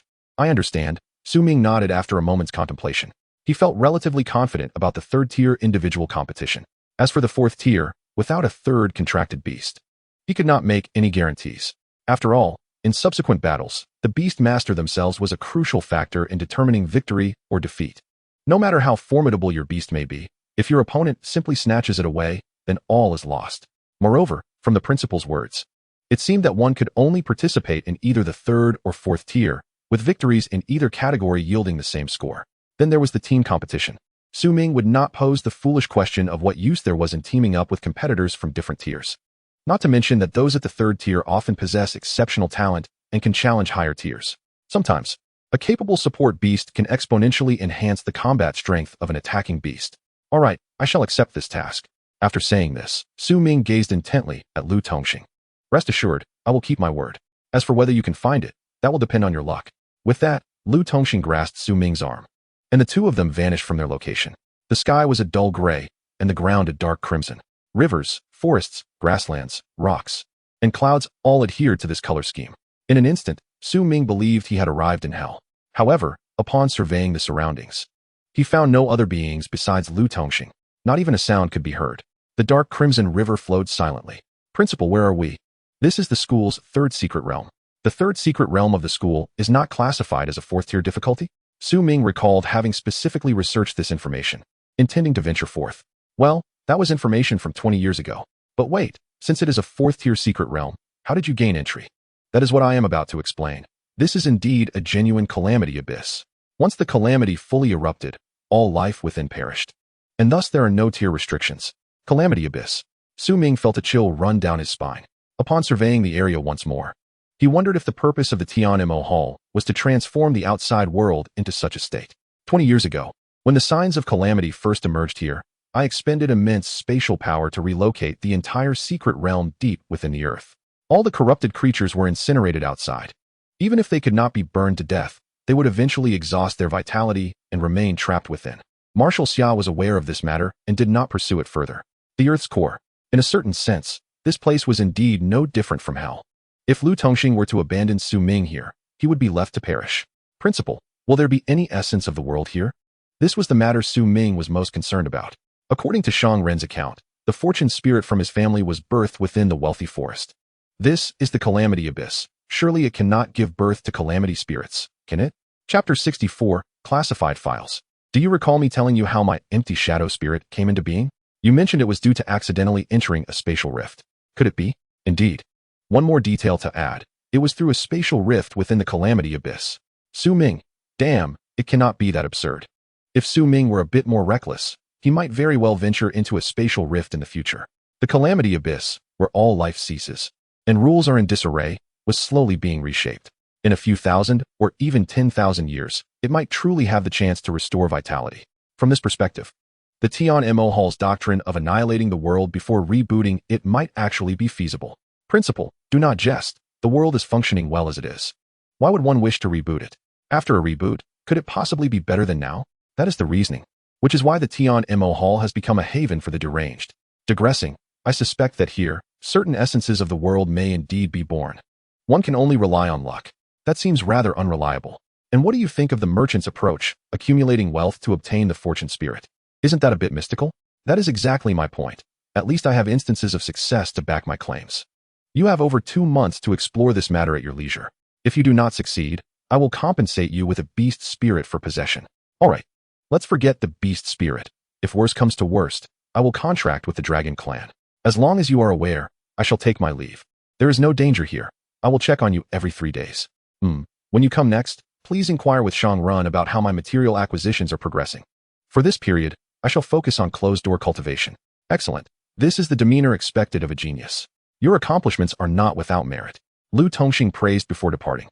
Ming rubbed his nose, feeling slightly embarrassed despite being utterly alone. Cultivation? What a farce. In the camp of the marshal of the Tiannan military district, Xiao Wushang sat at his desk, diligently attending to official matters, while Xia Feng stood before him, quietly awaiting his turn. After a brief moment, Xiao Wushang concluded his tasks. Do not feel constrained. Please take a seat. Thank you, Marshal. In the military camp, Xia Feng could not address him as She's uncle. The reason for your admission to Tiannan is not only to distance you from the tumultuous capital, but also to use you as bait for a greater purpose. I hope you do not hold it against me. I do not. I understand. Moreover, my time in Tiannan has brought me considerable gains. Friends? Yes. I sense that Ming does not care about my identity or background, treating me with sincerity. It is indeed because of him that I see. Since he is a friend, cherish the bond. There are few who can claim to be friends of the Xia family. As for the rest, that is your merit. You may accept it without hesitation. The rewards Su Ming deserves will be duly given. Understood. Xia Feng felt that Xia Wushang's words carried deeper meaning, though it was not something he could inquire about. The ensuing conversation was predominantly Xia Wushang imparting wisdom, leaving Xia Feng with the role of a diligent listener. Even so, such an opportunity was coveted by the contemporary and even previous generations of the Xia family. To present oneself before the ancestor would significantly elevate one's standing within the family. After some discussion, Xia Wushang instructed Xia Feng to return. Before him lay a highly confidential dossier on Su Ming, a suspected orphan abandoned in Tian'an City before the fall of the last holy maiden of the Heavenly Demon Hall. He exhibited a notable resistance to the abyssal aura and possessed the ability to form perfect contracts with demonized beasts. If Su Ming were aware, he would undoubtedly erupt in anger. How could a mere quasi-7th-tier artifact suffice for such a perilous task? Alas, Su Ming was oblivious. Currently, he was aimlessly wandering about. Not merely strolling, but rather seated upon a skeletal rock, meandering through the skies. Hongyu, is there anything here that you can utilize? Su Ming inquired of the blood lich beside him. After equipping the Book of the Undead, Hongyu emanated an overwhelming chill, an unmistakable aura of necromancy. It was even more sinister than that of the extreme Yin realm. Although, due to Su Ming's influence, Hongyu was temporarily unable to advance. The nourishing presence of this necromantic energy was continuously enhancing her overall strength. The blood energy in this area was relatively sparse, and the abyssal aura was weak and diminishing. Thus, if she were to spend time absorbing it, it might not yield worthwhile returns. Nonetheless, the power of death was still quite potent. Master may wish to search for the remains of high-tier creatures. Oh, what purpose would that serve? Su Ming had yet to inquire about the specific abilities of the Book of the Undead. The Book of the Undead now grants me 2 skills. The Resurrection of the Departed, which allows me to summon and communicate with souls that have recently passed, and Necromantic Servitude, which enables me to enslave 2 undead beings based on the user's race, storing them within the Book of the Undead. Currently, it can hold skeletons of the kingly tier at most. However, due to my rank limitations, I can only control those of the Lord tier for now. Controlling beasts of the Lord tier corresponds to a 5th-tier beast master. However, if I can only enslave those of the Commander tier, it would be rather lackluster. What use do I have for toys that can be shattered with a single blow? Very well, at least I have something to occupy my time with. I cannot return empty-handed. With that, Su Ming directed the skeletal rock to lower its altitude for easier detection of remains below. Truth be told, Su Ming did not harbor high hopes for discovering any spirits of the world within this realm. Wasn't it akin to searching for a needle in a haystack? At least a needle exists in that scenario. Su Ming was uncertain whether what he sought even existed here, merely wandering aimlessly. Now, he at least had a semblance of purpose. 2 days later, Su Ming had thoroughly explored the entirety of the secret realm's ruins. The terrain of this secret realm was a vast plain bisected by a long river. At its source, there should have been a white snow-capped mountain. But now it lay shrouded in dark red hues. Returning to the original spot, he had found naught of the spirits of the world, but had indeed uncovered numerous beast remains. The color of these remains was a dark crimson, reminiscent of being poisoned. Yet Su Ming understood this was a hallmark of demonization. Over a dozen remains were at least of the Commander tier or higher. Hongyu was disinterested in excavating those below the Commander tier. Among them, the most formidable were 2 Lord tier skeletons. Their corpses entangled as if they had been locked in a frenzied battle, leading to their mutual destruction. The brutality of their clash was evident from the fissures and fragments upon their bones. Had it not been for the skulls allowing for identification, Su Ming would have been at a loss to determine what type of beast these fragments belonged to. Undoubtedly, these 2 Lord-tier skeletons were the main course, while the others were merely supplementary for their restoration. Chapter 65, 2 Lord Tiers. Let us commence. If they could produce 2 additional Lord-tier combatants, it would undoubtedly serve as a formidable trump card. Hongyu approached the pile of remains, gripping the Book of the Undead, silently reciting an incantation. Suddenly, the once silent surroundings were filled with howling winds, faintly echoing the wails of the departed. Necromantic servitude. In an instant, a misty gray aura erupted from the Book of the Undead, enveloping the pile of skeletons. It was as if invisible hands were meticulously sorting through the bones, categorizing even the tiniest fragments, swiftly identifying all bones of the same origin. Ultimately, all selected bone fragments levitated into the air, commencing a seamless reconstruction. In no time, a skeletal mammoth, towering at approximately 6 to 7 meters and measuring around 20 meters in length, was assembled. However, its tusks were broken, and its body was marred with cracks, some areas reduced to powder that could not be collected. Even so, the hollow eye sockets flickered with ghostly flames. indicating that this creature was indeed a living undead being. Such a massive size could only be attained by a Lord-tier creature, and it was among the elite of its kind. In its prime, a mere stomp from it could crush those of the commander tier. It was truly a sovereign of its domain. Hongyu did not rush to mend the fractures and holes in its bones, but instead cast necromantic servitude once more. To enslave 2 Lord-tier undead beings with her elite-level power would have been impossible without the aid of the Book of the Undead. Even so, upon completing the spell, her mental energy was nearly depleted. Su Ming directly consumed a year of his lifespan to restore her. The other Lord-tier undead was a skeletal rock, slightly smaller than the skeletal mammoth. However, when fully unfurled, its wingspan was comparable. In any case, it had also been a ruler in its own right during its life. Had it not been for the influence of abyssal demonization, these two would not have fought to the death. In melee combat against the mammoth, the rock had evidently forsaken its greatest advantage. Master, the combat power of these two may only reach the commander tier for now. They are far from their peak and require nurturing with the Book of the Undead, as well as time for restoration. Will they reach their peak as they were in life? Not necessarily. They cannot utilize their skills from life, but they possess the undead traits of their kind, each with unique strengths. However, given sufficient time, they can both attain the pinnacle of Lord tier. Very well, that is acceptable. It is merely a matter of time, and time is something I possess in abundance. Prepare accordingly. Yes, consuming 100 years of lifespan to accelerate the growth of the Blood Lich. This acceleration, aided by the artifact, the Book of the Undead, consumes several commander-tier skeletons. Acceleration in progress.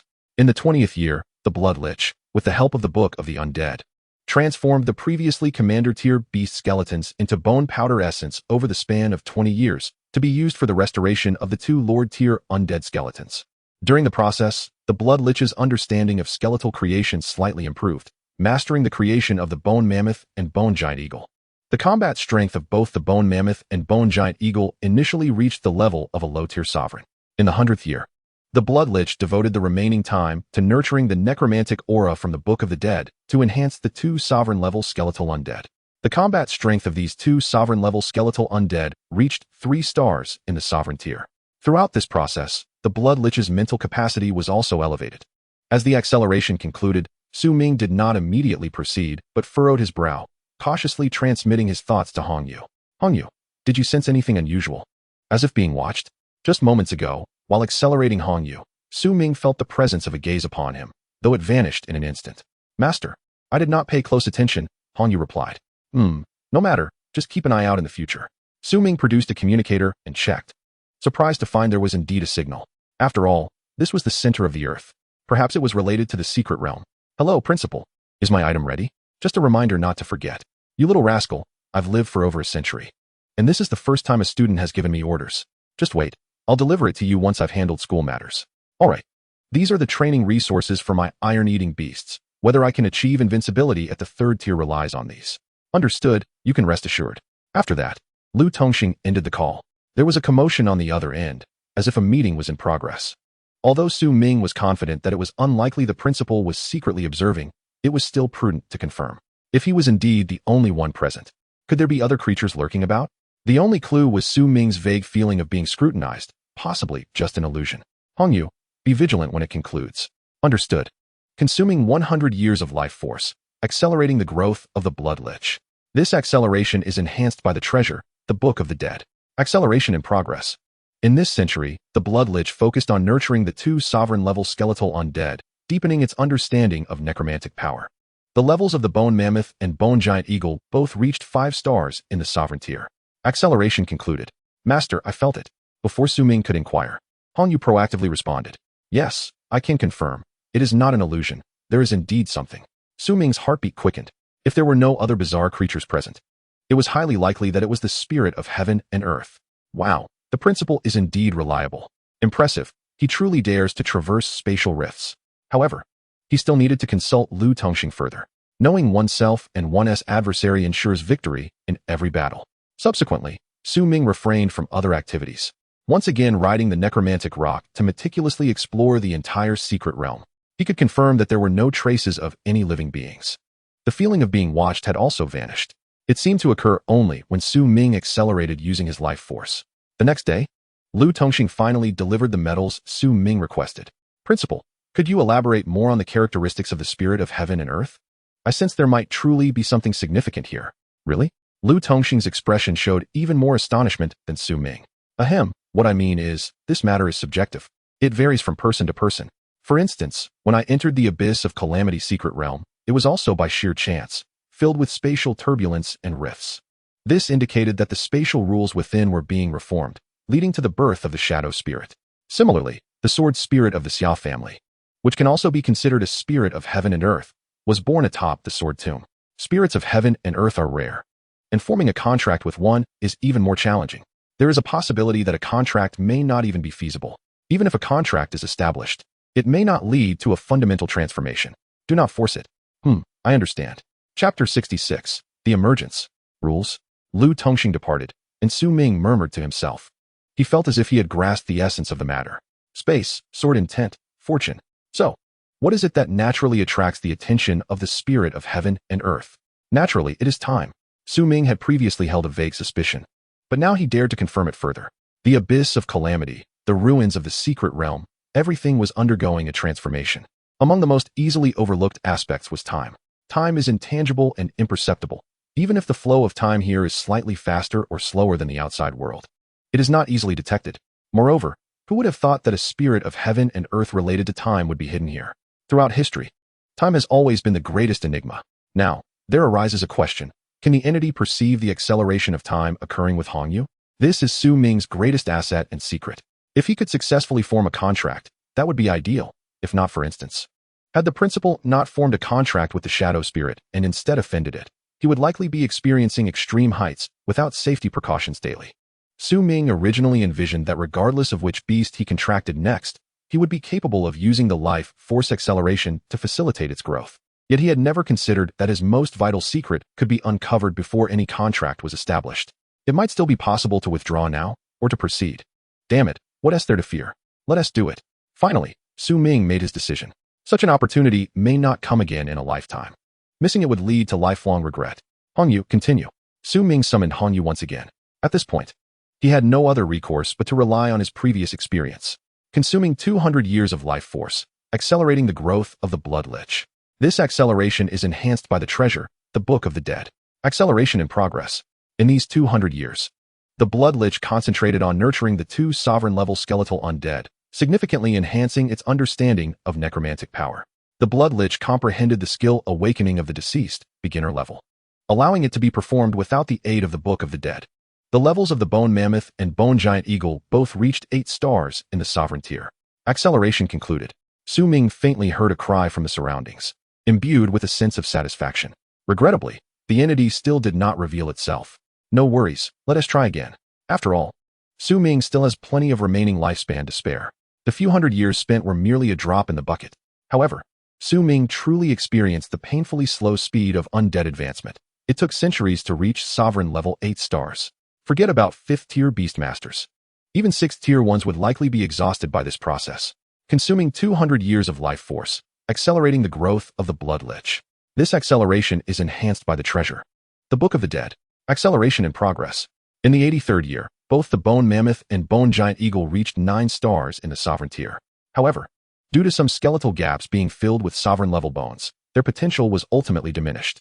In the 200th year, with the assistance of the Book of the Dead, both skeletal undead finally reached the pinnacle of the Sovereign tier, though there was no hope for further advancement. As the acceleration concluded, Su Ming felt a flicker of light and shadow before him, something passing by. Yet, he could not seize its trace. Master, it's a pity that the potential of these 2 skeletal undead has been exhausted. They can only reach the Sovereign level. No matter, at worst, I can find some king-level bones in the future. Su Ming was now certain that his focus would be on the beasts he had contracted, without the bandwidth to divert attention to other creatures. These 2 Sovereign-level skeletal undead serve merely as a temporary measure. Once Hongyu attains Sovereign status, they will pale in comparison to even a fragment of her essence. What are your thoughts on that enigmatic creature? I sense an insatiable curiosity and desire for exploration emanating from it, perhaps linked to my identity as an undead, causing it to hesitate in approaching us. Indeed, Hongyu's conjecture holds merit. Aside from being a skeletal undead, it also possesses the aura of the abyss, coupled with the potent essence of death from the necromantic tome, embodying a veritable amalgamation of malevolence. The spirits of heaven and earth, born from the cosmos, act according to their innate preferences, so it is entirely reasonable for them to shy away from Hongyu. Very well, you should retreat to the Beastmaster space and summon DBI in her stead. With that, Ming called forth DBI. Upon her arrival, DBI immediately expressed disdain for the surroundings. Remaining here was far less comfortable than in the Beastmaster space. DBI, bear with it for a moment. Observe what this is. In Ming's hand, several jade-green bamboo shoots materialized, which he had specifically instructed SHing to procure. After all, he could not go back on his promise to DBI. DBI's eyes sparkled with delight as she leaped towards Ming and began voraciously devouring the bamboo shoots. Suddenly, the light around DBI distorted, and a phantom composed entirely of luminescence appeared beside her. It was a creature that bore a resemblance to both a cat and a fox, circling DBI, intrigued by her consumption of food, seemingly yearning for a taste as well. Ming exclaimed in astonishment. Is the effect this pronounced? DBI merely sought a snack, and yet she attracted its presence? Evidently, her exceptional charm was not to be underestimated. DBI, noticing the creature, hesitated momentarily before offering her favorite bamboo shoot tip. However, the shoot merely passed through the creature's body. DBI was startled, momentarily believing she had inadvertently harmed it. Yet, upon seeing the creature unharmed, she breathed a sigh of relief. Since it could not partake, DBI relished the bamboo shoots alone, finishing them swiftly. She then turned to Ming, signaling her dissatisfaction with her portion. DBI, those are merely snacks. You cannot overindulge. You have yet to consume your main meal. DBI, bewildered, seemed to express incredulity at the notion of bamboo shoots being deemed snacks for an iron-eating beast. With no other recourse, she turned to seek comfort from her new companion. Suddenly, while nibbling on the jade-green bamboo shoots, DBI appeared momentarily befuddled. Stopping to glance around in confusion. DBI, what is the matter? Is it not to your liking? Ming inquired, perplexed by DBI's abrupt cessation of her voraciousness. DBI gestured wildly and incoherently towards Ming. What is it? I cannot comprehend beast language. Ming attempted to communicate with DBI through their contract. Soon, his expression shifted as he gleaned the essence of DBI's chaotic descriptions. She had indeed consumed the bamboo shoots, only to revert back to a previous state. Encountering a small creature. Time had reversed. Chapter 67. Time Reversal. Apart from DBI, the experiences and memories of all other beings during this interval regressed to this moment, including Ming himself. This revelation was rather unsettling. It was possible that he had indeed encountered that creature in recent days, but the reversal of time had erased his memory. DBI's earlier description assured him that he had witnessed it firsthand. However, he retained no recollection of such an event. Fear not, DBI. This is a gift from your new friend. Enjoy your meal. Look, you can savor the delicacy once more. Is that not delightful? Ming hastily reassured her, hoping to prevent an overreaction that might frighten the creature into retreat. DBI appeared somewhat perplexed, grappling with the logic of the situation. Yet ultimately unable to resist the allure of the food, she resumed eating.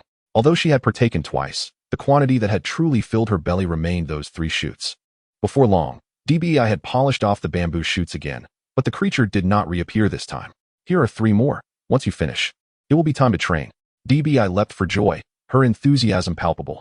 At that moment, the light around her flickered, and the creature resumed its playful flight around DBI, seemingly sharing in her delight.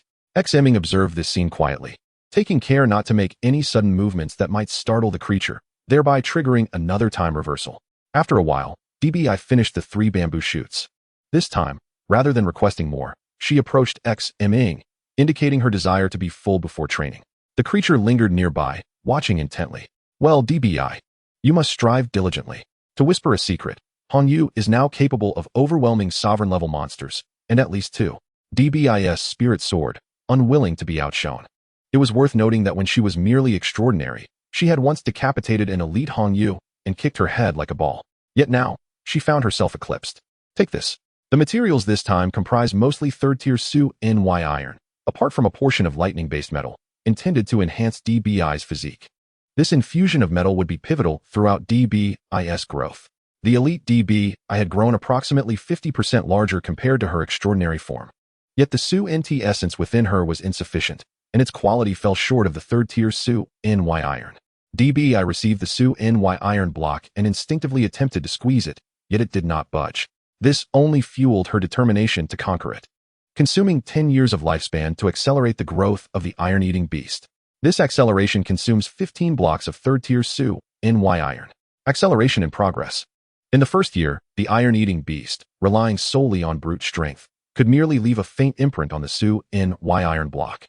In the second year, the iron-eating beast attempted to strike the Su-Ny iron block with its bone-transforming paw, but the block merely fractured into two pieces, failing to achieve its intended purpose, revealing a vast potential for improvement. In the seventh year, the iron-eating beast diligently hammered the Su-Ny iron block day and night with its powerful paw, continuing until the block glowed red from the heat of the blows. In the 10th year, the iron-eating beast transformed the Su-Ny iron block into molten iron, drinking it directly from its palm with great satisfaction. The skill's copper skin and iron bones and steel body began to merge, progressing to the next level. As the acceleration concluded, DBI remained seated, soundly asleep. Drinking molten iron directly? DBI, you are quite formidable. At that moment, the creature circled DBI anxiously, seemingly concerned. Hey, she's in the midst of evolving. Don't send her back. Ming called out urgently. The creature, resembling both a cat and a fox, gazed at Ming with profound curiosity, settling down in silence. It understood that the temporal energies it sensed were emanating from this human before it. Moreover, having experienced a close proximity to him, the effects were even more pronounced. In that fleeting moment, the assistance it received surpassed 20 years spent within this secret realm. To prevent any unforeseen mishaps, Ming accelerated DBI's growth once more. The notion of retreating into seclusion for training was non-existent in his view, consuming 10 years of lifespan to accelerate the growth of the iron-eating beast. This acceleration does not permit the consumption of additional resources. Acceleration in progress. In the third year, the iron-eating beast finally absorbed all the Su-Ny iron, perfectly merging the skill's copper skin and iron bones with steel body. The skill of Jin Gang Huati has ascended from the perfect level to the unparalleled tier. In the 10th year, the level of the Iron Eater has reached its pinnacle at the elite stage. Dubai, truly remarkable, has birthed the second unparalleled skill. It took nearly 3,000 years for Hongyu to comprehend a single unparalleled skill. Each possesses unique strengths. Hongyu is more well-rounded, while Dubai is destined to become an invincible war god, adept at single-handedly claiming the heads of foes. With a triumphant gesture, Dubai raised its fist, feeling that it could indeed confront a monarch-level adversary. Subsequently, noticing its dear friend nearby, it began to emit a series of plaintive sounds, engaged in a mysterious exchange. Ming chose to ignore this, allowing them to cultivate their bond. This guardian beast is something Ming is determined to obtain. Regrettably, he is currently uncertain how to earn its acknowledgement and must rely on Dubai's charm. For the first time, Ming realized that Dubai's ability to be endearing is a remarkable skill. Dubai, I shall grant you a few days of respite. In 3 days, we shall depart from here, Ming announced with a loud voice. He did not assign Dubai any obligatory tasks for these 3 days, preferring to let it act freely. Given Dubai's nature, sincerity is its ultimate weapon. If the other party is willing, 3 days should suffice. If not, there is always the next time, as Ming never implied that they would not return. According to the principle, such beings have existed alongside the laws of their realm for at least a decade or two, so they are unlikely to vanish suddenly. 2 days later, Ming retrieved his communicator and sent a message to Lu Tongxing. Principal, do not enter abruptly. Await my instructions. Understood. Lu Tongxing did not inquire further. The 3 exclamation marks were sufficient to indicate that he had already surmised something. Opportunities are unpredictable. When he forged a contract with the Spirit of the Void, it took less than 3 days. Legend has it that the Sword Emperor contracted the Extermination Sword in a mere instant. Or perhaps the Extermination Sword was birthed solely for him. Ming set down the communicator, leaned against a rock, and continued to doze. As for Dubai and its companions, they had seemingly wandered off to play. Dubai, having found a rare friend, was likely reluctant to part ways. While Hongyu was not one to engage in such pastimes, it can be presumed that Dubai found the Blood Lich's demeanor too cold, while the Blood Lich deemed Dubai too childish. Ming searched online but found no information regarding such beings, even in myth and legend. It is understandable. If they did not wish to exist in the present, they could simply reverse time and avoid the hassle altogether. No one could coerce them. Chapter 68, The Spirit of Time. The Hourglass. In the blink of an eye, the moment Ming had mentioned returning arrived. Dubai finally returned, its fur dusted with grime, evidently having enjoyed itself thoroughly. As for the creature, it remained perched atop Dubai's head. Dubai, let us return and take a good bath. Ming called out. Dubai appeared a bit bashful. Soon, it realized it would have to part with its friend, and a hint of sadness washed over it. Ultimately, it came to Ming's side, while the creature lingered a few meters away. Let us depart. Saying this, Ming turned without looking back, heading towards the place where Lu Tongxing had previously escorted him. That spot was both the starting point and the conclusion. Was it necessary to traverse this distance? Certainly not. Lu Tongxing could teleport to any location. Su Ming's actions were merely to assess Dabai's progress over the past few days. If it proved unfruitful, they would have to try again later. Suddenly, Su Ming felt the light and shadow around him retreating, not merely in terms of space, but in time itself.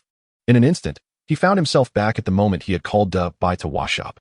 However, this time Dabai was still melancholic, while Su Ming bore the weight of memories. What is happening? Are we not allowed to leave? Su Ming gently inquired of the entity. The being danced in the air, tracing an 8-shaped figure that resembled an hourglass, seemingly attempting to convey something. Su Ming then sensed a wave of indistinct consciousness. Would you like to experience the power of time once more? Then come forth, he said, extending a hand. Without hesitation, the creature leaped onto Su Ming's palm. However, this was merely a visual effect. Su Ming did not perceive any physical contact. Consuming 1 year of lifespan to accelerate personal growth. This acceleration does not require additional resources. Acceleration in progress. In the first year, you will precisely control your growth to rise by only 1 star, elevating your level to tier 3, 2 stars. The little creature appeared somewhat dissatisfied, lingering on Su Ming's hand, reluctant to depart. Is this insufficient? Allow me to demonstrate again. After this, I must leave. Consuming 2 years of lifespan to accelerate personal growth. This acceleration does not require additional resources. Acceleration in progress. In these 2 years, you will precisely control your growth to rise by only 1 star, elevating your level to tier 3, 3 stars. Is this satisfactory? If I so desire, I can elevate to tier 4 or tier 5 at any time. Time holds little value for me. Of course, this was somewhat boastful, as Su Ming could not guarantee that every potion would succeed on the first attempt. The success rate for the tier 4 promotion potion is below 50, valued at 10,000 spirit stones. A few failures could lead to bankruptcy. The little being fell silent. Time holds little value for you. Even a deity would hesitate to make such a claim. Otherwise, where have all those gods gone from ancient times until now? Can you form a contract with me? I am in dire need of time. This time, Su Ming distinctly sensed the creature's intent. In dire need of time? What do you mean? He replied mentally. It means I cannot survive for long. Even in slumber, my life force depletes faster than normal. I can barely sustain myself due to the slightly imbalanced time rules here. So, you truly have been risking your life these past 3 days? According to the creature, maintaining consciousness would result in a time consumption at 100-fold the normal rate. If you leave, I will not receive any additional time energy to replenish myself and may fall into eternal slumber. Such is the fate of the spirit of time. The accelerated flow of time serves as a supplement for you. As long as it deviates from normal time, whether accelerated or decelerated, it constitutes a time paradox. A manifestation of the power of time. Su Ming was at a loss for words. The spirit of the void is birthed from spatial rifts, while the spirit of time arises from temporal paradoxes. It seems that only the tangible reality suffices. In a sense, traversing between time and space is indeed remarkable. I currently possess a mere 10,000 years. Is that sufficient? If not, I can venture out to procure more. The spirit of time was baffled. Not enough? Then wait a few days. Su Ming felt like striking himself. He had come so close to success, only to encounter an unexpected complication. That suffices, that suffices. The spirit of time, fearing Su Ming might withdraw, realized that by the time he returned, it would be too late. Is it truly adequate? Do not stretch yourself. By the way, I only know the most basic contract formation. Is that acceptable? Yes, but it will take a century, 100 years to form a contract. And even then, it would not provide sustenance. No wonder no one forms contracts with the spirit of time. Then let us proceed. Su Ming began inscribing the contract formation, a task far simpler than the necromancer's formation. The contract commenced, consuming 100 years of lifespan to accelerate the contract process. This acceleration does not allow for the consumption of additional resources. Acceleration in progress. In the first year, you perceive time as if it has come to a standstill, moving exceedingly slowly. In the 50th year, the spiritual energy glow on the contract formation has only traversed halfway. In the 100th year, the contract is established. Indeed, as expected of the spirit of time, a century is a century, with no deviation whatsoever. Guardian Beast, Spirit of Time, accelerated. Level, initiate, 2 stars. Skills, the Hourglass of Time entry level. Harness the power of time into grains of sand, enabling a return to a specific moment in the past. Loyalty, 90. At the exact moment of the successful contract, the spirit of time was drawn into the Beast Master space. Within the 3rd Beast Master space, in addition to the spirit of time, there exists a small hourglass, though it contains but a few grains of sand. Perhaps when the sands of time are fully consumed, it shall meet its demise. I shall call you SHLing. Very well. How shall I elevate your power? Shall I accelerate time directly? For now, I merely require the power of time. The greater the disparity between the flow of time affecting me and that of reality, the swifter my advancement. A time disparity, you say? This is something Ming is most familiar with. In the blink of an eye, he can accelerate the passage of centuries, utilizing every moment to the fullest. Very well, allow me to demonstrate, so you may realize your choice was indeed wise. Consuming 1,000 years of lifespan. Accelerating the growth of the spirit of time. This acceleration incurs no additional resource consumption. Acceleration in progress. Year 100, the spirit of time advances to extraordinary level 1 star. The spirit of time comprehends the skill Transcendent Acceleration, entry level. The skill Hourglass of Time is upgraded from entry level to mastery level. Year 1000. The spirit of time reaches the pinnacle of extraordinary level. The skill Transcendent Acceleration is upgraded from entry level to mastery level. The Hourglass of Time currently stores enough sand to return to 10 hours prior. Acceleration complete. Transcendent Acceleration, mastery level accelerates all effects upon the target, including attack speed, movement speed, recovery speed, reflex speed, and more. Ming, 10 hours. Impressive. No further words are necessary. Chapter 69, The Secrets of the 5 Academy Tournament. At this moment, all forms of teleportation and spirit possession take a back seat. What could offer greater security than returning to the past? Before the crisis strikes, one can directly devise methods to avert or resolve it, or even eliminate the enemy. However, 10 hours is far from sufficient. Initially, Ming believed his lifespan of 10,000 years would suffice for indulgence. Yet now, it seems he has underestimated himself, too young and easily satisfied. He must intensify his efforts, relentlessly slaying and seizing the lifespans of others.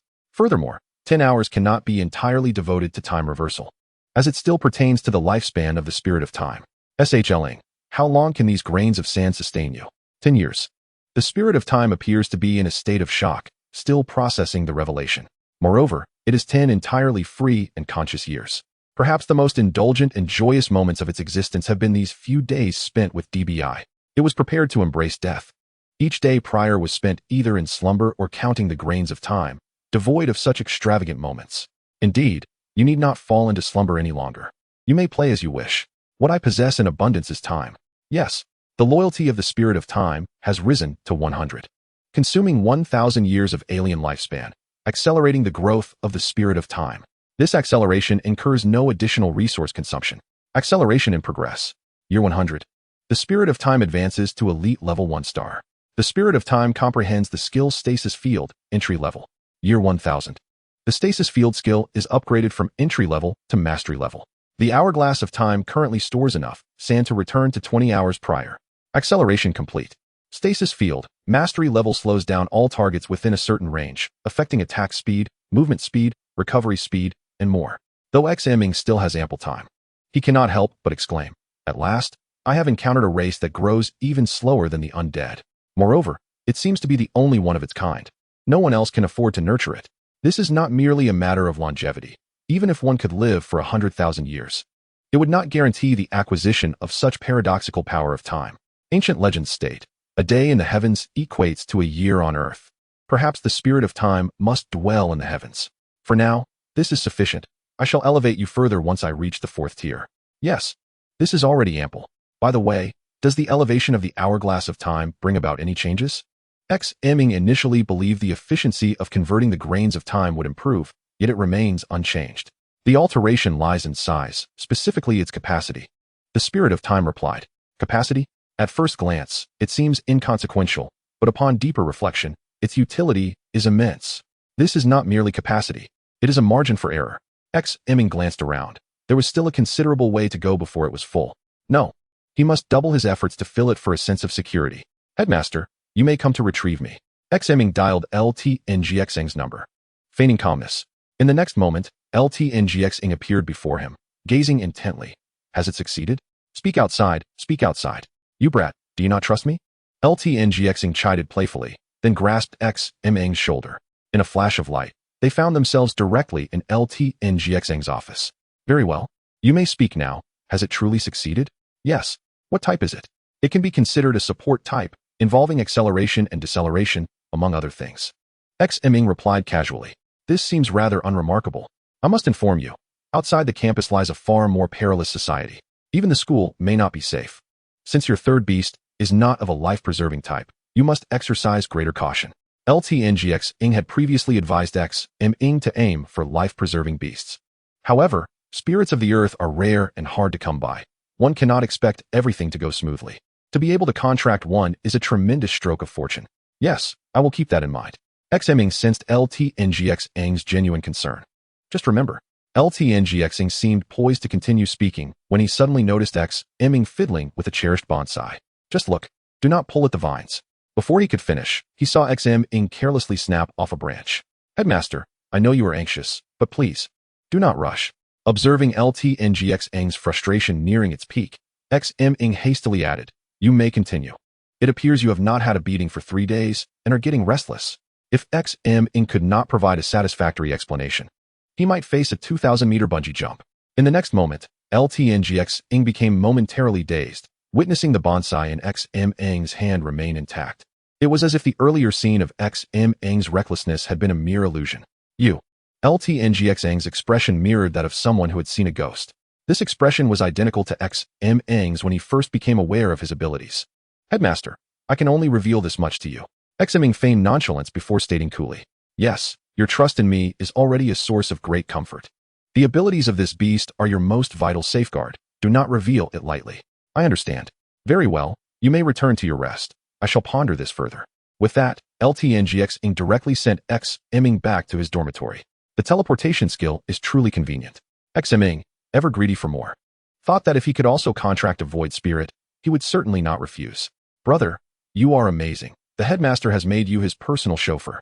Upon returning to the dormitory, Ing, Rn, and Shi Ing were present. Please keep your voice down. You might be the next to go bungee jumping from 10,000 meters. Ing, Rn shrank back, scanning the surroundings for any unusual occurrences before relaxing. Has your special training concluded so swiftly? Yes, once the goal is achieved, there is no need to continue. That is good. It seems we need not be the last cohort. Otherwise, that would feel rather unfortunate. The last cohort? You are aware of the secrets behind the 5 Academy tournament? I am acutely aware that if our school does not achieve satisfactory results this year, it may fade into obscurity. In this regard, Lao Xia may possess more insights. Shangren gestured towards Xia Feng, indicating that this matter is known to you. It is likely related to the contemporary ancestor of the Wen family. It is rumored that his ascension to the 9th tier and the elevation of his demigod-level book spirit to divine status are connected to a singular character. The elevation of a demigod-level book spirit to divine status. Which character? Su Ming could not restrain his breath as he listened intently to Xia Feng's elaboration. The character he, embodying the principle of valuing harmony. Xia Feng slowly articulated the answer. He, harmony, concord, valuing peace? It is approximately so. Goodness, I have often wondered why there are so many figures from the Wu Kingdom in the capital, and why warfare has diminished significantly. It turns out they are the reason. Shang Ren's voice dwindled to a whisper, ultimately ceasing. Chapter 70. The Dove Faction and the Hawk Faction. Thus, the Wen family represents the Dove Faction, while Tiannan Academy embodies the Hawk Faction. Are we, then, a thorn in their side? It is well known that those who emerge from Tiannan do not shy away from conflict, regardless of their adversary. This is determined by the unique environment of Tiannan City. That is somewhat accurate. However, the current tensions have not escalated to a critical level, and Tiannan Beastmaster Academy does not possess the significance that necessitates the Wen family's direct involvement. The key lies in the military stance, or rather, the Xia families. Su Ming immediately discerned the crux of the matter. The Xia family is one aspect, and within it, opinions are not uniform. The crux involves the demonic beasts and other factions. Resolving these issues entirely is fraught with challenges. The fact that Xia Feng could divulge such information indicates a significant level of trust. When it comes to the powers of demigods and deities, it is beyond their current capacity to engage. Hell, what harmony! I assert that simply eliminating all dissenters would usher in peace. Su Ming naturally identifies as a true Hawk faction member. Impressive. This topic concludes here. So, you will be heading to the capital by the end of the year. Have you completed your 3rd beast contract? Would you like to accompany me to Longdao? Xia Feng inquired, gazing at Su Ming.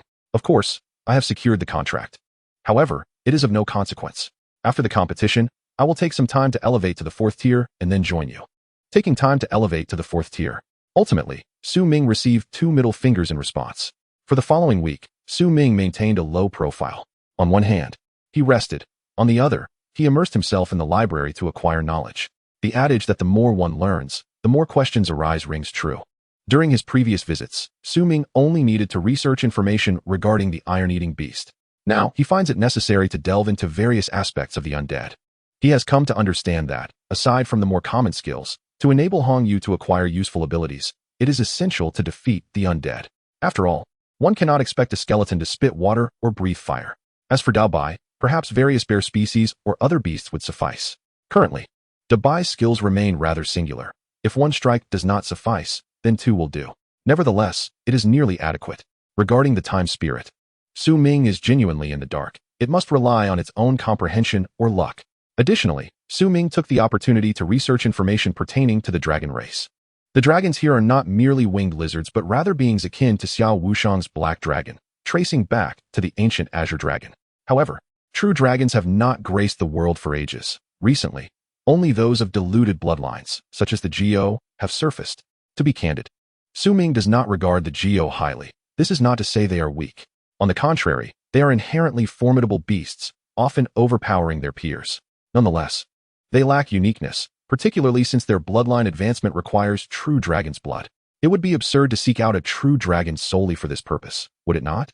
However, Su Ming would certainly not decline the opportunity. Even if he does not secure a contract, merely observing would be worthwhile. One might just stumble upon a fortunate find. After all, if Xiao Wushang could discover an ancient black dragon egg, there is no reason Su Ming could not. No way. I absolutely cannot permit you to venture into the wild at merely the 3rd tier. I will not approve, no matter what. In the principal's office, Lu Tongxing felt overwhelmed. Su Ming had been compliant for an entire week, only to return with yet another scheme. You want to enter the 3rd-tier secret realm to hunt demonic beasts? That is out of the question. The lower-tier demonic beasts you nearly eradicated last time have yet to recover. There are only a few leader-level beasts, and depleting them would be less advantageous than the 2nd-tier secret realm. Principal, I am not here to seek your approval for venturing into the wild, but rather to request your assistance in transporting me there to avoid wasting time on the journey. If you refuse, I will simply set off on my own, and should I happen to get lost. Su Ming had prepared all the necessary supplies and an oversized spatial ring. There was no way his plan for wilderness exploration would falter at Lu Tongxing's hands. To be honest, Su Ming had grown weary of the secret realm. He now yearned to roam freely in the wild. The wild is the wild. The outskirts are inconsequential. However, you are referring to the territory of Lord-level demonic beasts. Do you think the wilderness resembles the confined space of a secret realm? A slightly larger demonic beast population could number in the thousands, and a single Lord-level beast might command several populations. Indeed, that sounds exhilarating. Su Ming's eyes sparkled with excitement. With tens of thousands of demonic beasts, even the extraordinary ones possess lifespans of over 100,000 years. If one cannot fill the hourglass of time, what significance does increasing its capacity hold? A lifespan of over 100,000 years would only equate to a mere 1,000 hours of time sand. It hardly seems substantial. Lu Tongxing was left speechless. This truly indicates a profound enmity with demonic beasts. Upon reflection, in all of Tianan City, which family does not bear blood debts to demonic beasts? Must we target Lord-level beasts? Even 5th-tier beast masters do not dare to easily intrude upon the territories of Lord-level beasts, and you are only at the 3rd tier. Well, what significance does the leader level hold? It is scarcely enough to engage. Besides my life-saving trump card, I also possess treasures gifted by Marshal Xia, making it effortless to confront Lord-level beasts. Su Ming boldly mentioned Xiao Wushang. Very well, there are nearby Lord-level territories such as the Withered Bones Demon Forest, the 10,000 Serpent Valley, Jindiao Peak, and the Blackwater River. Which would you prefer to visit?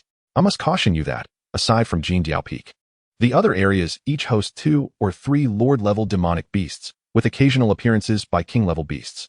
The 10,000 Serpent Valley, however, has a complex terrain that is not particularly suitable. Goodness, your tone suggests you intend to eradicate the place.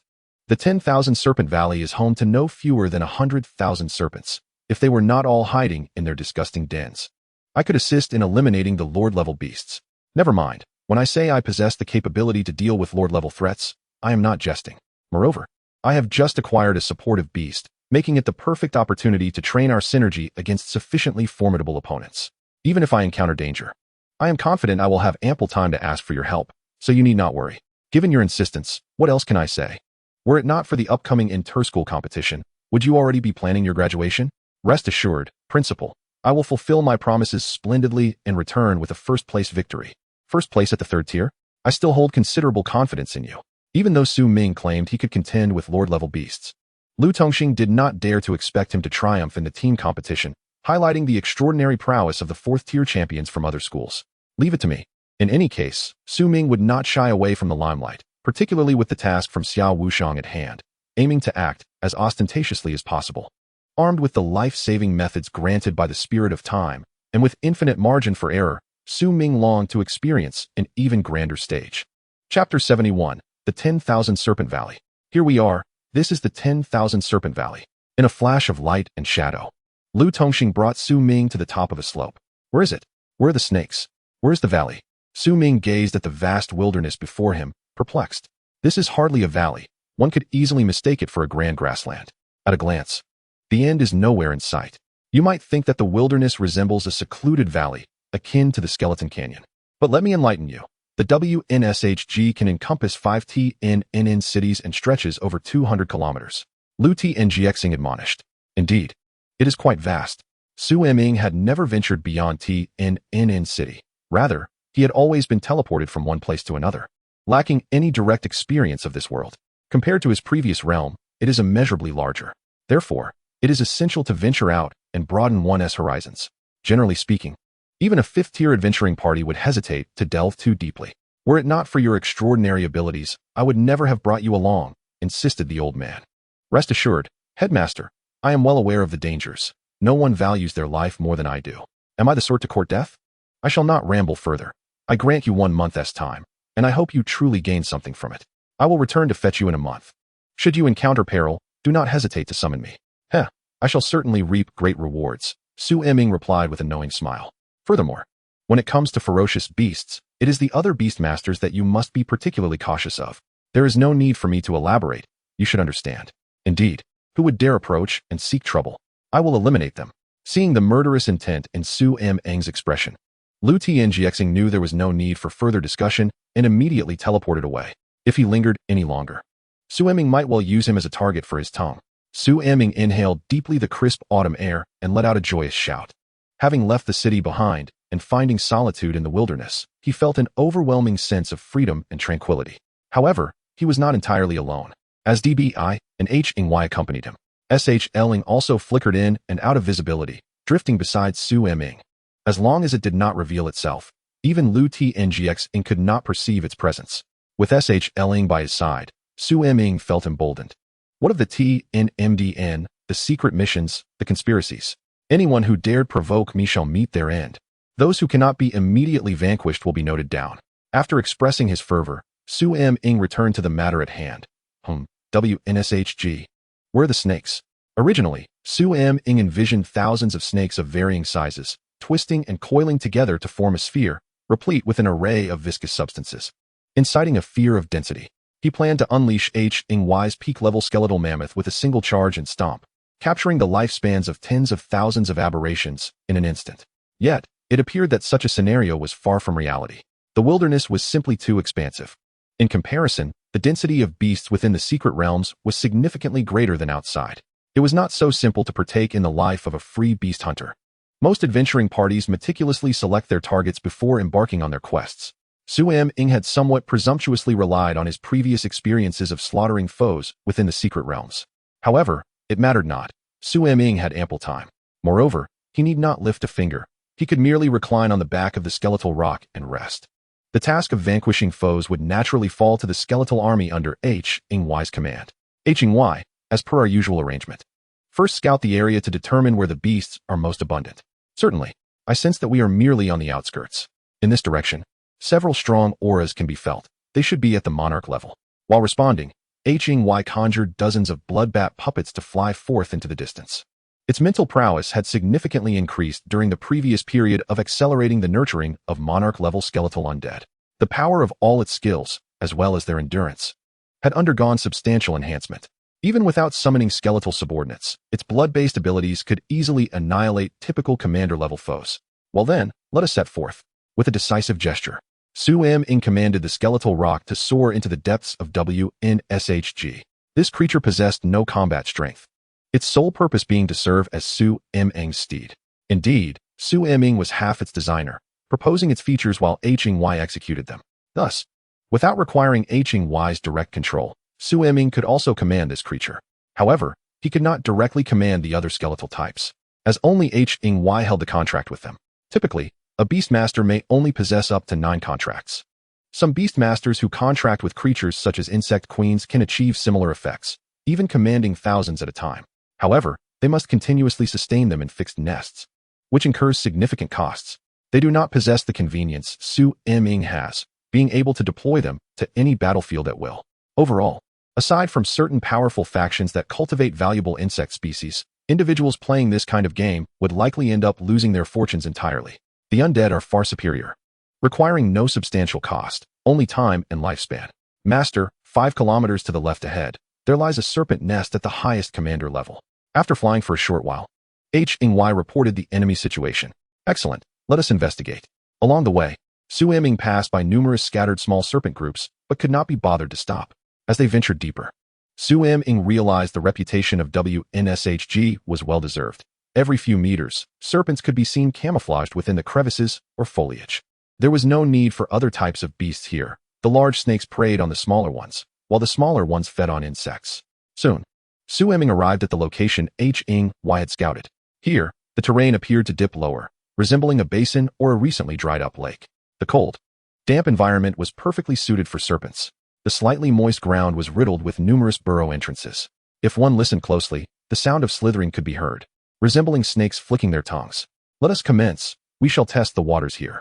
Ming instructed the skeletal rock to maintain distance to avoid splattering blood upon himself. As for Hing, it leapt down from the back of the skeletal rock and approached the edge of the basin.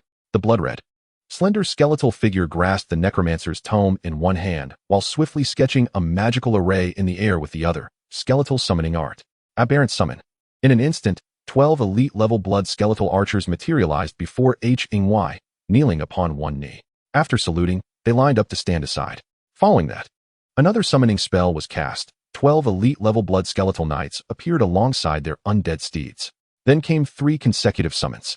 Now, Hing could summon 60 elite-level blood skeletal units before its mental energy was completely drained. Compared to before, this represented a significant enhancement. The skeletal sea battle strategy Ming had previously envisioned was beginning to take shape. Chapter 72, Ambushed. Ming hastened Hing's recovery, but did not allow it to continue summoning. Let us keep it at this level for now. We shall assess their combat capabilities first. There is no need to summon too many lest we frighten them away. Lower-tier snakes will not flee. Ming was naturally referring to the commander-level serpents.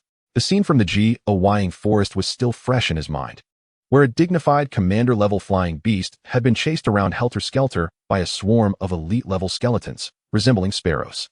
Ming could only hope these serpentine beasts would rise to the occasion, unwilling to submit, fighting to the death. Annihilate all living beings. Hing waved its bony claw and issued the command. Subsequently, the 60 elite skeletal units, their eye sockets ablaze with soul fire, surged forth with overwhelming battle intent. These were seasoned warriors, the elite among the elite from the realm of the undead. With a resounding clatter, the 60 skeletal soldiers advanced with the might of 1,000 troops, charging into the center of the basin. Hissing sounds echoed as the foremost skeletal swordsman was soon besieged by a swarm of serpents, several crimson-scaled beasts bearing their fangs in aggression. However, the serpent swarm quickly found themselves bewildered, their fangs shattered upon impact, unable to penetrate. The skeletal swordsman swung his bone sword, instantly severing several demonic serpents into pieces, their lifeblood spraying several meters and staining the ground crimson. The notifications flowed before Ming's eyes like a torrent. Slayed a 5-star Qi Ling level Qi Shui. Plundered 5 years of lifespan from the aberration. Slayed a 4-star supernatural level Qi Shui. Plundered 14 years of lifespan from the aberration. Acquired skill, Qi Shui poison resistance. Iron Eater and Blood Lich have automatically comprehended it. Slayed a 5-star supernatural level Qi Shui. Plundered 15 years of lifespan from the aberration. Slayed an 8-star Qi Ling level Qi Shui. Plundered 8 years of lifespan from the aberration. The notifications continued to refresh rapidly in front of Ming. If he did not deliberately focus on them, they would automatically fade away. Qi Shui poison resistance. Ming was speechless. Did it really have to start by dismantling such serpents? However, upon further reflection, neither Dubai nor Hongyu needed it at all. As for Ling, it was unnecessary to even learn it. Only time could vanquish the spirit of time.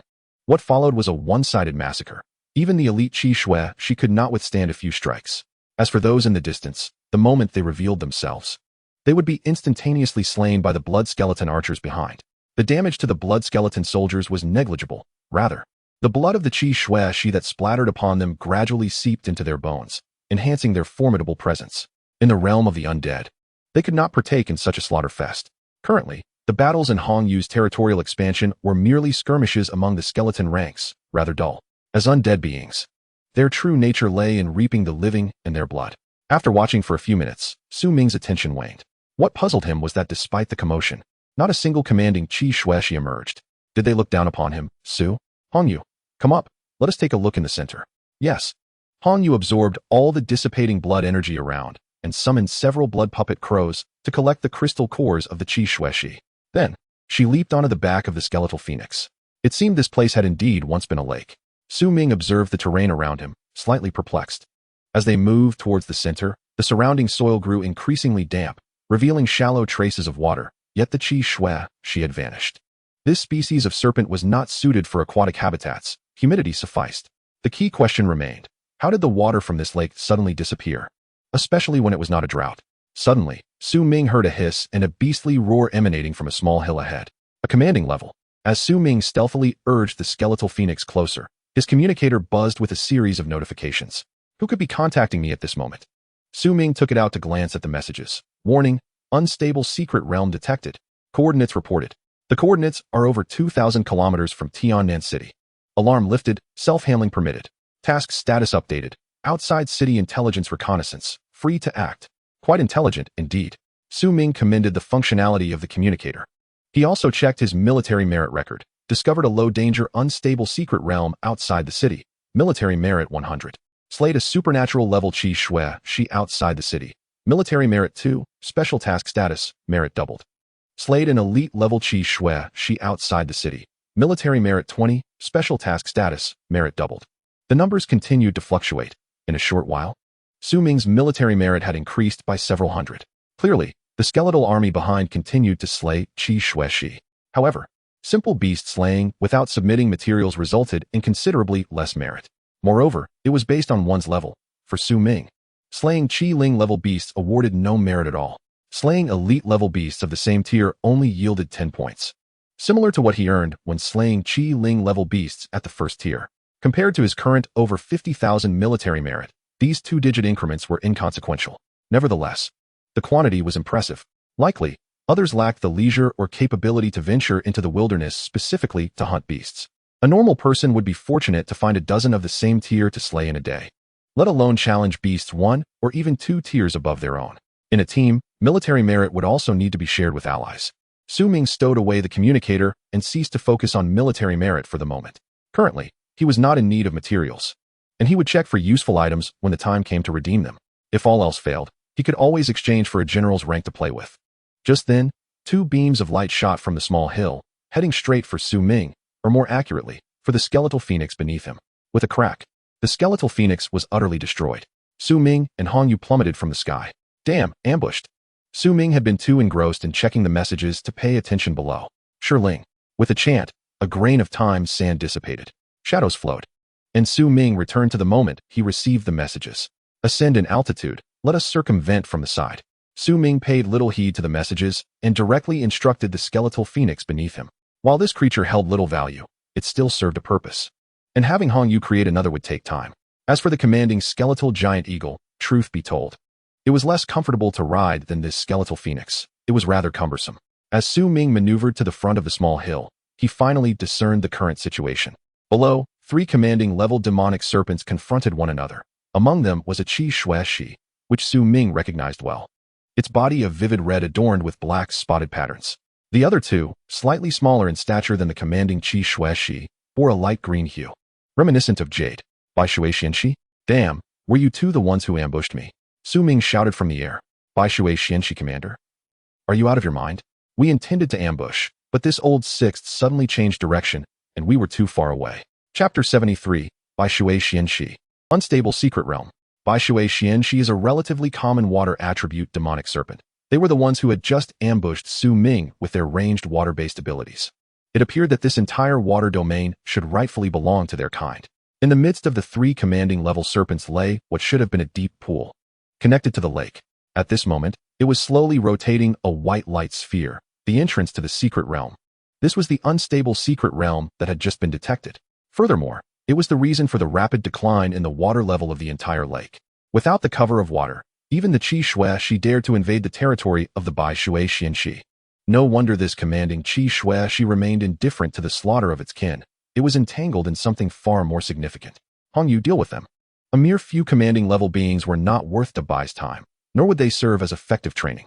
Hong Yu stepped to the edge of the skeletal phoenix's wing, and with a wave of her hand, dozens of sharp bone spikes coalesced around her. Bone spike missiles, launch. Instantly, the bone spikes rained down like a torrential storm, targeting the 3 commanding level demonic serpents. Crackle. Initially, they perceived it as merely a few elite-level calamari and did not take it seriously.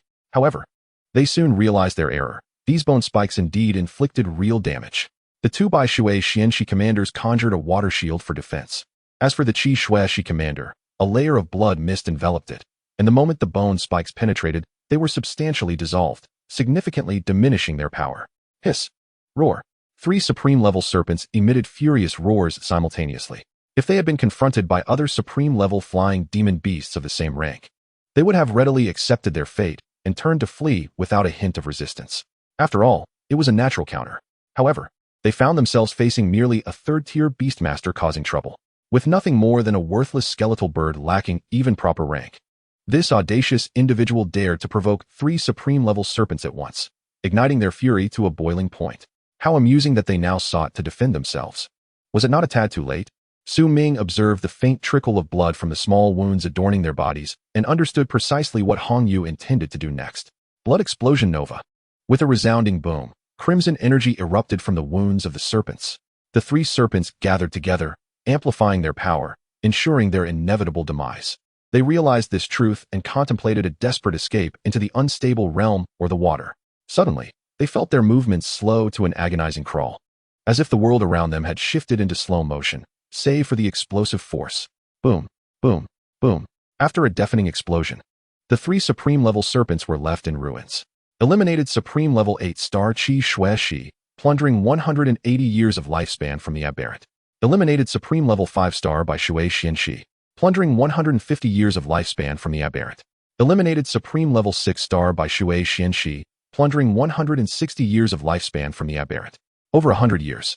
Su Ming had not anticipated that the plundered lifespan would leap from over 20 years to more than 100. However, it was reasonable. Supreme-level demon beasts had ascended to a new echelon. According to a classification system, Supreme level, Sovereign level, and Monarch level fell into the middle tier.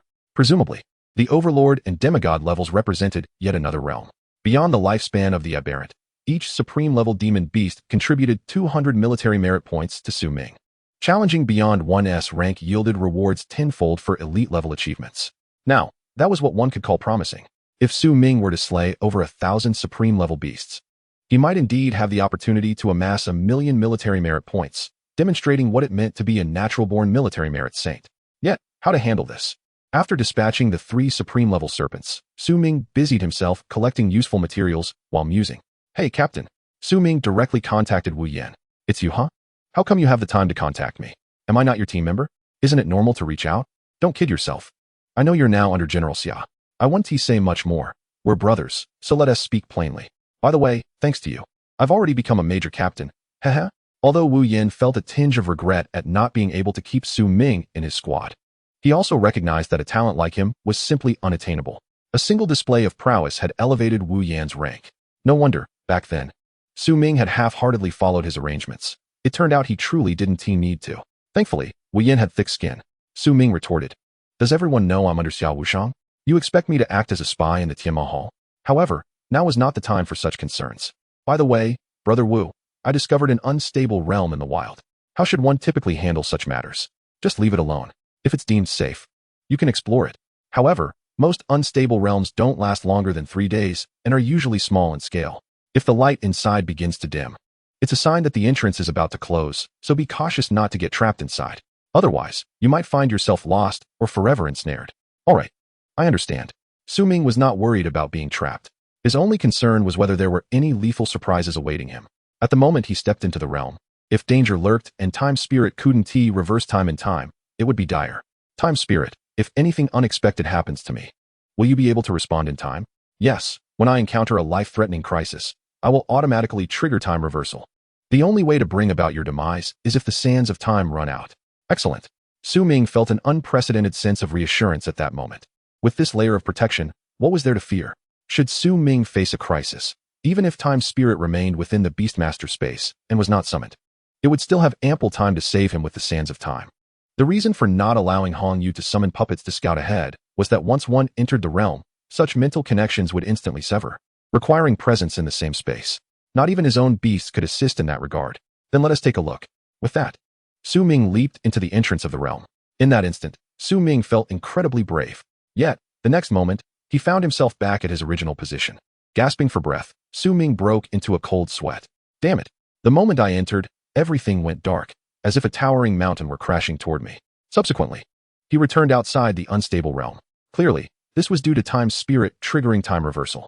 Chapter 74. The King Kong explosive ape takes on a colossal form.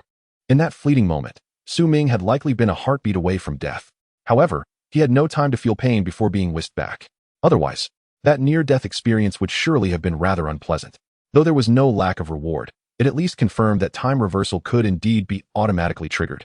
Time spirit. Do you have any idea what that was? I didn't see it, but we can try again. The moment we enter, just summon us all. All right. Su Ming then prepared Bai and Hong Yu for another attempt. Once more, they ventured forth. As light and shadow shifted, they summoned their presence in an instant. Simultaneously, Su Ming noticed the surrounding light slowing down. It felt as though he was experiencing a phenomenon akin to bullet time. In the next moment, Su Ming felt his body being pulled aside. Bang! A thunderous crash reverberated. Su Ming turned to see an enormous ape over 10 meters tall, a King Kong, relentlessly pounding the ground. Bai, at the pinnacle of elite level, stood just over a meter tall, relatively petite among elite beasts, given its emphasis on cuteness. But this gigantic gorilla, was it possible that it was of the sovereign level? It seemed he had been thrown out by this creature before. Moreover, the 3 previous supreme-level serpents had not dared to enter, evidently aware of the dangers within. Roar. The gorilla, realizing it had missed its target and that an external creature had slipped in, became even angrier and charged towards Su Ming. Bai, take it down. This was precisely the kind of opponent suited for Bai to face. Bai's fighting spirit surged, unwilling to lag behind Hong Yu. King Kong transformation. Gale step. With that, Bai engaged in a fierce contest of fists against the gorilla. However, thanks to Time's spirit's super acceleration and the influence of the time-stopping field, the gorilla could only endure the blows. Aside from its formidable physical prowess, which allowed it to withstand a few hits from Bai's bone-crushing palm, it had little else of merit. A few hits were nothing. Let us take a few more. Eliminated supreme-level pinnacle King Kong explosive ape, plundering 190 years of lifespan from the aberrant. Acquired skill, colossal form. Iron-eating beast has automatically comprehended. Colossal form? Su Ming glanced at the corpse of the King Kong explosive ape, observing its body shrinking like a deflated balloon. Eventually, it stood at less than 5 meters tall. Among typical supreme-level demon beasts, this was merely average. Normally, supreme-level beasts averaged around 4 to 7 meters in height, with exceptions for peculiar species like serpents or insects. Just moments ago, the body of the King Kong exploding ape had expanded to more than twice its original size, evidently due to the effects of the skill known as giant transformation. Currently, Bai's own giant transformation skill was merely at the entrance level, allowing for only a temporary increase in size by a factor of 1.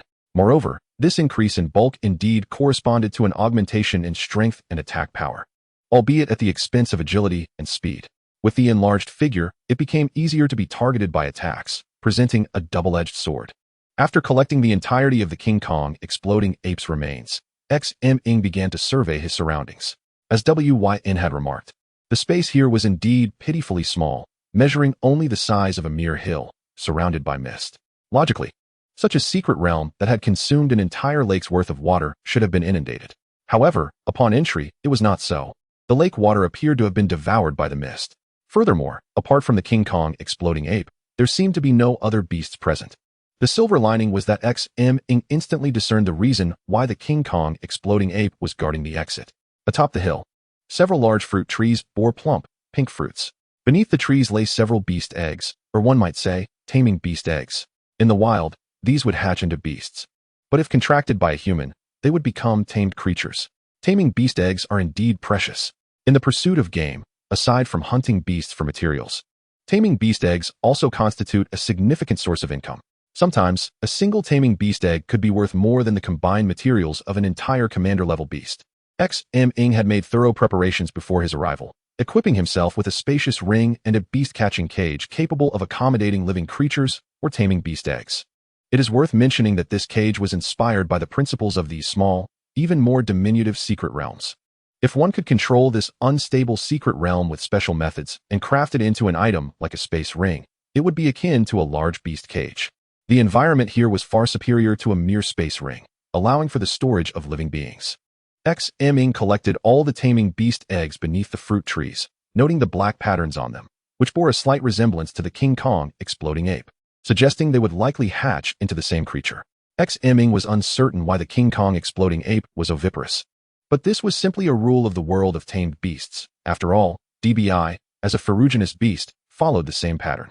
Were it not for the information obtained through the kill, Ming would have been unaware of the precise species of this beast, which was likely not a particularly common tamed creature and should fetch a decent price.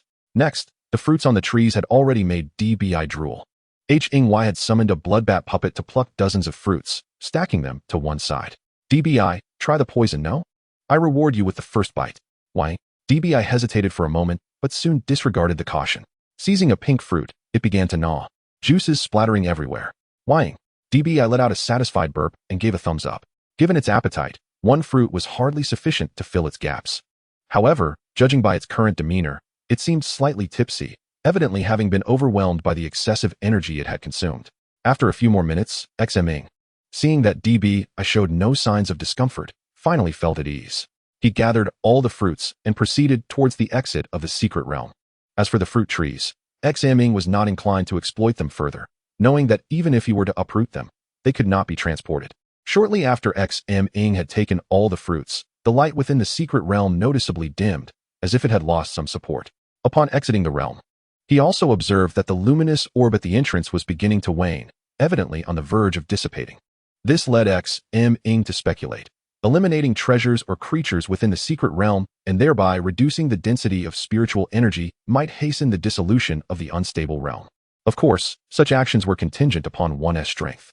In the previous environment, even a 4th or 5th tier beastmaster would not have fared well. Hy. Increase the effort. Try to eliminate the nearby snake beasts as much as possible. Let us rest for the night and continue tomorrow.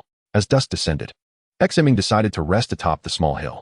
Understood, Hy replied, summoning a skeletal bat to take flight, intending to handle the cleanup personally.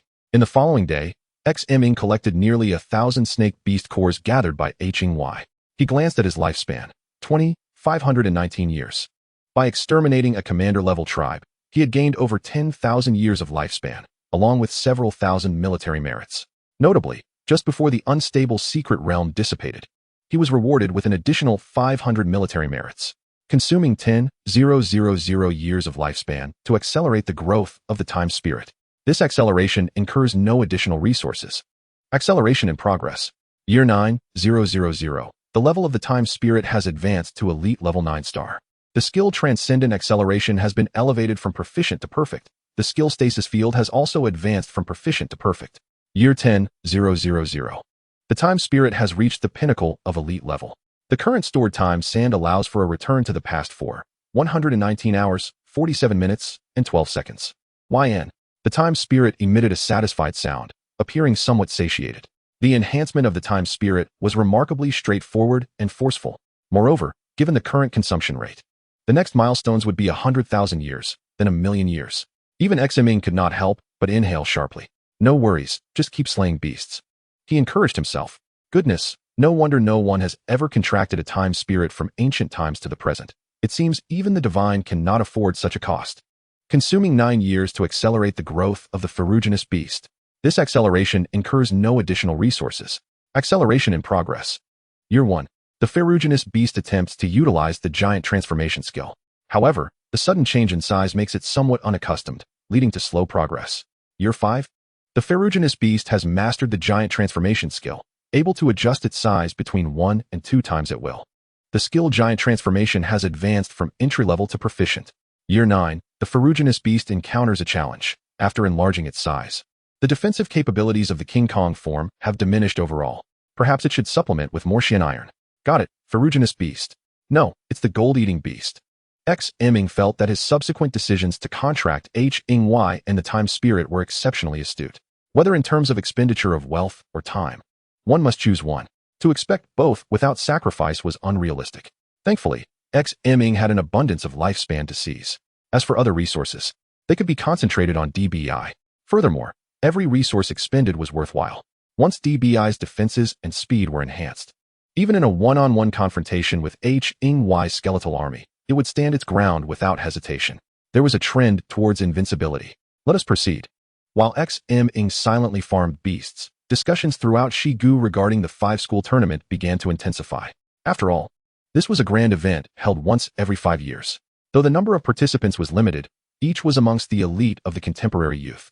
To even mention a challenge beyond one's level was an embarrassment if one could not even manage a challenge within their tier.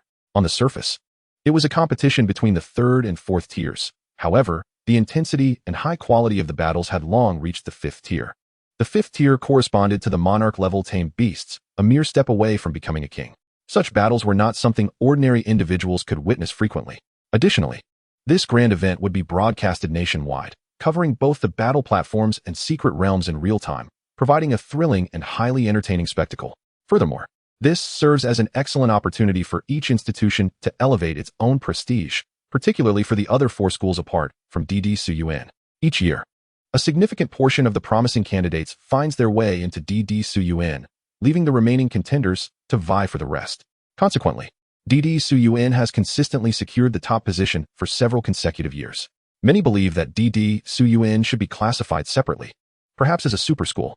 One could consider it as a single entity overshadowing the 4 strong competitors, collectively referred to as the 5 schools, which somewhat diminishes their status. However, those privy to the underlying truth scoff at this notion. While 5 schools may seem excessive, it is not DD Suyuan that deserves elevation, but rather some schools that require downgrading. As the new rankings for each school emerge, various battle videos begin to circulate online. Shocking. B is in Suyuan's 3rd-tier Beastmaster effortlessly tears apart a commander-level lion scorpion. Invincible. Goddess Fixi annihilates 300 wolf demons with a single strike. Absurd. Fish soaring through the sky. Suyuan allegedly has someone who has contracted the legendary K&Ping.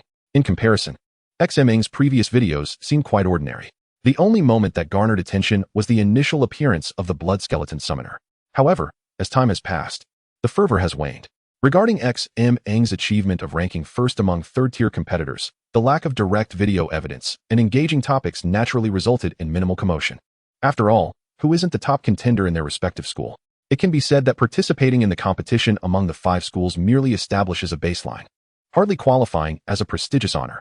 In contrast, DDYSHU Suyuan, without any ostentatious promotion, remains unyielding and steadfast. It stands quietly, as if it has already secured this year's top position. Moreover, not a single individual harbors doubts about this. This certainty arises from the fact that the list of contestants from DDYSHU Suyuan has long been finalized, one with the surname Shi and the other with the surname WN. The mere significance of these 2 surnames and their respective families is sufficient to extinguish the fighting spirit of most beastmasters. Half a month later, "Hey, Principal, you actually answered immediately. Were you waiting for my call? I'm quite touched. You rascal, from your tone, it appears there is no danger. Have you reached your limit and wish to return?" LTNGXing did not deny it. "No, I just need you to be a courier for once and help me deliver something." Ming's storage ring was filled to the brim with various materials, crystal cores, and the corpses of commander-level beasts. "Damn, you want me to be your courier? Can you afford the shipping costs?" After saying this, LTNGXing hung up. A few minutes later, he appeared behind Ming. "You brat, how did you run so far? It took me a while to find you. You really ventured into the territory of a monarch-level beast. I came to hunt monarch-level beasts. Otherwise, I would have come for nothing." Saying this, Ming handed over his larger storage ring and beast-catching cage to LTNGXing. "Could you please help me exchange this with SHing RN for 3rd-tier or higher Xiantai metal? As for the shipping costs, just decide as you see fit." "You brat, I can actually take your things." With that, LTNGXing glanced at the ring. Then, he fell silent. "Damn, did you really wipe out WNSHG?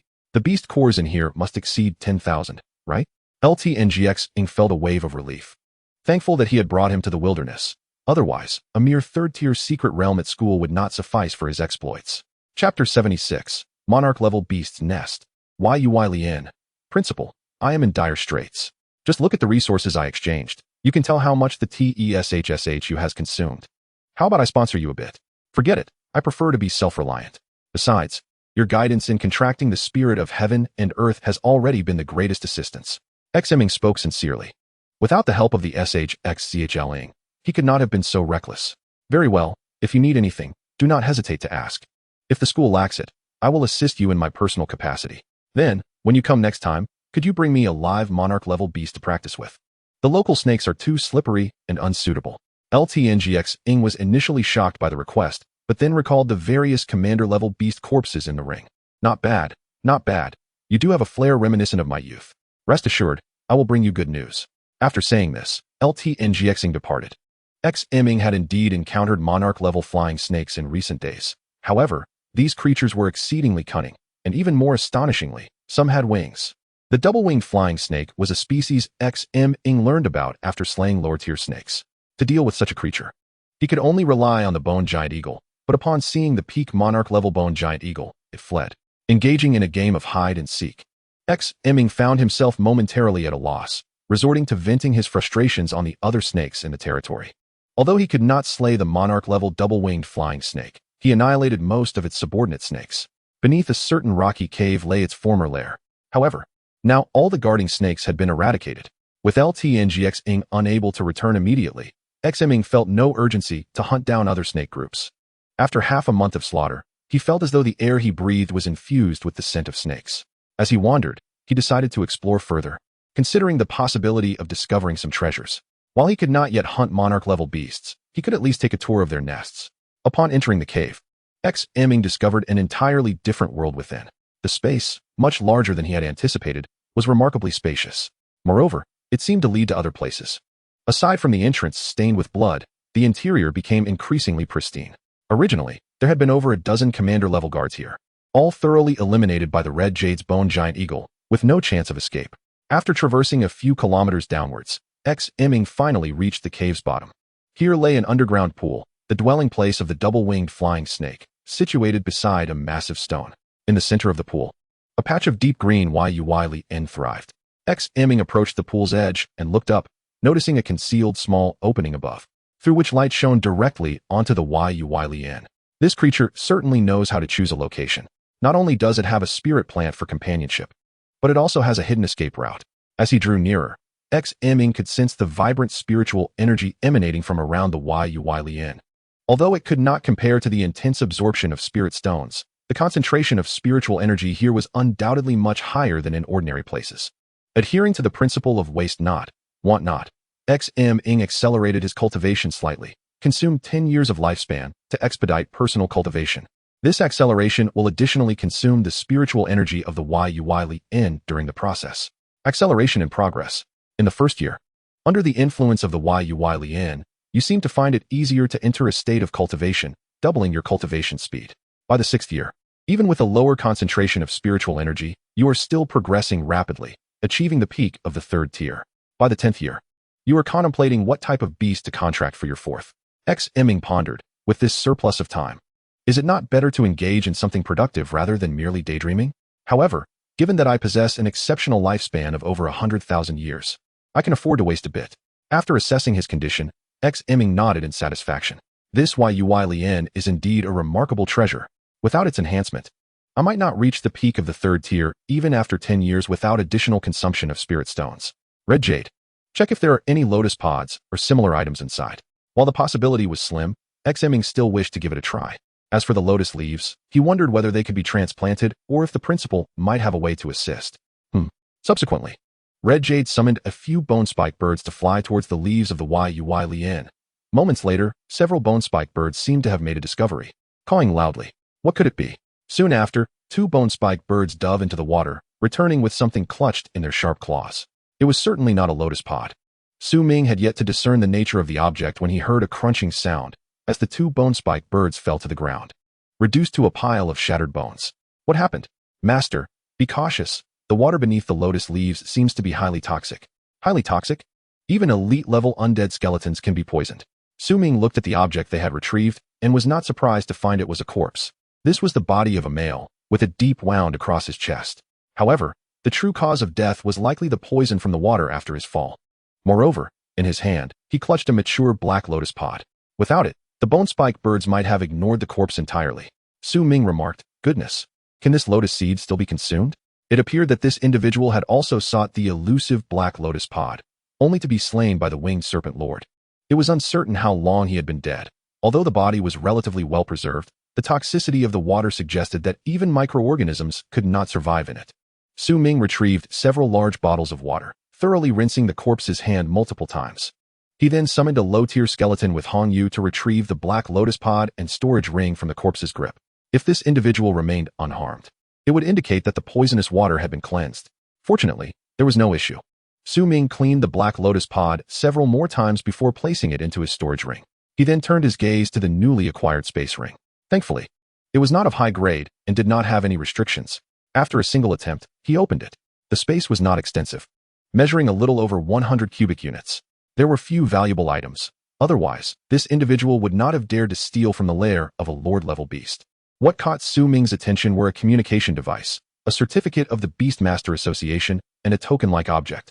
Additionally, apart from some basic supplies and miscellaneous items, there were several materials of unknown purpose.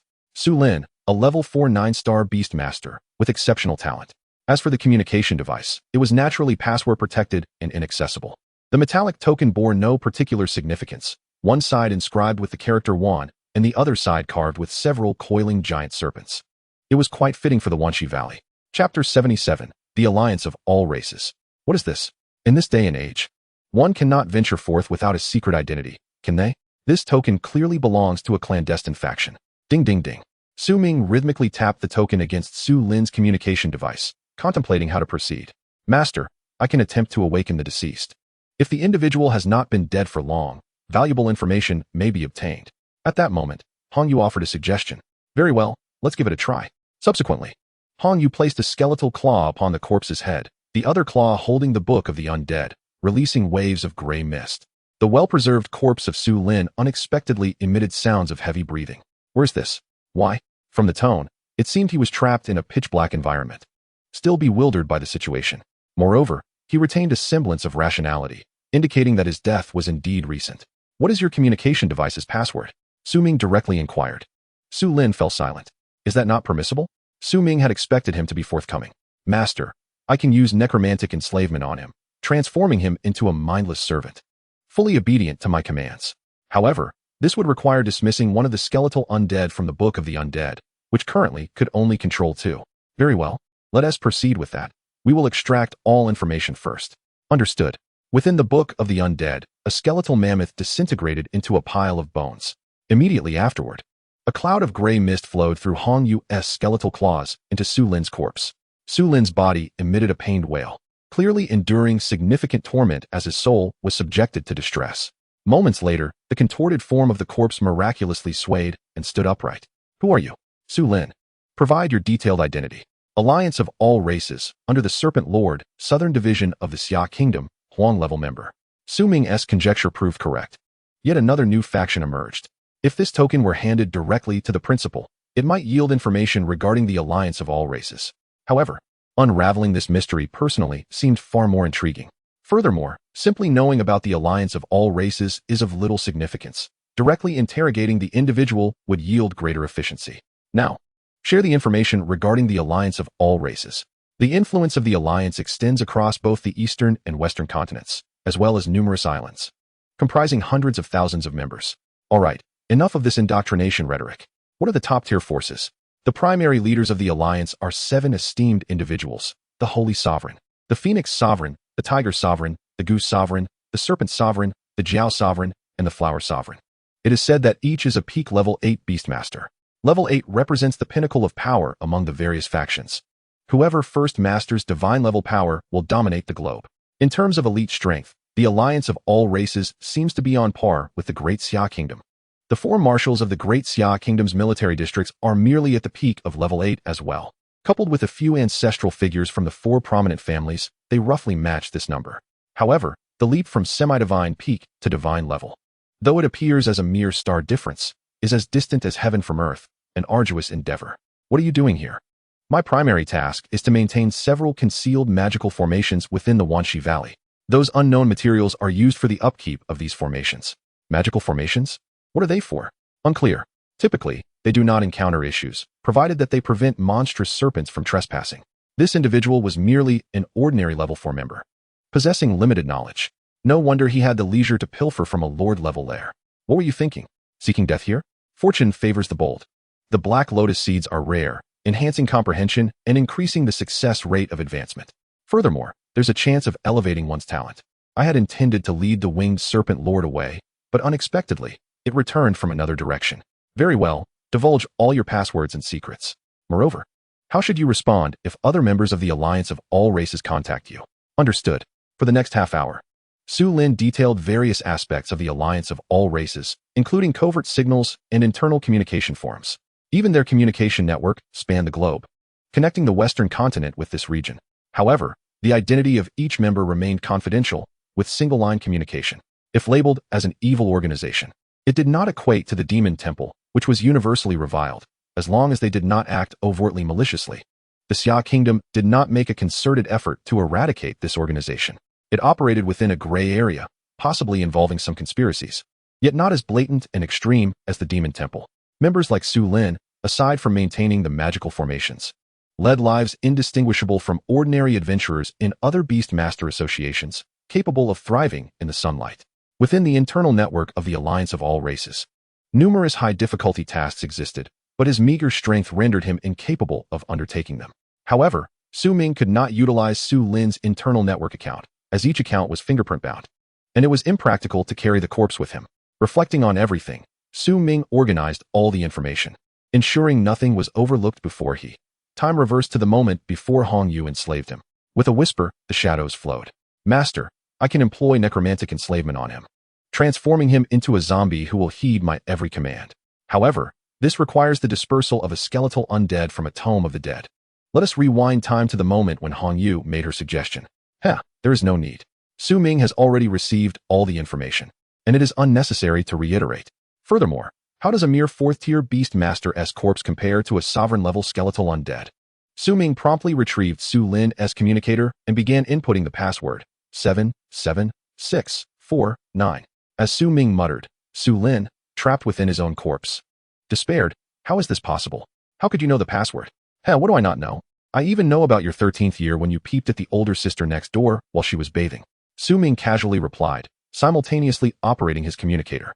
This is a relatively civilian version, unlike Su Ming's military-exclusive device, which is secured with pupil and brainwave encryption. Skillfully logging into the Wan Zhu Meng's internal network, he was required to unlock it with his fingerprint. Su Ming seized his finger and pressed it down. Successful login. Su Ming glanced at the screen, noting that many sections were inaccessible to Su Lin, the intermediate steward. Some critical intelligence required contribution points for exchange. However, Su Ming had no time to dwell on that. His objective was to access a relatively useful privilege that this fellow possessed, the ability to invite peripheral members to register. An intermediate steward is, after all, a minor official. Chapter 78. Lao Lu, practicing with sovereign level. Soon, Su Ming registered successfully through Su Lin's invitation on his communicator. Chishi 66666. This was the initial designation of Su Ming's account. The internal ranking is categorized as red, orange, yellow, green, cyan, blue, and purple, from lowest to highest, with cumulative contributions able to elevate one's status. The designation she indicates affiliation with the Serpent Lord and cannot be altered. Truly remarkable. Subsequently, Su Ming renamed himself Lao Lu. According to Su Lin, if each lord oversees thousands of subordinates, there would indeed be several 100,000 members in total. However, it is likely that most are merely peripheral members. The Wan Zhu Meng's principles, written grandly, speak of harmony among myriad races, equality, and freedom. Su Ming could easily discern that this was merely a ruse to deceive the gullible. If one individual were to obtain unparalleled, unrestrained power, the first order of business would likely be, I do not eat beef. Beep beep beep. At this moment, Su Lin's communicator indicated that someone was contacting him within the Wan Zhu Meng's internal network. Have you invited new members? What has been happening these days? Why have you not responded? This message was from Su Lin's superior, Lu Shiku Mu Fengchan. At least a 5th-tier Beastmaster, and possibly even a 6th tier, was being pursued by a sovereign-level dual-winged flying serpent. Su Ming replied directly, You truly are fortunate. Just hold on a bit longer, and by year-end, I will assign you different tasks. Hold on. You promised 3 years, and then 3 more years? I assure you, within a month. If you bring new members to the Imperial capital, and once I pass the assessment, I will reassign you tasks. Fine, I must pass through the Serpent Swarm again. Do not disturb me. Su Ming's response on behalf of Su Lin was quite reasonable, considering that those stationed in such remote places would naturally harbor grievances. Only interest can sustain the foundation of the entire organization. The Wan Zhu Ming issues various tasks based on each individual's level, covering a wide range of aspects. Upon completion, there are rewards, significantly more generous than those from the Beastmaster Association. Correspondingly, the difficulty of the tasks is also heightened. Su Ming's account was still in the assessment phase and lacked the authority to accept tasks, allowing him only to browse public sections. Nonetheless, he was able to glean much information that was not accessible within Saga, particularly regarding the Western continent and the powers of neighboring nations. Even the Tian Modien, regarded as a pariah, had its own discussion section, promoting a semblance of free speech. In a sense, this could also be considered a form of circumventing censorship. Removing one of Su Lin's fingers for occasional replies, Su Ming discarded Su Lin's corpse back into the water pool. Not being thrown into the Yu Yi Lian, it would likely be consumed by the fish in the water shortly. After the 5 schools competition, once he managed to satisfy the assessment from that superior, Su Ming would officially join the Wan Zhu Ming and could start making moves. This finger, too, would not last long. After a few uses, it would likely become unusable. Subsequently, Su Ming browsed the Wan Zhu Ming forum while awaiting Lu Tongxing's arrival. Lo and behold, the Western continent is surprisingly enamored with contract angels. How delightful. The Mo Shi kingdom brazenly conducts abyssal sacrifices, practically a stronghold of the Tian Modien. The Wu kingdom is instigating friction at the border of Saga? How bold. It seems the internal news of Saga has completely overlooked this. A day later, Lu Tongxing returned once more. Principal back so soon? Indeed. That merchant lad has been quite resourceful. Naturally, more importantly, your items are highly sought after. Speaking, Lu Tongxing tossed a ring to Su Ming. Do not rush to examine those materials. The beast you captured is on the verge of awakening, and that small cage cannot contain it. Are you ready? Yes. Let it out. Immediately, Lu Tongxing waved his hand, and a saber-toothed tiger with distinctive markings appeared in the open space nearby. The saber-toothed tiger let out a low growl, gradually regaining its consciousness. It bore no injuries, merely having been knocked unconscious and transported in a beast cage by Lu Tongxing. Dabai, handle it. Yep. Dabai was brimming with combat spirit. Lu Tongxing, is this the sovereign-level combat power you mentioned? Certainly not. I am genuinely training Dabai now. Using that creature would serve no purpose. Is that so? Lu Tongxing swallowed hard. If this iron-eating beast could surpass 2 tiers and defeat a sovereign-level creature, the first place among the 3rd tiers would be assured. There might even be a chance to claim a spot among the top 3 in the group. Even now, Lu Tongxing only dared to imagine a position among the top 3. The overall first place was beyond his wildest dreams. Dabai approached the saber-toothed tiger, which seemed oblivious to the situation, focusing instead on Lu Tongxing. Defeat me, and you may go free. Roar. The saber-toothed tiger let out an enraged roar, feeling deeply insulted. Meanwhile, Dabai began to stack his abilities. Golden Steel Transformation, Supreme Level. Swift Steps, Perfect Level. Colossal Form Mastery Level. Instantly, a golden iron-eating beast over 2 meters tall materialized before the sovereign saber-toothed tiger. At this moment, the saber-toothed tiger finally began to take notice. However, instinctively, it still believed its strength surpassed that of its opponent. The 2-tier gap could not merely be bridged by skill levels in attack or defense. Roar. 2 blood-red light blades shot directly toward Dabai. Dabai could evade, yet chose not to, instead bracing himself with his fists. Clang clang. Following the metallic sounds, Dabai staggered back half a step. His fists bore only faint imprints, suffering no real injury. Yet, there remained a disparity in absolute power. Such defense is truly a result of consuming iron? Lu Tongxing's eyes were wide with astonishment. Indeed. If Dabai does not consume it, should I? Su Ming chuckled, thoroughly pleased with the outcome. This is not even Dabai's limit. After all, he has yet to utilize the new batch of metals. After initial probing, Dabai and the saber-toothed tiger proceeded to engage in the most primal form of combat. Bang bang bang. Clang clang clang. Dabai's fist struck the saber-toothed tiger, causing its blood to surge. While not lethal, the pain was undeniable. Moreover, this was without employing the bone transformation palm. Dabai was merely unleashing his full power, requiring such extreme combat. The colossal transformation, although it diminished agility, visibly amplified strength. The razor-sharp teeth and claws of the saber-toothed tiger struck against Dabai, producing a clinking sound, yet failed to breach its defenses.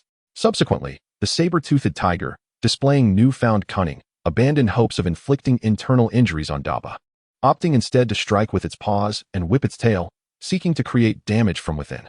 Thud, thud, thud. Such tactics indeed proved effective against Daba, leaving it momentarily paralyzed. After all, the opponent was a monarch-level beast, 2 tiers above itself, and its might was undeniable. Moreover, as the adversary began to maneuver and deliberately evade attacks, Daba gradually found it increasingly difficult to land a blow. Daba let out a frustrated cry.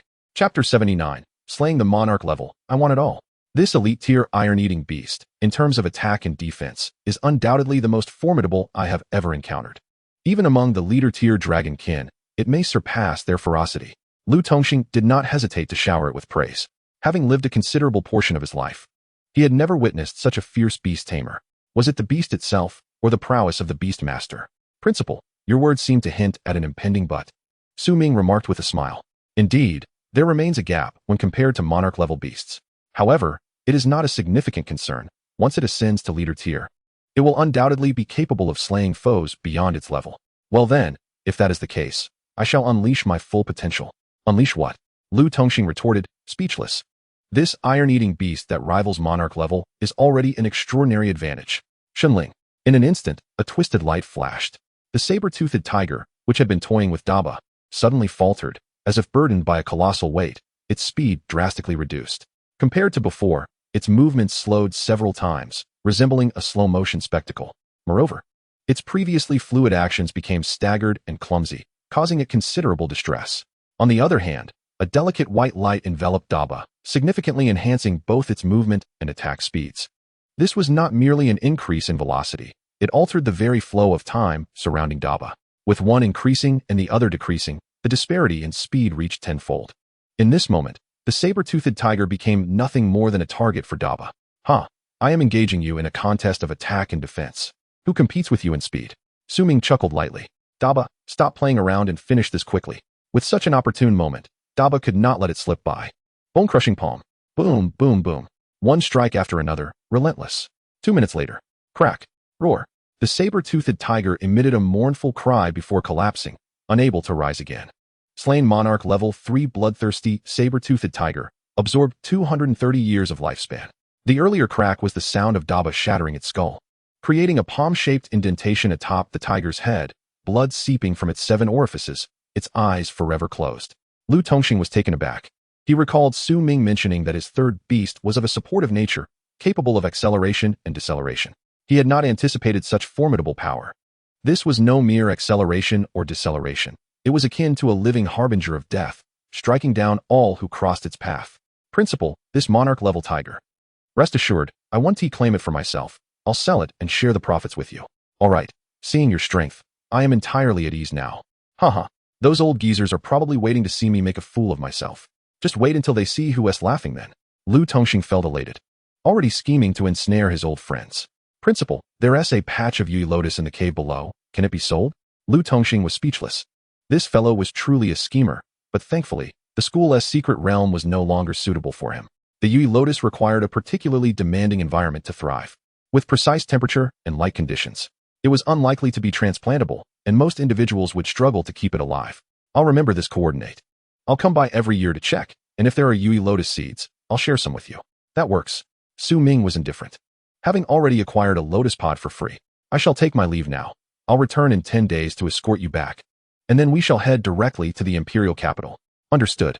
Through the preliminary cooperation between Daba and Shenling, Su Ming gained a semblance of confidence. Even a monarch-level opponent seemed trivial. He was ready to confront them head-on. Su Ming was beginning to look forward to his journey to the imperial capital. Genius? I embody genius. Over the past few days, Su Ming occasionally watched videos online regarding the 5-school tournament. Mainly, it was because that fellow Shangren frequently sent him so-called secret intelligence. The Baijian Beast Academy, led by Zhongli Kuang at Tier 3 and Tu Zhan at Tier 4. Both excelled in possessing beasts and were keen on having their beast masters take the field personally. Among them, Zhongli Kuang had torn apart a leader-tier beast, while Tu Zhan had once slain a monarch-level beast of Tier 1. The Elemental Academy. The ladies are striking. A single punch could leave one weeping for quite some time. As for his intentions, it was all too clear. He undoubtedly sought to seize this opportunity for substantial gain. However, he remained uncertain about Su Ming's level of assurance. Hence his persistent probing. As soon as Su Ming expressed even the slightest hint of confidence, Shang Run would undoubtedly wager everything he possessed. There's nothing more to say. I only aim for first place, Su Ming replied to Shang Run. Such audacity? The Tier 3 competitor from the Imperial Capital Academy is none other than the second son of the Xia family, Xia Zhong. This fellow has a dragon bloodline contract that is quite formidable, capable of crushing all leader-tier beasts. What I mean is, I want first place in Tier 3. And I want to top the overall score. I want it all. It's not that I doubt you, my friend. But that woman from the Wen family is truly exceptional. Trust me, it's an all-or-nothing gamble. All right then, since you've said so, I shall risk it all with you. Rest assured, I will ensure your profits. Now that the conversation had reached this point, whether or not to participate was entirely up to him. With 10 days remaining, Su Ming planned to explore the remaining monarch-level territories, unwilling to waste time in the domain of leader-tier serpents. Additionally, according to Su Lin's records, several magical formations he was responsible for maintaining were hidden within the monarch-level territories. A faint scent of conspiracy wafted through the air. However, he was not inclined to disrupt anything at this moment. To do so now would inevitably expose Su Lin's demise. Furthermore, a task overseen by a Tier 4 Beast Master likely did not constitute a critical element of the overall scheme. At the very least, he would wait until his identity within the Wanzhou Alliance was firmly established before proceeding. It was imperative to infiltrate a secretive force capable of rivaling the Xia Kingdom. Su Ming examined the spatial ring that Lu Tongxing had sent over. The previously overflowing materials had now vanished, replaced by two piles of metal. One comprised Tier 3 Xinyu iron, and the other consisted of Tier 4 Xianci meteorite iron. The quantities were considerable, revealing the magnitude of Su Ming's gains. Perhaps this was also the reason Shang Ren dared to follow Su Ming down this path. A single individual, mightier than an entire adventuring party. He sensed that his ability to contract with the spirit of fortune hinged on Su Ming. Daba, let us start with the Tier 3 materials. Saying this, Su Ming tossed a large quantity of Tier 3 Xinyu iron to Daba. As for the Tier 4 materials, he felt that Daba should only utilize them upon reaching Tier 4, as they needed to be paired with lightning attributes to unleash their full potential. With Daba now accepting the consumption of iron, perhaps it had come to acknowledge its own deficiencies. A mere monarch-level foe could not be easily dispatched. Its capabilities were still lacking. Chapter 80. Perfect Level Colossal Transformation. Consuming 10 years of lifespan to accelerate the growth of the iron-eating beast. This acceleration will consume a quantity of Tier 3 Xinyu iron. Acceleration in progress. In the first year, the iron-eating beast did not rush to consume all the Xinyu iron in one go, but instead adjusted its approach based on its state after the colossal transformation. In the third year, the SHTSHU had completely acclimated to its gigantic form, allowing the JNG to function at full capacity. By the fifth year, the SHTSHU continued to enhance its proficiency in this enormous manifestation. In the sixth year, thanks to its formidable physical constitution, the progress in mastering the gigantic form accelerated remarkably. The skill of gigantic transformation advanced from proficiency to perfection. However, when the gigantic form was utilized to its fullest potential, the enhancement strength of the JNG was halved, reduced to the perfected state, necessitating additional supplies of Su NYT. By the 10th year, all Su NYT had been consumed, enabling the SHTSHU to flawlessly exhibit both its gigantic form and the JNG. When the gigantic form reaches an unparalleled level, it may yield unforeseen benefits. The perfected gigantic form allows the creature to magnify its size up to fourfold its original dimensions. Now, if DBI were to maximize its size, it would rival the upper limits of a commander-level being. Not only does this increase in size enhance physical dimensions, but it also augments strength, alongside the overall benefits conferred by the JNG. The abundance of third-tier Su NYT is not without merit. The only drawback might be a slight reduction in speed. Nevertheless, Ming had already tested this. With just a couple of skills deployed at will, any foe becomes nothing but a mere punching bag. DBI need not concern itself with speed. Its sole focus is to obliterate enemies into a pulp.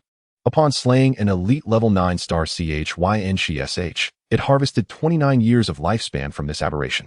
After defeating an elite level 1-star UHU-SH, it acquired 21 years of lifespan. The elimination of a commander level 4-star Su NYOHISH resulted in the plunder of 140 years of lifespan. In the days that followed, Ming led DBI and HY on a rampage through the territory of commander-level serpents. This area had existed in peace for centuries, with high-ranking beast masters dismissing it as a mere breeding ground for serpentine beasts. Who could have anticipated the arrival of a harbinger of destruction in recent days, unfazed by the strength of commander-level foes? Nor deterred by the weakness of QL-ing level adversaries, XM-ing's approach was one of utter ruthlessness and annihilation. One commander-level serpent leader, sensing the impending doom, made a hasty retreat without a moment's hesitation. XM-ing discovered that it was known as the Gu-Ying SH, adept in speed and illusionary doppelgangers. With average combat prowess, primarily focused on survival. In the wilderness, XM-ing had no effective means to intercept such a creature, and instead vented his frustrations on its subordinates. However, he managed to capture a commander-level serpent that could not escape, the commander-level CHYN-SH leader. This creature lacked wings and extraordinary speed, yet, in terms of sheer strength, it was undoubtedly a tyrant of WNSHG. Its toxic miasma could easily overpower several other serpent commanders. Fortunately for DBI, the effectiveness of toxins was significantly diminished. After XM-ing spent several years absorbing lifespan from aberrations to help DBI adapt to this toxin, its resistance reached perfection, rendering it immune to the toxins of commander-level serpents. Consequently, the combat abilities of the commander-level CHYN-SH were severely compromised, leading to its swift demise at the hands of DBI. Following the annihilation of several commander-level serpent nests, XM-ing found no treasures of worth.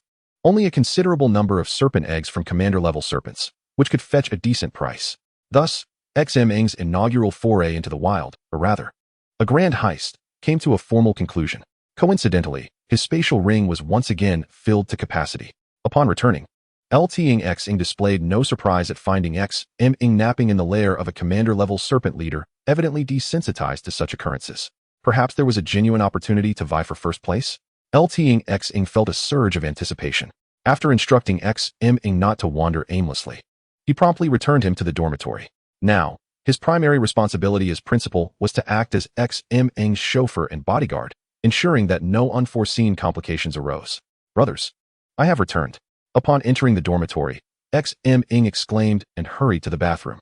After nearly a month in the wilderness, he had only managed to wash himself in a small river and was overwhelmed by an unpleasant odor. "Stop shouting, if you don't come back soon.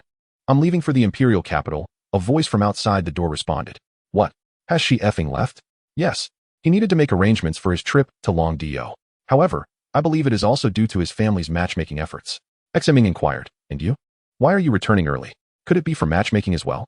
"Sigh, my family arranged my engagement long ago. What's the point of matchmaking? Have you ever encountered someone like me, who remains steadfastly focused on making money?" "Oh, your fiancé, he must be extraordinary then. Let's not delve into that. Speaking of which, are you truly confident in defeating the contemporary strongest pair from the Shi and WN families?" It appeared that SHing-RN had remained just to confirm this matter with XM-ing directly. Otherwise, he could not sleep soundly. If he decided to proceed, he would not only invest everything he had, but also secure a substantial loan. Earning money was one aspect. Ensuring his competitors incurred losses was equally critical. A win-win scenario. Indeed, XM-ing did not respond directly, instead continuing with his cleansing routine. After finishing, he tossed another spatial ring to SHing-RN, who was anxiously awaiting an answer. "It's full again. Next time, get me a larger one." SHing-RN, momentarily speechless, soon wore an expression of astonishment. This commander-level beast was several times more formidable than the last, and there was even one at the level of a monarch. Such a haul was truly remarkable for a third-tier beastmaster, perhaps even exceeding what a fifth-tier beastmaster-led hunting team could achieve. Those were beasts, not mere chickens waiting to be slaughtered. Indeed, it's a pity there were two slippery commander-level beasts that escaped too quickly.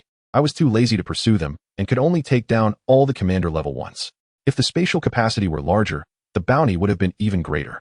Impressive. What more could SHing-RN say? All his doubts evaporated. Henceforth, he was ready to go all in, with no one permitted to stop him. "Here, enjoy some local delicacies."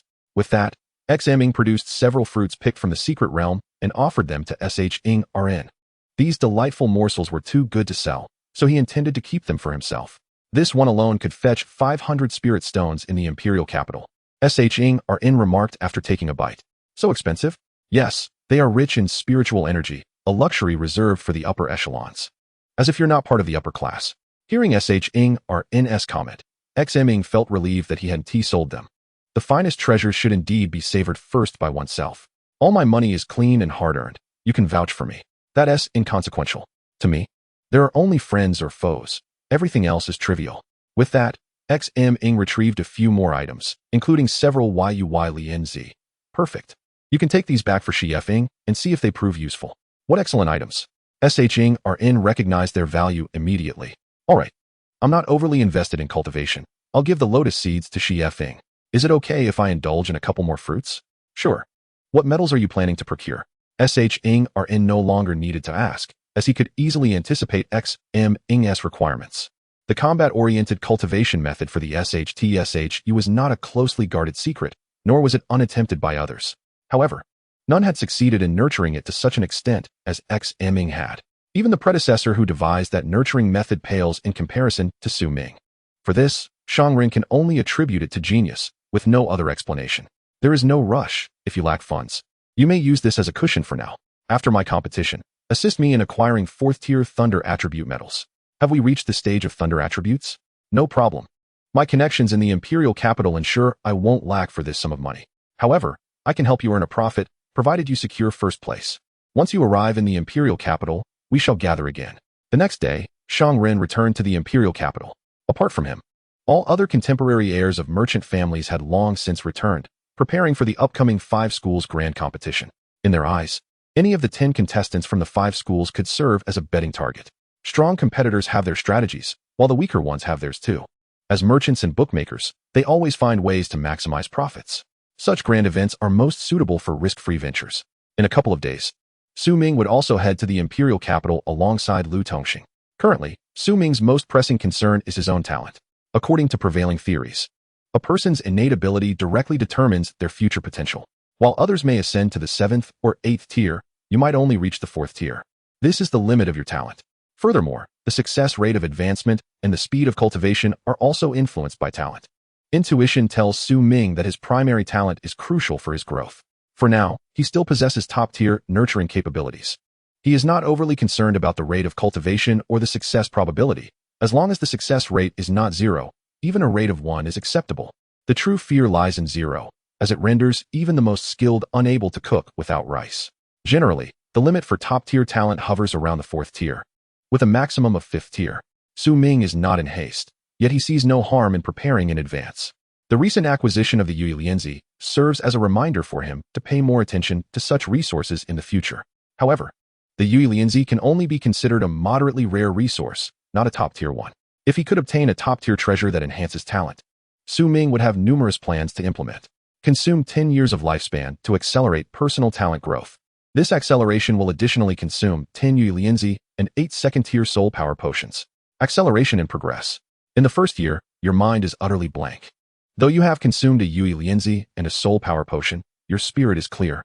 Yet you remain at a loss on how to break through your current talent limitations. In the second year, the situation remains unchanged. In the 7th year, adhering to the pace of consuming 1 lotus per year, you no longer force the issue, but merely maintain a state of contemplation. With years of persistence, the intensity and upper limit of your mental power have significantly increased. In the 10th year, you seem to gain some insight. No longer demanding development in a specific aspect of talent. Perhaps, merely expanding the capacity of your mental power space could serve as a method of enhancing talent. Acceleration concludes. Although Su Ming's talent has not improved, he has gleaned a sliver of understanding. The enhancement of talent is not particularly difficult. Sufficient time is all that is needed. However, breaking through the upper limits of talent is akin to scaling the heavens. For instance, attempting to elevate a 4th-tier nurturing talent to a 5th-tier fire type or any other talent is sheer folly. Su Ming's current strategy is to enhance the upper limit of his mental power and see what qualitative changes may arise. This approach, however, necessitates time and resources. Time is manageable, but resources typically consist of rare treasures akin to the Yui Lianzi. Many of you are experiencing the teleporter for the first time and may feel some discomfort. Do not worry, as you will soon acclimate. Understood. The distance between the Imperial capital and Tiannan requires the use of a teleporter, which is both swift and secure. This journey to the Imperial capital includes not only the principal and competing participants, but also some exemplary students who are there to broaden their horizons and serve as cheerleaders. In any case, dozens of individuals stood together on the teleporter. In the next moment, with a flash of light, they appeared in an unfamiliar hall. A few students nearly vomited on the spot. Su Ming, feeling the effects of his significantly enhanced mental power, experienced no discomfort. Let us proceed to the hotel. Your senior, Lung, has already made arrangements. Lung Wenyun, a peak 4th tier, is Su Ming's teammate, and is recognized as the foremost fourth-tier student of the Tiannin Beastmaster Academy in this generation. There is no need for competition. He is the undisputed champion. Although he is a teammate, Su Ming has never met him in person, much less trained together. According to Lu Tongxing, there are no suitable combinations within the Tiannin Beastmaster Academy to provide the two with worthy opponents, hence little could be gained from practice. As long as they perform normally in the individual competition, securing a spot in the top 3 is certain. It remains unclear whether the confidence lies in Su Ming or Lung Wenyun. Principal, esteemed teachers, and fellow students, welcome. At the hotel entrance stood a refined young man, awaiting their arrival. Senior Lung, so handsome, both talented and attractive. Wenyun, you've worked hard. It's nothing. I've been interning in the imperial capital. You all go ahead. Unintentionally, Su Ming sensed a glance from Lung Wenyun. However, he paid it little heed and had no desire to discuss competition matters further. Regardless, his abilities are extraordinary. It matters not who his teammate is. Chapter 82. The competition begins. Let you command a beast. The imperial capital of the Xia Kingdom. The level of prosperity in all respects is incomparable to Tiannin City. Even a cook at an inn may be a 6th-tier beastmaster. For instance, at Quanwei's High. Although Shangren claimed it was merely a family business, and he had no say, Su Ming found himself arranged in a private room on the second day after his arrival. Xia Feng was naturally present. Su Ming, have you reviewed the intelligence I gathered for you? The opponents are basically confirmed. Yes, the girl from the Elemental Academy is indeed quite attractive, though she appears somewhat aloof. Upon hearing Su Ming's words, Shangren realized his efforts had been in vain. Nonetheless, it mattered little. If Su Ming truly appeared as if facing a formidable adversary, that would be a cause for concern. And you, Xiaofeng? Which family's girl have you chosen this time? Xiaofeng glanced at Shangren, remaining silent. From the Shang family? Be careful with my cousins. Don't let them sell you short. Even I struggle against them. Rest assured, I have no interest in women. As soon as Xiaofeng finished speaking, the other two fell silent, though Xiaofeng was disinclined to elaborate. Taking a sip of wine, he turned to Su Ming and said, I've already made arrangements with the Dragon Island. January 10th next year marks the Triennial Dragon Selection Conference. And you will have an opportunity then. The Dragon Selection Conference? It sounds like selecting beastmasters for their beasts. Shouldn't it be called the Dragon Selection Conference instead? Su Ming remarked casually. Cough, cough. It's fine for you to say that now, but once we reach Dragon Island, make sure not to utter such words, or you might be expelled. In serious cases, it could provoke the wrath of the demigod dragon clan. All right, Su Ming, you may disregard others, but you must be cautious of the Wen family, particularly Wen Xian. She has contracted 2 book spirits, indicating the Wen family's investment in her. Moreover, her talent merits this investment. The 2 book spirits can execute combination techniques, which is incredibly formidable. 2. Su Ming had seen combat footage of this girl, and 1 book spirit alone could overpower opponents of the same level. He did not expect her to possess 2, capable of executing combination techniques. This was no small feat. However, the more formidable she seemed, the more excited Su Ming became. After all, it would be quite dull to visit without encountering something interesting. Fear not. You shall witness me making her weep. Su Ming waved his hand grandly and downed a cup, speaking with bravado. If Su Ming dared to utter such words within the Imperial Capital Academy, he would likely be beset by a throng. The spirit stones you possess. I wagered on your victory through other channels. You must perform well. Otherwise, I shall not be held accountable. How much can be earned? In a 3rd-tier contest, one could potentially reap 5 to 6-fold returns. However, should an upset occur in the team matches, my comrades would undoubtedly face ruin. Clearly, Shang Ren intends to orchestrate something monumental. It appears that I must reserve some tricks up my sleeve before the team competition. 2 tricks, to be precise, which comprise 10 hidden cards. Winning is all that matters. Rest assured, on the 3rd day, all preparations were completed, and Su Ming followed the main contingent to the competition venue. The battleground was a vast outdoor arena. Enormous screens hung from all 4 directions, ensuring every spectator could see clearly. The setup supported slow-motion replays, guaranteeing live broadcasts nationwide. Additionally, dozens of elite medical teams stood ready, not only to ensure no life-threatening incidents occurred, but also to guarantee swift recovery, so as not to disrupt subsequent matches.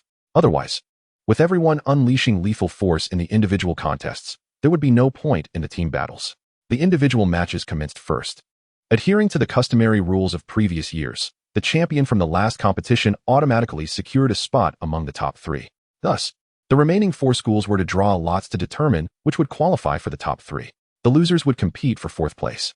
Subsequently, the top 3 would engage in a round-robin format to ascertain the 1st, 2nd, and 3rd places. Soon, the opening ceremony concluded, and the draws were completed. On the first day, Tiannan Academy faced by Zhan Academy, while Element Academy battled Han High Academy. The third-tier matches were set to begin.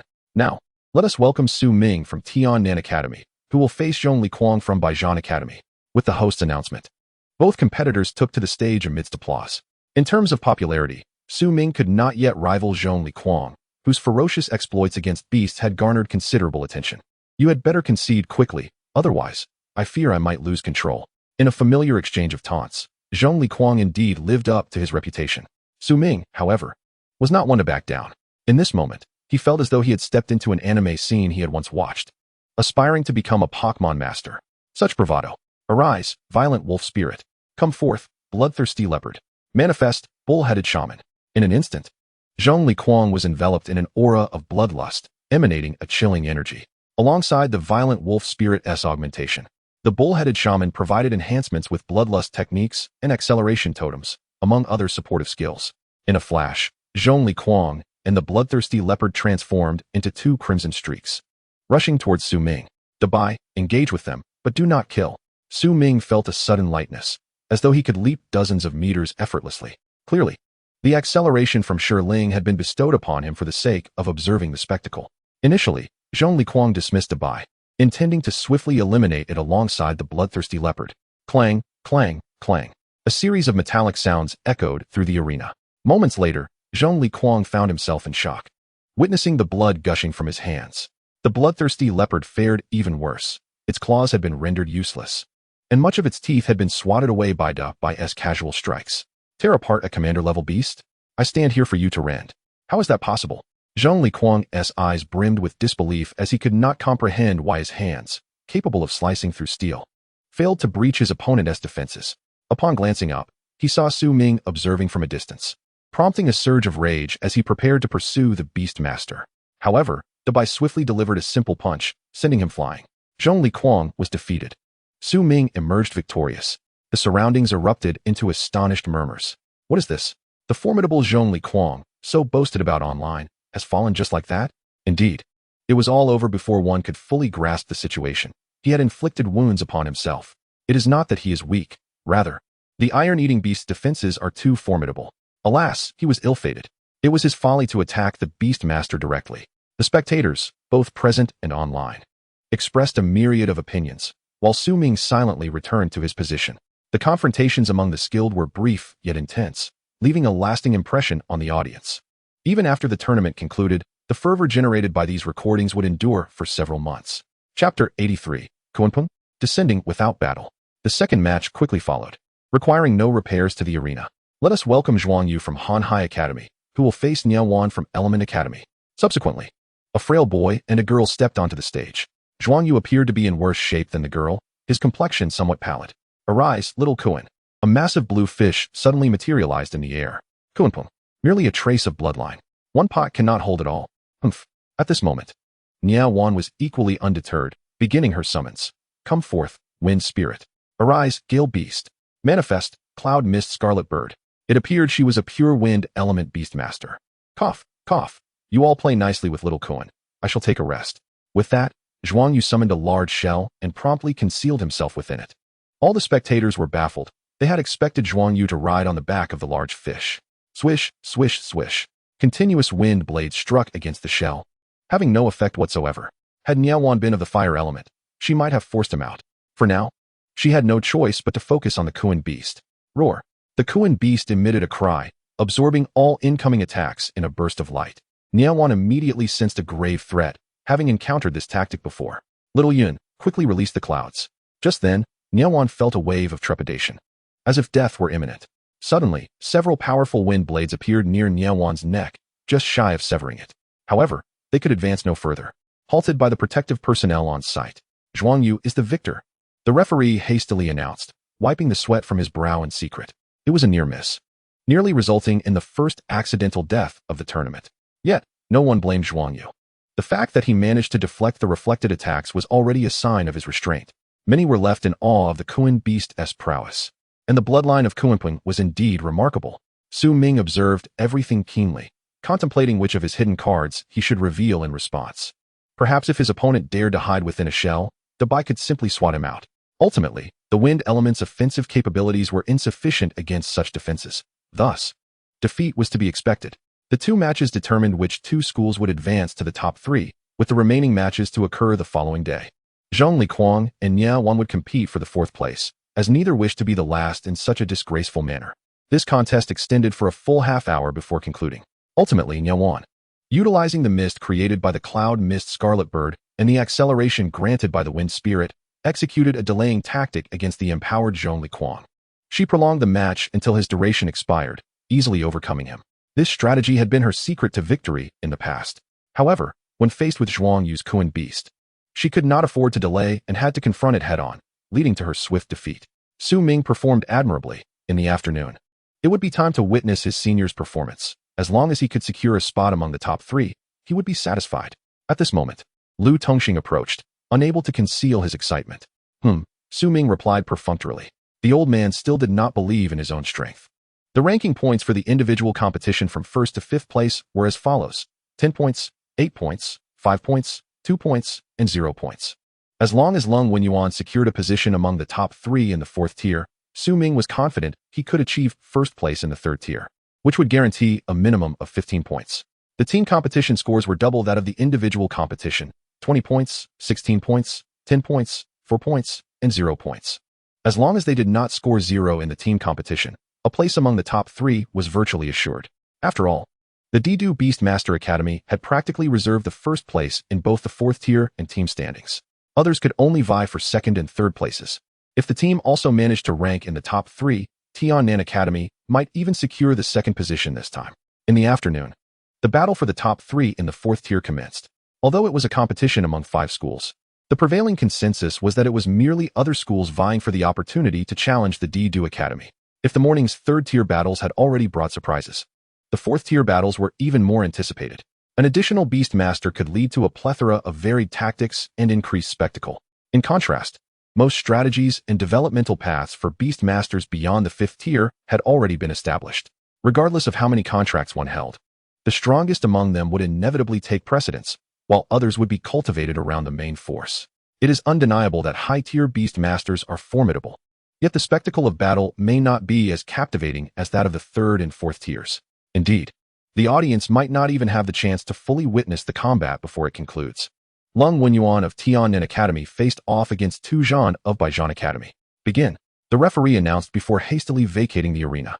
From a distance, one could feel the formidable aura and fighting spirit radiating from Tu Zhan. Each member of Baijian Academy was a battle enthusiast. Tu Zhan wasted no time and began his summoning. Arise, wild eagle beast. Arise, dragon scale crocodile. With a roar and a screech, a tumult of dust erupted in the arena. The 2 peak-level commanding beasts exuded overwhelming presence. While it appeared Tu Zhan had only summoned 2 beasts, his own aura surpassed even that of the beasts. Upon closer inspection, 2 distinct streams of light flickered around him, signifying the presence of attached beast spirits.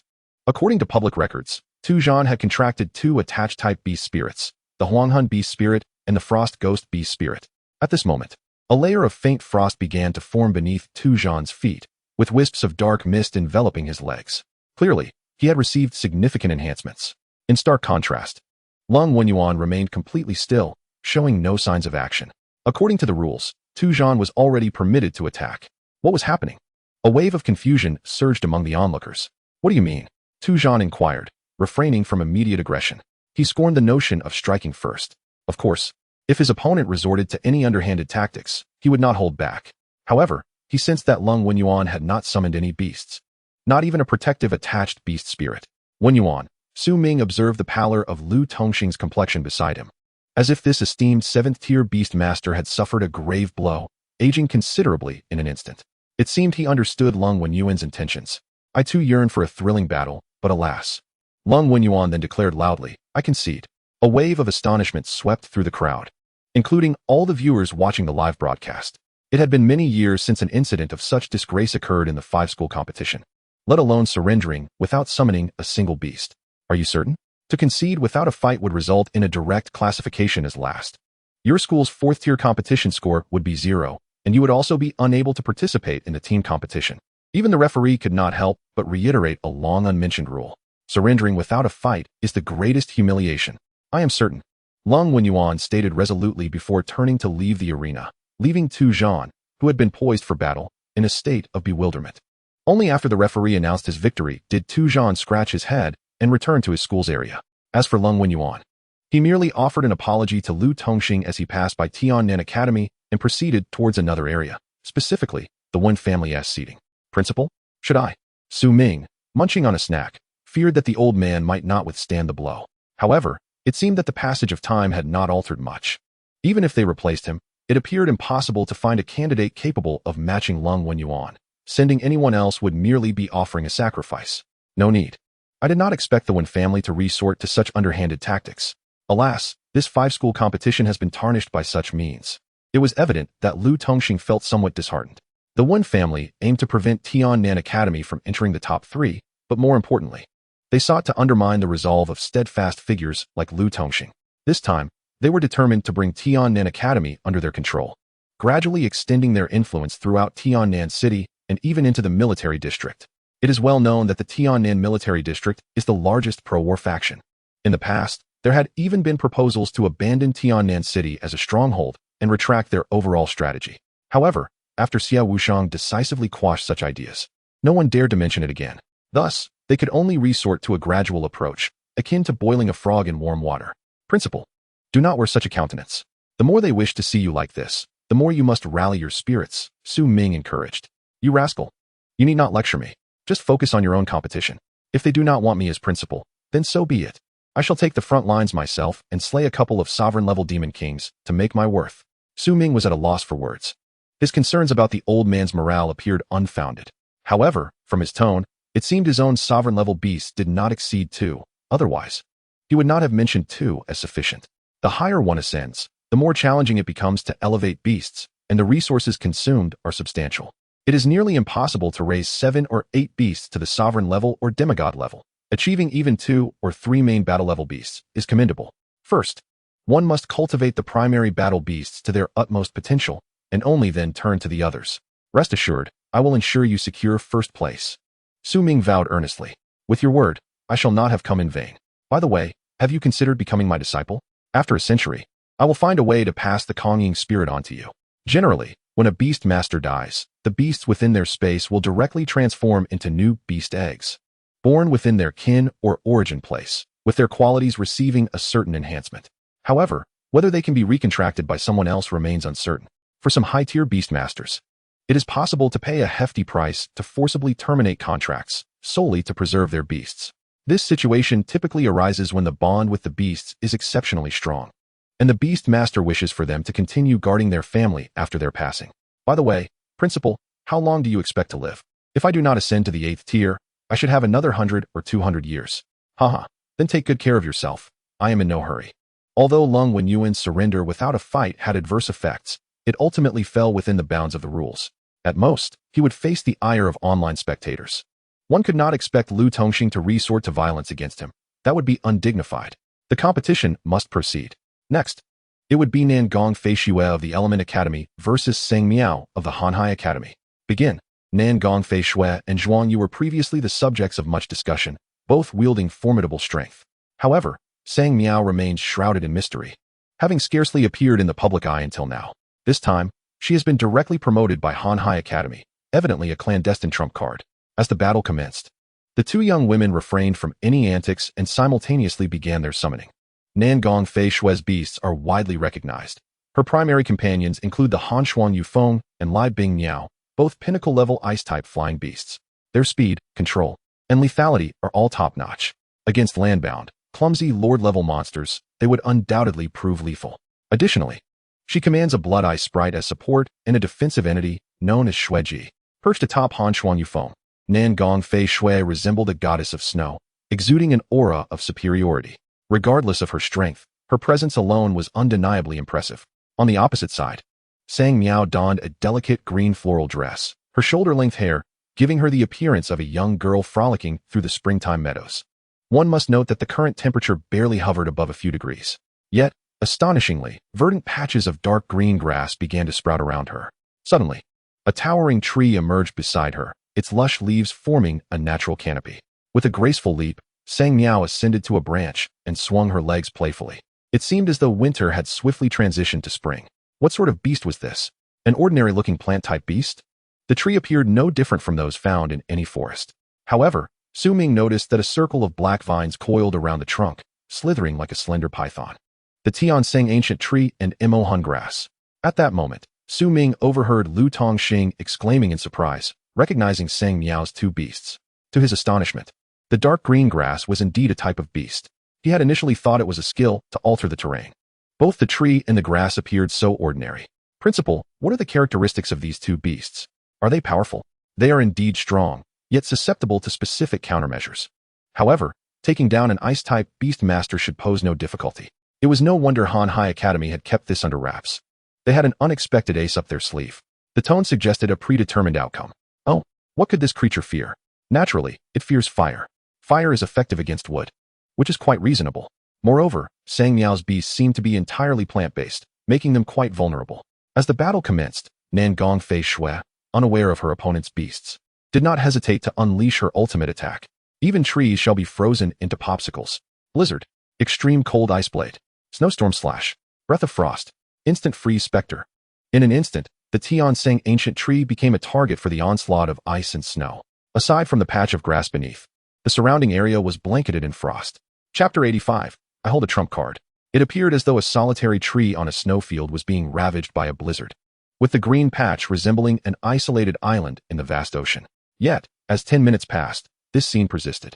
The Tianseng ancient tree, enveloped in a layer of emerald light, repelled all snow and wind. Observant onlookers began to realize something was amiss. What is happening? The attacks are entirely ineffective. Indeed, even I would be frozen solid outside, yet Sang Miao is dressed so lightly. Brother, your focus seems misplaced. Do you think Nangong Fei Shui, seated atop Han Xuan Yufeng, might suffer from cold? This level of defense is simply insurmountable. Is she not invincible? Ming furrowed his brow. The Tianseng ancient tree remained steadfast, impervious to the biting cold and slicing winds. This form of defense was not only formidable, but also effective in group battles, rendering it nearly unbeatable. The Tianseng ancient tree seemingly shared a lineage with the ancient Fusang tree, with its cultivation conditions being exceedingly stringent, primarily reliant on the Imo grass. Without Imo grass, such capabilities could not be realized. Lu Tongxing elucidated for Ming, who observed that the dark green grass radiated an ethereal glow, seemingly providing energy support to the Tianseng ancient tree. The two plant-type beasts appeared to share a symbiotic relationship. With the exception of fire-type attacks, other elemental energies would be converted by the Imo grass into its own energy, which would then be transferred to the Tianseng ancient tree.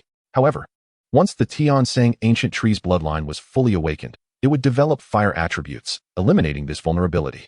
At this stage, it was not so much the rarity of the Tianseng ancient tree that was noteworthy, but rather the stringent conditions for contracting the Imo grass. One could not have anticipated that Han Hai Academy was quietly orchestrating significant developments. Lu Tongxing could not hide his envy. If his own academy boasted such a contender, they would undoubtedly secure a place in the top two. Meanwhile, the battle continued. Nangong Fei Shui, unable to break through, wore a grim expression, her attacks growing increasingly frantic. As time passed, the Tianseng ancient tree appeared to grow taller, its area of coverage expanding. Sister, how about conceding? Sang Miao called out playfully. I shall not concede. If you possess any offensive capabilities, feel free to unleash them. Very well. Just as Sang Miao's words fell, over a dozen black vines shot forth from the canopy of the Tianseng ancient tree, swiftly ensnaring Nangong Fei Shui's Lai Bing Miao. At such heights, even a flying beast found it difficult to escape. With a piercing cry, Lai Bing Miao was dragged into the treetop, falling silent in an instant. I concede. Nangong Fei Shui suddenly felt a wave of desperation. It was apparent that Lai Bing Miao was in mortal peril. Even summoning it back to her beast space would be futile, as it appeared to be poisoned. Without immediate aid, it would perish. The audience, bewildered, could only observe as Lai Bing Miao was pulled away, leading Nangong Fei Shui to concede. Soon after, both participants returned their beasts. Nangong Fei Shui then summoned Lai Bing Miao once more. Teacher, please save it. At that moment, realization dawned upon everyone. Within mere seconds, Lai Bing Miao was on the brink of death, such potent toxins. I shall take care of it.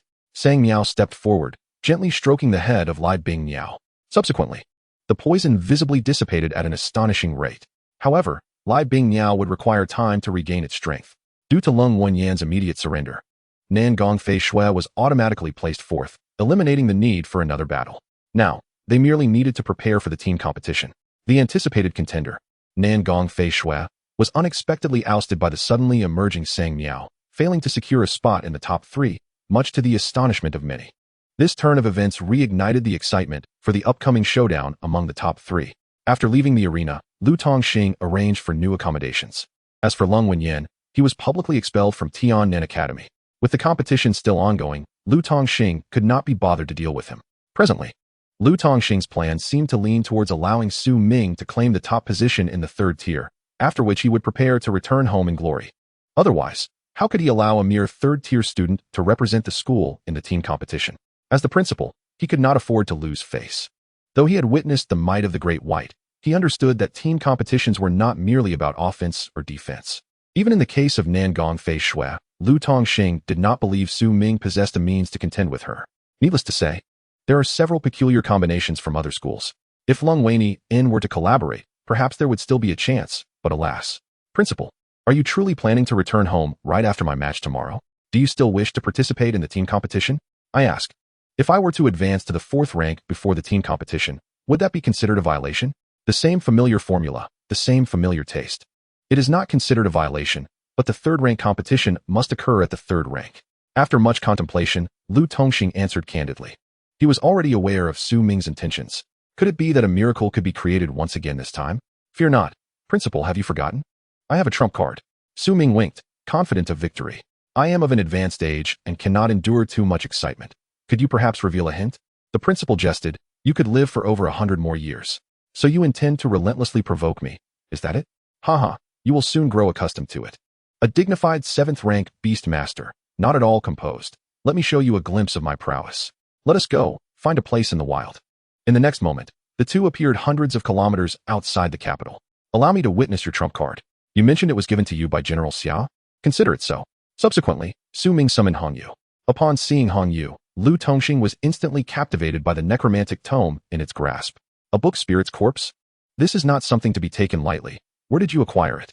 Clearly, Lu Tongxing understood that the Wen family places immense importance on the whereabouts of every book spirit, including corpses. Did you not say it was from General Xia? Hong Yu, showcase your abilities. Immediately, Hong Yu unveiled the necromantic tome. In an instant, 2 clouds of gray mist emerged, forming 2 peak-level skeletal undead, the skeletal mammoth. Akin to a massive war chariot capable of trampling the ground, and the skeletal eagle, dominating the skies. 2 peak-level undead. Lu Tongxing's eyes momentarily lost focus before returning to normal. Not to mention peak-level undead, even king-level peak creatures would be mere trifles to him.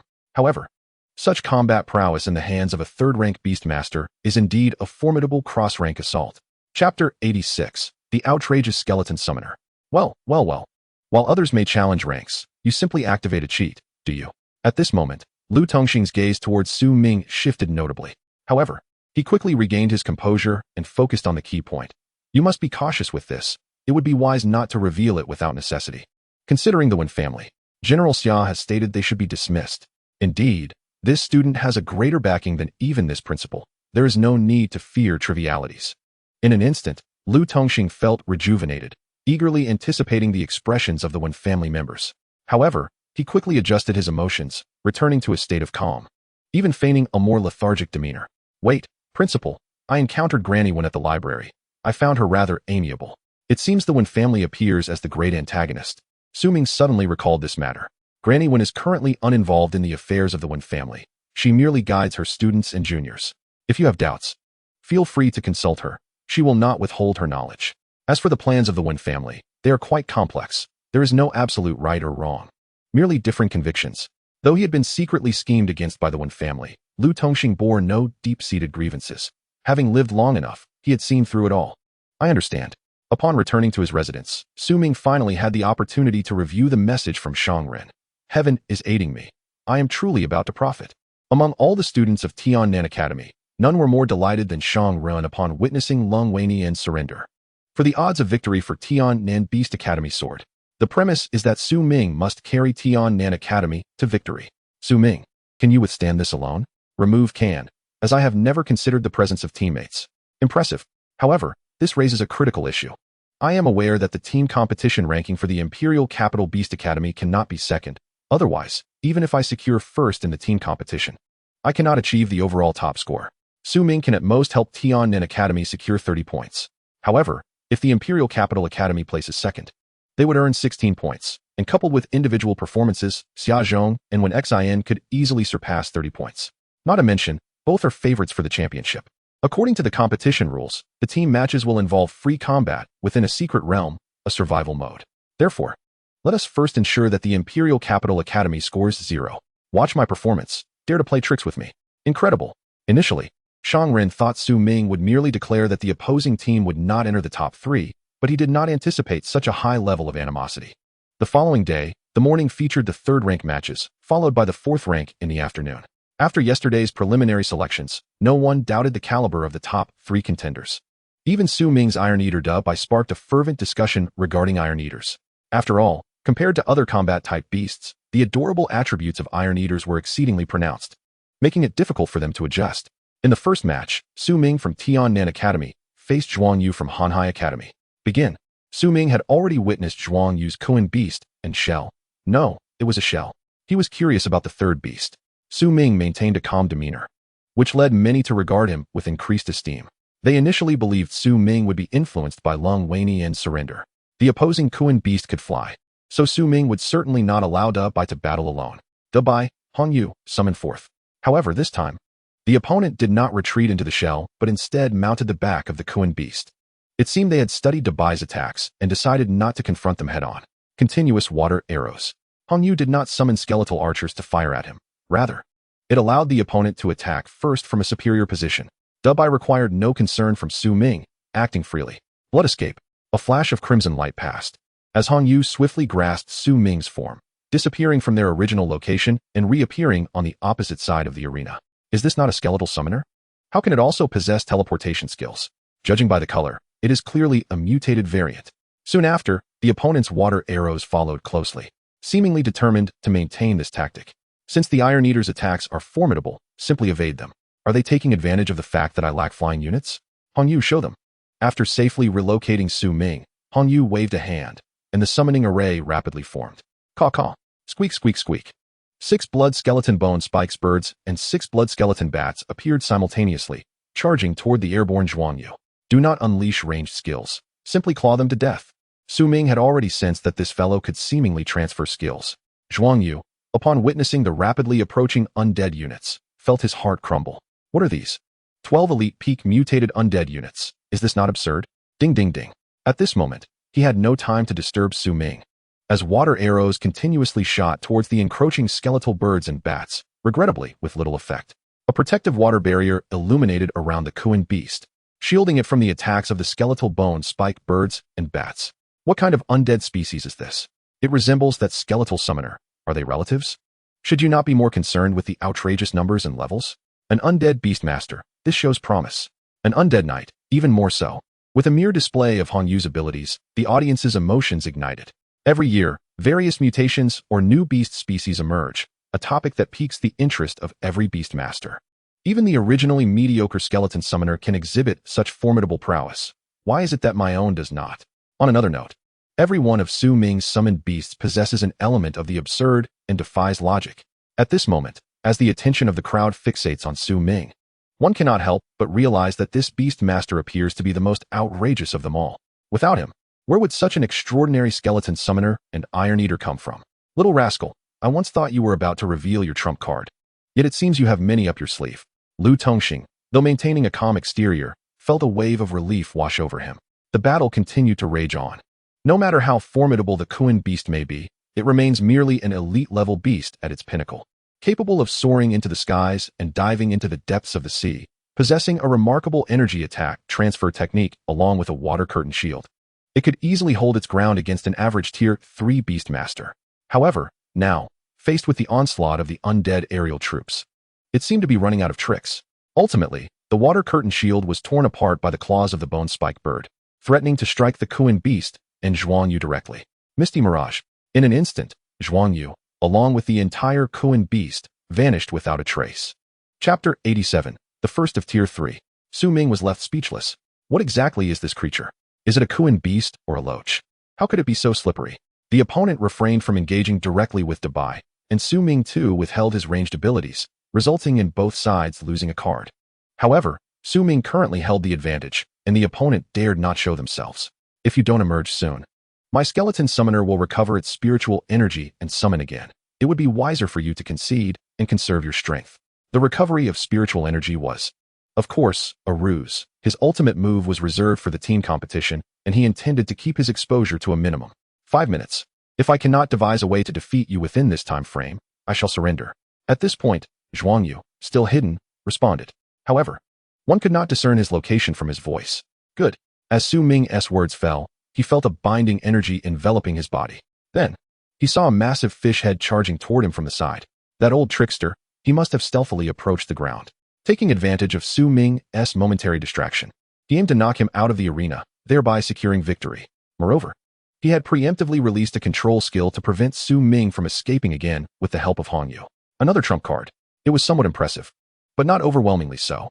Su Ming observed the rapidly approaching fish head, his expression unperturbed. Millions of spectators held their breath, awaiting his exit. Sands of time, rewind. Time reverted once more to the moment when the opponent declared 5 minutes. Excellent. Simultaneously, Dabai, who had been idly waiting on the field, suddenly sprang into action. Steel transformation. Swift steps. Iron head technique. Dabai transformed into a blur, and before anyone could react, he charged toward an empty space, as if possessed. In fact, throughout this entire sequence, Su Ming had not even glanced in that direction. Bang! A dull thud echoed as Zhuangyu, along with his fish, was sent flying. Indeed, raw power is unmatched. Zhuangyu promptly recalled all his summoned beasts, clearly conceding defeat. How did you know I was there? I guess. With that, Su Ming exited the arena. Amazing, this Iron Eater can discern sound and location. Zhuangyu was far too careless. Such a golden opportunity wasted. Su Ming proved to be quite cunning, luring the opponent into speaking. The audience had varied opinions, yet none could deny it was a spectacular match. Perhaps only Lu Tongxing could fathom what had transpired. Such an ability is truly invincible. After a half-hour intermission, the medical team confirmed no treatment was necessary, and the competition resumed. Coincidentally, it was Su Ming's turn once more. This felt akin to a series of challenges. Su Ming stepped onto the stage, self-deprecatingly reflecting. However, for him, this was also the finals of the individual competition. Next up, Su Ming versus Xia Zhong from the Imperial Capital Academy. Begin. Xia Zhong bore a resemblance to Xia Feng, though his features were less pronounced. A flash of green light revealed a green dragon stretching over 10 meters before him. This size surpassed that of an ordinary commander-level beast. Only one summoned. The remaining 2 are for self-preservation. If you can defeat the Bai Shui Jiao, you shall claim victory. Su Ming had heard this from Shangren. This fellow might become the heir of the Xia family in the future, safety being paramount.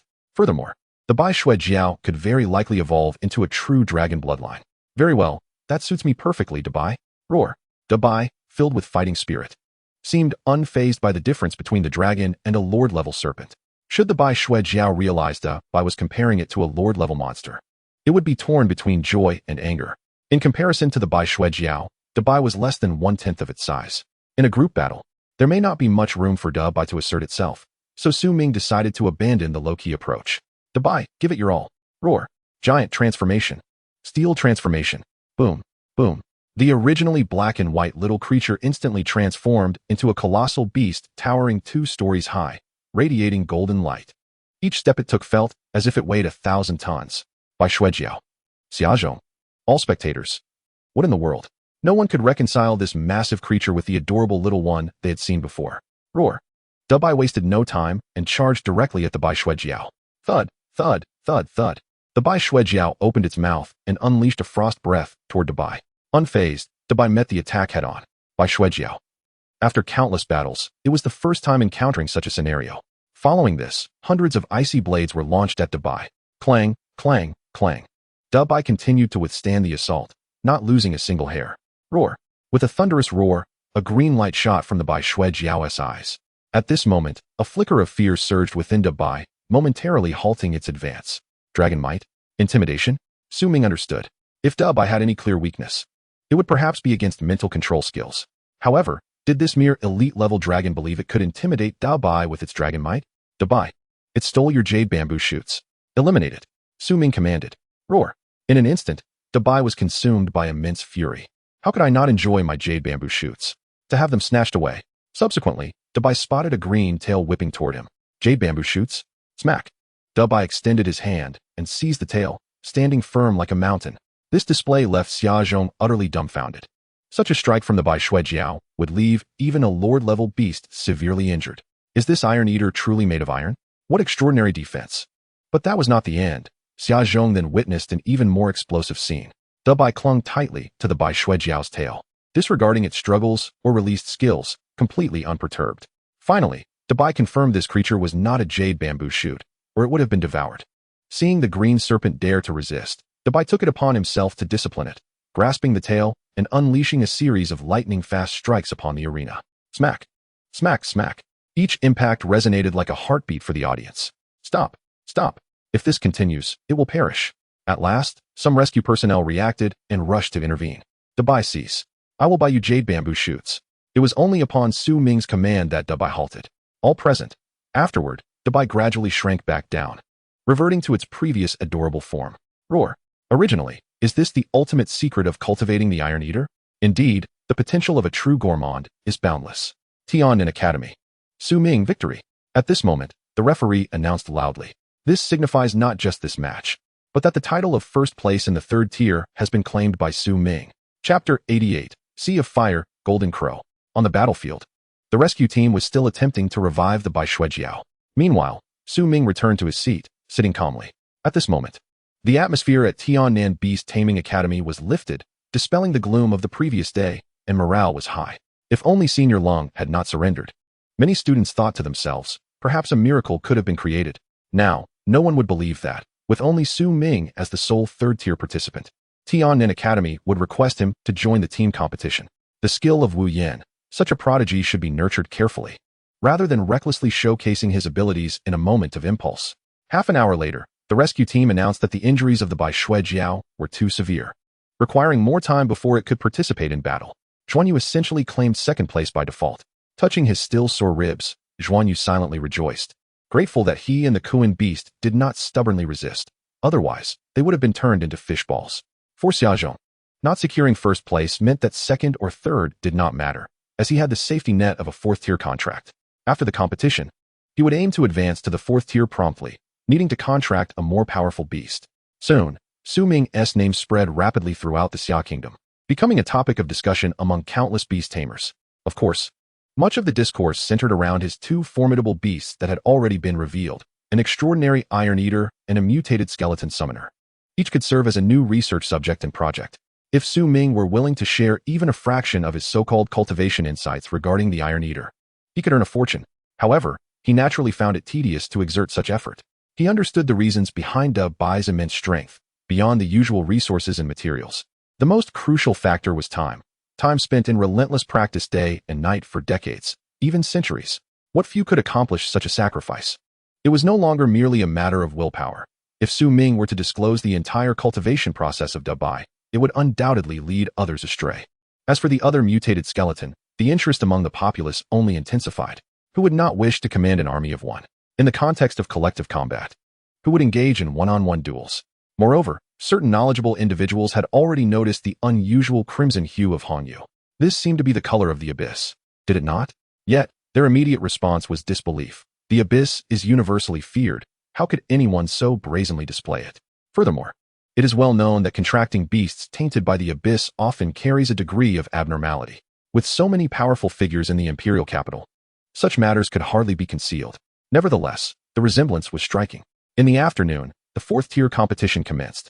Based on prior performances, there appeared to be little suspense. Tu Zhan's combat style was straightforward, lacking the strategic finesse that San Miao possessed. As expected, in the first match against San Miao, Tu Zhan was unable to breach the defenses of the Tianseng ancient tree and was quickly rendered incapacitated. Furthermore, Su Ming observed San Miao's methods of poisoning. Her fourth beast, a green ghost snake, was ethereal, immune to physical damage, and possessed exceptional toxins that thoroughly countered Tu Zhan. Defense, support, control, and lethal poison. This was San Miao's beast combination, far more coherent than Tu Zhan's simplistic brute force approach. In the second match, San Miao faced Wen Xian. Given Tu Zhan's state after being carried off, it was clear he could not continue to the second match. Thus, this was effectively the finals of the fourth tier. Yet, even if Tu Zhan had been at his peak, no one believed he could stand against Wen Xian. Suffering one less round of humiliation due to his injuries was, in a sense, a blessing in disguise. and no one would belittle him for it. The match commenced. On the field, the two young women took their positions. San Miao remained as usual, perched upon the branch of the Tianseng ancient tree, seemingly prepared to adopt a defensive stance. In contrast, when Xian sat upon the back of a cerulean avian beast, which, based on a tribute assessment, appeared to be of the wind element, it exhibited remarkable agility. Surrounded by a protective wind shield, Su Ming kept a close eye on when Xian's battle. Should all go as expected, she would be his most formidable rival. In midair, when Xian did not rush to attack, but seemed to glance down at Su Ming, then she addressed San Miao atop the Tianseng ancient tree. I am about to launch my assault. Come forth. Immediately, two ethereal books manifested on either side of her, floating around her. Subsequently, a character representing fire emerged from one book, and instantly, several fireballs soared toward the Tianseng ancient tree. Many spectators questioned the efficacy of such small flames. At that moment, another character, representing the sea, drifted from the second book. Ordinarily, such an appearance would conjure a seascape below. Yet, the fire and sea began to merge in the air. Boom. In an instant, the entire arena ignited in roaring flames. Just yesterday, it had been a winter wonderland. Today, it transformed into a sweltering summer day.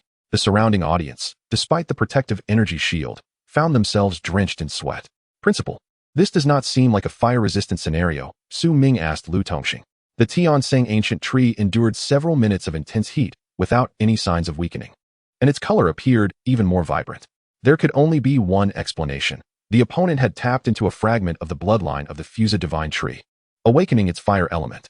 However, it remained unclear whether this was merely fire resistance or something more. Before Lu Tongxing could finish his sentence, the situation took a dramatic turn. The Tianseng ancient tree, once a verdant green, gradually transformed into a blazing red, merging with the sea of fire. Suddenly, rustling sounds echoed as countless crimson leaves detached from the tree, coalescing in the air to form a towering, flaming bird, resembling the sun itself. What was this? Such a presence could hardly be achieved by a mere commander. The audience erupted in excitement. This match alone was worth the ticket price. Indeed, the Golden Crow. Lu Tongxing completed his earlier statement. The Golden Crow has been summoned? How impressive. Yes, it is said that the Fusa divine tree is the dwelling place of the sun. However, this was merely an illusion composed of fire leaves. Even so, it had already reached the pinnacle of the sovereign level. These old-timers truly excel at concealing their treasures. No wonder the principal appeared somewhat reassured upon witnessing Su Ming's two sovereign-level beasts. He dared not harbor any delusions of claiming first place. The top contenders from other schools were anything but ordinary. The competition continued on the field. The illusion of the Golden Crow retaliated with equal force, unleashing a long stream of flames toward Xian, the temperature exceeding that of the fire sea below. It could be said that the flames below only enhanced its strength. At this moment, the tide of battle turned. Chapter 89, Shield Guardian Spirit, unleashing a powerful attack. It seemed that in the next moment, when Xian would be engulfed by the flames. However, she did not remain passive. In the instant the flames approached, a golden light shield descended from the heavens, completely blocking the searing inferno. Behold, the Shield Guardian Spirit. This was when Xian's final beast. Behind the golden shield, a massive figure of a golden armored giant emerged, staunchly resisting the fiery onslaught. In some sense, this Shield Guardian Spirit could also be classified as an undead beast, or perhaps an ethereal spirit. In ancient times, renowned warrior spirits were summoned back to the mortal realm, bound by the contracts of beast masters. Such heroic spirits possess a far greater prestige than ordinary souls. Only those beast masters with exceptional talent can earn the recognition of these spirits, who are also immensely powerful. At this moment, it was the pinnacle of the Shield Guardian Holy Spirit that momentarily withstood the fiery onslaught of the Sun Golden Crow, exuding an aura that suggested no one could breach its defenses. However, that was merely a temporary shield. Without more formidable skills, mere defense would not suffice to conquer the Sun Golden Crow. It was evident that Sang Miao had exerted every ounce of effort for this battle. The Sun Golden Crow materialized after the leaves of the Tianseng tree absorbed an abundance of fiery energy. Once the battle concluded, these leaves would not return to the ancient Tianseng tree unscathed, but would be weakened for a period. This implies that such a powerful move cannot be continuously unleashed.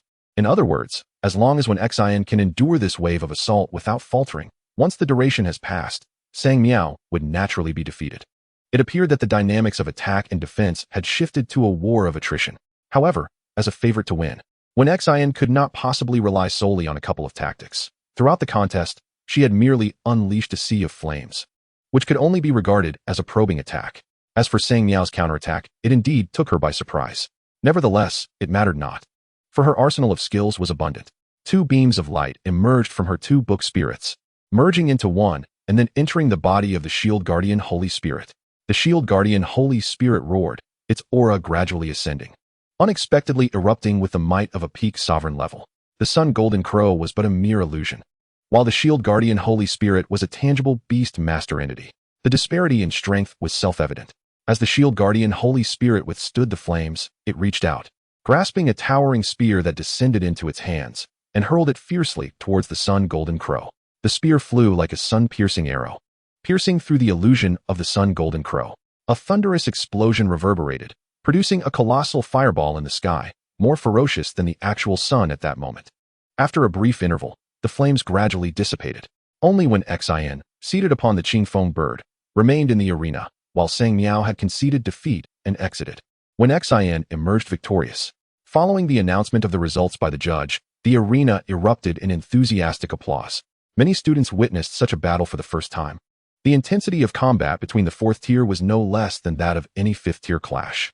Moreover, this was likely not the pinnacle of Xion's capabilities. It was no wonder that she could dominate all her peers among the fourth-tier beast masters, her prowess indeed deserving of respect. Even if she temporarily elevated her Qingfeng bird to sovereign level, Su Ming would not have been surprised. The combination of two book spirits directly allowed other beast masters to rise significantly in tier, leaving their peers at a disadvantage. Would they forever be engaged in challenges beyond their tier? The team competition would commence in 3 days, here in this very place. Su Ming pondered aloud. Indeed, it is within a secret realm, albeit a rather unique one. Its location can be easily altered, and it has been fully developed to automatically capture and broadcast the combat scenes. The rules inside are controlled, allowing for unrestrained actions, and before encountering lethal danger, beast masters would be teleported out. Lu Tongxing explained. This is quite satisfactory. Since you are confident, I shall not impede you. 3 days should suffice, correct? Absolutely. By the way, since I can ascend to the 4th tier, is it permissible for them to rise to the 5th tier as well? Indeed. However, it is generally of little consequence. The level of the beast master is not paramount. What truly matters is the tier of the beast. Moreover, for those of such strength, the ascent from peak commander level to sovereign level 1 star is not markedly significant. A mere elevation in tier does not confer substantial benefits. What is crucial are the levels of skills and their adept application, for there are no shortcuts to mastery. Lu Tongxing's reasoning held merit. Typically, the ascension of beasts is a natural process rather than a forced endeavor within 3 days, lest it yield counterproductive results. Upon exiting the Imperial Capital Academy, they found themselves surrounded by numerous reporters, both legitimate and those seeking attention, effectively blocking the entrance. The two newly crowned champions of the 3rd and 4th tiers would undoubtedly become the center of public interest. Su Ming was even more of a talking point. In essence, he was the biggest dark horse of this 5-school competition, an ordinary yet extraordinary beast master, having defeated the talented scion of the Xia family with overwhelming strength. Additionally, there was a layer of tragedy. His 4th-tier teammate had surrendered without a fight, leaving him to salvage some dignity for the school. Alas, it was insufficient to alter the overall outcome. The current score stood at Hanhai Academy, 16 points, Imperial Capital Academy, 15 points, Tian'an Academy, 10 points, Baijian Academy, 5 points, Element Academy, 4 points. Next, barring any surprises, Tian'an Academy's team match would undoubtedly yield 0 points. Thus, their ranking could only reach 4th place at best. If Lung Wenyuan did not withdraw, even a casual effort would provide a chance to vie for the top 3. Su Ming, do you plan to return to Tian'an City tonight? One reporter directly approached, hoping to elicit a reaction, capturing a memorable moment. After all, conventional questions about feelings regarding winning 1st place lacked any intrigue. The effect was palpable, as the students behind him glared daggers at him. Had it not been for Lu Tongxing's intervention, he might have faced physical retribution. Return? The competition is not yet concluded. Why would I return? Su Ming regarded the reporter with the expression one might reserve for a simpleton. However, the reporter remained unfazed, brimming with excitement, as long as he received a response. Any reply would generate significant traffic. So, you intend to participate in the team competition alone? Is that so strange? I am from Tian'an Beastmaster Academy and a resident of Tian'an City. Tian'an City harbors both the living and the deceased. But never have we encountered cowards who surrender without a fight. Oh, are you inquiring about that surrendered senior? To my knowledge, he is not a local of Tian'an. In fact, his surname may have been fabricated later on. Su Ming remarked casually. As for the truth of it, who cares? Chapter 90. I see one, I slay one. Really? The reporter chuckled awkwardly, a sheen of sweat appearing. He had not anticipated Su Ming to be so bold as to nearly name names directly. Such a spotlight was something he did not dare to chase, fearing it might backfire. Yet, he was at the forefront, live streaming, surrounded by throngs of people, unable to escape. Of course it is true. Tian'an City suffers hundreds of beast attacks annually. My parents perished in one such assault. Tian'an Beastmaster Academy sees over 100 graduates sacrifice their lives each year to thwart foreign incursions. None of us fear battle. Such is our resolve. Would we ever surrender without a fight? Never. The students behind him shouted with flushed faces and fervent determination. I cannot fathom why some would choose to surrender. I only know that the area surrounding the Xia Kingdom is far from peaceful, and conflict lurks at every turn. Should beasts or enemy nations attack? I question whether you truly dare to place your trust in such individuals. Or are there already those contemplating surrender to the beasts? Or, shall we simply cede the territory of the Xia Kingdom to our foes? Su Ming chuckled lightly, surveying the crowd. No one dared to meet his gaze. They had not expected that, merely seeking to elicit some post-match sentiments, he would respond with such fervor. Alas, this particular topic is one that few dare to contest. The impassioned youth speaks without forethought, and as a result, shall never find his way into the esteemed circles of the literati. In fact, he may even face suppression. Su Ming remains indifferent, merely indulging in a fleeting expression of bravado, for once he unveils the book of the undead. It is certain to provoke the ire of the literati. Therefore, do not inquire why I possess such strength or any similar trivialities. I recognize that all anomalies are foes, deserving of extermination. Only the dead anomalies are the good ones. Do you comprehend? Whether they be monstrous beasts or adversaries, as well as traitors, all must perish. I shall slay each one I encounter. As he spoke, Su Ming seemed to be transported back to the time when he swept through the Wanxi Valley, annihilating the serpent tribes, his entire being brimming with bloodlust. Beneath his feet lay a mountain of corpses and a sea of blood, rivers flowing with crimson. Subsequently, Su Ming strode forward, and the crowd parted like the sea, none daring to impede him in the slightest. Before he could return to the hotel, his fervent declarations of slaughter had reverberated throughout the entirety of Xiagua, especially among the young beast masters. Many resonated with his sentiments. The dead ascend to the heavens, while the living endure for eternity. Surrender without a fight is a profound disgrace to the great Xia. Most who supported Su Ming's statements dared only to critique Lung Wenyuan personally, unwilling to attract unwarranted attention. Those privy to the inner workings refrained from naming the Wen family. The Wen family nearly monopolizes the majority of the Beastmaster educational resources in Xiagua and boasts numerous power holders across various domains within their ranks. Additionally, they possess many esteemed Beastmasters of the 7th and 8th tiers. From any perspective, opposing them would yield dire consequences. The youthful vigor is commendable. Yet this was the assessment of a prominent figure within the Wen family. Although it was intended as praise, it bodes ill for Su Ming, indicating he has indeed caught the attention of the Wen family, and entering any circles associated with them will be nearly impossible henceforth. Nonetheless, there were those who applauded him. A few high-ranking military figures specifically sought to recruit Su Ming. Naturally, he had no time to concern himself with the external commotion, as he was diligently focused on advancing to the 4th tier, consuming 1 year of lifespan to accelerate personal cultivation. This acceleration additionally consumes 1 3rd-tier promotion potion.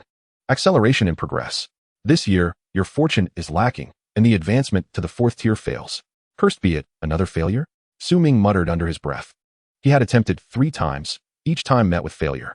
Were it not for the different insights gained from each failure, he might have doubted the efficacy of his Time Spirit's temporal reversal card.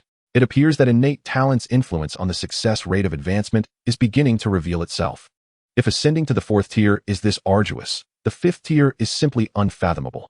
Even those with top-tier talent have found themselves bankrupt while attempting to ascend to the 5th tier. Thus, every beast master approaches the timing of their advancement with utmost caution, never hurrying or making impulsive decisions. However, with the Time Spirit's temporal reversal, Su Ming attempts it every few minutes, refusing to believe he cannot find the right sensation. The only cost is a year of anomalous lifespan. Currently, Su Ming possesses over 400,000 years, thus he remains quite affluent for the time being.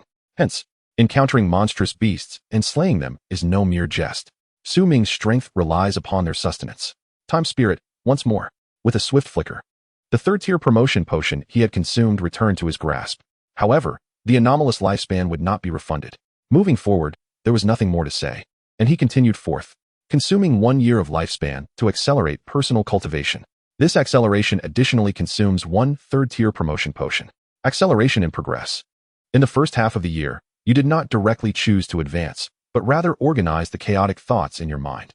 Although it was your first attempt at advancing to the third tier, it felt as though you had undergone several iterations. In the latter half of the year, you finally clarified all your thoughts and began to advance to the fourth tier. Fortune smiled upon you, and you succeeded on your first attempt, spending the remainder of the time adapting to your newly acquired strength. Your tier has elevated to fourth tier, 1 star. Ming, damn it, what an idiot. How could I succeed on my first attempt? The bitter taste of the potion lingered even with my eyes closed. Nonetheless, the outcome is favorable. I have succeeded. Moreover, the discomfort and side effects brought on by the advancement have also been alleviated, as 6 months is ample time. Haha, time spirit, well done. Ming praised. The time spirit's call, if not communicated through thought, is such a sound. However, Ming could roughly discern the emotions it conveyed, which were quite positive. Then let us begin with you. Can you endure for 100,000 years? Yes, this was conveyed through thought. Excellent. Consuming 100,000 years of lifespan to accelerate the growth of the time spirit. This acceleration does not allow for additional resources to be consumed. Acceleration in progress. In the 10,000th year, the time spirit breaks through its bottleneck, advancing to the rank of commander, 1 star. Acquired skill, time anchor, beginner level. In the 50,000th year, the time spirit advances to the rank of commander, 5 stars. Skill time hourglass, from proficient level, enhances to perfect level. Skill time anchor, from beginner level, elevates to perfect level. In the 100,000th year, the time spirit reaches the pinnacle of commander rank. Skill transcendent acceleration, from perfect level, enhances to unparalleled level. Skill stasis field, from perfect level, elevates to unparalleled level. The time hourglass currently contains enough temporal sand to allow a return to the past for 119 hours, 13 minutes, and 11 seconds. Time anchor at perfect level, through a certain item as a medium. One can observe from a vantage point and return to any time node within the past 10,000 years related to it. The observer's perspective allows for no alteration of the future. Chapter 91, Collective Advancement. Ming currently has no opportunity to experiment with the time anchor, but it appears quite intriguing. He is exceedingly satisfied with the acceleration of the time spirit. No additional resources are required. Only the expenditure of lifespan suffices. Nevertheless, considering that the next required lifespan will reach the million-year mark, Ming feels a bit of pressure. Perhaps he could annihilate the territory of a king-level monstrous beast? Next, Ming resolves to accelerate Hongyu, even without summoning her, as it can be done within the Beastmaster space. Hongyu, are you prepared? Yes. The subsequent troop type shall focus on developing aerial powers. Ming commanded. The previous skeletal archers and skeletal swordsmen have gradually become inadequate. After much contemplation, directly developing aerial forces seems more advantageous. As long as there is Dao Bai on the ground, should any adversary dare to exploit aerial superiority, they shall not blame Ming. Consuming 10,000 years of lifespan to accelerate the growth of the Blood Lich. This acceleration consumes a certain amount of necromantic energy. Acceleration in progress. In the first year, the Blood Lich begins to concentrate on advancing its rank, as the necromantic energy within has long since reached its limit. It now only requires gradual absorption and transformation. In the 145th year, the Blood Lich fully digests the necromantic energy, evolving into the Death Curse Blood Lich. With its rank elevated to Commander, 1 star. Acquired skill, Death Decay, beginner level. In the 376th year, the Death Curse Blood Lich focuses on the transformation of flying undead troops. Having dismantled countless flying undead, it initially comprehends the method of creating skeletal wyverns. In the 328th year, the Death Curse Blood Lich's minions engage in conflict with a monarch-level frostbone dragon in the realm of the undead. And at the cost of a majority of its minions, the Death Curse Blood Lich's minions slay the frostbone dragon monarch. In the 222nd year, the Death Curse Blood Lich fully masters the creation method of the frostbone dragon. Skill skeleton creation, from perfect level, enhances to unparalleled level. The blood skeleton transformation technique has ascended from the realm of perfection to the unparalleled level. The rank of the Death Curse Blood Lich has been elevated to the pinnacle of the commander level. In the 10th millennium, the Death Curse Blood Lich dedicated these years to the creation and modification of frostbone dragons and skeletal wyverns, with the number of transformed blood skeletons surpassing 100 for each type, in addition to countless other undead minions. The transformed frostbone dragons and skeletal wyverns possess the strength of a low-level monarch at the 9th star of the commander level, and all exhibit the potential to advance to monarch level. The army under the command of the death-cursed Blood Lich has firmly established its foothold in the undead plane, with territories rivaling those of typical undead sovereigns. The skill Death Decay has been enhanced to perfection. With the perfected Death Decay, the power of death continuously corrupts vast expanses of land, causing immense erosion of life to all beings dwelling upon it. Ming pondered the implications of possessing over 100 frostbone dragons and skeletal wyverns with monarch-level strength. Was that fellow still retaining the monarch-level skeletal giant eagle? It seemed the necromancer's tome was unnecessary. Yet, Ming soon realized that the necromancer's tome must indeed be prominently featured. If he remained silent, who would know that this wretched book could summon only 2? Red Jade. When the time comes, I understand. Once the 2 significant consumers of lifespan have completed their advancements, it will finally be time for Dabai. In contrast to the straightforward approach of Ling and Red Jade, Dabai required a more delicate handling. However, who could blame Dabai for being Ming's first tamed beast? Naturally, it deserved a bit more affection. Dabai, go ahead and eat. A plastic container held several pieces of third-tier thunder-type metal, Thunderlight silver. Dabai was taken aback, glancing at the contents. Shaking the container produced sparks and flashes of lightning. Could this be edible? Would it not cause a perforated stomach? Rest assured, it is indeed delicious. Summon the courage you exhibited when consuming wind spirit iron. Dabai, somewhat skeptical, reached into the plastic container. At that moment, the pieces of Thunderlight silver seemed to be drawn by an unseen force, soaring directly into Dabai's palm, refusing to be shaken off. Dabai was bewildered as the Thunderlight silver liquefied like mercury, flowing along its arm and spreading throughout its entire being. Well done, Dabai, you need not do anything. And success is already at hand.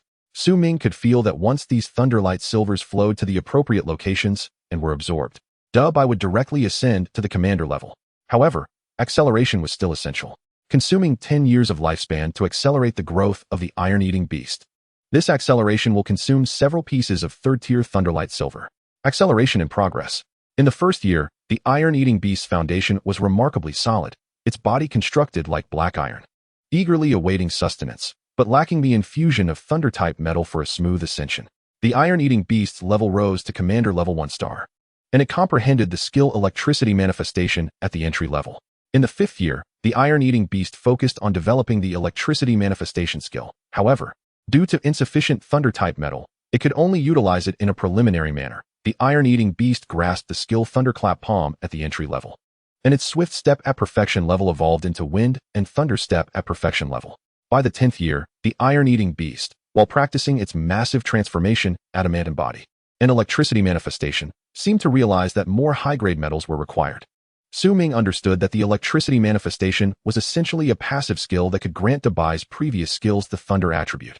As for the Thunderclap Palm, it combined the characteristics of swiftness and lightning piercing, purely due to Dabai's habit of using palm strikes. Furthermore, the innate Thunder attribute would undoubtedly leave opponents trembling. After advancing to the commander level, Dabai's size increased significantly, towering above Ming, truly embodying the title of Dabai. Henceforth, summoning Dabai indoors would no longer be a trivial matter. Conversely, Red Jade faced no such dilemma. As long as it refrained from voluntarily replacing its skeletal structure, it could maintain its current size indefinitely. After the acceleration concluded, Dabai remained with closed eyes, seemingly still in a state of enlightenment. Therefore, Ming retrieved all the metals previously acquired by Shenren. 2 boxes contained 4th-tier Xian magnetic meteorite iron and 4th-tier thunder flame gold, consuming 10 years of lifespan to accelerate the growth of the iron-eating beast. This acceleration will consume several pieces of 4th-tier thunder flame gold and 4th-tier Xian magnetic meteorite iron. Acceleration in progress. In the 1st year, the iron-eating beast, ravenous for sustenance, was fortunate to receive the metal in time, ensuring its enlightenment remained uninterrupted. By the 5th year, the iron-eating beast fully digested all the 4th-tier metals. The skill electricity manifestation advanced from entry level to perfection level. The skill Thunderclap Palm also progressed to perfection level. The skill Massive Transformation at perfection level evolved into Thunder Titan Transformation at perfection level. By the 10th year, more metals were still required, and the iron-eating beast level ascended to commander level 3 stars. Ming was not surprised that Dabai required more metals. Besides Thunder-type metals, Xian magnetic iron was essential. After all, with Dabai's increased size, the amount of Xian iron needed for its adamantine transformation had soared. It was no wonder that Granny Wen had previously mentioned that the demand for Xian iron would persist throughout the iron-eating beast's entire cultivation journey. Moreover, with Da Bai having learned the massive transformation skill, the metal consumption would multiply several times. Nevertheless, every piece of metal would be transformed into Da Bai's strength. As for Da Bai's level, it took 20 years to reach Commander level 3 stars. Su Ming was unwilling to invest in his own cultivation, having not utilized a single spirit stone. All spirit stones had been allocated for purchasing metals and potions. As the saying goes, one must be frugal when riding a shared bicycle to a bar, spending where necessary and saving where possible. Since during the acceleration, one could absorb the thin spiritual energy from the air for free, there was no need for spirit stones. Eventually, he would reach the pinnacle. With the capability to challenge 2 tiers higher, there was no need to concern himself with star levels. After confirming that he had not overlooked anything, Su Ming retired for the night. The next day, while Su Ming was perusing the forum of the 10,000 Races Alliance, he unexpectedly discovered a bounty regarding himself. Investigate all information pertaining to Su Ming's tamed beasts. Detailed information about the iron-eating beast. Reward: 50,000 contribution points. Detailed information about the skeleton summoner. Reward: 200,000 contribution points. The third tamed beast. Provisional reward: 50,000 contribution points. Negotiable. Thus far, Su Ming's third tamed beast had yet to make a formal appearance. According to the purchasing power indicated, 1 contribution point equated to 1 spirit stone and could also unlock information unattainable by spirit stones. It appeared they were willing to invest considerably. However, their interest in red jade seemed notably greater. The cultivation path of the iron-eating beast could still be traced, whereas red jade appeared to be an enigmatic domain. Many individuals, having hastily contracted with skeleton summoners, emerged to lament, "It's a scam. The videos were deceptive. This rubbish skeletal staff, who wants it? Had I known, I would have contracted with a ghostly maiden instead." Gazing at the 0 contribution points displayed in his account, Su Ming felt like selling himself. However, now there was no possibility of selling. One final hurdle remained. At that moment, Su Ming suddenly received a message from an unfamiliar source. "Where are you?" Upon glancing at the sender's name, Green Snake Withered Tree Meat Spring, Su Ming could not help but chuckle inwardly. Finally unable to resist, he mused. He then replied, Tiannan City. Before being taken back by Lu Tongxing, Su Ming sent a cryptic message using Su Lin's account, stating that there were changes in Wanshigu. Before promptly concealing Su Lin's communicator, if the recipient could refrain from contacting Su Ming, he would devise another strategy. After all, it was impossible for Su Lin to come to Didu. The only option was to find a way to take him offline. It seems this tactic has proven somewhat effective. Are you aware of the situation in Wanshigu? No. I recently ascended to the 4th tier, 1st star, and have been preoccupied with solidifying my status. How is Qilin faring? Huangshi Qilin belongs to Su Lin, and I haven't been in contact for over half a month. Following this, a prolonged silence ensued, lasting over 10 minutes. However, the other party did not log off. Subsequently, another message arrived.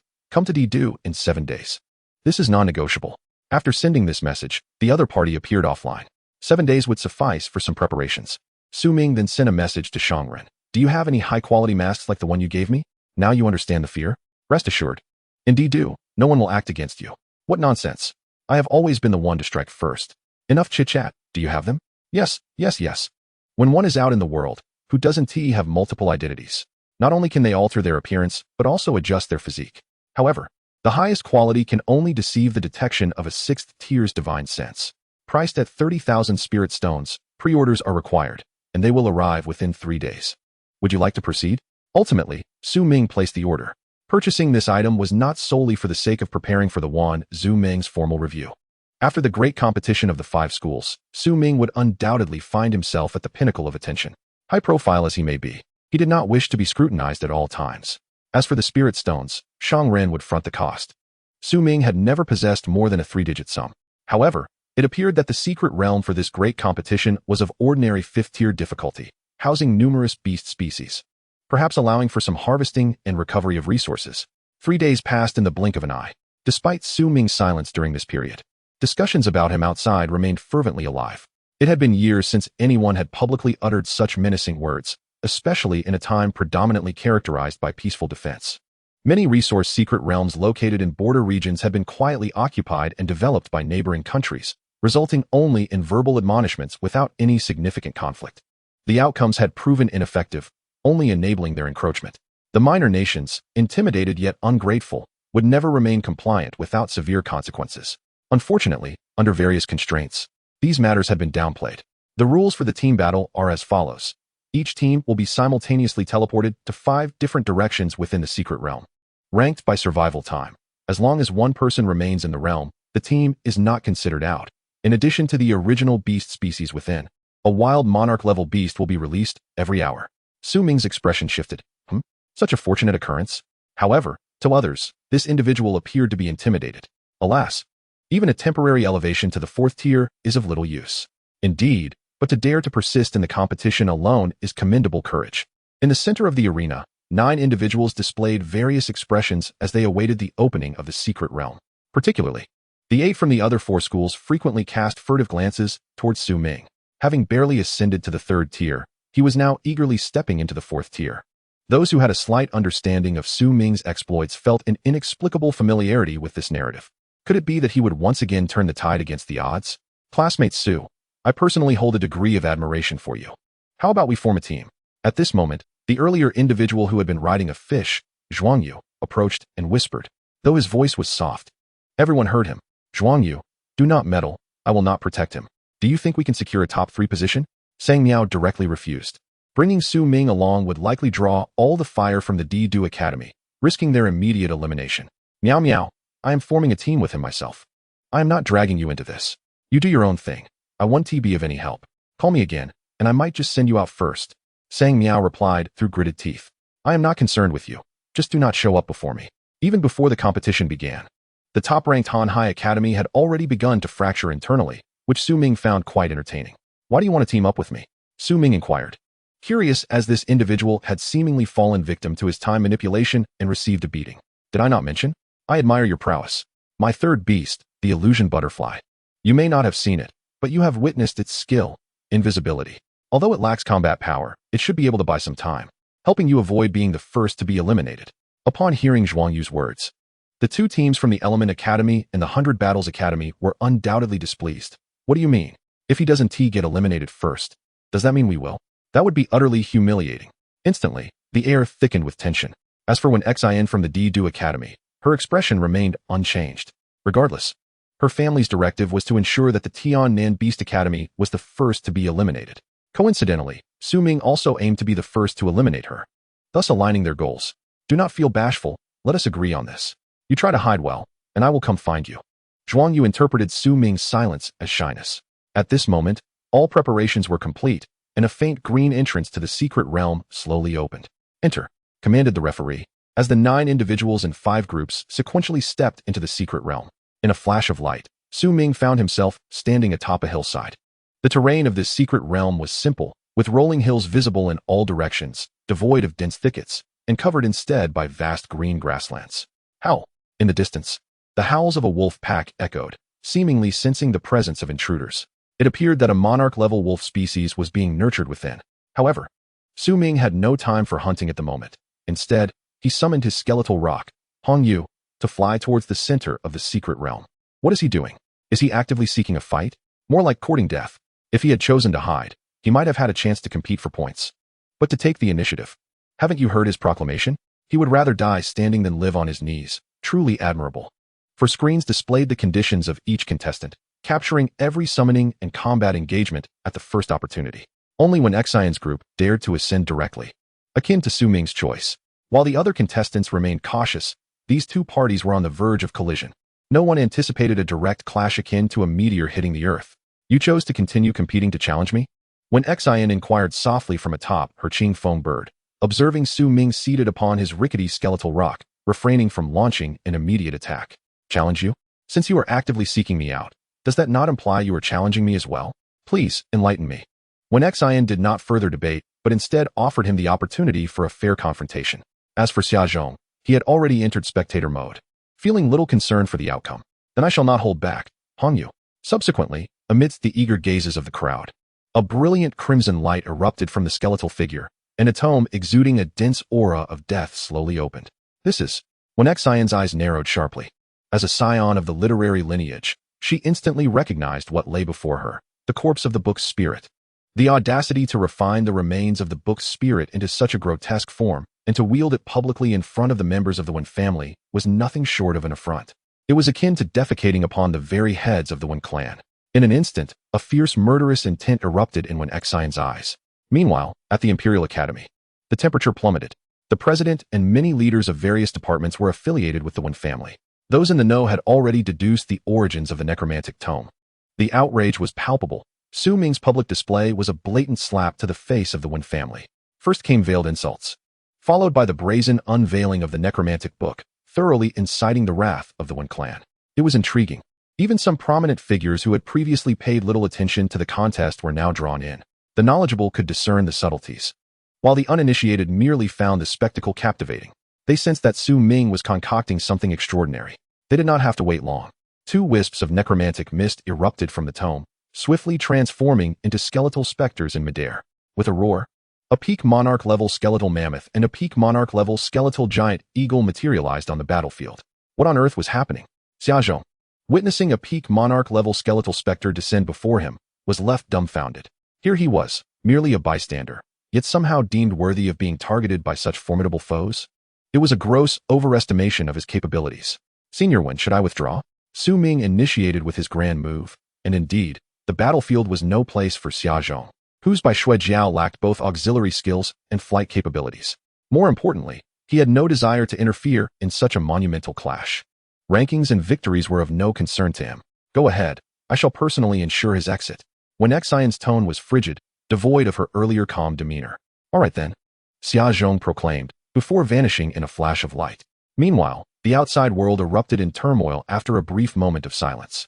What is this? Instantaneously conjuring 2 peak monarch-level combatants. This is truly a 4th-tier contest? They began to grasp the brilliance of Su Ming's strategy. The reputation of the Wen family could not be trampled upon. He would shatter their specters. Regardless of the origins of his book spirit, the Wen family would reclaim it. The honor of the Wen family is paramount. Yet what of our Tian Nan's honor? If fair competition is not an option, and one resorts to underhanded tactics, then let it be known, I shall not hold back. When Xian was left speechless, this was beyond her control. To reclaim the necromantic tome? First, she would need to seek the approval of General Xia from Tian Nan. He commands you to leave. Su Ming scoffed. Far away in Tian Nan, Xiao Wushang spat out his tea in disbelief. Damn it, you little brat. You certainly know how to flaunt authority. I never intended for you to publicly humiliate the Wen family. However, Xiao Wushang found Su Ming's brash style quite appealing. Indeed, Su Ming was executing his mission flawlessly. In that case, I can throw you out as bait without a shred of guilt. In the secret realm, battle was imminent. Surrounding Wen Xian were 2 book spirits. In the next moment, the Qingfeng bird beneath her soared to peak monarch level. It seemed the outcome of this confrontation hinged on the capabilities of the 2 monarch-level flying beasts. In a direct confrontation, the Qingfeng bird, aided by the 2 book spirits, might very well best the skeletal giant eagle. With a swift motion, wind blades lashed out at the skeletal giant eagle. The creature did not utilize any special skills, but relentlessly pursued the Qingfeng bird in close combat. More critically, it occasionally aimed its razor-sharp claws at Wen Xian, perched upon the back of the Qingfeng bird, leaving her vulnerable to grievous harm. The audience watched in horror, marveling at Su Ming's utter lack of mercy, targeting the soft spots of his opponents. In response, Su Ming could only silently protest his innocence. He was not controlling the skeletal giant eagle, which acted solely on instinct. Perhaps, Han Yu had merely issued the simplest command to conclude the battle. The most straightforward approach would naturally be to first incapacitate the Beastmaster. Wen Xian, intent on confronting Su Ming, found her efforts thwarted as he utilized the peak monarch-level skeletal mammoth as a shield, offering her no opportunity. Su, I did not expect you to be so formidable. It seems you require no assistance from me. A voice emerged from behind Su Ming, belonging to Zhuang Yu. Though he did not reveal himself, it was apparent he was genuinely seeking to ally with Su Ming, as he could have chosen to ambush him moments ago. Though Su Ming faced no imminent danger, it at least proved that Zhuang Yu harbored no ill intentions. Let us enjoy the spectacle together. Certainly. Soon after, Zhuang Yu appeared, riding a majestic fish. With your level of power, you could easily dispatch the other 2 teams, securing a place in the top 3 without having to clash directly with Wen Xian. Zhuang Yu analyzed, seemingly unconvinced that the skeletal giant eagle could oust Wen Xian from the contest. Moreover, he voiced the silent concerns of Lu Tongxing, who, from the sidelines, was sweating profusely, having never anticipated Su Ming would challenge Wen Xian directly. This sudden turn of events jeopardized what seemed to be a secure position in the top 3. I seek more than just a top 3 finish. Su Ming chuckled lightly, refocusing his attention on the battlefield. As when Xin evaded the grasp of the skeletal giant eagle, she swiftly descended upon a hilltop and summoned the shield guardian spirit for defense. While on the back of the Qingfeng bird, she could not unleash her full potential. Be cautious, Su. The opponent is preparing a significant move. I understand. If that were the extent of her abilities, my preparations would be in vain. After witnessing when Xion's previous combat performance, Su Ming realized that 2 monarch-level skeletal specters alone could not contend with her, prompting his eagerness to elevate his own capabilities, particularly in the aerial domain. This time, he aimed to crush his opponent with absolute strength. Zhuangyu was unsure of what Su Ming meant by special preparations, but he sensed an air of profound mystery enveloping him. On the distant hilltop, the 2 book spirits radiated brilliance. 2 beams of light surged into the Qingfeng bird's body. In an instant, the once singular Qingfeng bird multiplied into 10, each maintaining the aura of a monarch-level beast. Although they did not reach peak monarch level, they undeniably embodied the monarch tier. Subsequently, 1 bird engaged the skeletal giant eagle, while the remaining 9 surged towards Su Ming. Remarkable, Su Ming marveled. The fusion of these 2 book spirits within a specific tier could amplify any beast master's power exponentially. The once peak commander-level Qingfeng bird had transformed into 10 genuine monarch-level combatants, a feat that defied the imagination of ordinary beast masters. Su, these are no illusions. They can indeed attack. Zhuangyu cautioned. In a brawl, I fear no one. Su Ming commanded. Hongyu, begin your performance. Yes, Hongyu responded, flipping through the pages of the necromantic tome once more. Accompanied by the tome's necromantic aura, 10 frostbone dragons manifested in the air. In the next moment, 10 skeletal wyverns appeared. Then, another 10 frostbone dragons materialized. This spectacle continued until there were 100 of each type of flying specter, culminating in an astonishing display. Throughout this, Su Ming assisted Hongyu with 3 recoveries. If necessary, one can continue summoning. With a roar, 100 frostbone dragons and 100 skeletal winged dragons appeared, their sheer numbers obscuring the sky and instantly drowning 10 Qingfeng birds in the air. My goodness, what is happening here? This scene left countless spectators utterly astonished. Shui classmate, this is somewhat unscientific, isn't it? Zhuangyu remarked, somewhat speechless. Why is it that she is allowed to gang up on me, yet I cannot retaliate? There was nothing to be done. This was all the doing of the necromancer's tome. It was perfectly suited for raising undead creatures, and the power of death could accelerate the advancement of the undead beasts, making it an indispensable item for home and travel, as well as for nefarious deeds. At that moment, Su Ming was practically advertising the necromancer's tome. Outside, the headmaster of the Imperial Beast Academy crushed the armrest of his chair and rose to leave. The head of the Wen family shattered a fine golden Nanmu desk in frustration. Far away in Tiannan City, Xia Wushang sprayed the tea he had just brought to his lips. Damn it, this kid has deceived me. How is the necromancer's tome so useful? I've had it in my possession for years and never realized its value.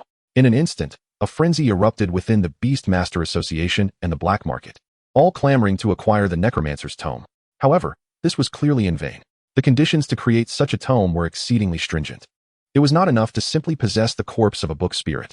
Moreover, obtaining the corpse of a book spirit was nearly impossible. Yet, others were unaware of this and merely knew it was related to the corpse of a book spirit. In fact, the latest bounty list from the Wanzhou Ming already featured numerous such requests. While the Beastmaster Association's inquiries were mere jest, those from the Wanzhou Ming were undoubtedly genuine. If someone had the item, a transaction would surely follow. Within the secret realm, when Xion's Qingfeng bird had been recalled. Otherwise, it would have been torn to shreds immediately. However, she did not surrender but instead resisted with the shield sentinel, which she had elevated to the peak of the Lord level, representing the limit of her 2 leading book spirits. A single breath of frost from the 100 frostbone dragons would suffice to eliminate her. Su Ming did not act immediately. Instead, he commanded the skeletal rock to soar into the sky, surveying the opposing force from above. Chapter 95, A Display of Exploitation. I suspect your refusal to surrender immediately is to see me one last time, Su Ming said from his elevated position, his tone slightly provoking. To his surprise, when Xian nodded in agreement, Tiannan Su Ming, I will remember you. Regardless, the book spirit cannot be desecrated, and the Wen family will certainly seek to reclaim it. I still maintain my stance. If you wish to retrieve the necromancer's tome, you must first pass through Marshal Xia of the Tiannan military district. If he agrees, I might reluctantly consider trading with you. How about exchanging for a book spirit beast? However, it is merely a trade. When Xian nearly fainted from anger. Did this guy truly expect the Wen family to submit to him?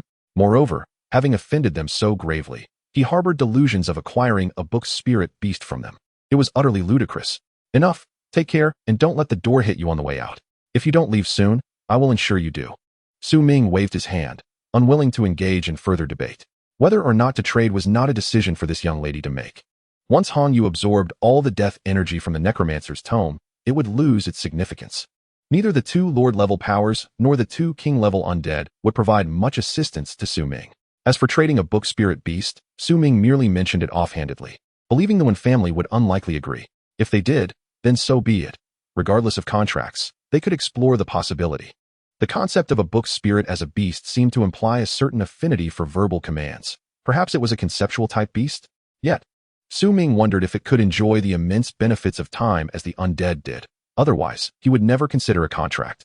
Surely he would not be expected to read any tomes? Casting one last deep glance at Su Ming, when Xin withdrew. As Su Ming summoned 200 flying undead within a minute, the overwhelming pressure stunned most of the audience. At that moment, such an outcome was already anticipated by all.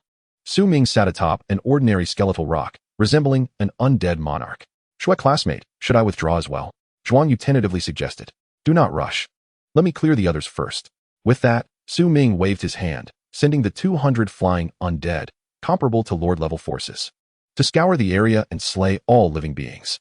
Slain Lord-level 3-star Red-Eyed Star Wolf, siphoned 130 years of lifespan from the anomaly.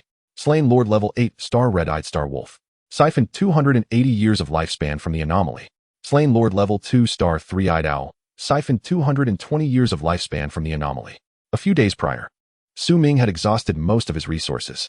Whether it was the blood energy within Hong Yu or the metals worth millions of spirit stones, everything had been nearly depleted. Just in time, Hong Yu could collect blood energy during this massacre and continue to enhance the blood skeleton undead. The remaining materials would be used to purchase the metals needed by Dubai. A billion spectators stared in disbelief at the chaotic secret realm. Once when Xin withdrew and Su Ming secured his victory, the atmosphere shifted dramatically. Hundreds of undead rampaged through the realm, slaying all the beasts within, causing them to wail and cry. After this competition, it seemed they would need to reconstruct the entire ecosystem from scratch. But it did not end there. Su Ming deliberately refrained from attacking the others, clearly harboring ulterior motives that everyone understood. After the 8th Lord-level beast was slain by Su Ming, no more Lord-level beasts were released into the arena. If this continued indefinitely, Su Ming could very well remain inside indefinitely. What had started as a competition had transformed into Su Ming's personal exhibition of exploitation. Nevertheless, Su Ming's formidable performance was enough to leave a lasting impression.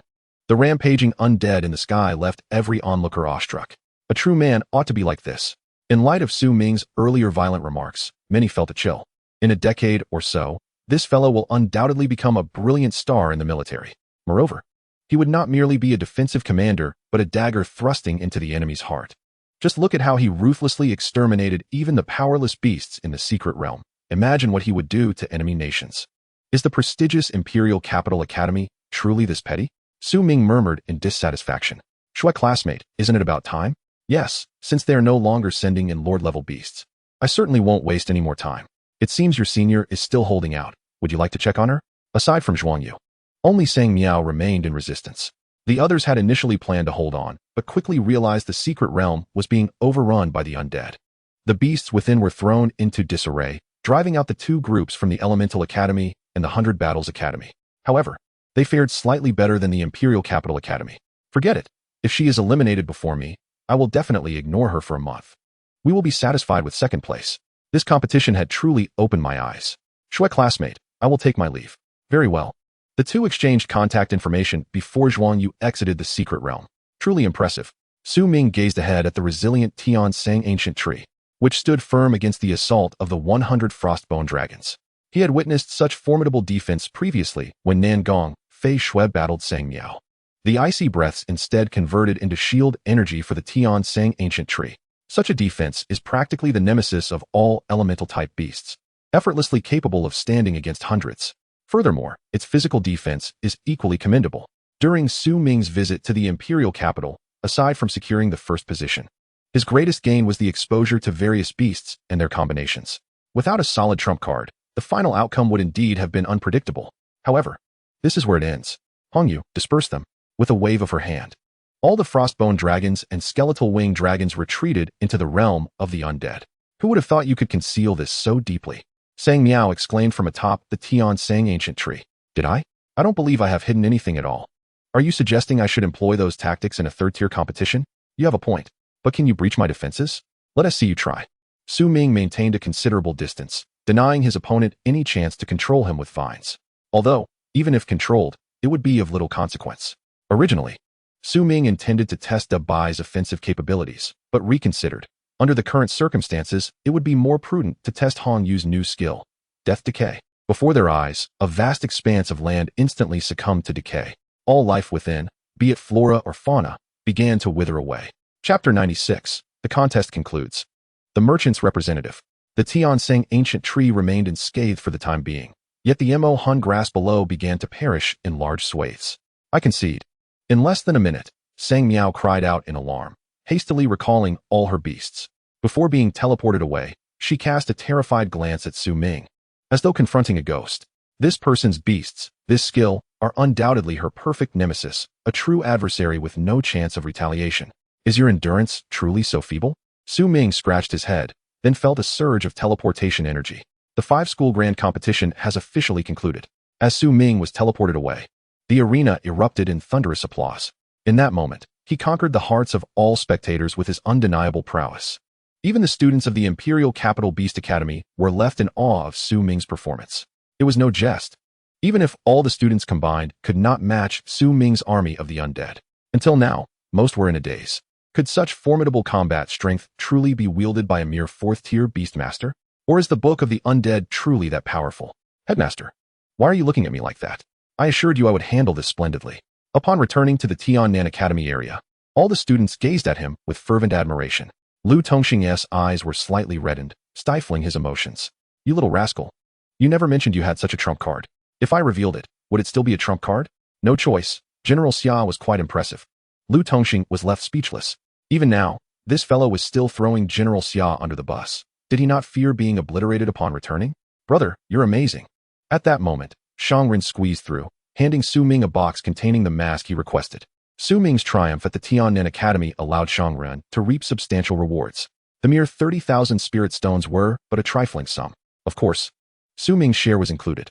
Additionally, the money Su Ming previously gave Shang Ren for materials, which he used to place bets, likely yielded profits of several dozen times. From his cousins, each contributing millions, the total amassed was in the tens of millions.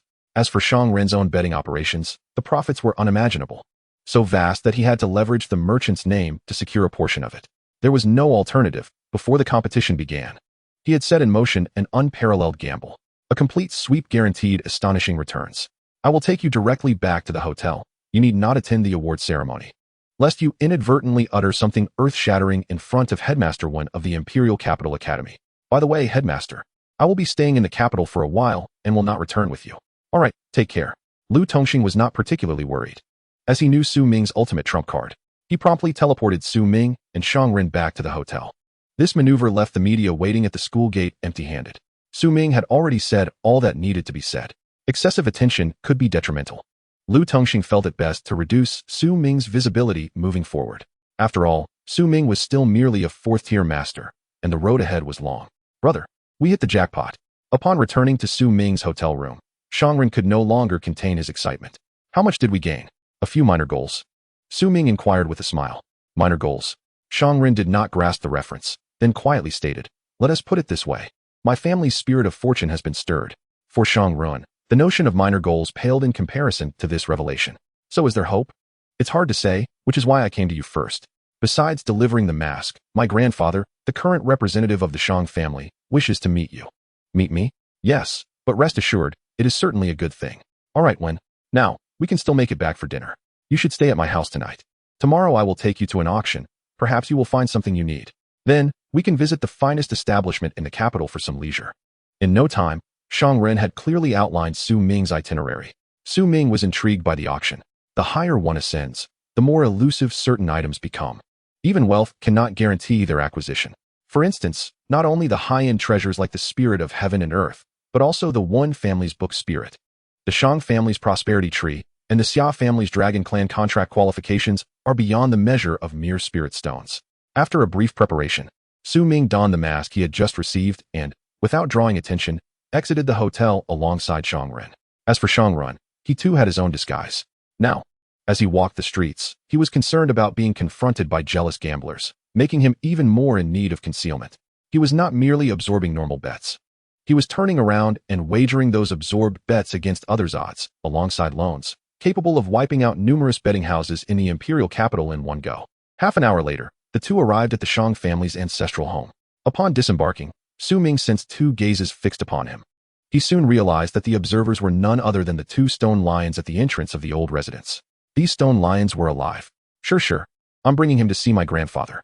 After Shangren spoke, Su Ming observed the eyes of the two stone lions close, returning to a state of feigned slumber, resembling true stone carvings. Dominant level? Once inside, Su Ming curiously inquired. Using two dominant level beasts as guardians is rather formidable, isn't it? Yes. These are the beasts of my ancestors from countless generations back, you understand. Shangren whispered in explanation. Su Ming comprehended. The bond between beast masters and their beasts is dissolved upon the master's demise. Even a 9th-tier beast master has a day of reckoning. However, under normal circumstances, such high-level beasts are not permitted to appear in the city center. One can only say this is the privilege of noble families. Su Ming followed Shangren through various courtyards until they finally reached the entrance of a tranquil study. Come in. Even before Shangren knocked, a voice resonated from within. Su Ming entered the study behind Shangren, where he saw an elderly man with graying hair closing a ledger. Grandfather, you and Su Ming take your time to chat. I'll go check on the dinner preparations. Shangren discreetly excused himself. Old Master Shanghongyi remarked that it was truly fortuitous for Shangren to have the opportunity to be classmates with Su Ming. You flatter me, Old Master. Shangren and I are not only classmates, but also roommates and good friends. Our relationship is one of collaboration and mutual assistance. Without Shangren, Su Ming might have had to spend considerably more time on trivial matters. There is no need for modesty. I have been in commerce for most of my life, and I tend to believe in the concept of fortune. Moreover, the spirit of wealth resides within one's own secret domain. In Chapter 97, with a sum of 5 billion at stake in the auction, before Shangren decided on which city to visit, he employed all the fortune coins he had amassed over the years to bribe the spirit of wealth, ultimately discovering the direction to Tiannan City. Would you consider that a stroke of luck? Old Master Shanghong inquired with a smile. Su Ming had not anticipated such a backstory. He had assumed Shangren's choice of Tiannan City stemmed from the adage that fortune favors the bold. However, aside from him, 2 others have done the same. Continued Shanghongyi. Oh, and what of them? Su Ming pondered, recalling that he had not encountered any other merchants. They chose to trust their own judgment, and such opportunities would be of little use to them. Yet, that was not entirely conclusive. The camaraderie Su Ming shared with Shangren did not necessarily imply he would enjoy the same rapport with other merchants. Is this why you sought me out, old master? If Shangren truly has the chance to contract with the spirit of wealth, I am genuinely pleased for him. He still has a long way to go. Had he not had a merchant backing him, he might have been torn to pieces by others. The old man continued. My intention in seeking you out was not only to familiarize myself with you, but also to ensure that you receive your rightful share of the profits. Additionally, I hope that you young individuals will maintain this bond of friendship. In my youth, I had many friends, yet unfortunately, we have drifted apart. Su Ming understood the old man's sentiment, and bowing his head, he acknowledged the wisdom imparted. Just consider it a casual remark from me, he chuckled. To return to the main topic, Shangren has indeed stirred quite a hornet's nest. After accounting for certain interests that must be relinquished, the profit I can share with you is approximately 5 billion. Of course, you still have several tens of millions with Shangren. That trifling sum is negligible.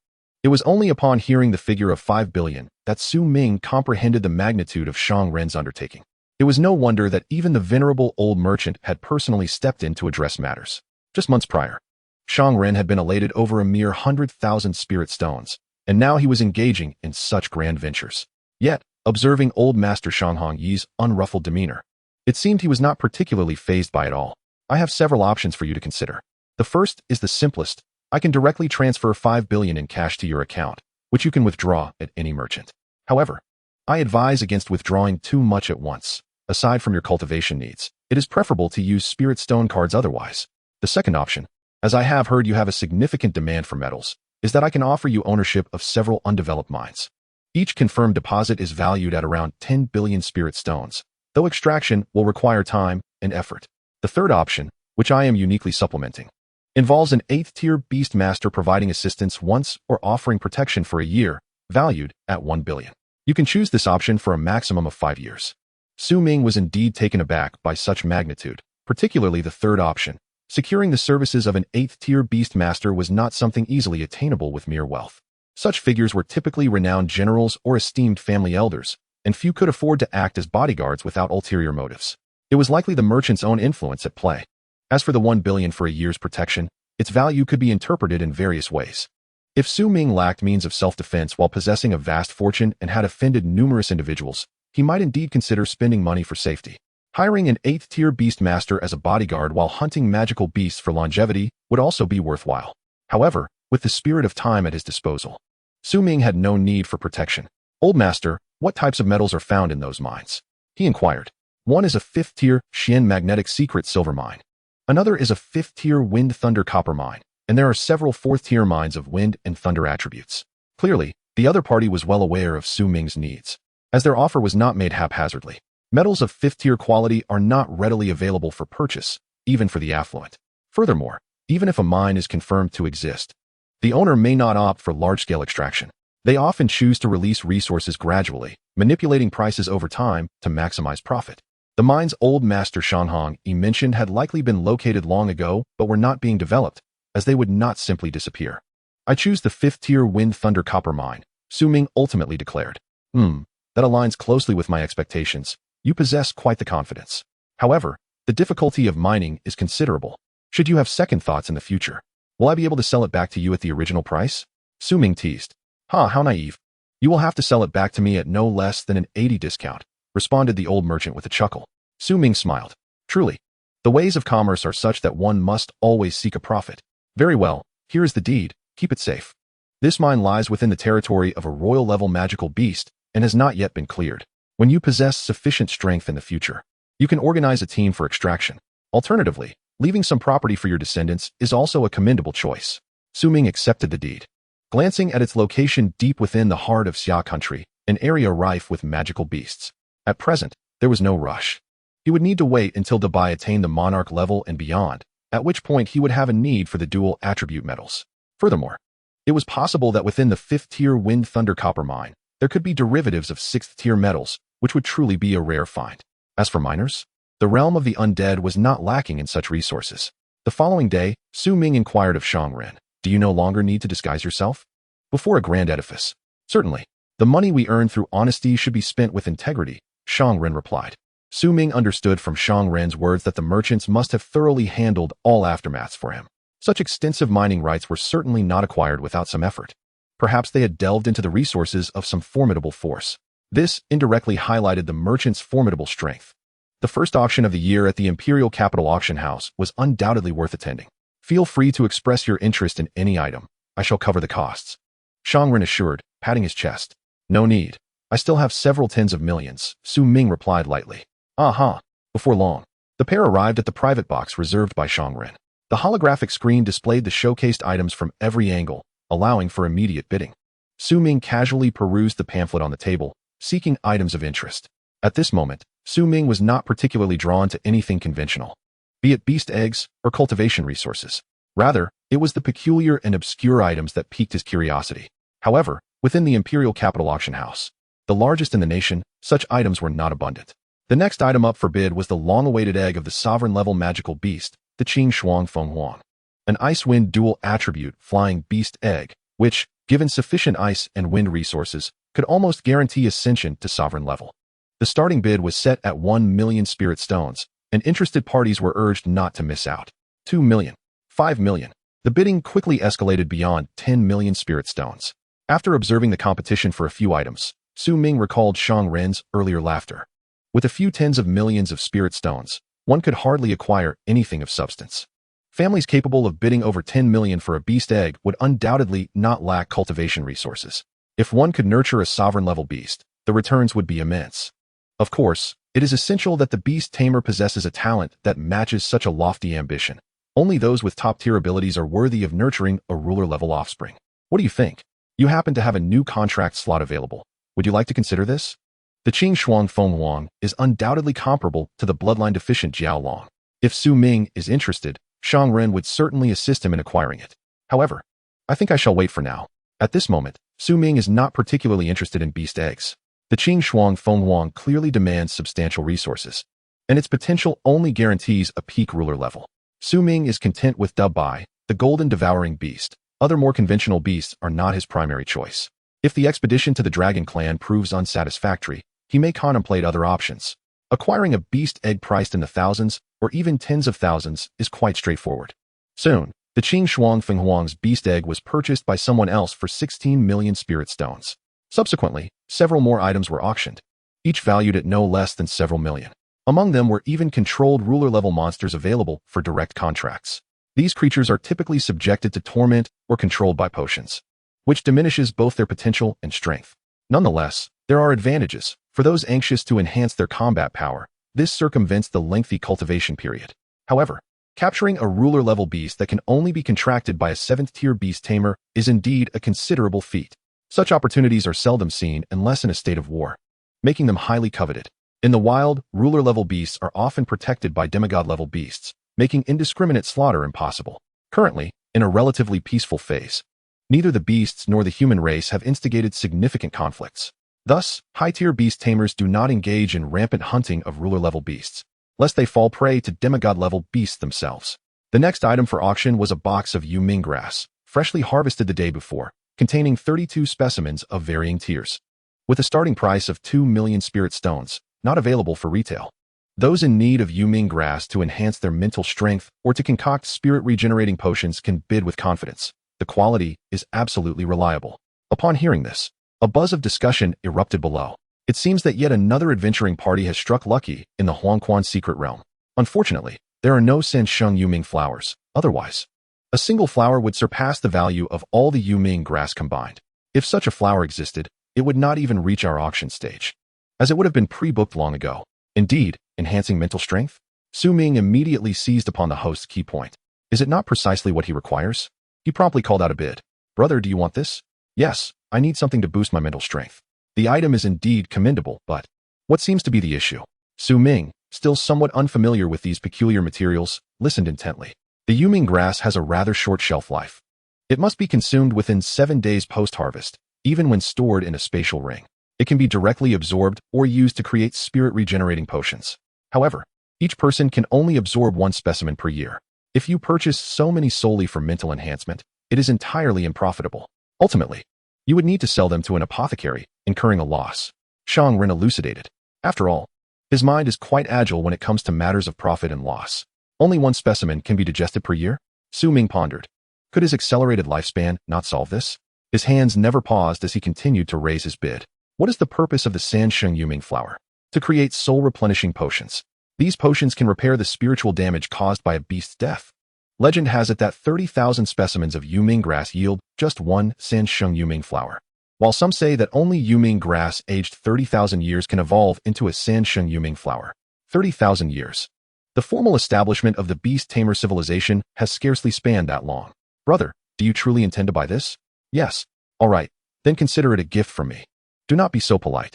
Seeing Su Ming's determination, Shang Ren ceased to elaborate further and made a grand purchase.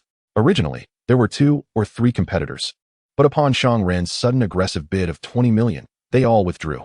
20 million, even if all the potions were successfully crafted, would not recoup that cost. Su Ming lost interest in the remaining auction items. Even the life-saving armor crafted from demigod-level beast hides did not warrant a second glance. However, his disinterest did not deter Shang Ren, who effortlessly spent 200 million to secure the items. Many recognized that it was Shang Ren's private box making the purchase, which incited considerable resentment, as much of their wealth was now part of that sum. Over the next 2 days, Su Ming did not refuse Shang Ren's arrangements.